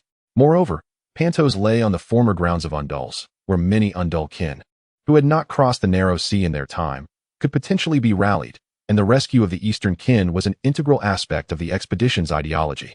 However, whether the eastern Undulls would respond remained uncertain, contingent upon the execution of plans, as information about the Undulls' river valley was still scarce. The region being rather insular with little information seeping out. From merchants, Hugo had gleaned that the Pantosians governed there, seemingly establishing numerous tax-collecting companies to manage the area. While many Undull lords appeared to inhabit the valley, yet the social dynamics of this place remained obscure to Hugo. Regardless, one unwavering element in Hugo's strategy was the necessity to swiftly defeat the Pantosian forces upon landing. The Braavosians were already aware of the eastern expedition, and the Pantosians, now within the Braavosian sphere of influence, would undoubtedly be prepared. Just as Hugo's thoughts on various landing strategies became increasingly engrossing, a figure suddenly appeared at his side. Turning to look, he recognized it was Count Geller. Hugo intended to greet him, but the Count's expression was exceedingly grave. The Count's demeanor indicated that something of significant consequence had transpired, and his guards had dispersed the surrounding sailors, raising questions about what had occurred. "We are likely to face a storm ahead." The Count's tone bore a barely perceptible tremor, revealing the enormity of the tempest we were about to confront. Even if we wished to evade it, it was too late. The most prudent course of action was to advance into the storm. What? Isn't the North Narrow Sea known for its relative calm? Hugo's composure faltered as the gravity of the situation dawned on him, casting doubt on whether the Count was jesting. Yet, the seriousness etched on the Count's face confirmed the gravity of the matter. The tranquility of the North Narrow Sea was relative, especially when compared to the ceaseless storms of the South Narrow Sea. While the North Narrow Sea might not experience as many tempests, it certainly was not devoid of them. The Count stood at the ship's rail, gazing toward the distant horizon, where dark clouds began to gather, and Hugo found it difficult to fathom how these clouds might evolve into a tempest. However, there is no need for excessive trepidation. We possess ample experience in confronting tempests. Yet, as Count Giro surveyed the fleet of the expedition, he could not guarantee the safety of the other vessels. This journey would undoubtedly eliminate many of the weaker souls, and ominous clouds would shroud the sky, leading to the likelihood that numerous ships would either go missing or meet their demise. Hugo opened his mouth to inquire whether the Count could avert such losses, but the Count had already discerned the question in his gaze and merely shook his head, indicating that it was utterly impossible. "I understand. Thus, we shall proceed as planned. Regardless of the circumstances, we must press onward. But first, let us disseminate the news. I require everyone to be informed." Hugo's tone was resolute. The storm was beyond human control, and since evasion was not an option, we were left with no choice but to confront it. "Very well, Lord Hugo." Seeing Hugo's composure, Count Giro felt reassured. He had harbored concerns that Hugo might irrationally demand he preserve the entire fleet, a task he truly could not manage. Although he was the naval commander, Hugo was the overall commander of the expeditionary force, and the majority adhered to his leadership. If Hugo were to cause a disturbance or lay blame upon himself, there was little Giro could do. The news of the impending storm swept through the fleet like an unfathomable wind, and the reactions varied widely among the crew. Some viewed it as a trial set forth by the seven gods, resolutely choosing to face the tempest with bravery. Others believed the fleet was doomed and had begun to lament, while a few remained indifferent, lacking any real comprehension of the storm's significance. There were even vessels attempting to flee. However, the chaotic state of the large fleet rendered movement nearly impossible. Moreover, Hugo had stationed the most steadfast and fervent captains at the outermost perimeter, ensuring that no escape routes would be relinquished. Nonetheless, the majority placed their faith in Hugo, convinced he would guide them safely to the east, unaware that he too felt powerless in the face of the storm.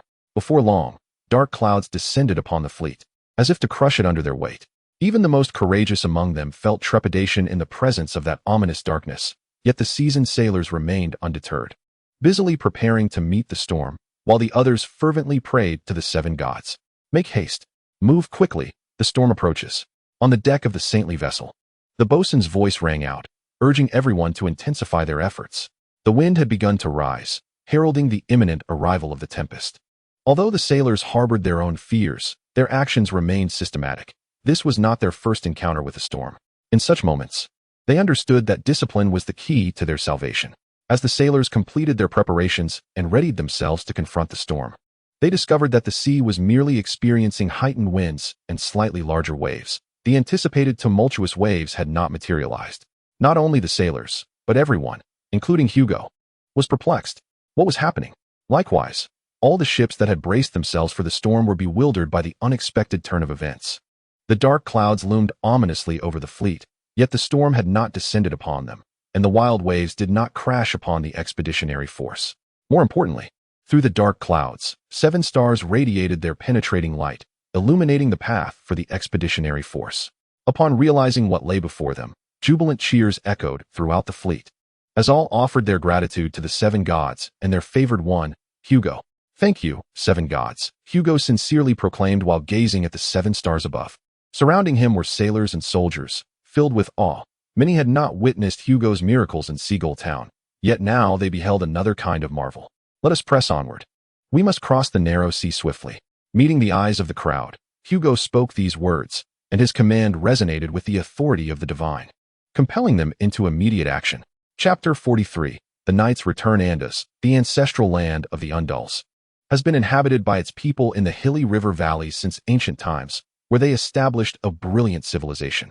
In the hills of Andus, legends tell of the 7 gods walking among mortals, with the Father of Heaven plucking 7 stars from the sky to craft a crown for Hugo, the first king of Andus, the king of the hills. The ancient Andus kingdom was a realm imbued with a desire for expansion, where the golden-haired knights often clashed with the children of the Lorne River. Yet, at that time, neither side could have foreseen that their descendants would journey westward. However, when the Dragon of Chaos unleashed its fiery devastation, not all Undulls abandoned the hills. Some remained steadfast upon this land. On one of the few safe beaches in Andus, a shepherd, aided by his loyal sheepdog, guided a vast flock of sheep forward, their numbers so great that they appeared as a billowing white cloud. In the shepherd's voice, the ancient ballad of the Undulls is sung.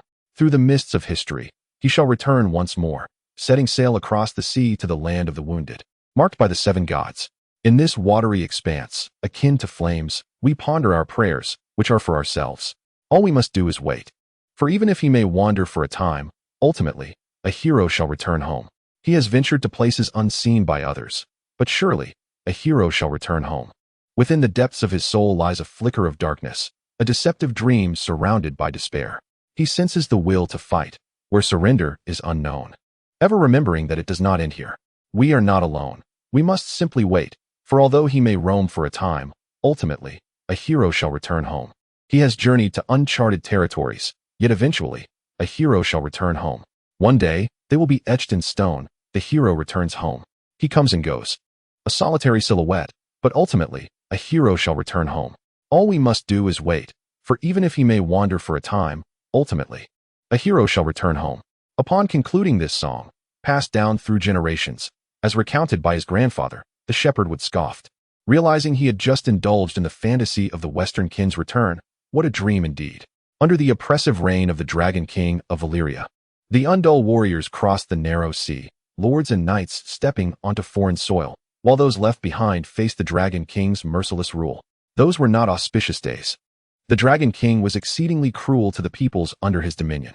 Undull towns once flourished along the eastern shores of the narrow sea, until the Dragon King besieged these towns, capturing the inhabitants to feed the fires of the dreaded 14 flames. In the aftermath, the ruins of the towns stood as a testament to the rise of Valyrian colonial cities.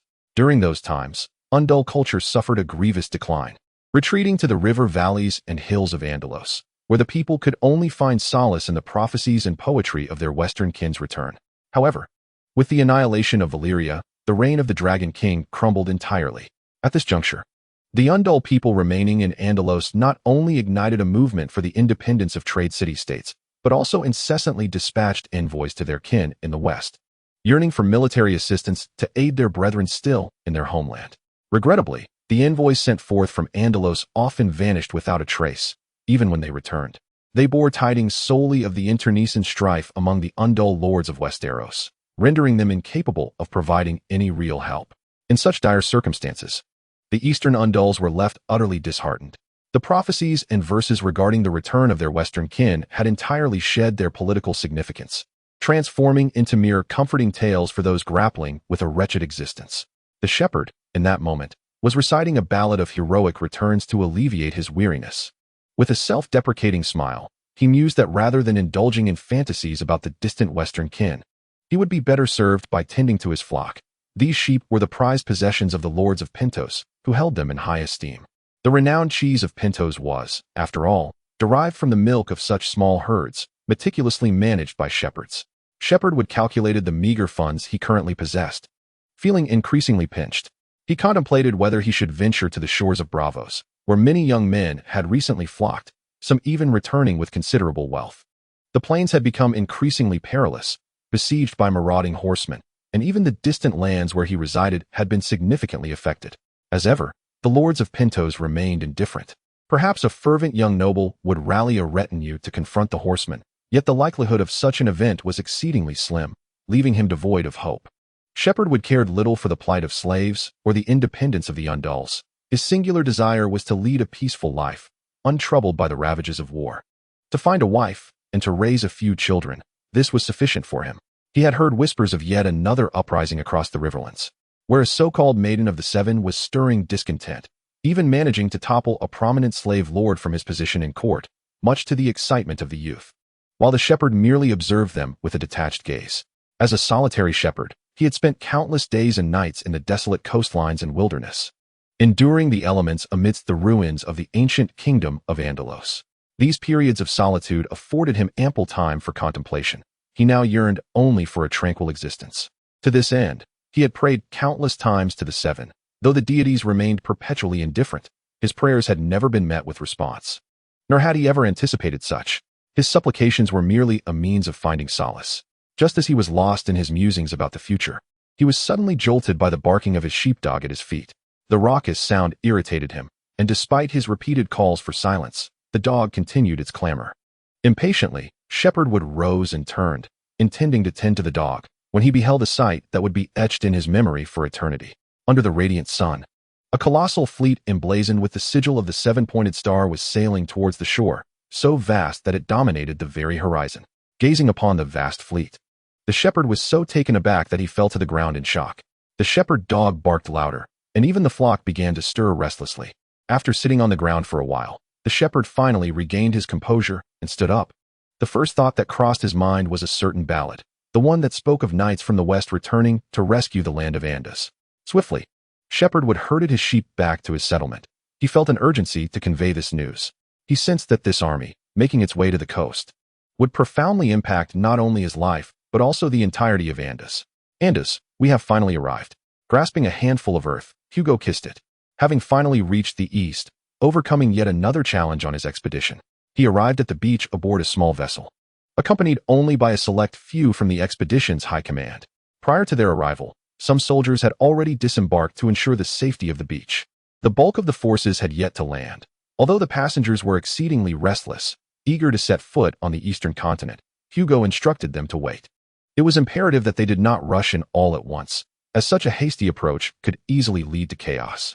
Beside Hugo, the clergy, led by the old sparrow, were already kissing the ground at their feet, while his seasoned subordinates gazed in wonder at the eastern land.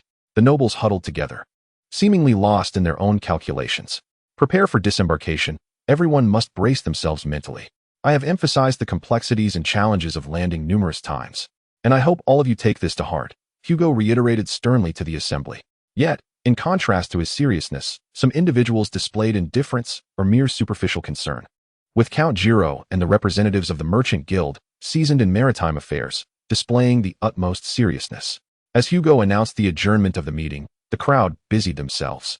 The long-awaited messenger signaled to the ships at sea, granting them the go-ahead to act. Thus began the grand operation of disembarkation, while Hugo ascended a nearby hill, first surveying the chosen landing site. It was a perilous cove, with a crescent-shaped landmass encircling a small expanse of ocean. By securing the narrow entrance, they could safeguard the fleet within the bay from any threats. Then, Hugo turned his gaze toward the distant mountains, the Andes Hills, once traversed by the seven gods. His expedition's objective, and he was finally witnessing this land. "My lord Hugo, what are your next plans?" Count Giro inquired beside him. The count was responsible for commanding the navy, though the specifics were delegated to those beneath him. "First, we must ascertain the situation in the vicinity. This land is known as the Plain and is part of Andes, primarily inhabited by the Andarans, who can be won over," Hugo responded promptly. "We must discern who the enemies and allies are within, and then determine the whereabouts of the Pantos forces. The Pantosians are surely prepared. May the seven gods bless us." Hugo continued, "Under their protection, victory shall undoubtedly be ours."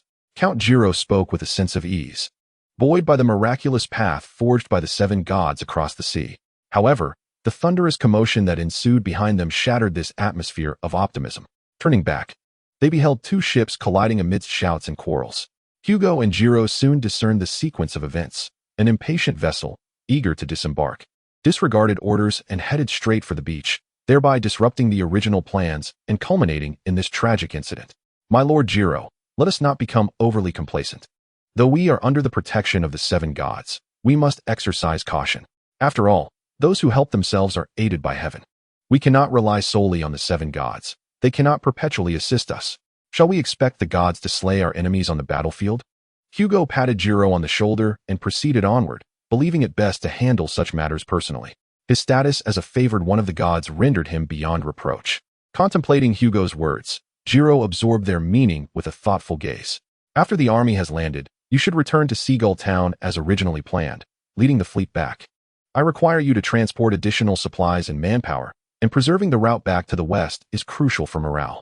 Hugo had no intention of allowing the fleet to linger there. Given the presence of the Purple Sail fleet, the expeditionary fleet was largely a mere presence. Rather than letting them waste time in port, it was better to return and gather resources. "I assure you, I will bring both men and supplies." Count Giro of Seagull Town pledged earnestly.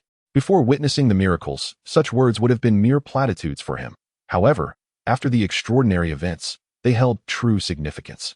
Chapter 44, Vibrant Life and the Struggle for Existence. Fonga Town was an ordinary outpost town, named for the checkered heraldry of its former lord. However, that lord, along with the town itself, was consumed by a Dothraki tribe eager to behold the sea. Despite the valiant efforts of the lord and the gentry to defend the town against the overwhelming numbers of the horsemen, they were ultimately submerged. The horsemen ravaged the town, seizing all that was transportable, and in their fury over the fierce resistance, none survived. The horsemen slaughtered everyone. Although the town lay in ruins, it was not long before new colonizers seized the desolate remnants. As a relatively safe area, ruins seldom remain unclaimed for long. These colonizers were slaves brought by a Pantos lord, who rebuilt the town upon the ruins. The lord also constructed an opulent manor outside the town to showcase his power. While the town was reconstructed, its inhabitants remained undull, albeit now as slaves rather than free men. Although the Pantos referred to them as free slaves, all tacitly ignored this distinction as they toiled in the fields and tended to livestock for the Pantos. Due to the advantageous location of Griddletown, it has become the hub for the surrounding villages, frequented by travelers, which has infused the town with prosperity, thereby enriching Lord Pantos' coffers. Rumors abound that Lord Pantos is the illegitimate son of one of the 40 noble families of Pantos City, cast aside by his kin. Yet this bears no relation to the plight of the slaves. For the enslaved, life is arduous and monotonous, burdened daily by grueling labor, returning to their meager abodes only to sleep or procreate, their offspring destined to inherit the shackles of servitude and continue serving Lord Pantos. To placate the slaves, Lord Pantos annually absolves the debts of a few, granting them their freedom, yet this privilege extends to only a handful, typically overseers of the enslaved.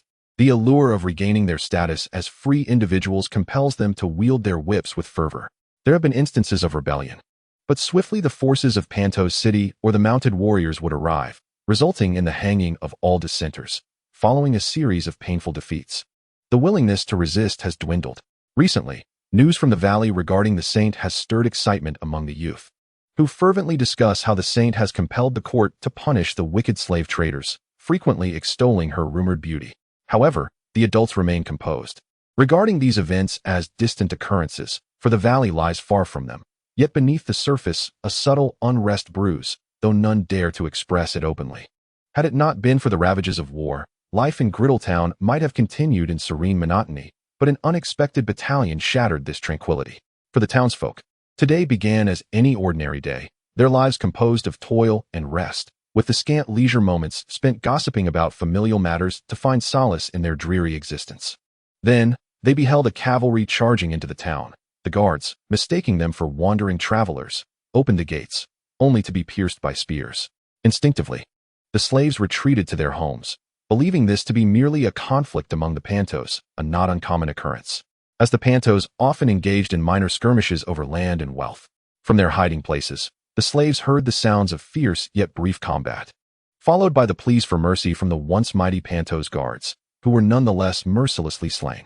As the sounds of battle subsided, there came a relentless knocking at the doors of the enslaved. The assailants, clad in chainmail and leather armor, adorned in heraldic cloaks, spoke in a dialect of Undul that was jarring to the ears, with some words requiring interpretation, yet they were still comprehensible. The soldiers bore a haphazard style of armor, foreign to the slaves. Some among the enslaved recalled the rumors of kin from the west crossing the seas to reclaim their ancestral lands, and a wave of excitement surged. Yet none dared to approach the soldiers recklessly. The slaves were gathered in the square of Griddletown, the very site of the lord's estate, now engulfed in dark smoke. The lord himself was dragged along the ground like a dead dog, followed by overseers and guards, their demeanor equally disheveled. This scene stirred excitement among the onlookers. "Dear kin," proclaimed Harold Tigg, hailing from Westeros, the land of the sunset, "we, the Unduls of the Sunset Kingdom, have witnessed thousands of our kin return to the east. The reign of the slavers shall soon meet its end. In the name of the Seven, I declare this town liberated. All debts shall be annulled here and now. I shall set ablaze these wicked obligations." Upon finishing his declaration, a throng of documents was cast into the flames, and as the shackles of servitude were reduced to charred remnants, cheers erupted into the heavens. "Free men, let us execute these slavers and their sycophants. I announce that I shall remain to govern Griddletown, safeguarding your safety." A handful of mercenaries expelled the lord and his subordinates, while the enraged slaves surged forth, tearing them to shreds, their long-suppressed fury erupting without restraint. Some pleaded for mercy. Among the guards and overseers were former slaves who had gained their freedom, but at that moment, no one cared for their previous identities. Once a sycophant to a slaver, one became a sworn enemy. After the slaver's execution, many were left bewildered. Yet soon, the more spirited among them knelt before Harold, pledging their loyalty, which prompted others to join their ranks. A triumphant expression graced Harold's face. He had finally acquired what he desired, the town, allowing him to claim the title of Baron, with aspirations for greater dominions in the future. He could even aspire to be called Count. He took pride in the thought of hiring knights to lead his brave forces, for he would likely be among the first lords to stake a claim in Andus. This opportunity offered him considerable advantages. The so-called Pantos army was nowhere to be found, their energies consumed by the turmoil in the river valley. He resolved to seize this moment and emerge as a lord. "We arrived too late, Lord Eustace. This town is quite prosperous. Alas, if only we could lay claim to it," lamented a voice nearby. Not far from the town, a group, having just witnessed Harold receiving the fealty of former slaves, expressed their discontent.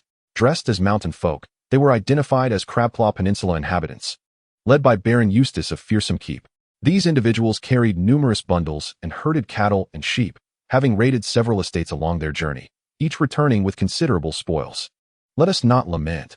Opportunities to acquire land abound," remarked the Baron, unfazed by the disheartened spirits of his followers.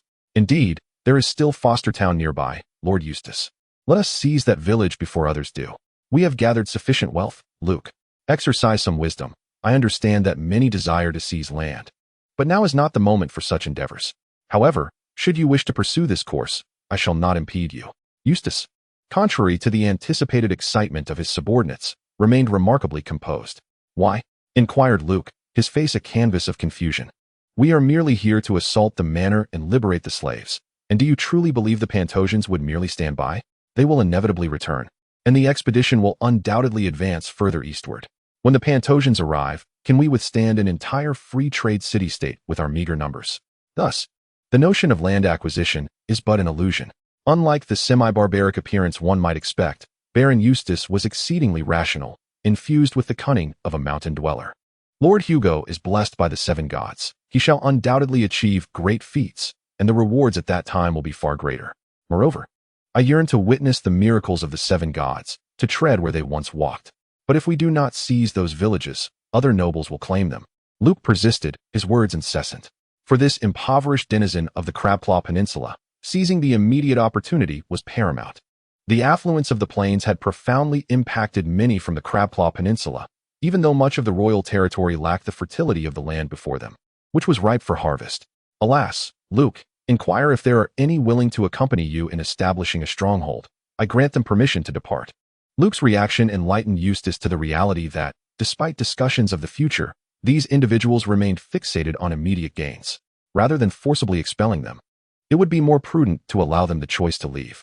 Furthermore, his contingent was a patchwork of various lords from the Crabclaw Peninsula. Although the Bruin family held considerable strength in the region, these individuals were ultimately his peers. Thus, it was wiser to part peacefully before matters became more contentious. Thank you ever so much. With this parting phrase, Luke hurried off in search of companions, prompting Eustace to shake his head repeatedly, sensing that he might not see this individual again in the future. After Luke mustered a contingent and set forth towards the nearest town, Eustace led his team away from Square Town. Following Harold's acceptance of the local allegiance, he began to target the Crabclaw Peninsula inhabitants. Mercenaries had begun to encircle the newcomers, and Eustace wished to avoid conflict. Hence he chose to withdraw voluntarily. The Baron of the Fearhole Fortress resolved to return to camp, for they had acquired more than enough, and it was time to rest.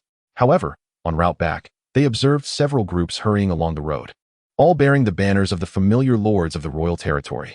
They appeared so eager that they completely disregarded Eustace. When news arrived that the anticipated Panto's army was non-existent, the tidings of prosperity spread like wildfire among the expeditionary forces. They became restless, and upon the arrival of the first wave laden with immense wealth, the camp erupted with excitement. The nobles and mercenaries journeyed eastward in pursuit of riches, while the common folk sought merely survival. Now, wealth lay before them, with the Panto's army, which they had expected to confront, nowhere in sight. The urgency to seize the abundant lands intensified. The expeditionary army lacked any formidable cohesion, even though Hugo had garnered immense respect through divine intervention. He could not alter this reality. After disembarking, the only thing that kept the troops together was a mutual fear of a Panto's attack. Ultimately, they discovered that the Pantos had no significant military presence in the area, which was rife with wealth, compelling everyone to rely on their own wits. The nobles, in their impatience, appeared short-sighted, fools unable to discern the true nature of their interests. Observing their actions, the Baron felt a sense of disdain for their foolishness. He was not surprised, as the conflicts between the royal nobles and the people of the Crabclaw Peninsula had been plentiful, with the latter consistently vanquishing them. The Baron had never regarded the royal nobles as particularly astute, and this incident only reinforced his belief. A truth so clear to him, a mere half-savage, was obscured from these individuals by their greed. Chapter 45. The eastern strategy. As the last mast of the ship vanished over the horizon, Hugo withdrew his gaze. After delivering the expeditionary forces to the eastern continent, several shipowners hastily departed, believing they could not contend with the Purple Sail fleet, even after witnessing Hugo's miracles firsthand. However, it was indeed part of the plan to send the fleet back. It was preferable for them to transport goods than to remain confined to the port. Although the expeditionary army had departed, wealth, supplies, and manpower from all corners of Westeros continued to converge on Seagull Town, all requiring transportation. Of course, it was inappropriate to convey such sentiments to the Count of Seagull Town and the Merchant Guild. Everyone understood the rationale, but articulating it would be impolite. Thus, Hugo commanded them to return and procure supplies. Nevertheless, while some remained skeptical of the miracles, others chose to stay and join the expeditionary army because of them. For these individuals, Hugo would encourage them to return and gather supplies, yet there were always fervent zealots unwilling to leave, even expressing their readiness to join the army with their sailors, regardless of what happened to their ships. In light of this, Hugo was unreserved. He ordered the ships ill-suited for combat to be dragged ashore to form part of the ship fortifications. The term ship fortification referred to the camp constructed at the landing site of Hugo's forces. Once the expeditionary army landed, they required rest to restore their combat readiness, necessitating a large camp as their base. As the most prominent structures of the encampment were the ships dragged ashore, the camp came to be known as the ship fortification. The construction of the ship's fortification was executed according to enduring standards. Hugo chose this beach for landing due to its advantageous topography and hydrology, as he envisioned that the fort would become one of the most crucial strongholds of the entire expedition. Therefore, once Hugo's forces regained a semblance of stability, He commenced extensive construction activities while continuously dispatching scouts and troops to survey the surrounding lands and ascertain the local conditions. Benefiting from the predominant presence of Andalusians and half-breeds in the area, Hugo's contingent quickly grasped the current situation in the Andes region upon their arrival. Firstly, they established their location, situated beneath the coast of Braavos, in a place known as Far Cross. Pantos was a considerable distance away. Although this plain was frequently subjected to raids by horsemen, its extreme western position meant that such incursions were infrequent. Consequently, the area boasted numerous estates and ranches, rendering it one of the wealthiest regions in the plains, second only to those surrounding Pantos. As for the Andes Valley, it was currently engulfed in turmoil, with the emergence of a scythes inciting unrest among the populace. The scythes' renown peaked following the demise of the valley's chief slave owner, Glacar, and the Unduls began to rally once more, chanting slogans to expel the Pantosians and reclaim their independence. Pantos found itself in a precarious situation. Their governing agents in the valley, tax-collecting companies, were relentlessly suppressing the Undul uprising across the region, yet they consistently failed, inadvertently strengthening the insurgent Undul forces. Even many Undul lords began to waver, with some joining the rebellion. This news brought joy to Hugo, as the chaos in Andes was perfectly suited for him to showcase his prowess. However, the expeditionary force itself faced considerable challenges. Hugo's contingent was ultimately a loosely organized army. Before reaching the east, they needed to act in unison, but upon arrival, individual factions began to operate independently, leading to a disordered expeditionary endeavor. Long live Lord Hugo. May you bless me, Lord Hugo. Behold, there is Lord Hugo, pay your respects. Hugo trod upon the wooden planks laid upon the beach, as guards cleared a path for him, yet the fervor of the expeditionary force remained palpable. Among them, the liberated slaves expressed fervent enthusiasm towards Hugo, placing unwavering trust in him. At this moment, the morale of the expeditionary army was at a peak. Shortly after the camp was established, a contingent surged forth from the encampment to assault nearby Pantos estates and ranches. The Pantosians in this area were merely a few garrison troops tasked with suppressing slaves, insufficient to withstand Hugo's advancing forces. As they approached, these guards fled in panic, abandoning their lords and responsibilities. The audacious attacking force seized a substantial amount of supplies and wealth from the estates and ranches, liberating the laborers as they returned to camp laden with gold and silver, driving large herds of cattle and sheep before them, igniting a fervor throughout the entire expeditionary army.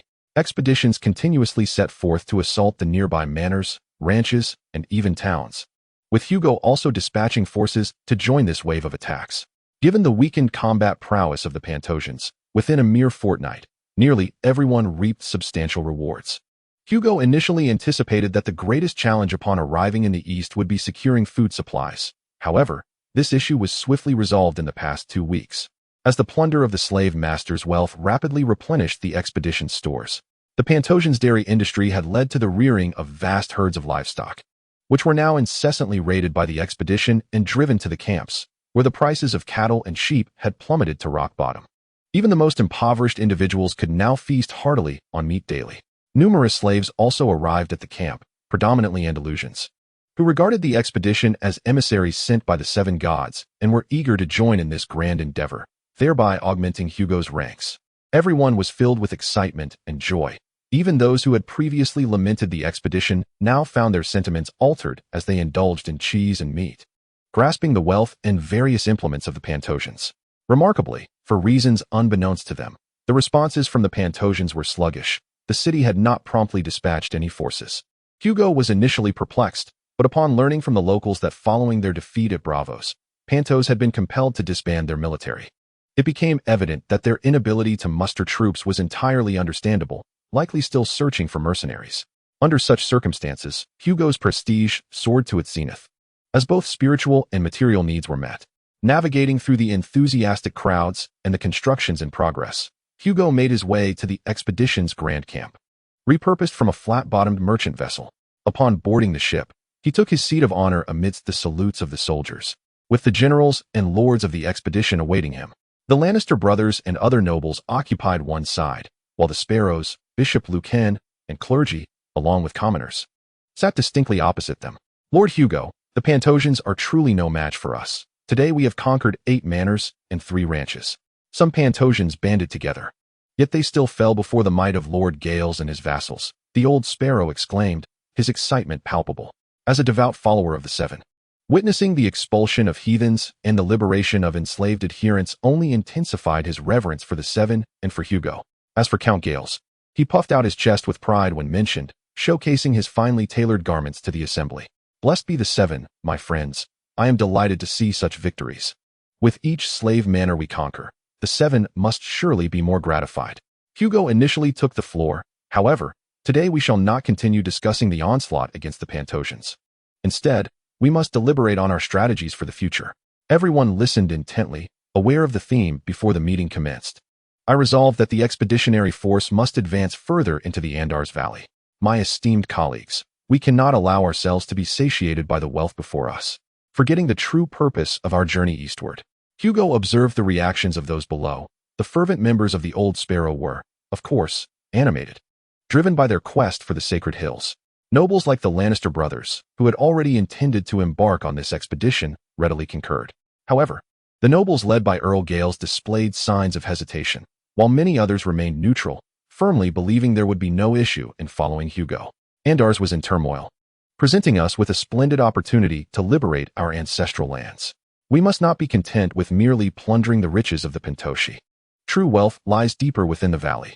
Hugo's words ignited a fervor among many, inciting a cacophony of enthusiastic responses. Yet, some nobles wore grim expressions, reluctant to venture further east. Hugo noted this. It was precisely as he intended, providing him leverage over them. Nonetheless, even as we set our sights on the Andar's Valley, we could not forsake our base at the shipyard. This location is crucial, a vital link to Westeros. Should we lose it, the returning supply fleets may find no refuge. As for this task, Earl Gales, I trust you can arrange suitable personnel to guard the camp? To Gales, Hugo's words were akin to a divine messenger's proclamation. He too wished to refrain from further eastward progress, having secured a splendid fortress. My lord Hugo, we shall ensure the camp is well guarded, he responded, his face brightening with relief. However, observing the joy on Gale's face, Hugo sighed deeply. It was all rather forced upon him. If permitted, he would not wish to dilute the strength of the expeditionary force, but now he had no choice but to maintain his dignity in this manner. The land occupied by the expeditionary force was quite prosperous, fulfilling the desires of numerous commoners, mercenaries, and nobles alike. The local populace, primarily composed of undulls and slaves, showed no resistance to the expedition's rule. It was certainly preferable to the Pentoshi, was it not? Thus, from the outset of their foray into the local estates, civilians, mercenaries, and nobles alike began to occupy towns and estates, some even cultivating the lands left vulnerable by the siege. Daily, individuals departed from the expeditionary camp. Nobles from the Vale and Stormlands were particularly active, having seized numerous undull towns. Initially, these nobles had merely contemplated a brief raid in the east. But upon realizing the Pentoshi's lack of a vigorous response to the expedition's presence, they began to ponder establishing legacies for their descendants in the east. Hugo understood that he could not halt this phenomenon. The expeditionary force was inherently a loose assembly, with many harboring diverse ambitions. For the majority, the wealth along this coast sufficed, yet for Hugo, it was not enough. Hugo was acutely aware that he must press onward. His political existence was predicated upon the expedition. Should he abandon the venture to become a mere lord by the coast, the command of his expeditionary forces would swiftly disintegrate. More critically, Hugo perceived that this land remained perilous, nestled between Pintos and Braavos, both city-states capable of launching their armies directly. In contrast, the river valley, teeming with undull people and characterized by its enclosed terrain, offered safety. With the support of the valley secured, Hugo could genuinely confront the threats posed by these two city-states without trepidation. As for an outright assault on Braavos or Pintos, such thoughts never crossed his mind. Given his current strength, attacking such colossal cities would be exceedingly ambitious. Fortunately, a considerable number remained steadfast in their loyalty, thanks in large part to the two miraculous interventions of the Seven. Absent these divine signs, Hugo feared that the expeditionary forces might have completely disbanded. It was also essential to leave some personnel at the landing site. Hugo's words were not mere rhetoric. The fleet, serving as the expedition's lifeline, needed to be firmly under their control. Should the fleet falter, the morale of the expeditionary forces would suffer a significant blow. As Hugo delineated his future strategy, everyone dispersed, preparing for their respective tasks. Chapter 46. The new lords of the Eastern Shore. Though the strategy to advance eastward had been resolved, Hugo did not set forth immediately. The current state of the expeditionary forces required some time before they could mobilize. Furthermore, Hugo needed to survey the territories claimed by his followers, to assert his authority and comprehend the ambitions of those eager to establish dominion over this land. Given that the vicinity of the fleet still lacked security, Hugo traveled accompanied by a considerable military presence, his entourage resembling an army on the march. As he gazed upon the expansive plains, interspersed with the ruins of the ancient kingdom of Andalos, Hugo could not help but marvel at the land's beauty. Were it not for the Dragon King's coercion, it is likely that our ancestors would not have departed from this place. One could only wonder what the true origins of the Undals, within the valleys and hills of Andalos, might have looked like. The flatlands presented fertile soil. Even amidst the occasional raids and devastation by the horse lords, the area's wealth remained undeniable. Moreover, the region where Hugo resided was notably affluent, with fields of grain and herds of livestock gracefully traversing the hillsides. The majority of the inhabitants were Undals, who had once been slaves but were now liberated. Although many found themselves under the authority of lords, their lives were undeniably superior to the years of servitude.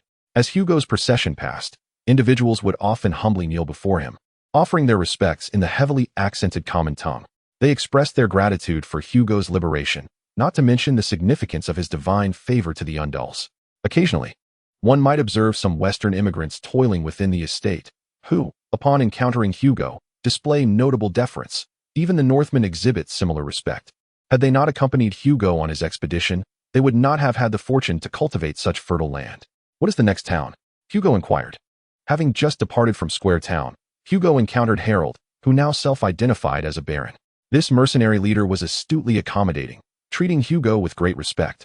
Yet his undertones perpetually hinted at a desire for Hugo to vacate swiftly, so as not to obstruct his reign as a local sovereign. Hugo comprehended Harold's reaction. After all, his appearance in Square Town had compelled both soldiers and civilians to kneel before him, exclaiming praises. Harold undoubtedly found this spectacle discomforting. Some land grabbers treated Hugo with brusqueness, particularly the nobles from the Crownlands and Storm Lands, who not only displayed indifference but also spoke with contempt. However, the dynamics had shifted in the east, allegiances had been formed, and these individuals would not accompany him further. Consequently, he unhesitatingly dealt with them and issued a warning to their master. It was the city of Riverlands, where he occupied a stronghold known as Pantos, which he had renamed.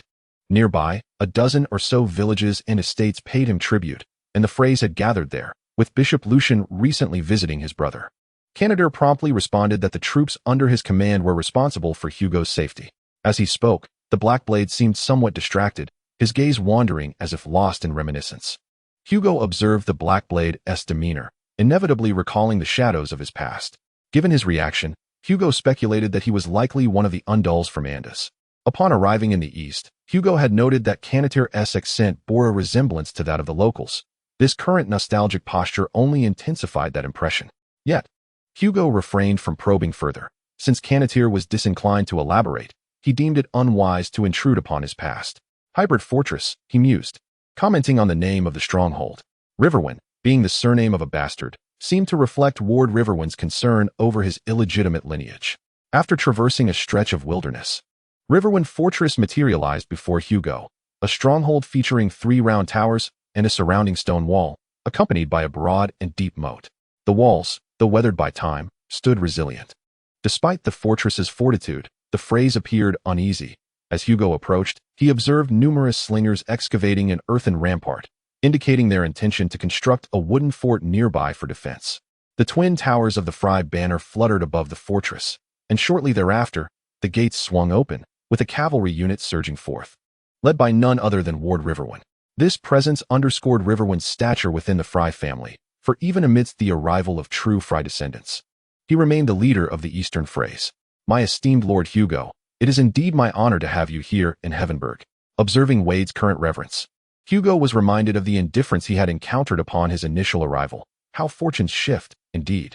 However, Hugo was not one to revel in past grievances before others. He was not so frivolous. May the 7 gods bless you, Sir Wade. And what of Bishop Lucian? I have yet to see him. Hugo scanned the assembly of weasels, but did not spot the one adorned in the bishop's robes. Bishop Lucian is currently engaged in conversation with representatives from several local religious orders. He shall emerge once their discussions conclude. Oh, local religious representatives? Do take me to them. Hugo's interest was piqued. It was his first encounter with the Eastern Orders of the Seven Gods, having previously sent Lucien to reach out to the local ecclesiastical powers, only to receive no word, leading him to assume a failure had transpired. Ordinarily, such matters would be more suited for Old Sparrow, yet he was now the overseer of the camp, destined to remain at the fort, which required a figure of considerable standing. Thus, Old Sparrow was the most fitting candidate for that role, leaving Lucien to undertake the task. Nevertheless, there was no need for Hugo to proceed further, for Lucien had already led the representatives out. The Weasel Bishop appeared as ever, though visibly weighed down by fatigue. Hugo's gaze was fixed upon the monks accompanying him. They bore a striking resemblance to the monks he had encountered in Westeros, clad in humble garb.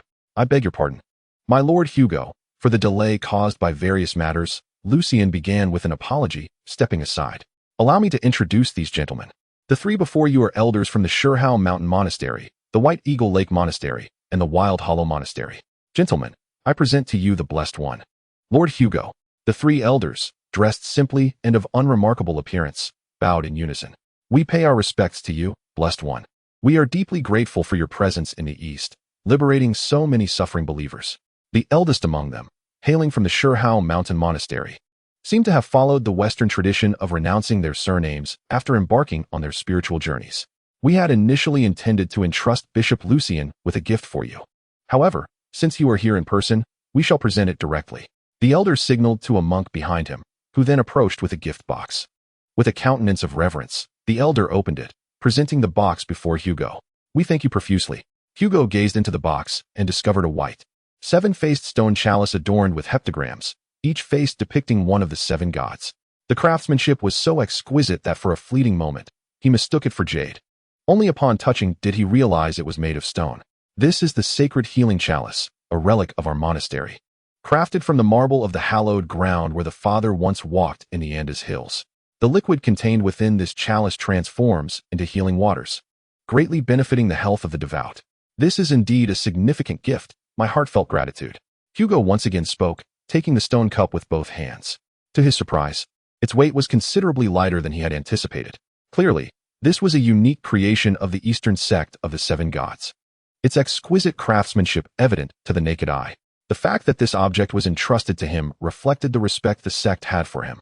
"Lord Hugo, we shall take our leave for the time being. We need to organize the sect members to join your cause. For any further inquiries, you may consult Bishop Lucien." The three elders stated before respectfully bowing to Hugo and retreating. This behavior left many feeling somewhat uncomfortable, perceiving their demeanor as somewhat frivolous. However, Hugo, having interacted with sect members frequently, was unfazed. Such was the nature of some practitioners. "Lord Hugo, please enter River Castle. We have prepared a welcoming banquet. My brother, Mary, is currently inspecting the nearby villages and will return shortly to pay his respects to you," Lord River said appropriately. This surprised Hugo slightly, though it was not entirely unexpected, considering that the Follet had been consciously building connections since joining the expeditionary force.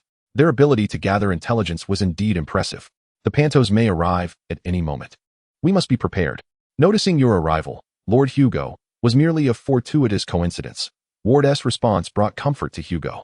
Engaging in conversation with an astute individual was indeed pleasant. He noted that the Follet he had encountered thus far were quite capable, leaving him puzzled as to why old fish would speak ill of them and harbor grievances. Next, Hugo approached Lucien and entered the Follet fortress alongside the bishop. Inquiring about the situation, what was the sect's response? "As you can see, Lord Hugo, they have resolved to join our cause," Lucien replied, his voice tinged with excitement. "You cannot imagine the effort I expended to achieve this, but it was all worthwhile. They are willing to invest in your endeavor." The two elders just now hail from the three largest sects in the vicinity. How many can they bring? Are there reliable soldiers among them? This was what concerned Hugo the most.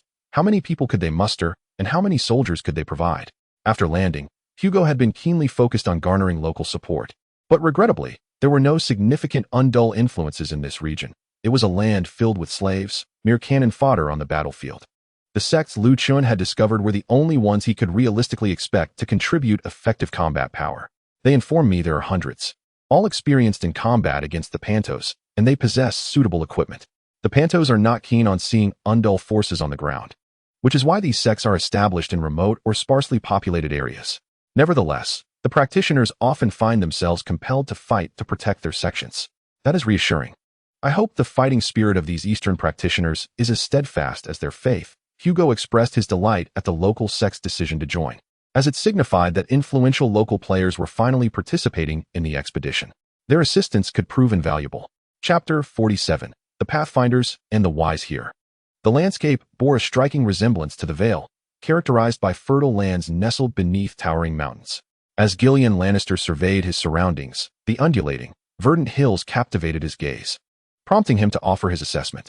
In truth, Andalos reminded him more of the rolling hills of the Westerlands. For a fleeting moment, he was almost convinced he was back in the West, though the latter lacked the abundance of fertile soil and the lofty hills that defined Andalos. The Undals, recognizing the similarities between the Vale's environment and Andalos, inspired the lords and knights crossing the seas to reminisce about their homeland, thus leading them to prioritize the conquest of the Vale. Tygat, evidently more versed in history than Gillian, swiftly recounted the history of this land after merely casting a glance around. It was clear that the dragon lords of Ur had indeed been formidable, or else our ancestors would not have been compelled to abandon their homes. Surrounding the two Lannisters were the cavalry of the Westerlands, clad in armor and rigorously trained, maintaining a constant vigilance of their surroundings. The Lannister contingent had not raised their banners, as they were deep behind enemy lines. Tygat would not have ventured here were it not to retrieve his brother from the front. Our ancestors, Tygat, we cannot definitively claim our lineage traces back to the Undals, for the Cunning Lane had seized Casterly Rock long before their arrival. Gillian immediately voiced his dissent regarding his brother's assertion. That is not entirely accurate, Gillian. You must have heard such tales from the minstrels. Lane could very well have been one of the Undals who ventured across the sea to Westeros during the Age of Heroes, possessing the characteristic golden hair of the Undals. However, the veracity of such ancient tales is nearly impossible to ascertain. Tygat discerned the origin of his brother's claims with ease. Gillian was not one to indulge in books, and thus, he must have gleaned this information while mingling with minstrels. Despite being refuted by his elder brother, Gillian remained unperturbed. He continued to gaze around, marveling at the land of King Hugo. Tyrion was immersed in the seven-pointed star when we departed. I dare say he would be eager to witness the very lands where the events of the seven-pointed star transpired. The seven-pointed star. Alas, that boy yearns to join the clergy, seeking to prove himself to Tywin in such a manner. Yet, Tywin would undoubtedly disallow it. He is exceedingly harsh on that child. Upon mentioning their diminutive nephew, both Lannisters sighed in unison. Tywin regarded the boy as the greatest stain upon his life, confining him within Casterly Rock and denying him the opportunity to be seen. Meanwhile, Tyrion, ever eager to demonstrate his worth, labored tirelessly, a fact not lost on his uncles. Yet, Tywin's responses were only merciless rebukes directed at his son, the dwarf.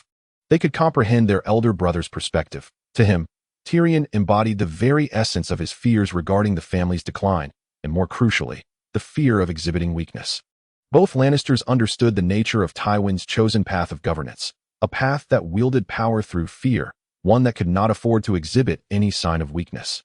Tyrion, a dwarf of House Lannister, epitomized that weakness, a notion Tywin could never tolerate.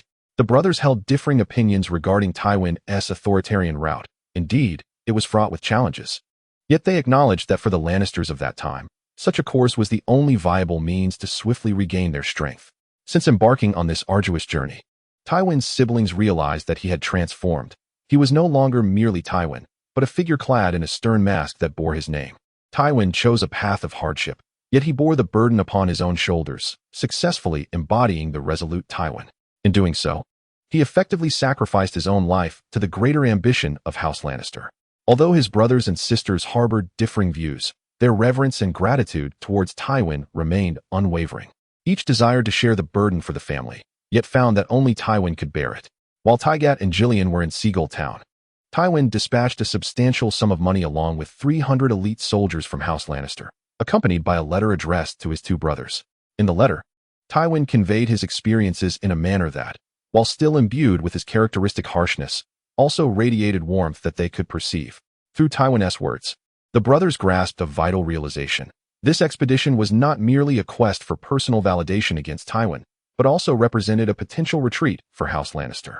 If they could acquire land in the east, it would provide a much-needed fallback for the family. Tywin was traversing a perilous path, one that could lead to his demise, thereby making a contingency imperative.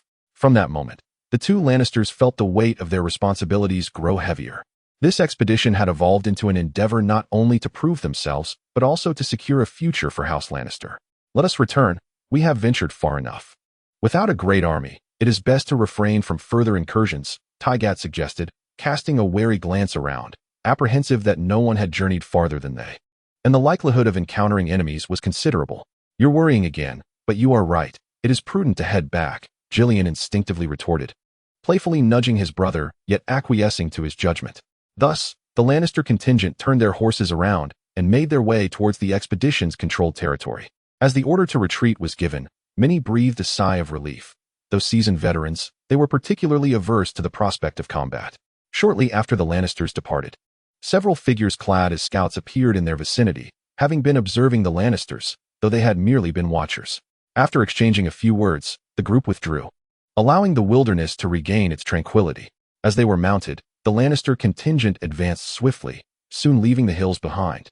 With the vast expanse of flat land unfolding before them, they quickly reached the nearest outpost of the expeditionary forces, a circular tower adorned not only with the universal seven-pointed star banner of the expedition, but also with the mermaid banner of House Mandler. Could it be that these northerners are so devoutly committed to the cause of the Seven? Jillian remarked, gazing at the mermaid banner, while Tygate covered his face in exasperation at his brother's ignorance. Have you forgotten the title of the Shield of House Mandler? Though they reside in the north, they are, at their core, devout followers of the Riverbend faith. Given the number of northerners present, Sir Marlon must surely be among them. Pay attention and refrain from speaking foolishly in front of Sir Marlon. In response to his brother's reproach, Jillian chose to disregard him entirely. Tygate was merely engaging in his habitual belittlement. A man who navigated the intricate politics of the expeditionary forces with finesse would hardly utter any foolish remarks. As the Lannisters approached, the soldiers of House Mandler, upon recognizing their banner, merely conducted a brief inquiry before allowing them to pass, making the entire process remarkably effortless. Lords from the south typically preferred dealings with the folk of White Harbor rather than the unrefined northerners, who were often regarded as savages. In contrast, the civility of the White Harbor folk was markedly more pronounced, their attire mirroring that of the south. After all, they were the people of the Mander River, exiled by the king of Riverbend, yet embraced by the king of the north. Soon, the two Lannisters found themselves beneath the tower, where they spotted Sir Marlon feasting on a whole roasted lamb, accompanied by a tall man whom Jillian recognized as Scarn Wolfman, a mercenary who had labored in the east for many years. Sir Tygate, Sir Jillian, come join me in indulging in this delectable feast, Sir Marlon eagerly proclaimed, tearing a large piece of meat with his teeth, his words punctuated by the sounds of chewing. The two Lannisters, feeling no need for formality, approached the roasted lamb and began to carve off pieces with their daggers. After a day of exertion, their stamina had waned, and hunger gnawed at them. By the way, Sir Marlon, what brings you to such a forward position? Jillian inquired after having taken a bite of lamb, to which Sir Marlon readily divulged his purpose. We are establishing a forward base for the expeditionary forces, a task I secured from Lord Hugo. It is likely that the expedition will follow the path we have charted. When mentioning Hugo, the stout man from White Harbor spoke with reverence and awe, indicating his deep loyalty to Hugo, while his tone also reflected pride in his mission. My esteemed Lords Lannister, we have indeed come in service of the expedition, not like certain fools who, at the onset of war, hastily gather wealth to themselves. Do they not realize that the riches they possess now may vanish like dust in the wind?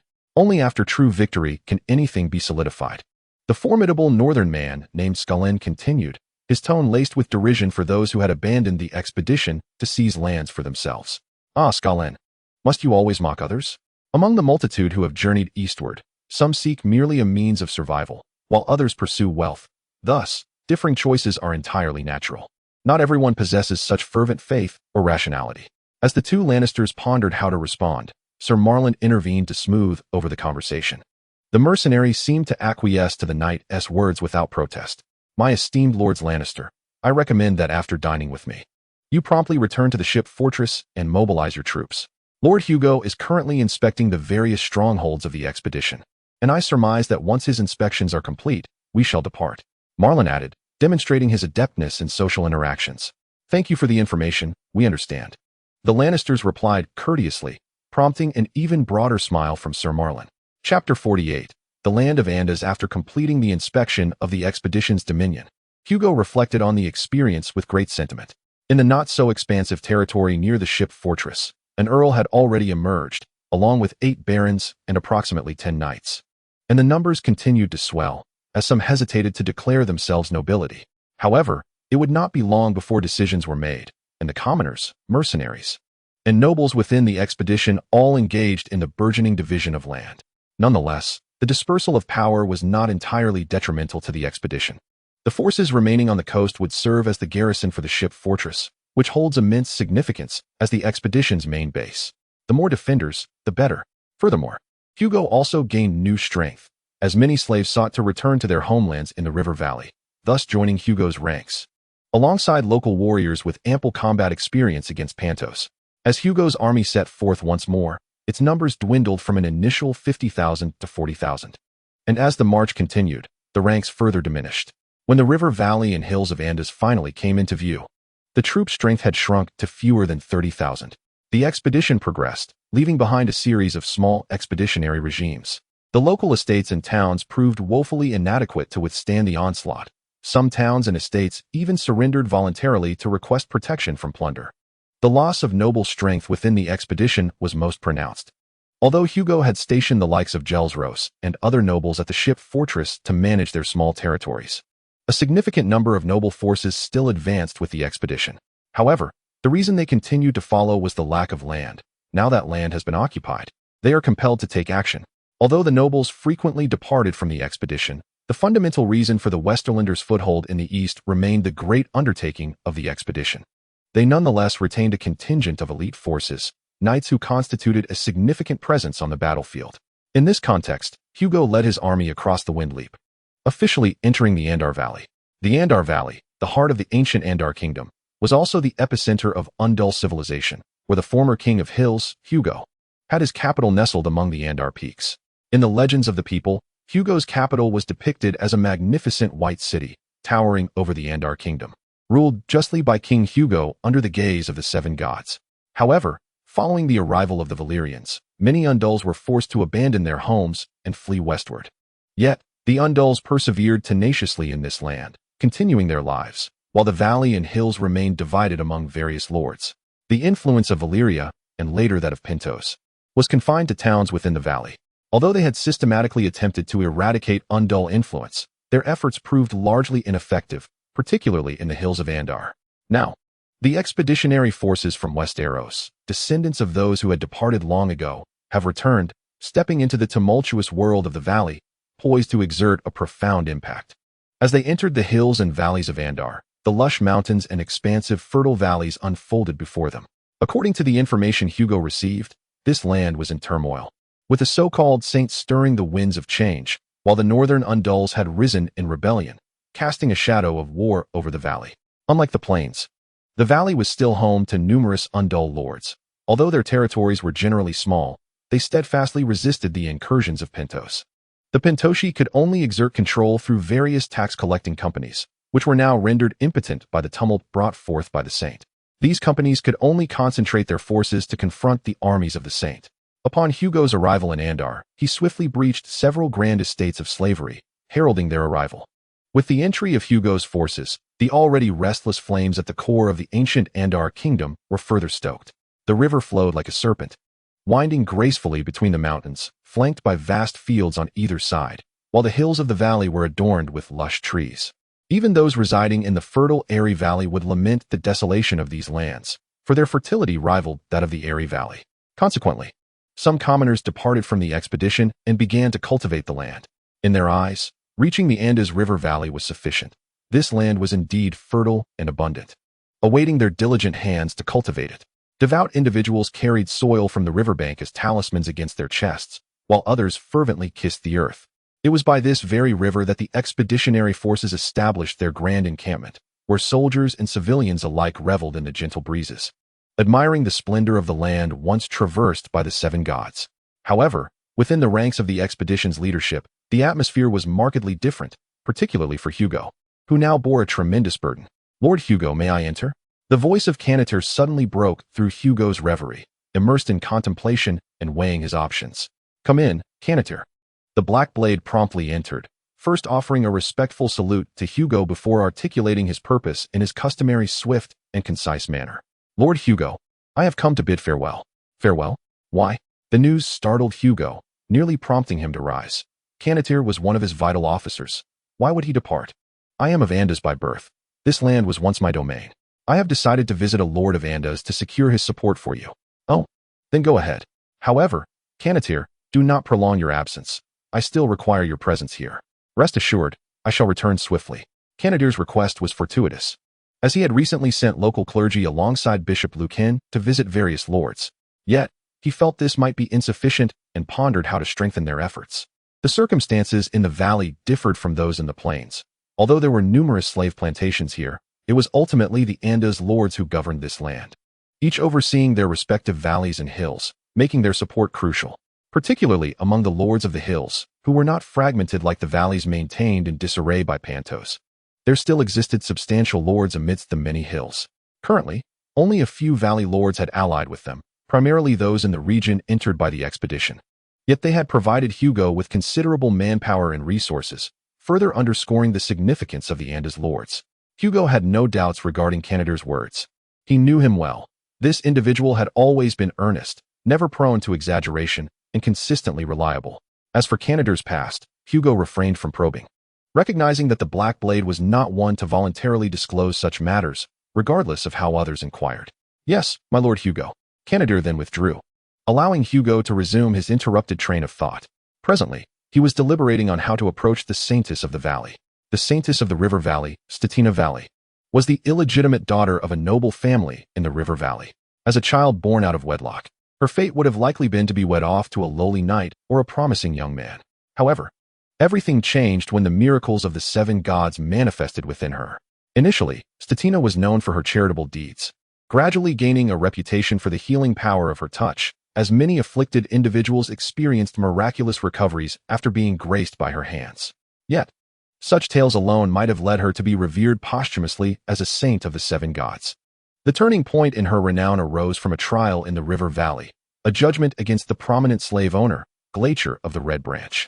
Glacier, whose full name was Glacier Tite, earned his moniker due to the blood of slaves that perpetually stained his whip.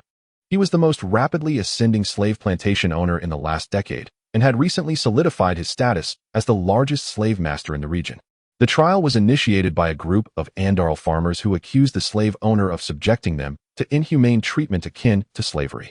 Although the city-state had ostensibly abolished slavery, the subject remained a tacit understanding among its inhabitants. However, when it was brought to light, it garnered significant attention. Despite the gravity of their accusations, few dared to challenge a slave master, for how could the courts of a slave owner dispense justice? Thus, the brave farmers were often regarded with a mix of admiration and folly. Yet, the outcome was unforeseen. Just as the court was poised to deliver an unfavorable verdict against the farmers, Saintess Statina emerged, delivering a stirring and impassioned speech that resonated deeply with all present. Following her oration, the judge and jury were profoundly moved, resulting in a verdict that favored the farmers. In the wake of this trial, Statina's fame spread throughout the river valley.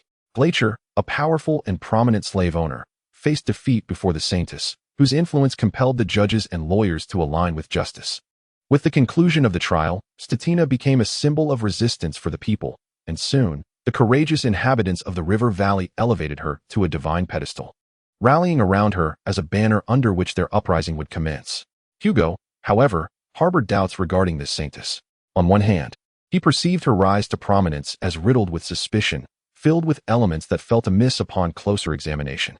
Yet, on the other hand, he hesitated to declare her a fraud, for the miracles of the seven gods were evident in his own life. Before Hugo lay a table cluttered with various pieces of information he had meticulously gathered, some from the religious sects that had allied with him, and others from his investigations within the river valley. After reviewing the data once more, Hugo resolved that, regardless of his misgivings, these individuals were worth pursuing.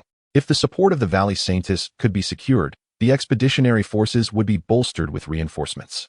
Conversely, harboring animosity towards her would severely undermine the objective of controlling the Andas region.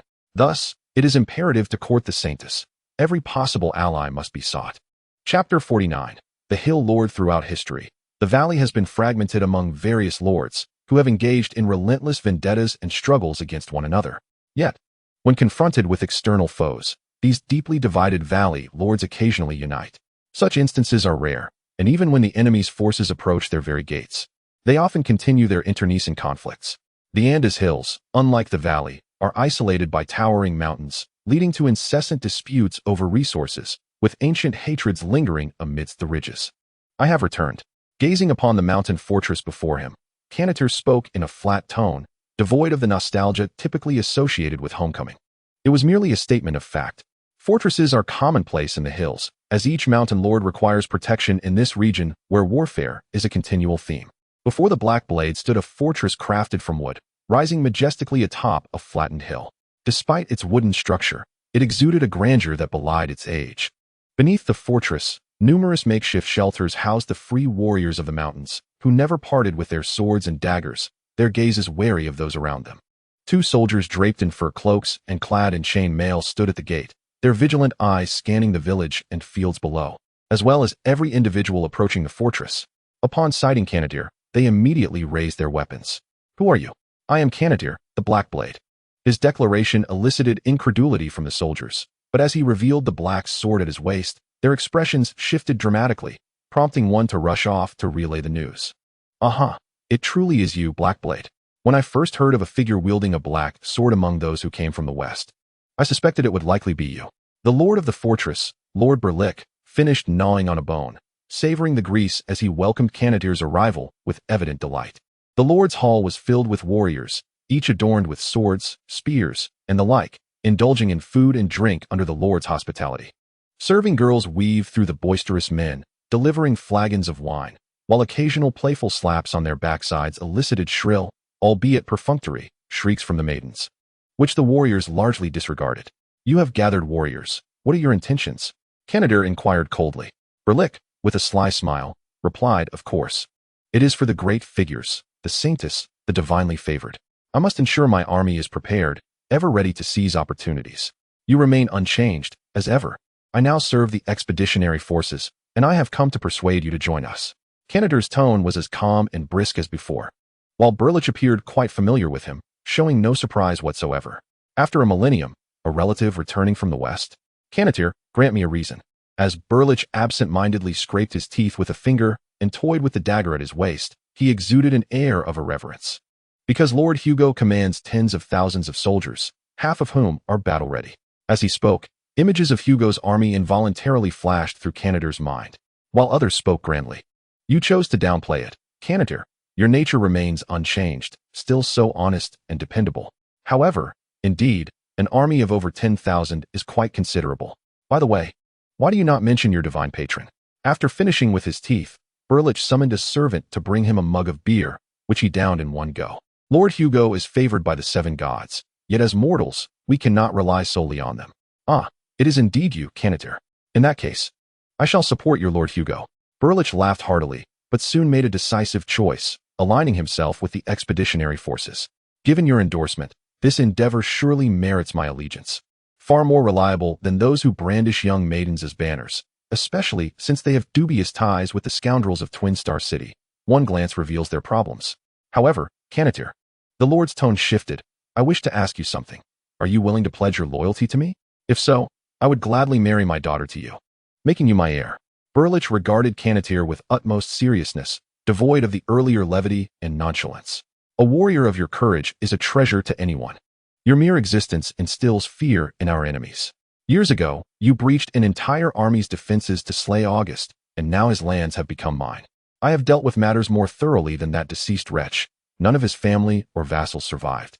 And you need not worry about anyone seeking retribution. If revenge is to be had, they shall first come to me."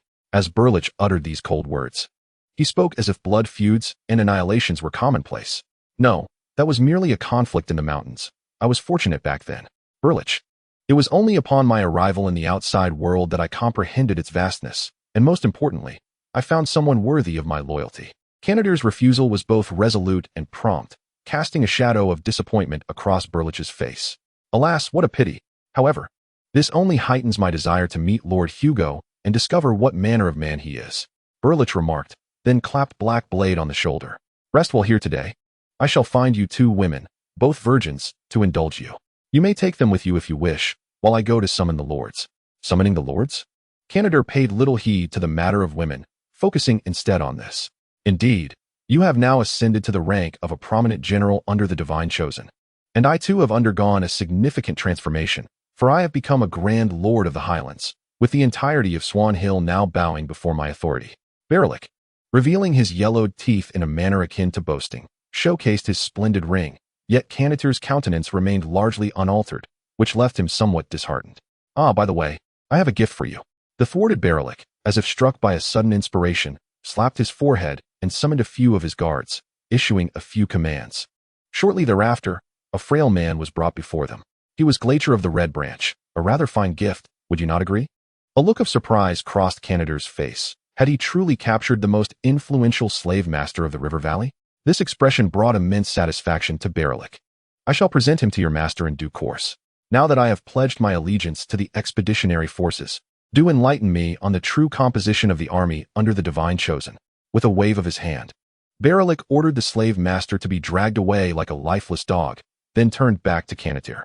Blackblade observed as the slave master was taken away, and images of the various divisions and their commanders within the expeditionary army filled his mind.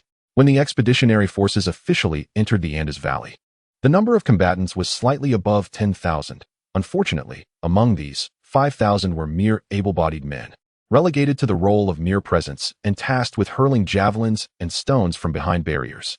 However, due to their persistent training, these able-bodied men were in relatively good condition, and under the guidance of the monks and clerics, Hugo maintained a strong grip on them, making them somewhat effective as a line-holding force, albeit only within the shield wall.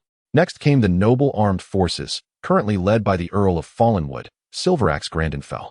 Unlike those nobles coerced into joining the expedition, Silveraxe, as a supporter of the Targaryen family, had participated in the Battle of Summerhall during the Usurper's War. In a one-on-one duel, King Robert had slain his father, Earl Fair, and captured Silveraxe. Yet post-war, Silveraxe pledged his loyalty to Robert Baratheon. Originally considered part of the victors, he had no need to join the expedition, but as a devout follower of the Seven, he voluntarily embarked on this endeavor, with the nobles entrusting their forces to his command. For the expeditionary army, Silveraxe proved to be quite amiable. This nobleman, a staunch believer in the Seven, became wholeheartedly devoted to Hugo after witnessing his miracles, indicating that the 500 knights and foot soldiers under his command were entirely mobilizable. 500 readily deployable troops were far more effective than several thousand who could not be commanded, coupled with the 500 under the Lannister brothers. This amounted to over 1,000 men. Another significant faction of the expeditionary nobility comprised the Northerners. Upon landing, most Northerners opted to seek out a nearby estate to cultivate, abandoning their slaves. Yet Sir Malin Mandler and his followers from White Harbor did not follow suit. The Mandrell family, as the esteemed bearers of the title shield of the Church, has long exhibited unwavering devotion to the Seven Gods. Under their governance, White Harbor has never lacked fervent souls, with numerous monks embarking annually from the port to spread their faith across the north. Thus, the 1,000 warriors adorned with the mermaid banner, alongside a scattering of northerners, steadfastly followed the expeditionary force. Excluding the nobles and able-bodied men, the core of Hugo's contingent comprised 3,000 individuals, primarily fervent believers and armed personnel, who constituted the true backbone of his ranks. Beyond this 10,000-strong assembly, there existed a multitude of local Andalusians, primarily comprising freed slaves and local monks, their numbers fluctuating constantly.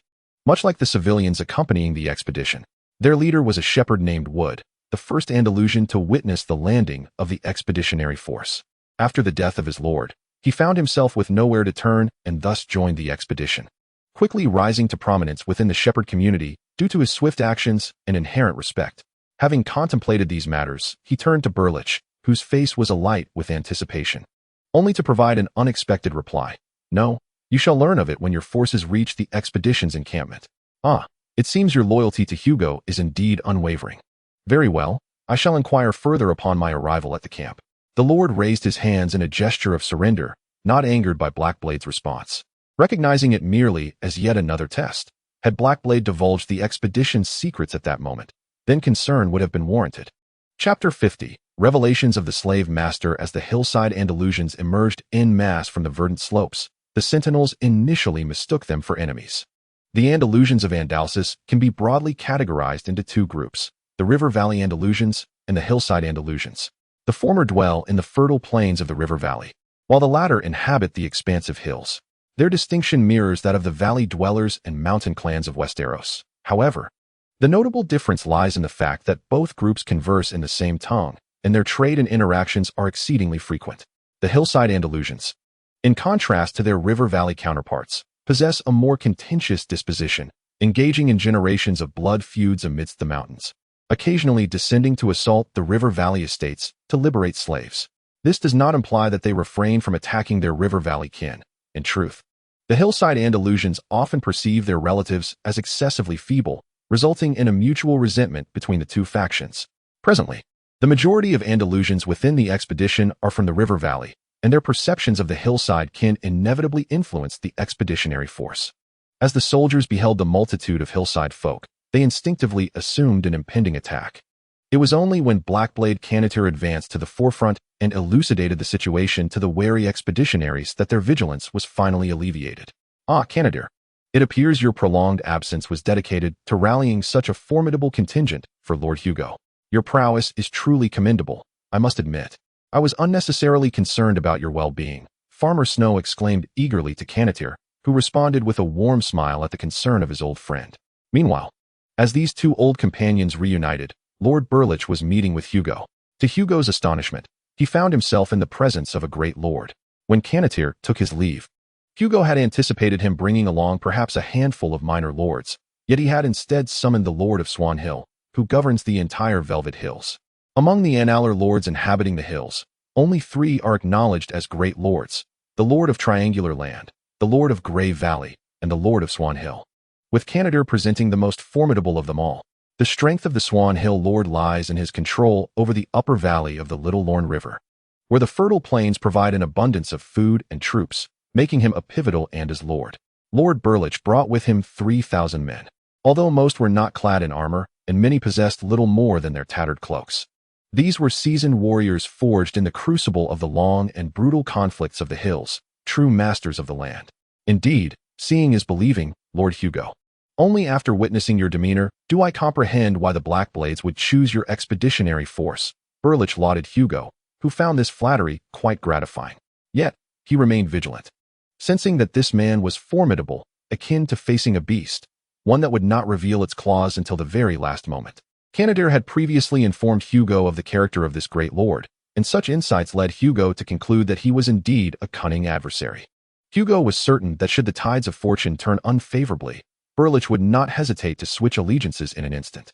Frankly, dealing with such individuals posed a considerable challenge for Hugo. They were impervious to both persuasion and intimidation, driven solely by self-interest. "You are overly generous, Lord Burlich.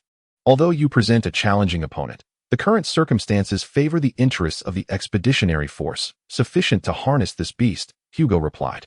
"Such humility. It is indeed individuals like yourself who earn the favor of the 7 gods, while mere mortals like us can only wallow in the mire." "Ah, I nearly forgot.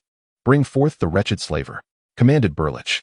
At his behest, a disheveled man was dragged forth, his once opulent attire now sullied and in tatters, his meticulously groomed hair transformed into a tangled mess. "Gleicher Dit, the valley's chief slaver. Lord Hugo, consider this my gift of introduction. I believe you have many inquiries for this slaver, so we shall take our leave. I must attend to the arrangements for the lad's encampment." Burlich rose to depart, but was promptly halted by Hugo. "Wait, Lord Burlich, I believe you must have extracted all necessary information from this slave master. Please share it directly with me." Hugo was somewhat perplexed by the actions of the Grand Lord of Swan Hill, questioning why such theatrics were necessary. He found it hard to believe that the cruel Lord of the Hills had not already wrung every scrap of knowledge from this man. "Ah, Lord Hugo, we have interrogated this slave master numerous times, yet his resolve remains unyielding. He refuses to utter a single word. Were it not for the knowledge he possesses, I would have long since ended his life. Ultimately, he revealed that he would only divulge information to you, Lord Hugo, which is why I have brought him here." Burlich cast a scornful gaze upon the prostrate slave master, akin to a lifeless dog. "I have dealt with Glacial for several years. This fellow seems intent on revealing something significant. Thus, Lord Hugo, I suggest you lend him your ear while I take my leave." With that, Burlich exited, leaving Hugo to regard the slave master, who was now slowly rising to his feet. He appeared to be in his middle years, with dry, brown hair and piercing blue eyes, his gaunt frame cloaked in an air of concealed melancholy. The marks of torture were evident upon him. Yet he lifted his gaze to meet Hugo's. You wish to see me, slave master? What do you intend to say? Should your words hold no value, you will find yourself hanging outside. Hugo's tone was harsh, though it was merely a pretense to intimidate Glacial. The knowledge held by this prominent slave master was of considerable interest to Hugo. The slave master gradually ascended from the ground, exaggerating his bow. Blessings upon you, favored of the seven, redeemer of the Andarans, new lord of the valley. The new penitent brings you confession and counsel. The flattery incited further disdainful murmurs. Yet Glacial feigned ignorance to the remarks. Hugo frowned, unable to discern the slave master's intent. I come to warn you that your expedition is teetering on the precipice of a trap, much like poison concealed beneath honey. That heated, illegitimate daughter, Statina, is but a meticulously wrapped dagger. What nonsense are you spouting, slave master? Have you come to intimidate Lord Hugo from the gallows edge? Or do you intend to sow discord between Lord Hugo and the rebels faithful? One of Hugo's attendants barked in reprimand, and the cacophony of curses grew, predominantly urging the slave master to cease his ramblings. The slave master paid no heed to the outcry, fixing his gaze firmly upon Hugo. What I speak is the truth. Lord Hugo, the information I possess is of utmost importance, and only trustworthy individuals may hear it. Speak then, all present here are reliable. Lord Hugo, I suspect you are strategizing on how to court the saintess of the valley. However, allow me to inform you that this is merely a fishing scheme devised by Pantos. The so-called saintess has been nothing but a puppet of Pantos from the very beginning. I was personally involved in this conspiracy. Should you mistakenly place your trust in this false saintess, it would be akin to mistaking a wolf for a shepherd. The heavens cannot accommodate 14 stars. Reactions to the words of the slave master varied. Some found them laughable, while others fell into contemplation. Hugo, however, could not help but recall the profound dissonance he felt when researching the saintess's deeds. After the slave master spoke, a chill enveloped him, reminding him of the chaos of King's Landing, where he too had experienced a similar sensation. Clarify yourself, slave master. Upon receiving Hugo's approval, the brooding slave master continued. In recent decades, the number of undulls in the valley has surged alarmingly, and their spirit of resistance has likewise intensified. Thus, I devised a plan in conjunction with Prince Pantos. We will incite the undull resistance by invoking the legend of the savior from the faith of the seven. At the most critical juncture of the war, this savior will betray them, extinguishing their will to fight, allowing Pantos's forces to swiftly and decisively slaughter them. Fletcher's account rendered all present silent. Even those who previously held disdain for the slave master recognized the catastrophic repercussions of such a plan, should the pivotal banner and the core of unity betray them at a crucial moment. Yet, many remained skeptical, but before they could voice their dissent, Hugo interjected. If all of this is your design, why were you defeated by that saintess in court? Even for the sake of the plan, the cost you have paid seems excessively high, leaving you in such a dire predicament. At the mention of this topic, the slave master grew even darker in demeanor. I understand your doubt. You may wonder how I could be punished in court. It is because someone betrayed me. I collaborated eagerly with the prominent figures of Pantos. Yet they regarded me as mere refuse, an unsophisticated peasant unworthy of the game. Thus, they betrayed me. The Silver Finger Brotherhood, which I had painstakingly established, also turned against me. I lost everything in a farcical trial, forced to flee in disgrace, gathering forces in my own territory for a desperate resistance. Then, as I was en route to the west to rally an army, I was ambushed by the Lord of Swan Hill, which compelled me to come here. My Lord Hugo, I am now consumed by a singular thought. Those who have betrayed me must pay the price. I am willing to release all my slaves at once. I am prepared to dedicate my estate and mercenaries to your cause, seeking only to lessen my sins and stand by your side in peace. To put it plainly, even if that saintess is genuine, do not entertain notions of camaraderie and faith, just as the heavens cannot accommodate 14 stars. Not to mention that the false saintess is undoubtedly a grotesque offspring of conspiracy. The gentlemen in the court, each with a reputation far worse than mine, would never render a verdict out of piety. Therefore, you must strike immediately to burn that exalted bastard child, rather than allow her deceit to dilute your deserved glory. I am confident that without her hindrance, the people of the valley will proclaim any oath of loyalty you wish to hear. Silence. Is such a remark permissible from you? Hugo immediately reprimanded, while Glacier lowered his head. Yet, a smile crept across the slave owner's lips. Glacier, submissively bowing, believed he had discerned a glimmer in Hugo's eyes, a sign that his reckless gamble would not be in vain. It felt akin to the moment of betrayal, when one is met with the scorn of the masses. Once again, he had evaded the clutches of death and returned to the gaming table. Take heart, Glacier, he reassured himself. It is now time to wield the whip in the name of the seven gods.